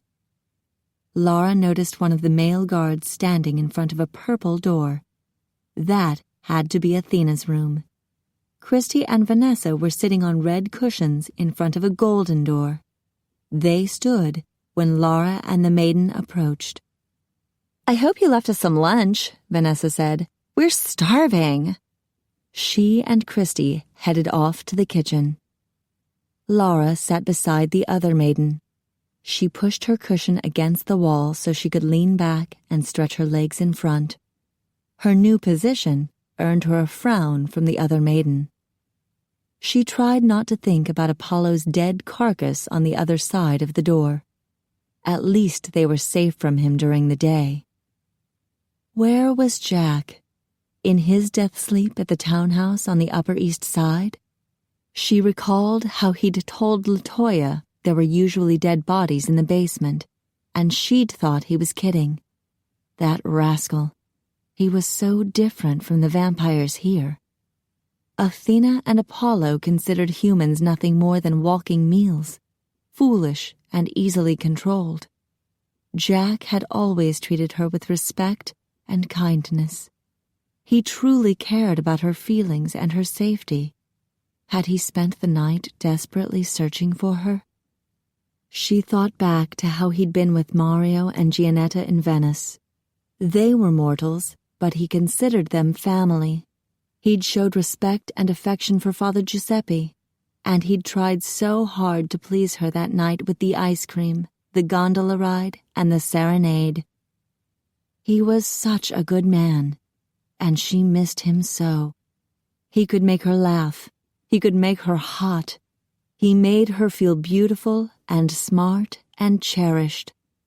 He was the perfect man, except for the little undead problem.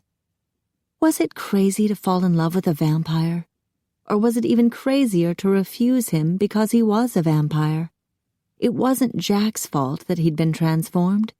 He had been attacked. Hadn't he suffered enough? It would be too cruel to reject him and make him suffer more. Apollo rejected girls simply based on their hair color. But wouldn't the real God judge people according to their hearts and not their looks? Would love reject anyone for being different? A sensation of peace settled on Lara like a warm blanket. She knew what she had to do. She couldn't reject Jack. She couldn't bear to hurt him. Even if it meant the total upheaval of her own life, she would rather take the pain upon herself than cause him to suffer any more. It was the way of love, and she loved him with all her heart. She closed her eyes and remembered how he'd made love to her in the bell tower. What a sexy man he was, her vampire Casanova. She couldn't wait to see him again, to let him know that her mind was made up. She belonged with him forever. Please, Jack, find me soon. She imagined how happy he would be, how he would make mad, passionate love to her. The other maiden poked her in the shoulder. Don't fall asleep. It is forbidden. All right, Lara grumbled as her romantic dream fizzled away. Do we really have to sit here for 3 hours? This is so boring. Shh. The maiden glanced at the guard down the hall. Don't speak like that. He'll hear you. Okay. My name is Lara. What's yours? The maiden gasped. Stop that. She glanced again at the guard. We cannot use names. Let me guess. It's forbidden? Yes, the maiden hissed. Behave yourself. Okie dokie. Lara decided to call this girl No Name. No, Miss Forbidden was better. She couldn't recall seeing her photo in the case file. What college did you go to? Miss Forbidden shot her an angry look. That life is over. We do not speak of it. I realize you are new, so I won't report you, but you had better learn to curb your tongue or you'll end up in Hades. Lara reluctantly agreed that she needed to behave. She didn't want to draw attention to herself. I'm terribly sorry. I really do want to serve the gods. She pointed at the bronze doorway at the end of the hall. Whose room is that? It is the most holy sanctum, Miss Forbidden whispered. When Zeus comes, he stays there. Zeus comes here? Lara figured he was another vampire, and he stopped by to mooch a free meal off of Apollo. That is so exciting. I know! Miss Forbidden's eyes lit up. He comes by every few weeks to visit his children, Apollo and Athena. But of course, he usually lives on Mount Olympus. Of course. What does he look like? No one knows, Miss Forbidden whispered. He never leaves the most holy sanctum. Apollo selects a chosen one for him, and the next morning, the chosen one doesn't remember him. He works in mysterious ways. Right. So, how many gods drop by? A few. Miss Forbidden smiled. One time, Hermes came to visit, and he chose me. How wonderful for you. Lara couldn't see Miss Forbidden's neck since her long, reddish-blonde hair was in the way. Lara spent the rest of the guard duty trying to glean more information from Miss Forbidden. Then, she returned to the kitchen to help cook prepare supper for 5 guards, 8 maidens, and the new chosen one, Aquila. It couldn't be a coincidence that Aquila was chosen just as Brittany Beckford disappeared. Apollo must have known she was about to die. That bastard. He actually had these girls eager to become his next victim. She and Cook were cleaning up after supper when the sun set. Christy ran into the kitchen. Hurry! Zeus has arrived! There's going to be another selecting ceremony. Oh my gods! The cook dried her hands on a dish towel. We need to get cleaned up fast. She ran to the dormitory. Lara followed, and Christy gave them new white robes to wear. They rushed into the temple just as the first gong sounded. Lara took her position in the last row of red cushions in the center of the temple. Vanessa and Christy were next to her. 3 maidens stood in front of her. On the first row, only 2 maidens stood, Cook and Miss Forbidden. The third pillow was unclaimed. It had been Akila's. The gong sounded again, and the guard announced the chosen one. Akila strode in, dressed in her red robe. Lara was relieved to see her still looking strong, though the red scarf around her neck was creepy. Athena was announced, and then Apollo. Lara kneeled and bowed with the other maidens. "We have been honored by a visit from my father, Almighty Zeus." Apollo circled the maidens. "First row, stand." Cook and Miss Forbidden rose to their feet. "You will be his chosen one for tonight." Apollo motioned to Miss Forbidden. "See that you please him well." "Yes, my lord Apollo," Miss Forbidden breathed. "Oh, thank you, my lord." With a sad face, Cook helped Miss Forbidden put on the red robe. Lara's stomach churned. She didn't want to think about what was going to happen to Miss Forbidden. Apollo led Miss Forbidden to the hallway behind the thrones. She was going to the most holy sanctum, Lara thought. She hoped the poor girl would come out alive. As the ceremony ended, Lara noted there were only 7 maidens now. Fear surged inside her, threatening to explode into sheer panic. They walked to the dormitory. The air was cool and crisp, but she was finding it hard to breathe. Her heart raced. She glanced up at the clear night sky. Jack would be up now. Was he looking for her? "Jack, please hurry. I'm starting to freak out." She couldn't wait for a rescue. She had to get out of here. Akila and Miss Forbidden could die. The other maidens were in danger. Hell, she was in danger. "I think I'll go to the kitchen and check supplies," she told the other maidens. "I'll be along later." She dashed to the kitchen and gathered up supplies for her escape. A knife, a small box of matches, an empty bottle filled with water, some crackers. She emptied potatoes out of a burlap sack and put her supplies inside. With the sack in hand, she crept out of the kitchen. These damned white sandals were not good for a long trek through the woods, but what choice did she have? And this white gown made her way too visible. She spotted 2 guards walking along the stone wall. They were headed away from her. She rounded the kitchen and spotted an overgrown dirt road in the back leading to an iron gate. Great! This was probably the road the delivery truck used to bring in food supplies. It might lead to a nearby town. She looked around. The coast was clear. She pulled her long white gown up to her knees and dashed to the gate. She slipped underneath. She was free. A long howl echoed eerily around her. She scanned the woods and gasped when a pair of golden eyes looked back at her. What had Miss Forbidden told her? There were ferocious beasts in the woods with gnashing teeth? They would drag her to Hades?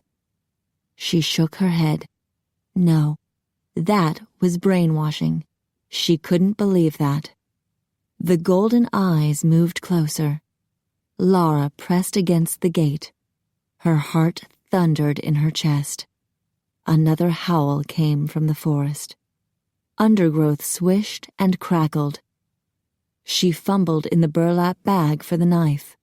Just in time, too, for a huge gray wolf appeared from the forest. She gulped. She'd never seen such a huge wolf. Actually, she'd never seen a wolf before at all. She tightened her grip on the knife. The wolf's gold eyes gleamed in the dark. He snarled, and 2 more wolves emerged from the forest. Oh, God. There could be a whole pack of them. Lara eased back underneath the gate. She retreated slowly, keeping her eyes on the 3 wolves. They stood still, watching her. She circled the kitchen, then ran inside and slammed the door shut. Damn it! Vampires and wolves. Either way, she was a goner. Oh, Jack, please find me. Jack strode into the security office at Romatech. Give me another place to check out. Hurry! Phil looked up from where he sat behind the desk. No luck with the place in West Texas? No. It was just past midnight, and already Jack had investigated 4 isolated compounds across the country. Wasn't there a one in Colorado? Robbie's at that one. Phil referred to the yellow legal pad on the desk in front of him. And Phineas is in Virginia. Jack paced across the office. The 3 vamps had split up so more locations could be checked. Phil was manning the phone as more reports were called in from wolf packs across North America. Unfortunately, they were getting a lot of reports from the western states, and Jack still believed Apollo was somewhere in the east, close to his hunting grounds. Phil tapped his pen on the yellow paper. I've got one in Minnesota. Call the pack master, and I'll teleport there. Jack had to stay busy, or he'd go crazy. If he even stopped to think about how Lara could be suffering, he would rip a tree out by its roots. As Phil reached for the phone, it rang. McKay Security and Investigation. Phil speaking. He paused. Yes, I'm that Phil. Jack's superior hearing could pick up the deep, gruff voice on the line. A packmaster from northern Maine. This sounded promising. Jack leaned over the desk so he could hear better. A female body had been discovered in the woods. His heart lurched. No, not Lara. Phil gave him a worried look. Can you describe her? You have a photo? I'll give you our fax number. He recited the number. A chill stole over Jack. The voice on the phone described the girl as tall, slim, with reddish blonde hair and blue eyes. The fax machine was so damned slow. Jack's stomach roiled, and for the first time in his long vampire life, he thought he might lose his dinner. Finally, the photo arrived. Jack ripped it from the machine. It wasn't Lara. He drew in a shaky breath. It's not her, but this girl looks familiar. He grabbed the case file and rummaged through the photos he'd collected. He pulled out a photo that closely matched the fax. Brittany Beckford. Apollo had dumped the poor girl's body in the woods. Greek-style architecture? Phil sat up. Are you sure? Put him on speakerphone, Jack said. We'll go there now. Phil punched the button and warned the packmaster that they were on their way. Jack grabbed Phil's arm and teleported to the sound of the werewolf's voice. Welcome to Wolf Ridge. A tall man with thick gray hair and amber eyes stood behind a desk wearing a police uniform and a grim expression. Everyone around here calls me Chief. Jack glanced at the empty jail cell behind him. You're the chief of police here? Yes, and packmaster. The werewolf extended a hand toward Phil. It's good to meet you. I know your father. I'm sure you do, Phil muttered, and shook Chief's hand. This is Jack from Venice. Chief eyed Jack warily as he shook his hand. My sons and I found the dead girl in the woods. I think one of your kind killed her. She has tooth marks on her neck, and she's completely drained of blood. Jack ground his teeth. The vampire who killed her is not one of my kind. I only drink synthetic blood. and I protect mortals from those who would kill them for a meal." Chief nodded. "Good. I don't allow my pack to attack mortals either. We'll need to see the compound you discovered." Jack called Robbie and Phineas, and the two vamps teleported there. Chief looked them over. "So, we have a vampire from Venice, one from Scotland in a kilt, and one from the Bronx," Phineas finished the werewolf's sentence. "You got a problem with that?" "No." Chief smiled. "I'll take you to the compound.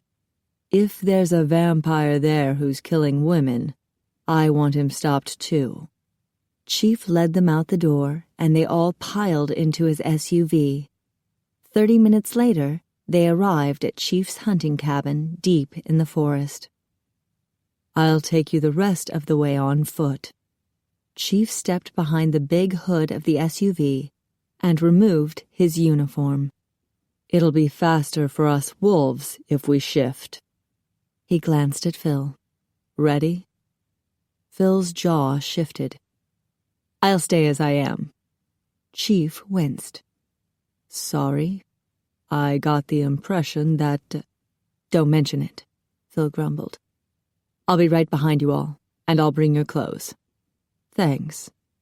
Chief left his clothes stacked on the hood. As he walked toward the woods, his body began to waver. Within a few seconds, he had shifted into a large, gray wolf. "Holy shit," Phineas said. "That was fast." "He's an alpha." Phil grabbed the police chief's clothes. "They can shift easily at any time. He doesn't need a full moon." "Oh." Phineas glanced up at the crescent moon. "So, I guess you're not—" "Enough," Robbie interrupted. He pointed at Chief, who was already loping into the forest. "Let's go." The three vamps dashed after the running wolf. Phil sprinted along behind. After a few miles, they arrived at the compound. Jack grinned when he saw the Greek temple. "I've got you now, Apollo." "Bingo," Phineas breathed. "This has got to be it." Chief sat on his haunches, panting, with his tongue hanging out. "As soon as Phil catches up, there'll be 5 of us," Robbie said. "We could attack right away." It was tempting, so tempting to rush in and rescue Lara. But was it wise? "We can't be sure how many vampires are in there," Jack said. "We know Apollo has at least one accomplice. There could be more." He walked slowly around the compound, keeping to the woods. The others followed. He wished he could send a psychic message to Lara that he had arrived, but he didn't dare. Vampire telepathy was like broadcasting on a radio. Every vampire in the vicinity would hear it. Phil arrived. He set Chief's clothes behind a tree, and the wolf shifted back to human form. Phil eyed the compound. "This looks like the right place? It's gotta be, since one of the missing girls was found close by." "Yes, but I want more information before we attack." Jack spotted 2 guards. "Mortals, armed with swords." "I bet they're heavily under vampire control," Robbie said. "They may be programmed to kill the women and themselves if the compound is breached." "Shit," Phineas muttered. "That's cold." "You could be right." Chief rounded the tree, buttoning his shirt. "I doubt this guy will want to leave any witnesses. Come, I want to show you something." Chief led them through the woods till they came upon a dirt road and a gate. "This leads to another town, a mortal one, about 30 miles from here. I think the town is delivering food supplies here." "Really?" Jack turned to Phil. "How would you like a new job?" With vampire control, it would be easy enough to convince a store manager that Phil was their new delivery man. Phil nodded. "Sounds good. But I would be here during the day when the vampires are in their death sleep. I may not be able to find out much." "I'll come here at night to find out more," Jack said. "You're thinking of going undercover?" Robbie frowned at him. "I do not like it, Jack. You've killed enough malcontents that they know your name, and Apollo saw you for just a second before he teleported away." "That's all right," Jack smiled. "I can change my name and my looks. I know a really good hairdresser in Massachusetts." The next day, when Lara was helping Cook clean up after lunch, she thought she heard the sound of an automobile engine. She grinned with relief. Cook frowned in confusion. "This isn't delivery day, but I guess I'd better unlock the back door." She wandered into the back storeroom with a key. Lara looked around frantically. She ripped a paper towel off the roll and grabbed a bottle of ketchup. She squeezed a small drop onto the tip of her finger, then wrote, "Help, bring police," on the paper towel. She flapped the towel in the air so it would dry quickly. Then she folded it and slipped it inside the bodice of her white gown. She found Cook standing by the open back door. In the distance, she spotted a delivery van parked on the other side of the gate. The driver, a young man dressed in jeans and a flannel shirt, was opening the gate. She ran toward him. "Stop!" Cook yelled.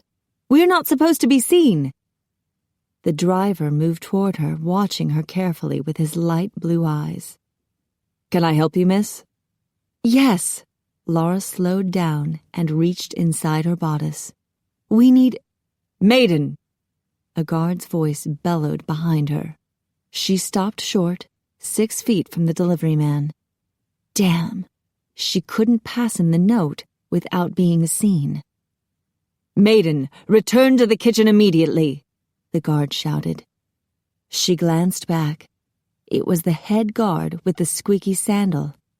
He was followed by 2 more guards.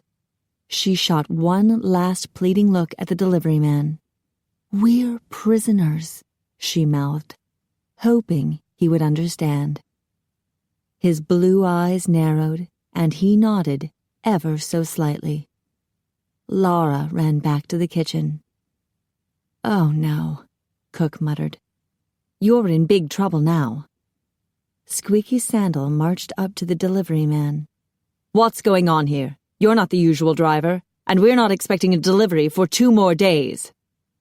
The delivery guy shrugged, apparently unfazed by the head guard's beefy muscles and belligerent attitude. Lara smiled to herself. The guard would be a lot more ominous if he didn't squeak with every other step. "Look, buddy." The delivery man crossed his arms over his broad chest. "The regular guy quit, and I'm going on vacation tomorrow, so there won't be any more deliveries for 2 weeks. Take it or leave it." Squeaky glared at the delivery man. "All right, pull the van up closer to the kitchen." The delivery guy jumped back into the van and drove closer to the kitchen. To Lara's dismay, there was no writing on the van. She had hoped to catch the name of a local town. "Stop!" Squeaky yelled, and the van halted. The 2 other guards opened the back of the van and began unloading. The driver grabbed a box and strode toward the kitchen. "Stop!" Squeaky held up a hand. "You cannot enter." He took the box and brought it into the storeroom. Damn, Lara had hoped the driver would come in so she could pass him her note. She peeked out the door. The delivery guy nodded at her. "You should not be seen." Squeaky pushed her aside as he exited. He glared at the driver. "Wait inside the van." "Sure," the driver muttered. "Nice toga. Bet it gets a little chilly in the winter." He strode back to the van. Lara hovered just inside the door. It looked like she wasn't going to be able to pass her note. Still, she had a feeling that the delivery man understood. Or was that just wishful thinking? The last of the supplies were brought in. and the guards slammed the van doors shut.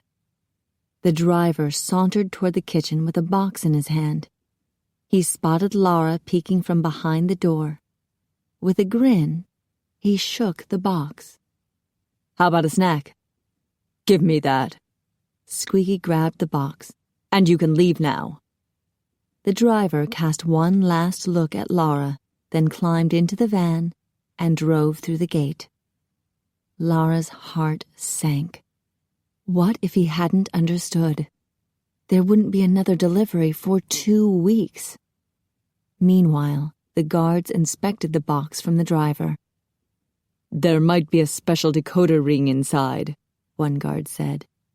"Yeah, that guy seemed a little suspicious to me," the second guard said.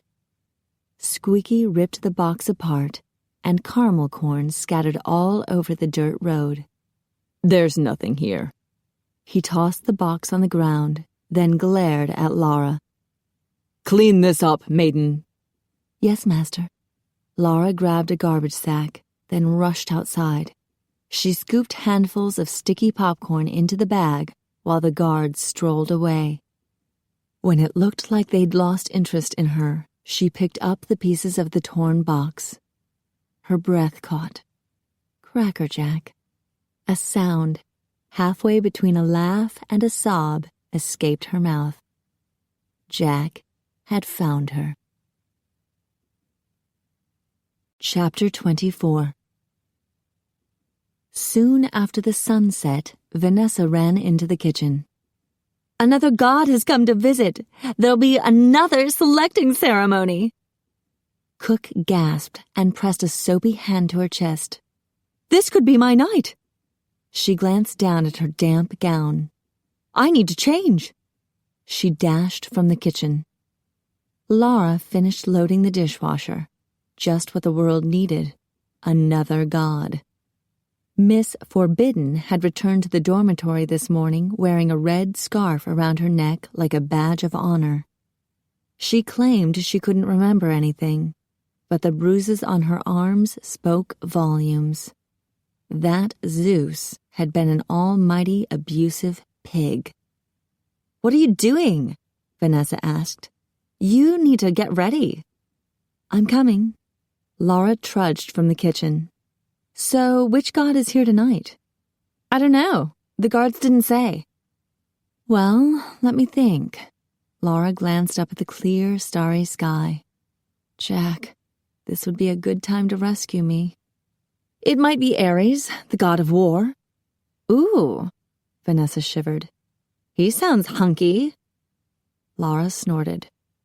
"Or it could be Hermes or Poseidon." "You're so smart to know their names," Vanessa said. "I wish I'd paid more attention in school. For some weird reason, I thought all that Greek god stuff was made up." "Yeah, how could we be so wrong?" "I know." Vanessa brushed her hair back over her shoulder.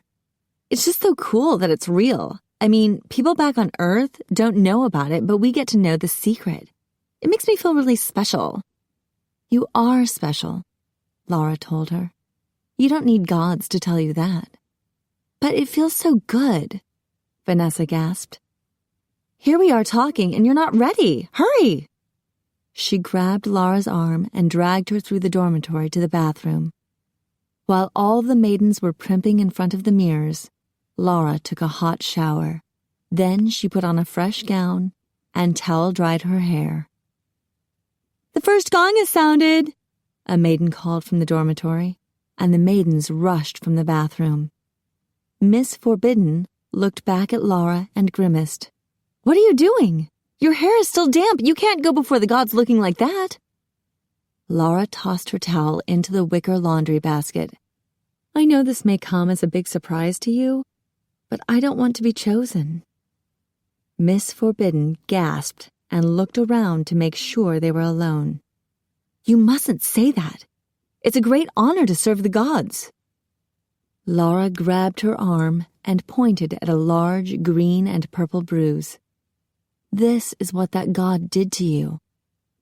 The maiden's eyes filled with tears. "I don't remember it," she whispered. "I must have displeased him somehow. May the gods forgive me. He abused you. Lara pulled the scarf away from Miss Forbidden's neck to reveal the puncture marks. He bit you. With a cry, Miss Forbidden pulled away. I don't believe you. I can't. She ran away.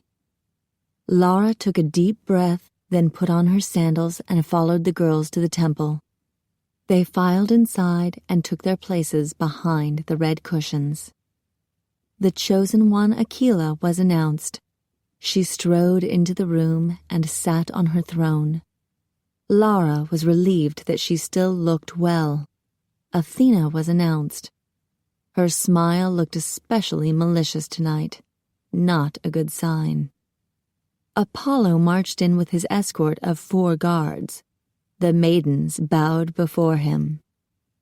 Tonight, we are honored by the presence of a very powerful god. Apollo stepped down from the dais. He will select one of you to be his chosen one. Yes, my lord Apollo. The maidens remained still, but Lara could feel their excitement mounting.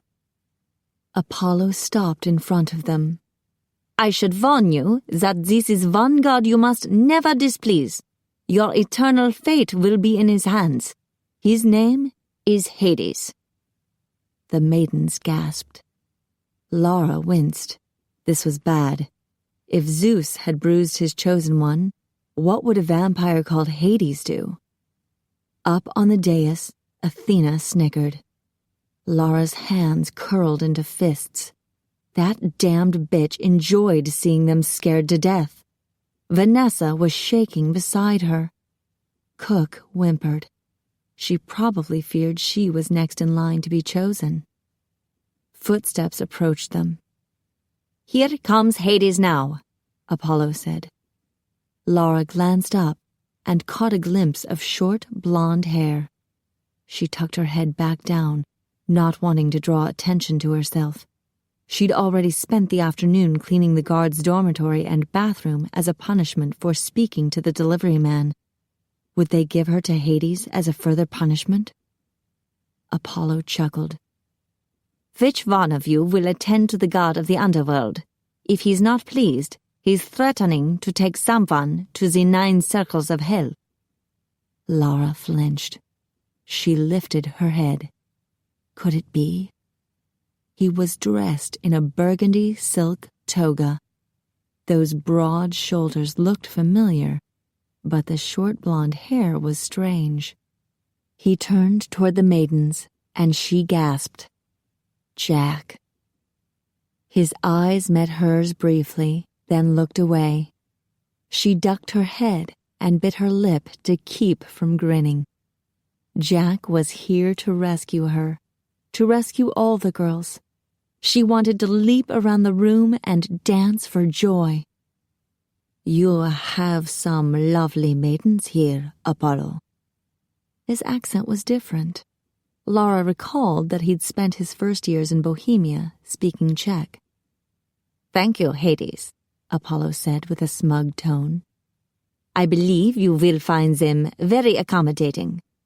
I had better. Hades strolled around the maidens who were visibly shaking. He stopped beside Lara. This one looks interesting. You will stand, maiden?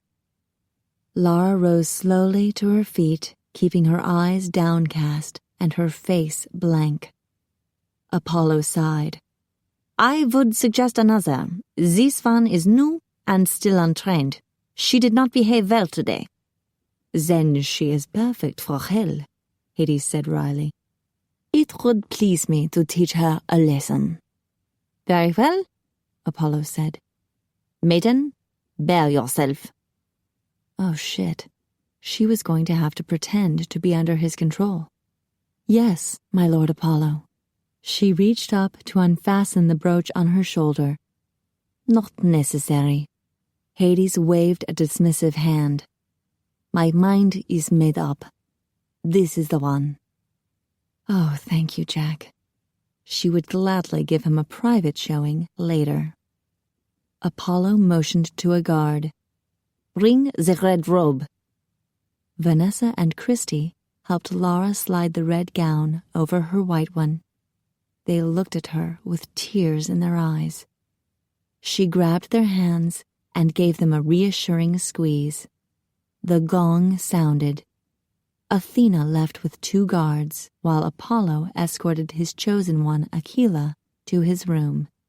Hades took Lara's hand and led her around the thrones. She glanced back and saw the maidens huddled around the entrance doors to the temple, all watching her with worried looks. Poor girls. They really believed she was about to be bedded by the god of the dead. She squeezed Jack's hand. She couldn't wait to be alone with him. He led her down the hallway. Apollo and Athena were already in their rooms. A guard stood in front of their doors. Jack stopped by a blue door. "This is a guest room." He opened it and ushered her inside. He turned to lock and bar the door. She glanced around the room. Big canopy bed, blue sheets, and blue gauzy curtains hanging from the canopy. When Jack turned toward her, she flung herself at him, wrapping her arms around his neck. "Oh, thank you. Thank you, you wonderful man. You glorious, incredible man." He chuckled as he held her tight. "I guess you're glad to see me." She covered his face with kisses. "I'm thrilled. I'm ecstatic. I knew you would find me." He took hold of her shoulders and moved her back so he could look her over. "Are you all right? I swear if they have harmed you in any way, I will—" "I'm fine." She jumped at him again, circling her arms around his neck and squeezing against him tightly. "I missed you so much. Don't ever let me go." "I was so worried about you." He pressed a kiss against her brow, then glanced over his shoulder. "We should move away from the door," he whispered. She hung on to him as he maneuvered them to the center of the room and accidentally trampled on his foot. "Sorry.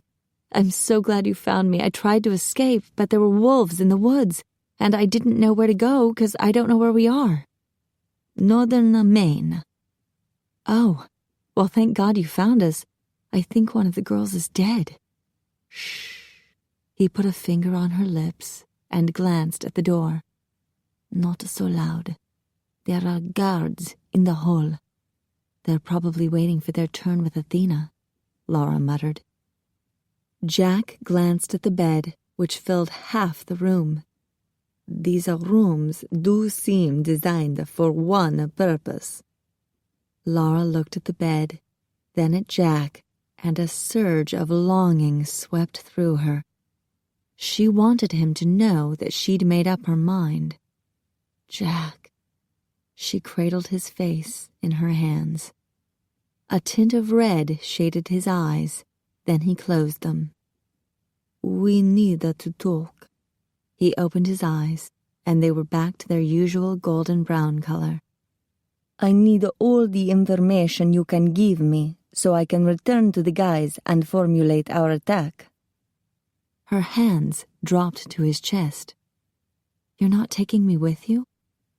He squeezed her shoulders. "Cara mia, I can't. It would look too suspicious.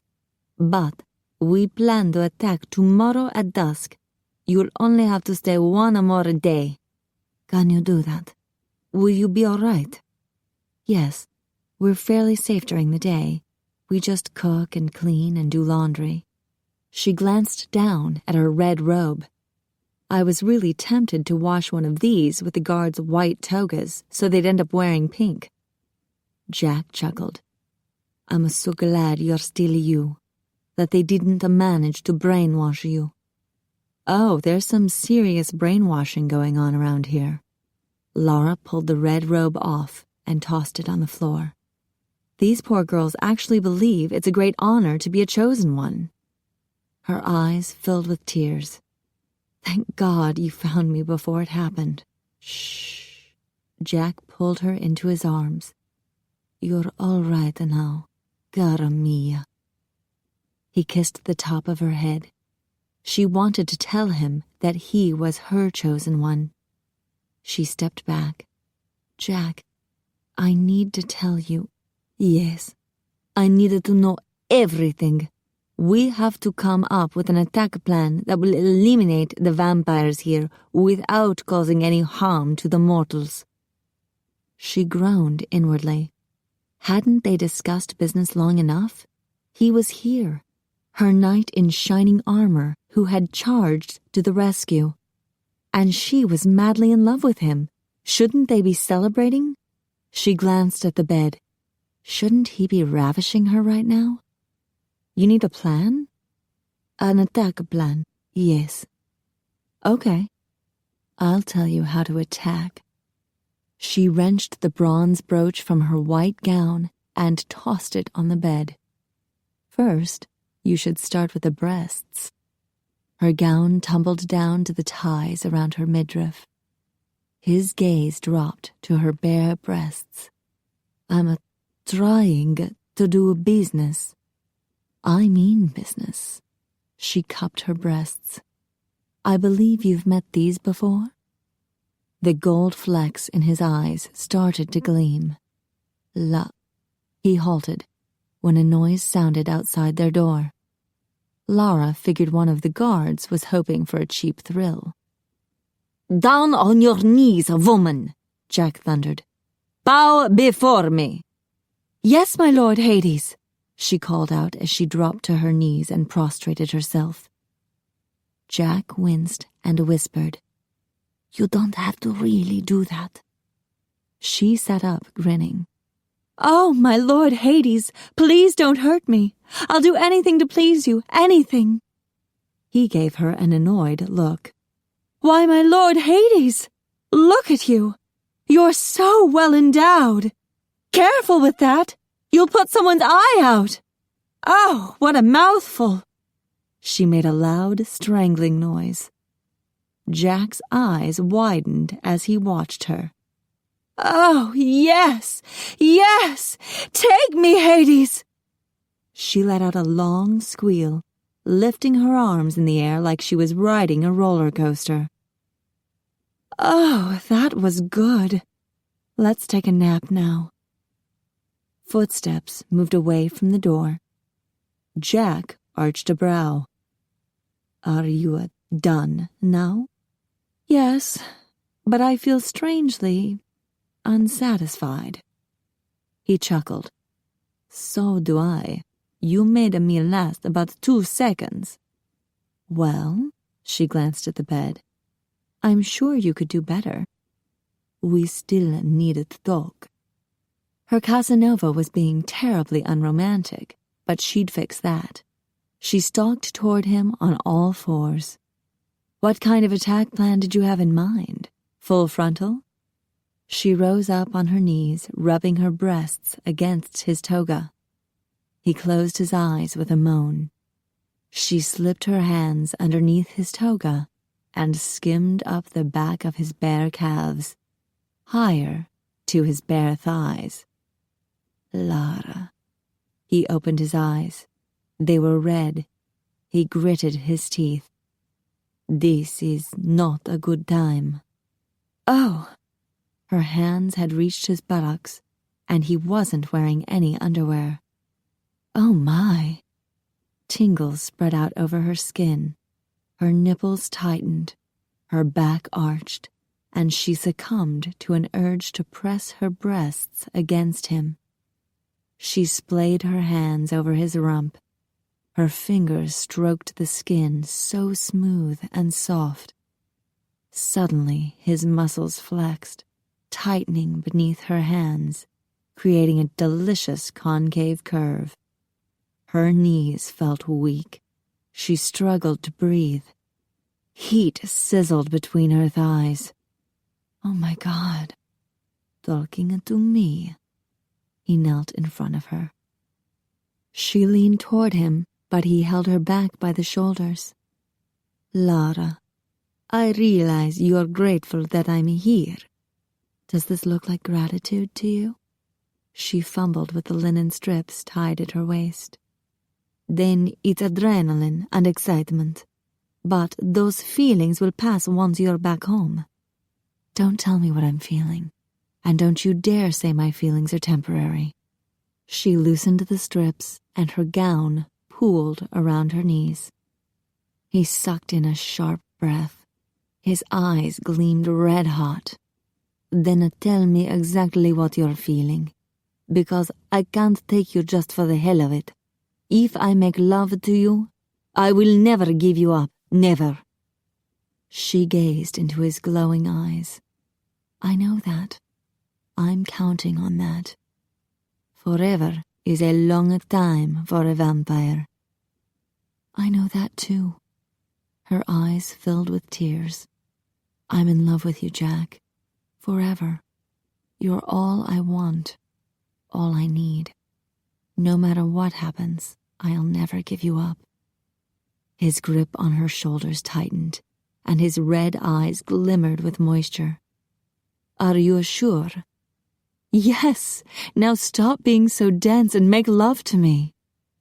With vampire speed, he tossed her on the bed, ripped off her underwear and his own toga, then jumped into bed beside her.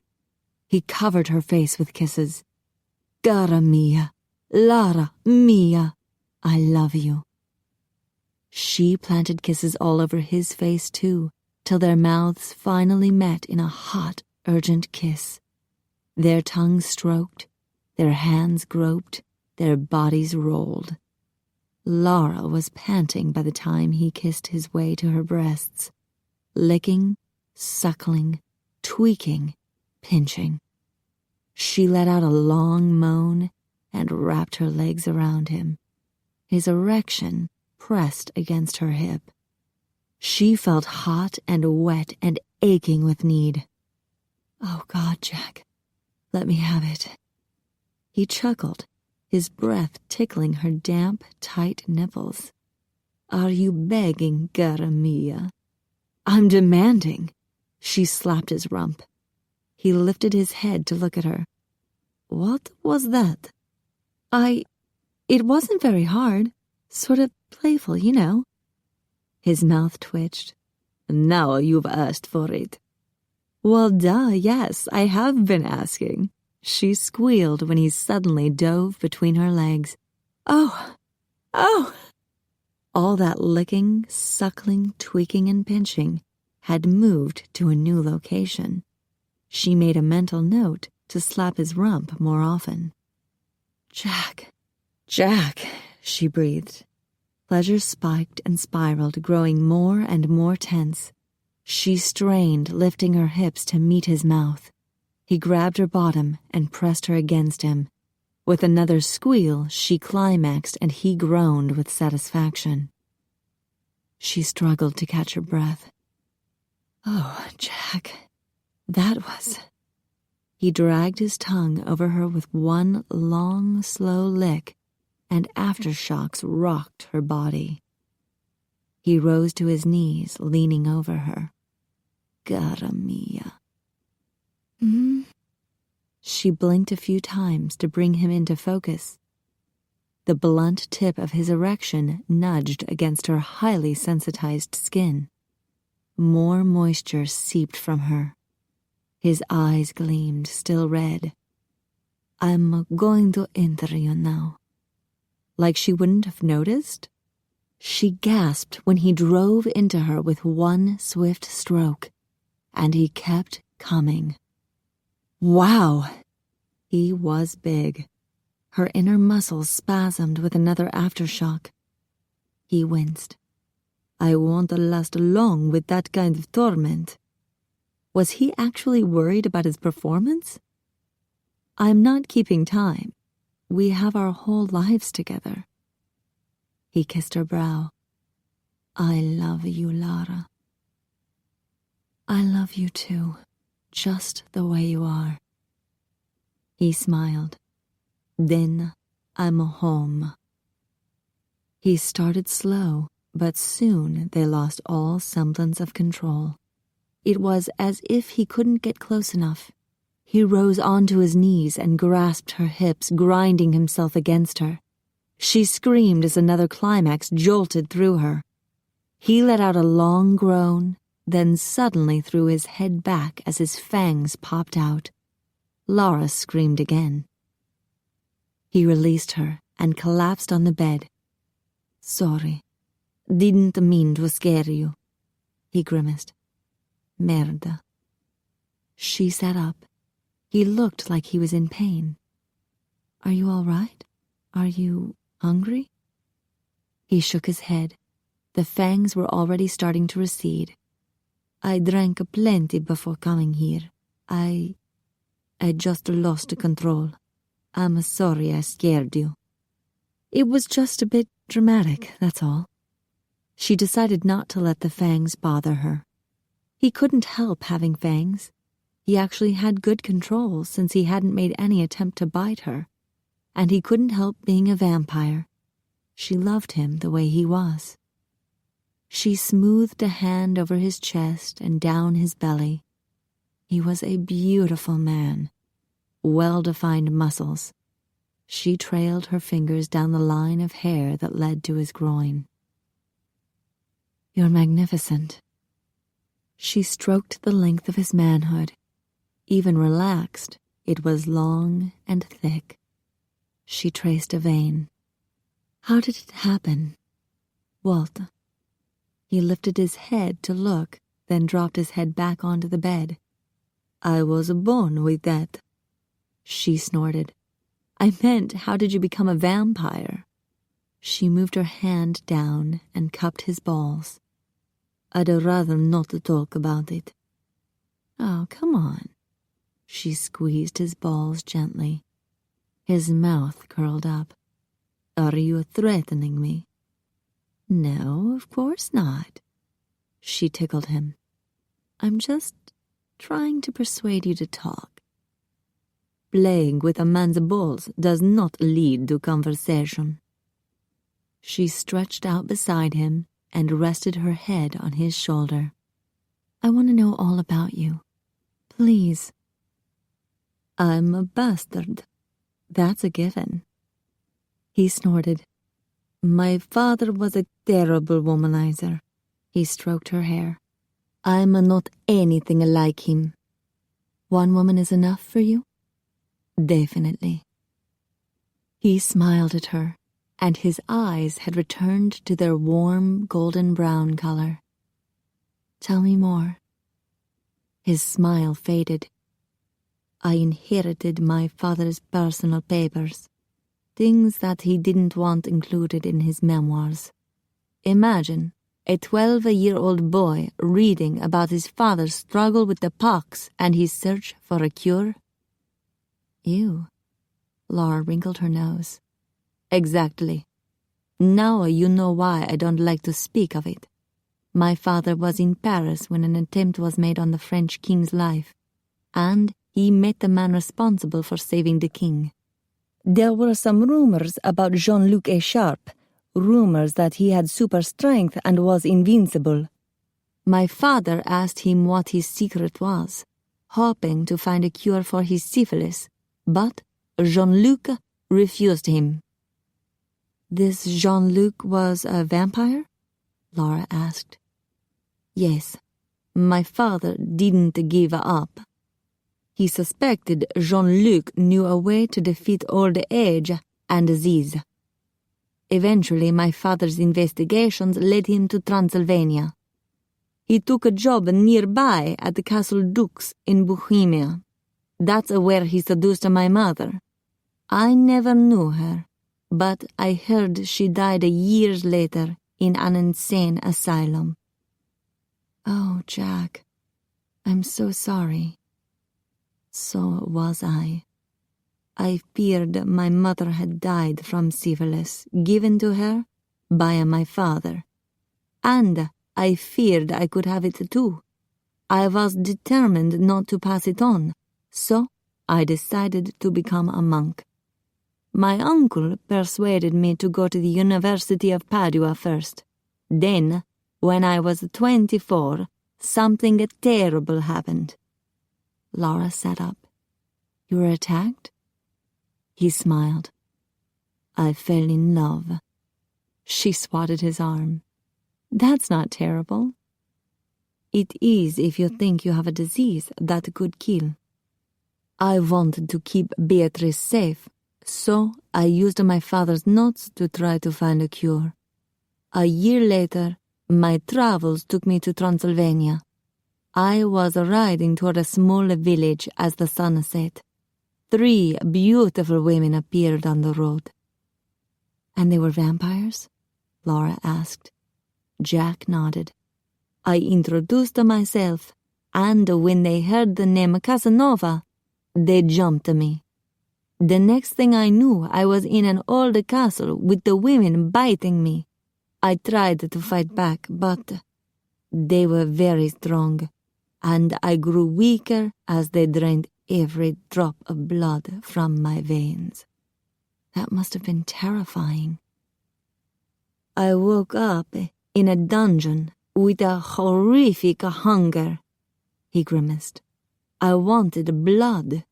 I didn't know what had happened to me. I didn't realize I could simply teleport away. They encouraged me to bite their wrists. I did, but there was always a price for survival. They thought I would be a skilled lover like my father. You can imagine their disappointment to find out I barely knew the basics. Lara winced. She had been right. Jack didn't realize he was a wonderful lover. After a few months, they threw me out in disgust. Said I would never live up to the Casanova name. Jack sighed. I've never used the name since then. Well, they were idiots. If you were any better in bed, I would have had a heart attack. He smiled. They would have thought our love-making too tame. No swinging upside down from a chandelier or dangling over the parapet of a castle tower. Lara laughed. You've got to be kidding. When Jack shook his head, she gasped. They really did that stuff? Yes. They attacked the circus after I left, and they were much happier with the trapeze artist. Lara snorted. I nearly died again, trying to make my way across Europe to Paris. I found Jean-Luc there, and he taught me how to be a vampire.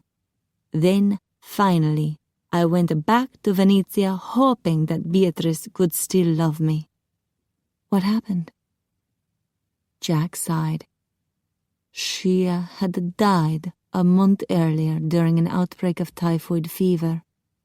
I have always feared that she died believing I abandoned her. Oh, Jack. Lara touched his cheek. I'm sure she still loved you. How could she not love you? He took her hand and kissed the palm. I have always been unlucky in amore till now. Over the years, I fell in love twice more, but the women rejected me when I told them what I was. I was afraid you would reject me too. I love you too much to lose you, and it's about time you found happiness. She frowned at his blonde hair. But I have to tell you, I'm not crazy about the new hairstyle. I had to change my appearance. He pulled her close so he could whisper. Too many malcontents know about Giacomo de Venezia. Malcontents? That's what we call the bad vampires who enjoy killing.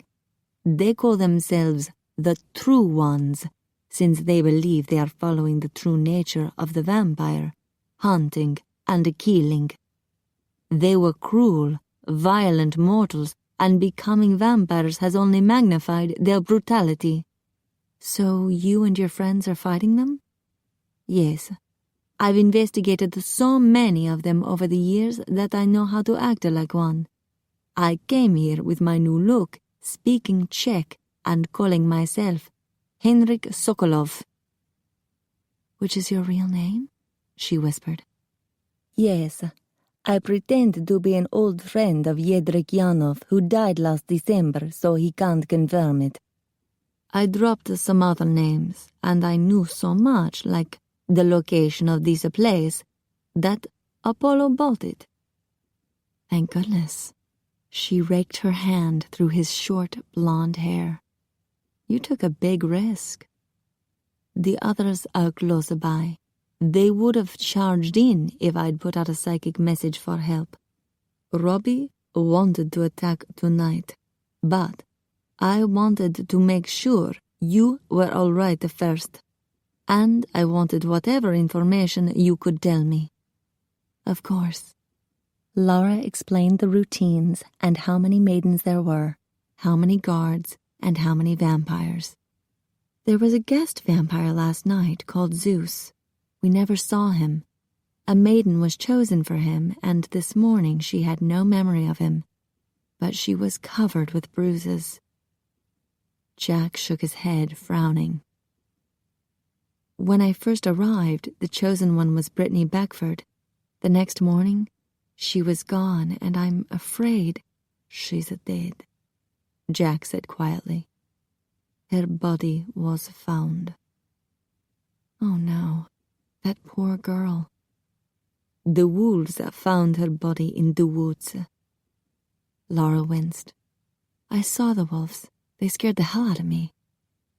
They won't harm you. And they told me where to find you. They've agreed to help us tomorrow night. Whoa. Lara lifted a hand. They talk? They're werewolves. Shapeshifters. She gasped. No way. The delivery man who left the Cracker Jack is a werewolf. Works for McKay S&I, just like me. She shook her head. This is getting too weird. We are worried that the minute we attack, the guards may be under orders to attack the women. What? If the compound comes under attack, Apollo may have the guards programmed to kill all of the witnesses. Lara shivered. God, I hope not. We hope not, too. We need you to help keep the other girls safe. Can you do that? Yes. She would find some reason to get them all into the kitchen. They would have a supply of knives there. One more thing. Jack took her hand. It will look very suspicious if you're here in the morning without my mark on you. Your mark? He nodded. On your neck. I'm sorry, but it will have to be done. She swallowed hard. You want to bite me. Chapter 25. Is it going to hurt? Lara asked. It could. Jack stroked her hair. Some vampires, like the malcontents, enjoy causing their victims pain and terror.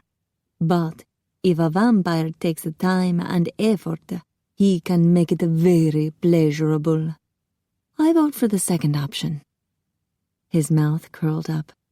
Are you sure? I was still undecided myself. She swatted his arm. With a grin, he pushed her down and leaned over her. She gave him a wry look. You want to be on top again? It's, easier for biting. He frowned, considering. I guess I could bite you from behind.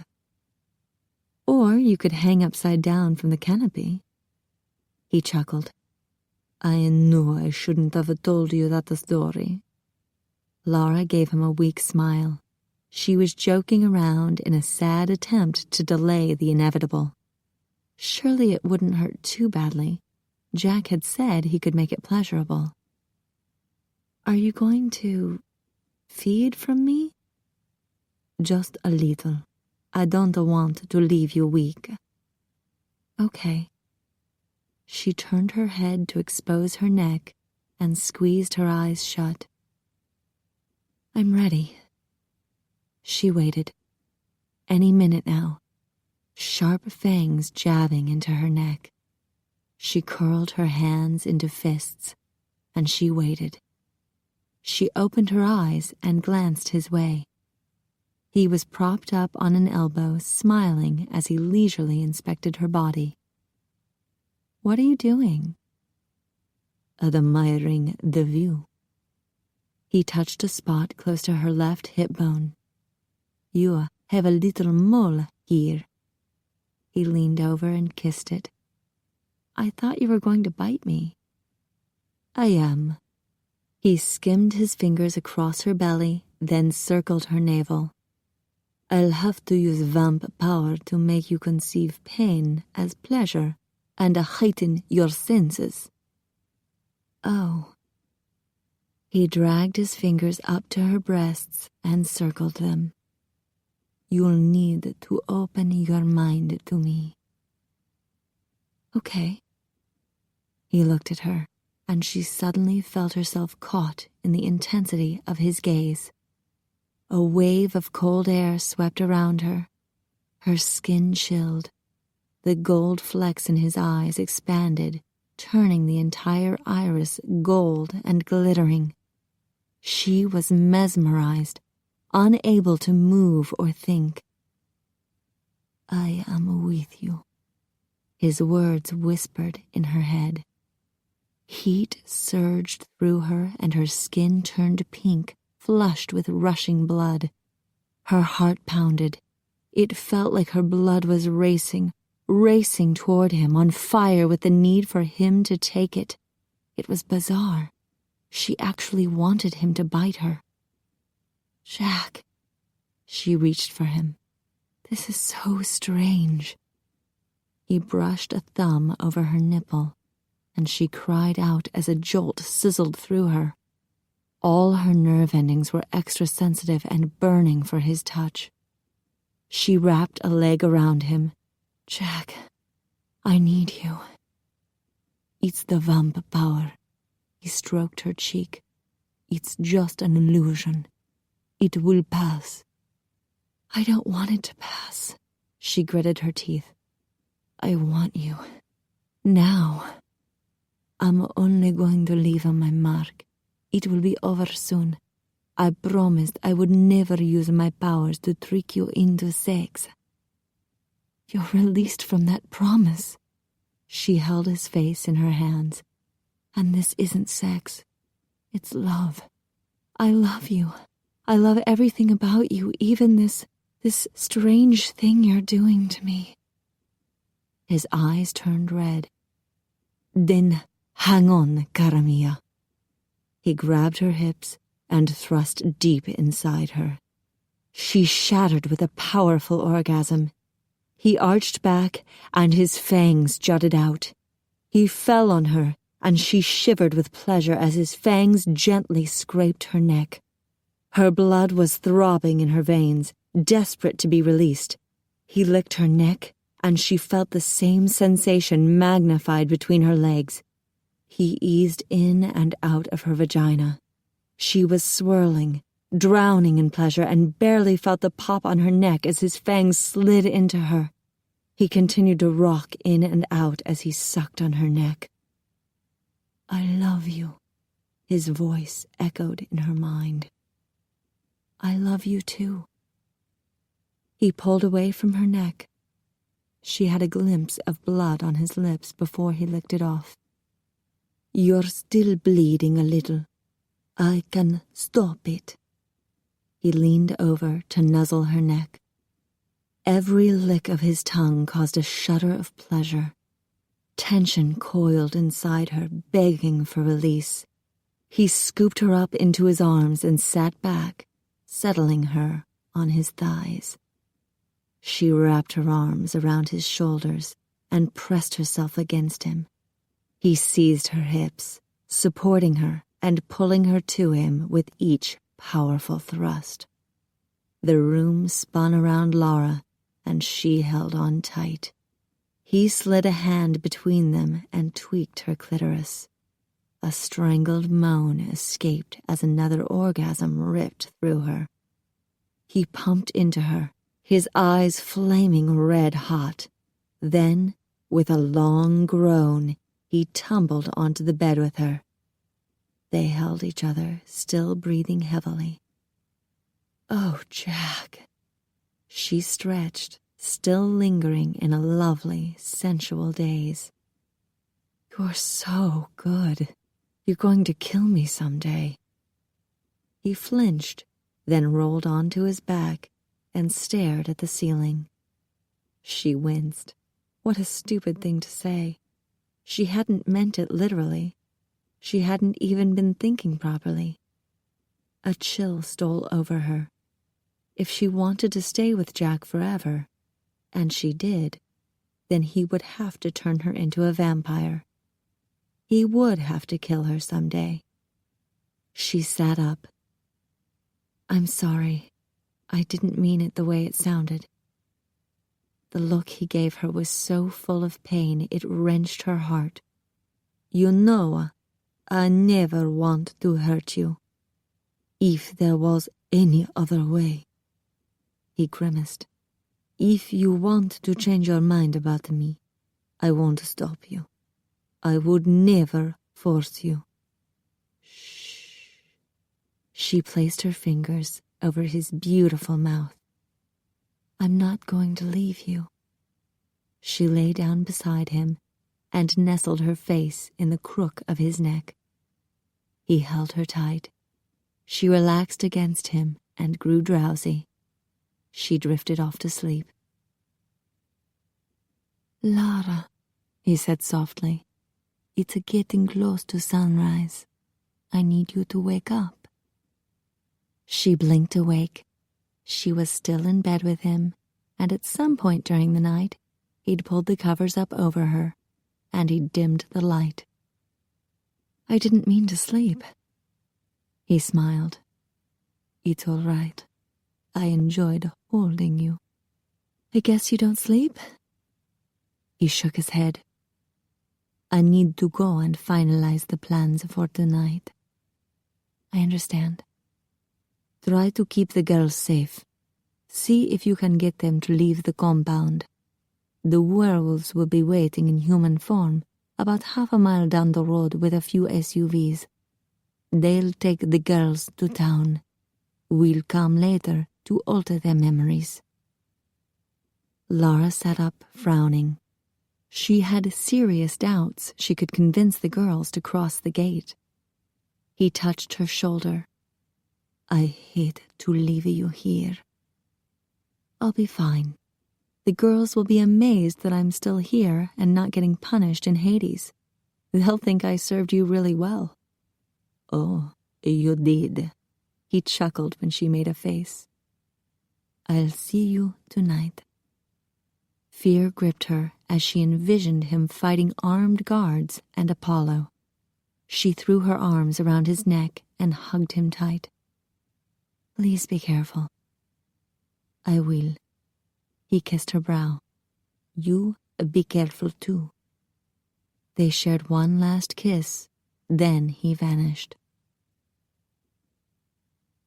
That evening, in the dark cellar of Chief's hunting cabin, Jack jolted awake.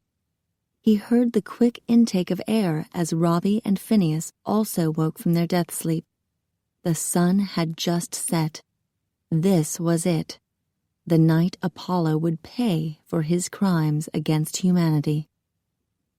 As usual, within seconds of waking from his death sleep, Jack's thoughts turned to Lara. Was she all right? How had she fared during the day? The basement door creaked open, and light spilled down the staircase. "Are you guys up yet?" Phil asked. "Yes, we're coming." With vampire speed, Jack inserted his knife into the sheath strapped to his calf.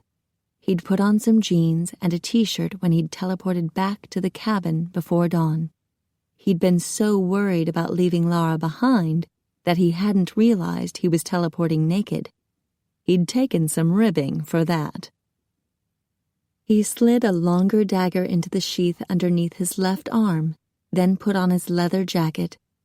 Phineas was similarly armed, but Robbie had opted for his Scottish weapons. a knife beneath one knee sock, and a claymore in the long sheath on his back. The 3 vamps rushed up the stairs. Phil handed them bottles of blood from the ice cooler. With no electricity at the hunting cabin, the vamps were drinking their meals cold. Connor had teleported to the cabin the night before, delivering bottles of blood, swords, and handcuffs. Jack gulped down his bottle of blood, then stuffed some handcuffs into a jacket pocket. These were for the mortal guards. If at all possible, they hoped to keep the guards alive. "You know, Connor came here twice last night," Phineas said as he jammed handcuffs into his pockets. "He kept wondering why you weren't here. He thought you might have gotten lost in the woods." "I told him you were at the compound gathering information," Robbie said, his green eyes twinkling. "All night long." Phineas finished up his bottle of blood. "Jack must have studied every inch of that compound." Jack ignored them and selected a sword from the stash Connor had brought. "Let's see." Phineas rummaged through the swords. "I need a really strong blade, one like Jack has that'll last all night long." "Enough," Jack growled. "This isn't a picnic we're going on, so get serious, Phineas." The black vamp shrugged. "How hard can it be? We've got 3 vamps and Phil and the element of surprise." "We thought it would be easy to locate Apollo's compound, but it took over a month," Jack said. "And then we thought it would be easy to capture the bastard, but he got away. We can't afford to take this lightly." "I got you, bro." Phineas selected a sword. "Just keeping it positive, dude. We're gonna kick ass." "Good. Then let's go." Jack glanced at Phil. He was barefoot, with a pair of gym shorts and a t-shirt on. "Aren't you going to arm yourself?" "I'm keeping it simple so I can shift." Jack exchanged a confused look with the other vamps, then turned back to Phil. "There's no full moon tonight. Only an alpha wolf can—" "Oh, I see." "Well, I don't see," Phineas grumbled. "If you're an alpha, why didn't you shift the other night with Chief?" "I have my reasons," Phil muttered. "Can we get going now?" "That's why you insisted, Chief, and his people park half a mile down the road," Jack said. "You don't want them to know what you can do." "Oh, Big Bad Wolf's got a secret," Phineas said. "And we'll keep it for him," Robbie said. "Let's go." The 3 vamps had practiced teleporting close to the compound the night before, so the location was embedded in their psychic memory. Phil grabbed onto Robbie to hitch a ride, and within seconds they arrived about 50 feet from the gate. In the distance, Jack spotted Lara and the other women strolling toward the kitchen. Their white gowns gleamed in the moonlight. Phil pulled off his t-shirt as he stepped behind a tree. After a few seconds, he returned as a huge wolf. "Let's do it." Jack headed to the right with Robbie, while Phineas and Phil turned left to circle the compound. There were usually 2 guards marching around the perimeter of the compound each night. It was Phil and Phineas's job to capture them. Once they were handcuffed, Phineas would teleport them to the jail at Chief's office. One of the Chief's grown sons would be there to watch them. Later, when the attack was over, the vamps would alter the guards' memories and set them free. Jack and Robbie weaved through the forest till they neared the dormitory. They jumped the wall, then unsheathed their swords before entering the dorm. It was empty. Good. Lara had managed to get all the women out. They hurried to the temple next. Phil loped toward them and met them at the base of the stairs. "You got the 2 guards," Jack whispered. Phil dipped his head and growled softly. Phineas would be gone for a few minutes while he transported the guards to the jail at Wolf Ridge. Jack ascended the steps to the temple. There should be 3 mortal guards and 1 mortal woman inside. Robbie cracked the door and peeked inside. "Coast is clear." He widened the door, and Phil slipped inside. They crossed the foyer to the next set of double doors. Jack scanned the temple as he eased inside. The room was lit by the small fires in the bronze braziers located between the columns. At the other end on the dais, a guard was lounging on the center throne and munching on chips. He obviously didn't expect any trouble. He was entirely focused on his bag of potato chips. His sword rested on the throne next to him. Jack moved silently to the row of columns on the right. Robbie eased to the left. When Phil followed him, his claws made a small clicking noise on the marble floor. Robbie looked back at him, then at the guard. The guard sat up. His eyes widened at the sight of a wolf and an armed, kilted Scotsman. His bag of chips tumbled to the floor. He grabbed his sword, jumped off the dais, and ran to the gong to sound the alarm. "Nay!" Robbie charged at him. Jack and Phil were close behind. When the guard saw how fast they were zooming toward him, he threw his sword at the gong. It clanged just as Robbie tackled the guard. The impact from the sword knocked the gong free, and it rolled past a lit brazier before it went into a rotating spiral that created a whooshing metallic sound that echoed across the large room. Phil pounced on it, and it stopped with one loud clash. Even though Robbie had the guard pinned to the floor, the mortal was still struggling and yelling for help. "Be quiet," Robbie muttered, and clonked the mortal on the head with the handle of his sword. Jack handed him a pair of handcuffs. "We'll teleport him later." Robbie cuffed the unconscious guard and dragged him behind a column. Meanwhile, another guard came running from the back hallway. He rounded the thrones, shouting and brandishing his sword. Jack engaged him, and within a few seconds he sent the guard's sword flying through the air. It fell with a clamor in front of the dais. The guard stumbled back, his eyes wide with fear. Jack held his sword to the side. "I don't want to kill you. You only have to surrender." "Under attack, no hope," the guard whispered. He stiffened suddenly, and his eyes turned glassy. "There can be no survivors." He reached inside his toga and pulled out a knife. He turned the knife, pointing it at his own chest. "No!" Jack dropped his sword and teleported behind the guard. He seized the man's wrist just as he attempted to stab himself. Jack wrenched the knife from the guard's hand and knocked him on the head with the handle. When the guard slumped forward, Jack dropped the knife and caught him. "There can be no survivors," Jack muttered a curse. He tossed the guard over his shoulder and strode to where Robbie had stashed the first guard. "Did you hear what he said?" Jack dropped the guard on the floor. "Aye, no survivors." Robbie cuffed the guard. "Phil, make sure Lara's all right," Jack ordered. "And the other women too. They're in the kitchen." Phil raced to the double doors. He reared up on his hind legs to push a door open, then dashed through. "You can find the other mortal woman in the back," Jack whispered to Robbie. "Behind a red door." Robbie nodded, then a voice rang out. It was Apollo. Jack pulled Robbie behind a column. "I'll take care of him. You get the girl," he whispered. "What the hell is going on?" Apollo strode around the thrones. His golden toga was all askew as if he'd thrown it on in a hurry.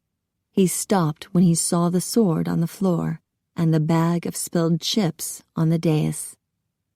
"Hello, Apollo?" Jack greeted him in Czech as he walked over to where he'd dropped his sword.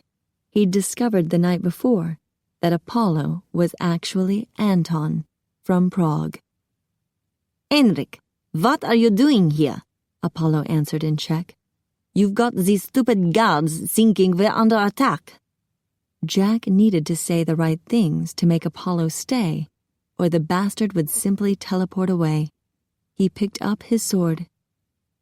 "You are under attack. I've taken 4 of your guards." Apollo stiffened. Then his face flushed red with anger. "You scum-sucking pig! I welcomed you here. I even gave you a maiden to fuck, and you repay my generosity with betrayal? Why?" "I want to keep the girl." Jack glanced quickly to the right. Robbie was still hidden behind the column, waiting for his chance to run to the back rooms. Apollo scoffed. "Well, shit, you idiot. Why didn't you just say so? I've got 8 women to spare.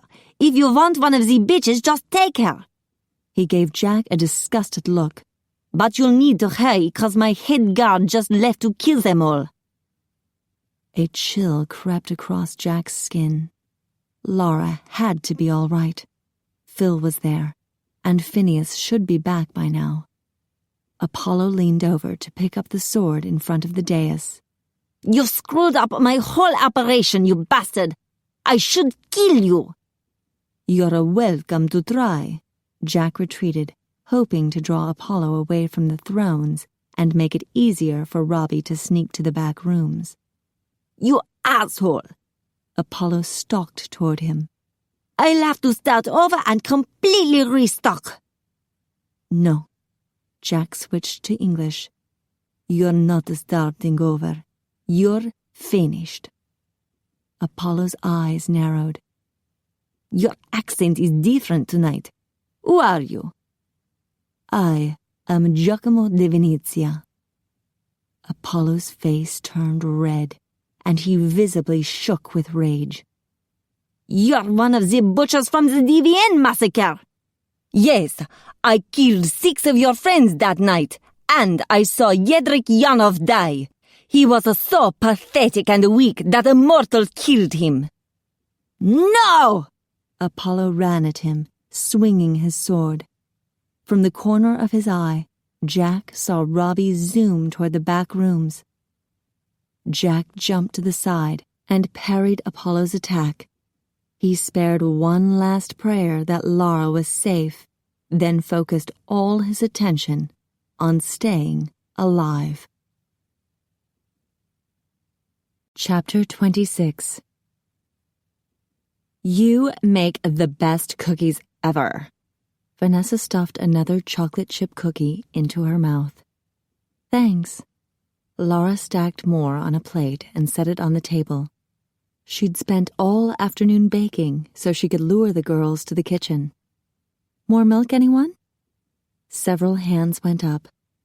Lara grabbed the milk jug from the fridge and circled the table, refilling glasses. Miss Forbidden gave her a confused look. "Why are you being so nice to us? I thought you hated being here." "I saw how worried you were last night when Hades chose me." Lara returned the jug to the fridge. "I was really touched. This is my way of thanking you." "I thought I'd never see you again," Vanessa shuddered. "I thought Hades would take you to hell." "Me too." Christy bit into a cookie.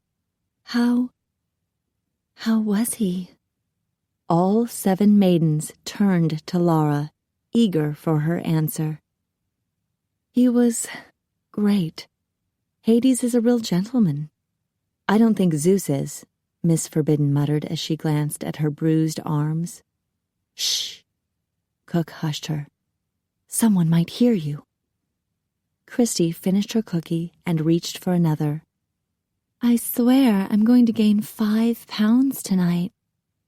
The other maidens commiserated. While they complained about being overweight, Lara wedged a steak knife underneath the linen ties around her ribcage. She wanted a weapon just in case Jack was right and Apollo sent a guard to attack them. Jack had also wanted her to get the girls down the road to where the werewolves were waiting with the SUVs. Convincing them to go through the gate would be tough. She approached the table. "If you really want to lose some weight, you should get some exercise. We could take a walk down the road." The girls gasped. "We can't leave," Cook said. It's forbidden. And there are terrible beasts in the woods, Christy added, with great gnashing teeth. Vanessa grimaced. I heard they drag people to hell. I asked Hades about that, Lara said, and he said the woods are perfectly safe. The beasts know that we're special, so they would actually protect us. The maidens remained silent while they pondered this new information. Cook shook her head. I'm not sure we can trust anything Hades says. And you think you can trust Apollo? Lara asked. He kidnapped us all from college. We were taken from our friends and families. Vanessa, I met your friends. Vanessa jumped in her chair. You know my name? Yes, and I met your roommate Megan, and your friends Carmen and Ramya. They're worried sick about you. All of you have friends and families who are worried about you. So? Cook frowned. What's the point? We can't go back. Yes, you can. Lara pointed in the direction of the road outside. Half a mile down the road, there are people waiting for us. Nice people. And they want to take us back home. You could all go back to your real lives. Are you serious? Miss Forbidden's eyes widened with a hopeful look. Vanessa wrinkled her nose. But I'm failing 3 of my classes. I was flunking too, Christy grumbled. Life is a lot easier here. What life? Lara asked. You're told what to wear, when to eat, when to clean, when to guard a false god. Don't say that. Cook looked around nervously. I like it here. Vanessa bit into another cookie. Life is too hard back on Earth. It's not supposed to be easy, Lara said. If it was always easy, we would never grow or learn. And when awful stuff happens, that's when we stretch beyond ourselves and become better than we ever thought was possible. She thought back to how much she'd grown since the car accident. Now she could be grateful for the suffering and the struggle, because it had left her strong enough to handle this situation and strong enough to embrace a future with Jack. And sometimes we have to make really hard decisions that will affect the rest of our lives. Lara knew her decision to stay with Jack could ultimately cause her to become a vampire, but it was the right decision, and she would stick by it. She was pulled from her musings by a voice yelling outside. One of the guards. Her heart lurched. What if Jack was right and the guard meant to kill them? She ran to check the lock. What if the guard had a key? She grabbed a chair and wedged it under the doorknob. What are you doing? Cook stood. Is the back door locked? Lara asked. Yes, Cook answered. But what? The doorknob rattled. Open the door, the guard yelled. Lara recognized his voice. It was the head guard, the one she called Squeaky. Let me in. He pounded on the door. Yes, master. Cook headed for the door. No. Lara held up a hand to stop her. The other maidens stood. We can't disobey a guard, Christy said. Squeaky banged on the door. I order you to open this door. The Elysian fields are under attack. The maidens gasped. What should we do? Vanessa whispered. We must open the door. Cook stepped toward the door. Lara pulled out her knife. Stay back. Cook's eyes widened. You're in league with Hades. You're trying to get us all taken to hell. I'm trying to save you, Lara said. There can be no survivors, the guard yelled. Lara gasped. Jack had been right. What does that mean? Vanessa asked. Lara pushed against the door as the guard shook it. It means Apollo has ordered the guard to kill us. The maidens gasped. A few stumbled back. Vanessa started to shake and whimper. Lara heard footsteps moving away from the door. What would Squeaky try next? No, Cook whispered. Apollo is a god. He would never kill us. He's not a god, Lara said. He's been lying to you. You're wrong! You're wrong! The maidens said. I have to stop you. Cook ran into the kitchen and grabbed a knife. You're going to get us all dragged to hell. No! Miss Forbidden shouted, and all the maidens turned to her. Her eyes filled with tears, and she rubbed her bruised arms. She's right. They're not gods. The kitchen window shattered. The girls squealed. Glass flew into the room. Squeaky used the hilt of his sword to clear all the glass away. There can be no survivors. He's coming in, Vanessa cried. Stay back, Laura yelled at the girls. She ran to the window with her knife, ready to stab Squeaky if he tried to climb through the window. A howl sounded close by. Squeaky shrieked just before a huge wolf knocked him down. The maidens screamed. It's one of the beasts from the woods, Christy wailed. He's come to drag us all to hell. No, he's saving us. Laura looked out the window. The wolf had pinned Squeaky to the ground. Come and see. The girls slowly crept forward to peek out the window. A young black man strode into view.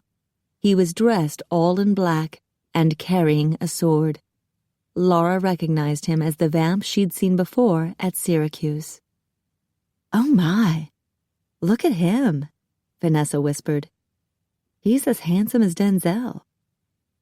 He jabbed his sword into the ground, then pulled handcuffs from his jacket pocket and cuffed the guard. He patted the wolf on the head, then plucked his sword from the ground. Wow, Vanessa breathed. Who is he? He's amazing, Christy added. Did you see him tame that scary wolf? Since the girls persisted in their belief of Greek gods, Laura decided to use that. He's Ares, god of war. Ooh, the maidens sighed. Miss Forbidden pulled Laura aside and whispered, Who is he really? He's a good man who's come to help us, Laura said. He can take you to the nearest town so you can go home. A tear rolled down Miss Forbidden's cheek. Thank you. She hugged Laura. My name is Sarah. Will you help him get the girls to safety? Laura asked. Yes. Sarah pulled the chair away from the door and unlocked it. Come on, let's go. The maidens filed outside. Where are we going? Vanessa asked. Laura approached the black vamp. Hi, I'm Laura. He looked at all the women and grinned. Hello, ladies. Allow me to introduce myself. Oh, we know who you are, Laura interrupted. You're Lord Ares, the god of war. Say what? You're Ares, the god of war, Laura repeated with a pointed look. And you've come to rescue all these fair maidens. Oh yeah, that's me, baby. I'm the god of war. Laura smiled. And you're going to lead all these women down the road to the SUVs. Sure. He motioned to the gate. Come on, ladies. Oh, Lord Ares.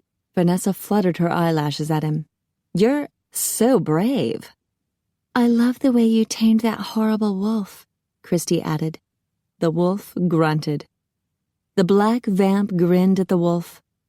Oh yeah, he's bad. He's big and bad, but don't worry, ladies. I'll protect you with my mighty sword. The girls followed the black vamp to the gate. He opened it, and they all walked down the road. Sarah glanced back at Laura and waved.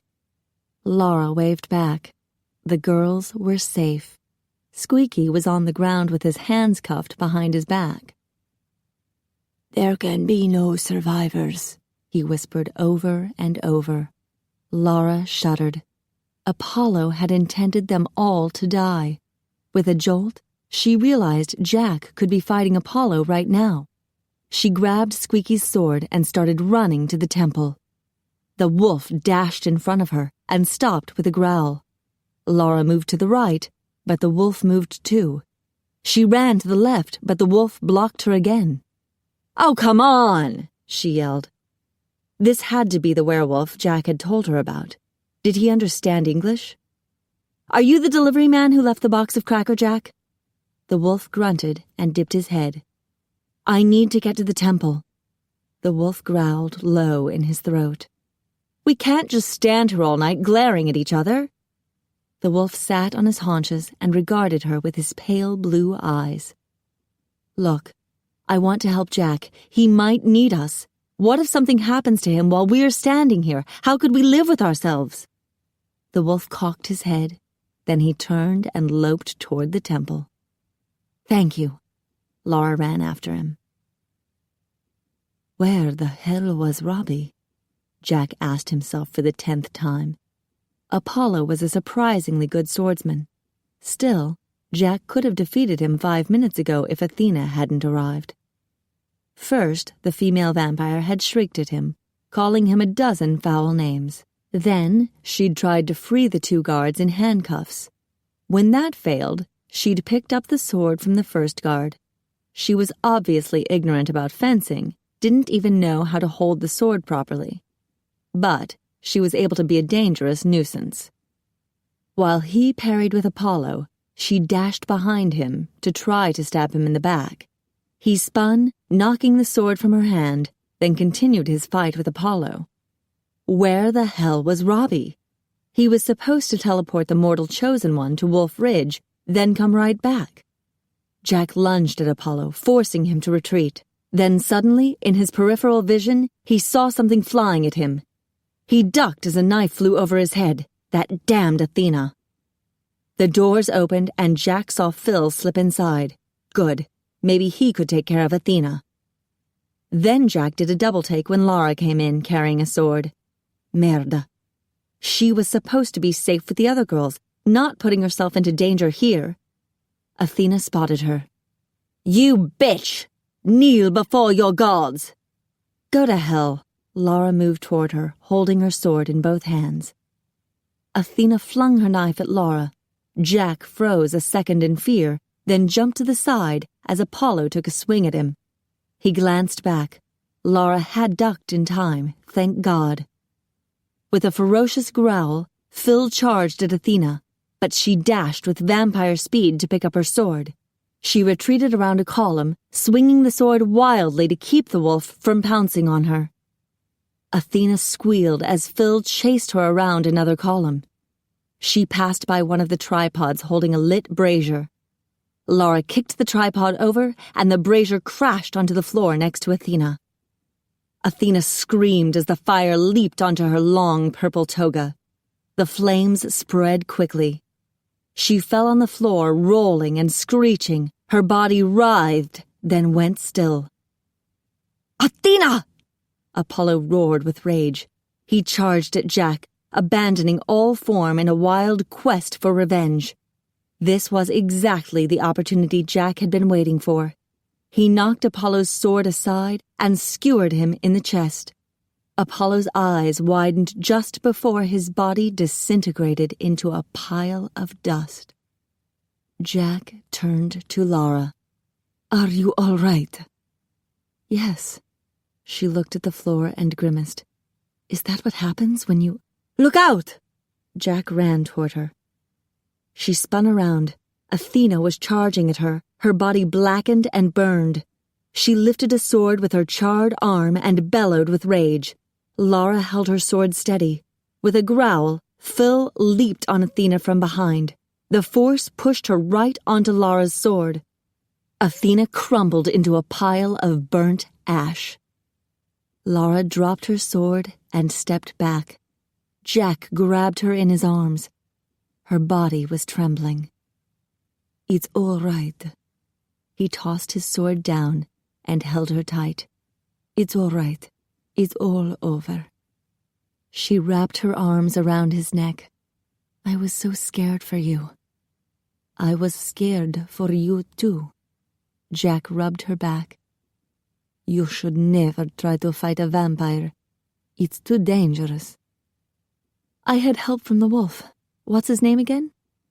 Phil Jones. Jack looked around the temple. Phil had crossed the room to check on the guards. Thank you, Phil. Yes, thank you, Lara added. Phil looked back at them with a wolfish grin. Are the girls safe? What happened? Jack asked. They're fine. They're with the black vampire. He's a Phineas McKinney, also known as Dr. Fang. Lara laughed. I have a whole new world to get used to. The door opened and Robbie rushed inside, holding his claymore ready. And that one is Robbie McKay, Jack drawled, also known as Mud. Robbie looked around and grimaced. I guess I'm a wee bit late. About 10 minutes late, Jack yelled. Where the hell were you? Bugger. Robbie slid his claymore into the sheath on his back. I did as he asked and found the mortal woman in the back behind the red door. The chosen one, Aquila, Lara said. Was she all right? Nay. The guard had already stabbed her in the chest. She was near death, so I teleported her straight to Romatek. Robbie sighed. Roman tried to save her life, but she had too many internal injuries. I wiped her memory and took her to a hospital. I do not know if she'll survive. That poor girl, Lara whispered. You did all you could, Jack said quietly. Robbie crossed his arms, frowning. So, is everything done here? Just about. Jack motioned to the guards. They have to be teleported to town. And there's another guard by the kitchen, Lara said. I'll get him. Robbie strode from the temple. Phil trotted alongside him. Where's the wolf going? Lara whispered. He's probably going to his clothes so he can shift back. Lara, we're the only ones who know that Phil can shift when the moon isn't full. Don't tell any of the people in Wolf Ridge. I'm not sure why, but Phil wants to keep it secret. She nodded. Okay. I guess I'll have a lot of secrets to keep from now on. He touched her cheek. It's no secret that I love you and adore you and want to spend my entire life with you. You can shout that from the mountaintops.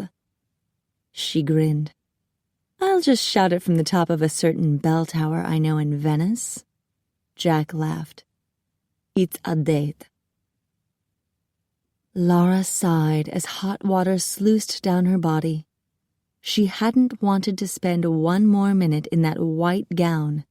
While Jack stayed in the temple watching the guards, she'd gathered her old clothes from the trunk in the side room.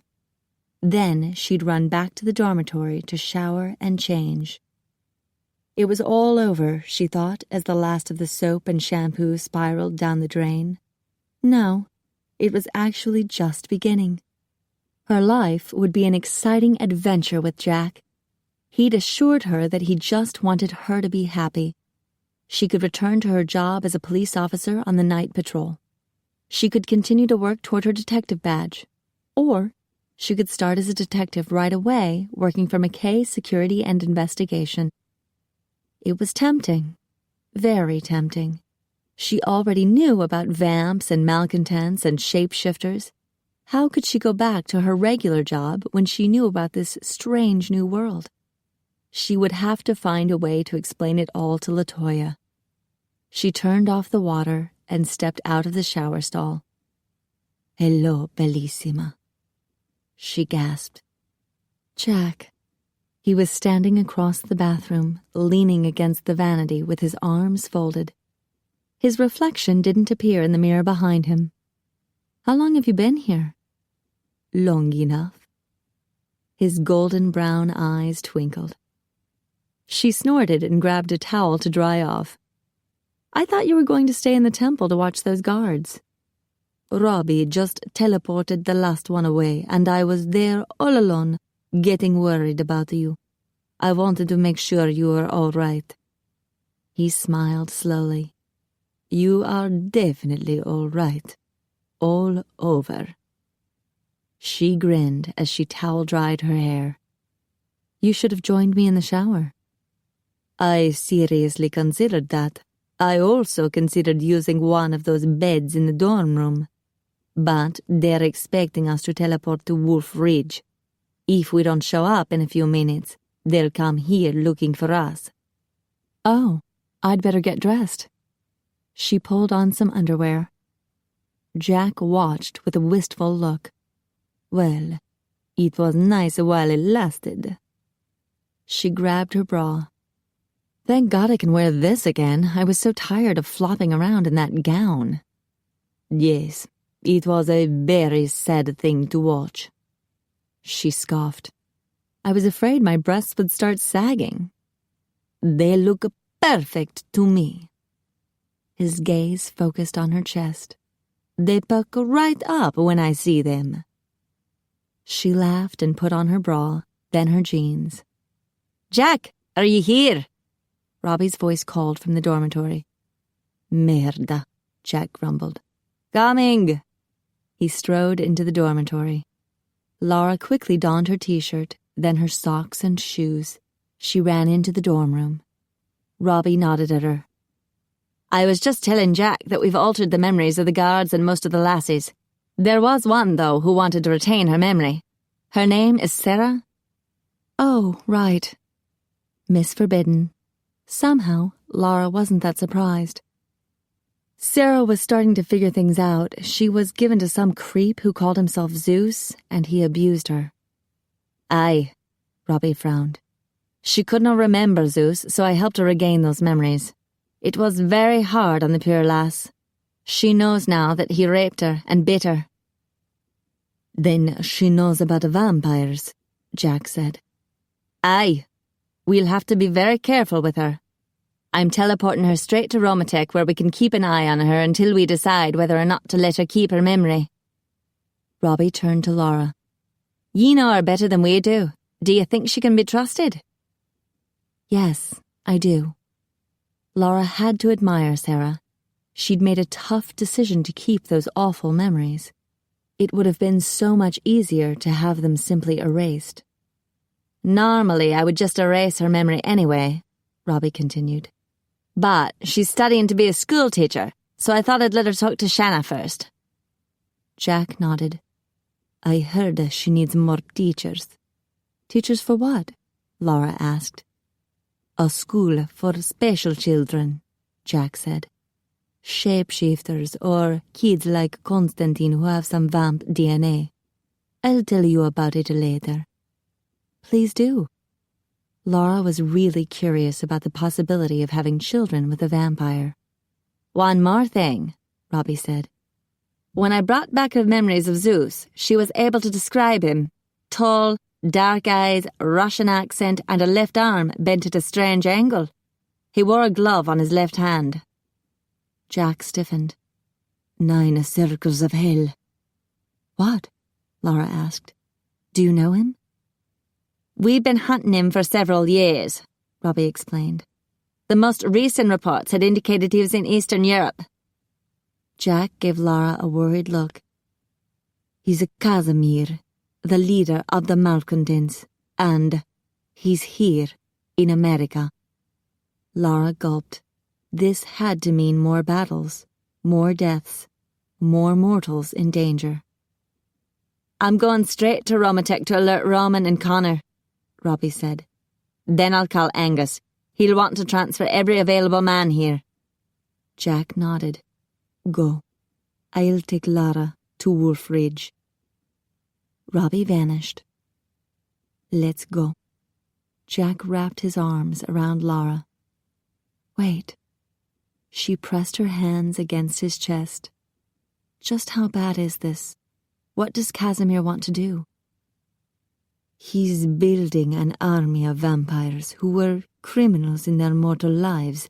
He plans to kill every decent bottle-drinking vamp like me, and then they'll terrorize the mortal world, feeding and killing with no one to stop them."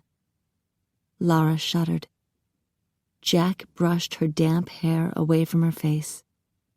"I'm sorry, cara mia.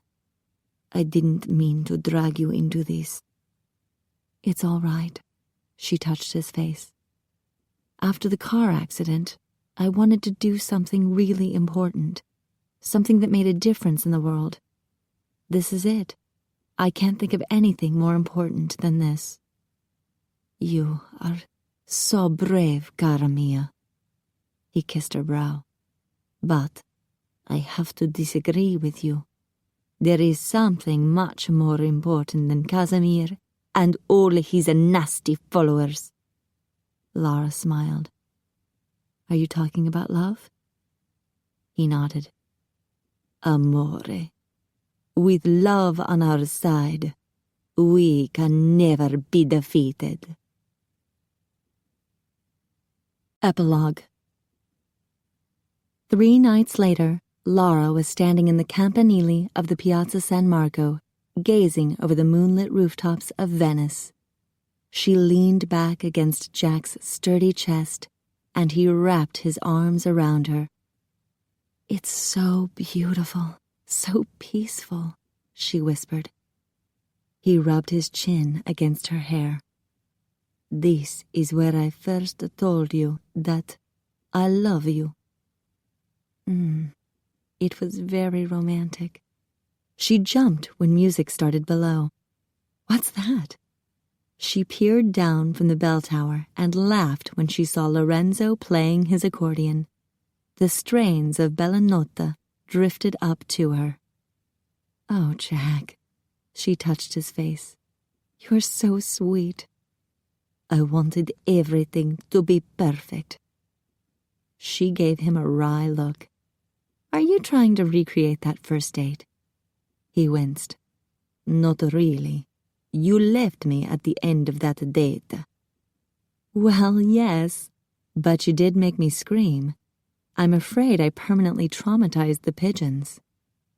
He held up his hands. I learned my lesson. Tonight, we will teleport to my bedroom at the palazzo, and there I will make love to you all night long. I promise to do my best, but the screaming will be left to your discretion. She laughed. You rascal. You always make me scream. He grinned. And then, tomorrow, while I am totally useless in my death sleep, you will be taken on a tour of Venezia. Giannetta's niece works at a museum, and she'll spend the day as your personal guide. Oh, that's wonderful. Thank you, Jack. His eyes sparkled. And I have another surprise for you. You won't be sightseeing alone. I gave Latoya a first-class ticket to Venice. She'll be arriving in the morning. Lara gasped and pressed a hand to her chest. Jack, that's the most wonderful gift ever. She's been a good friend to you. I don't want you to lose her just because you're with me. Lara's eyes filled with tears.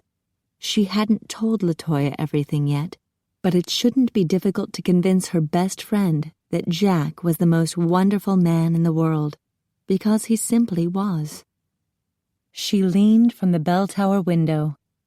I love Giacomo de Venezia! The pigeons, startled from their roosts, flapped wildly around the tower and piazza. Jack laughed. There you go, scaring the poor pigeons again.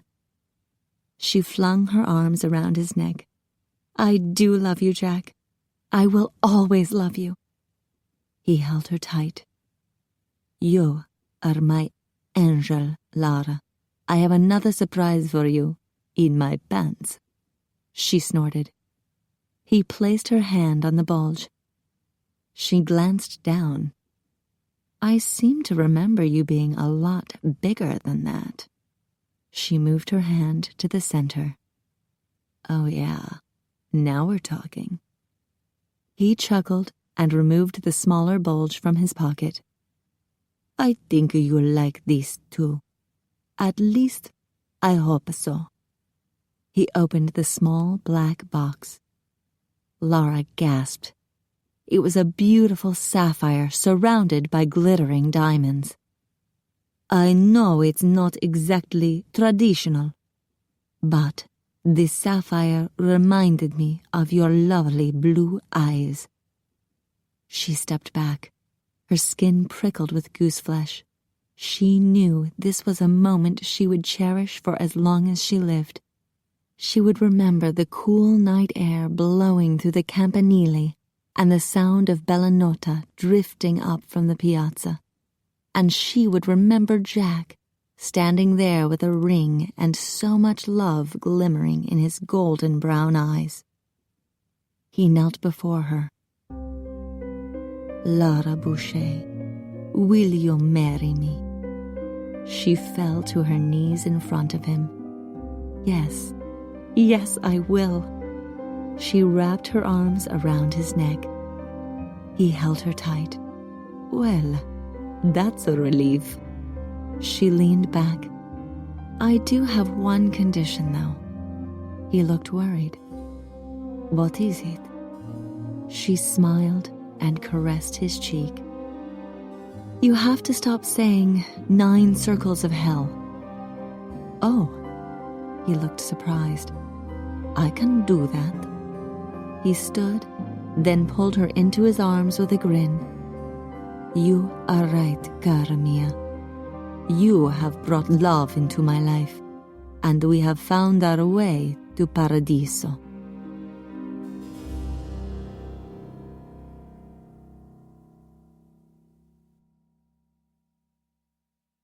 This recording of Secret Life of a Vampire by Kerrelyn Sparks was performed by Jennifer Bradshaw. It was produced and directed by Bob Dion. Executive producer Karen Jakonski. Text copyright 2009 by Kerrelyn Sparks. Production copyright 2011 by HarperCollins Publishers. We hope you've enjoyed this program from Harper Audio. For more information about the broad range of titles from Harper Audio, Harper Children's Audio, and Cadman, please visit harperaudio.com. Thank you for listening.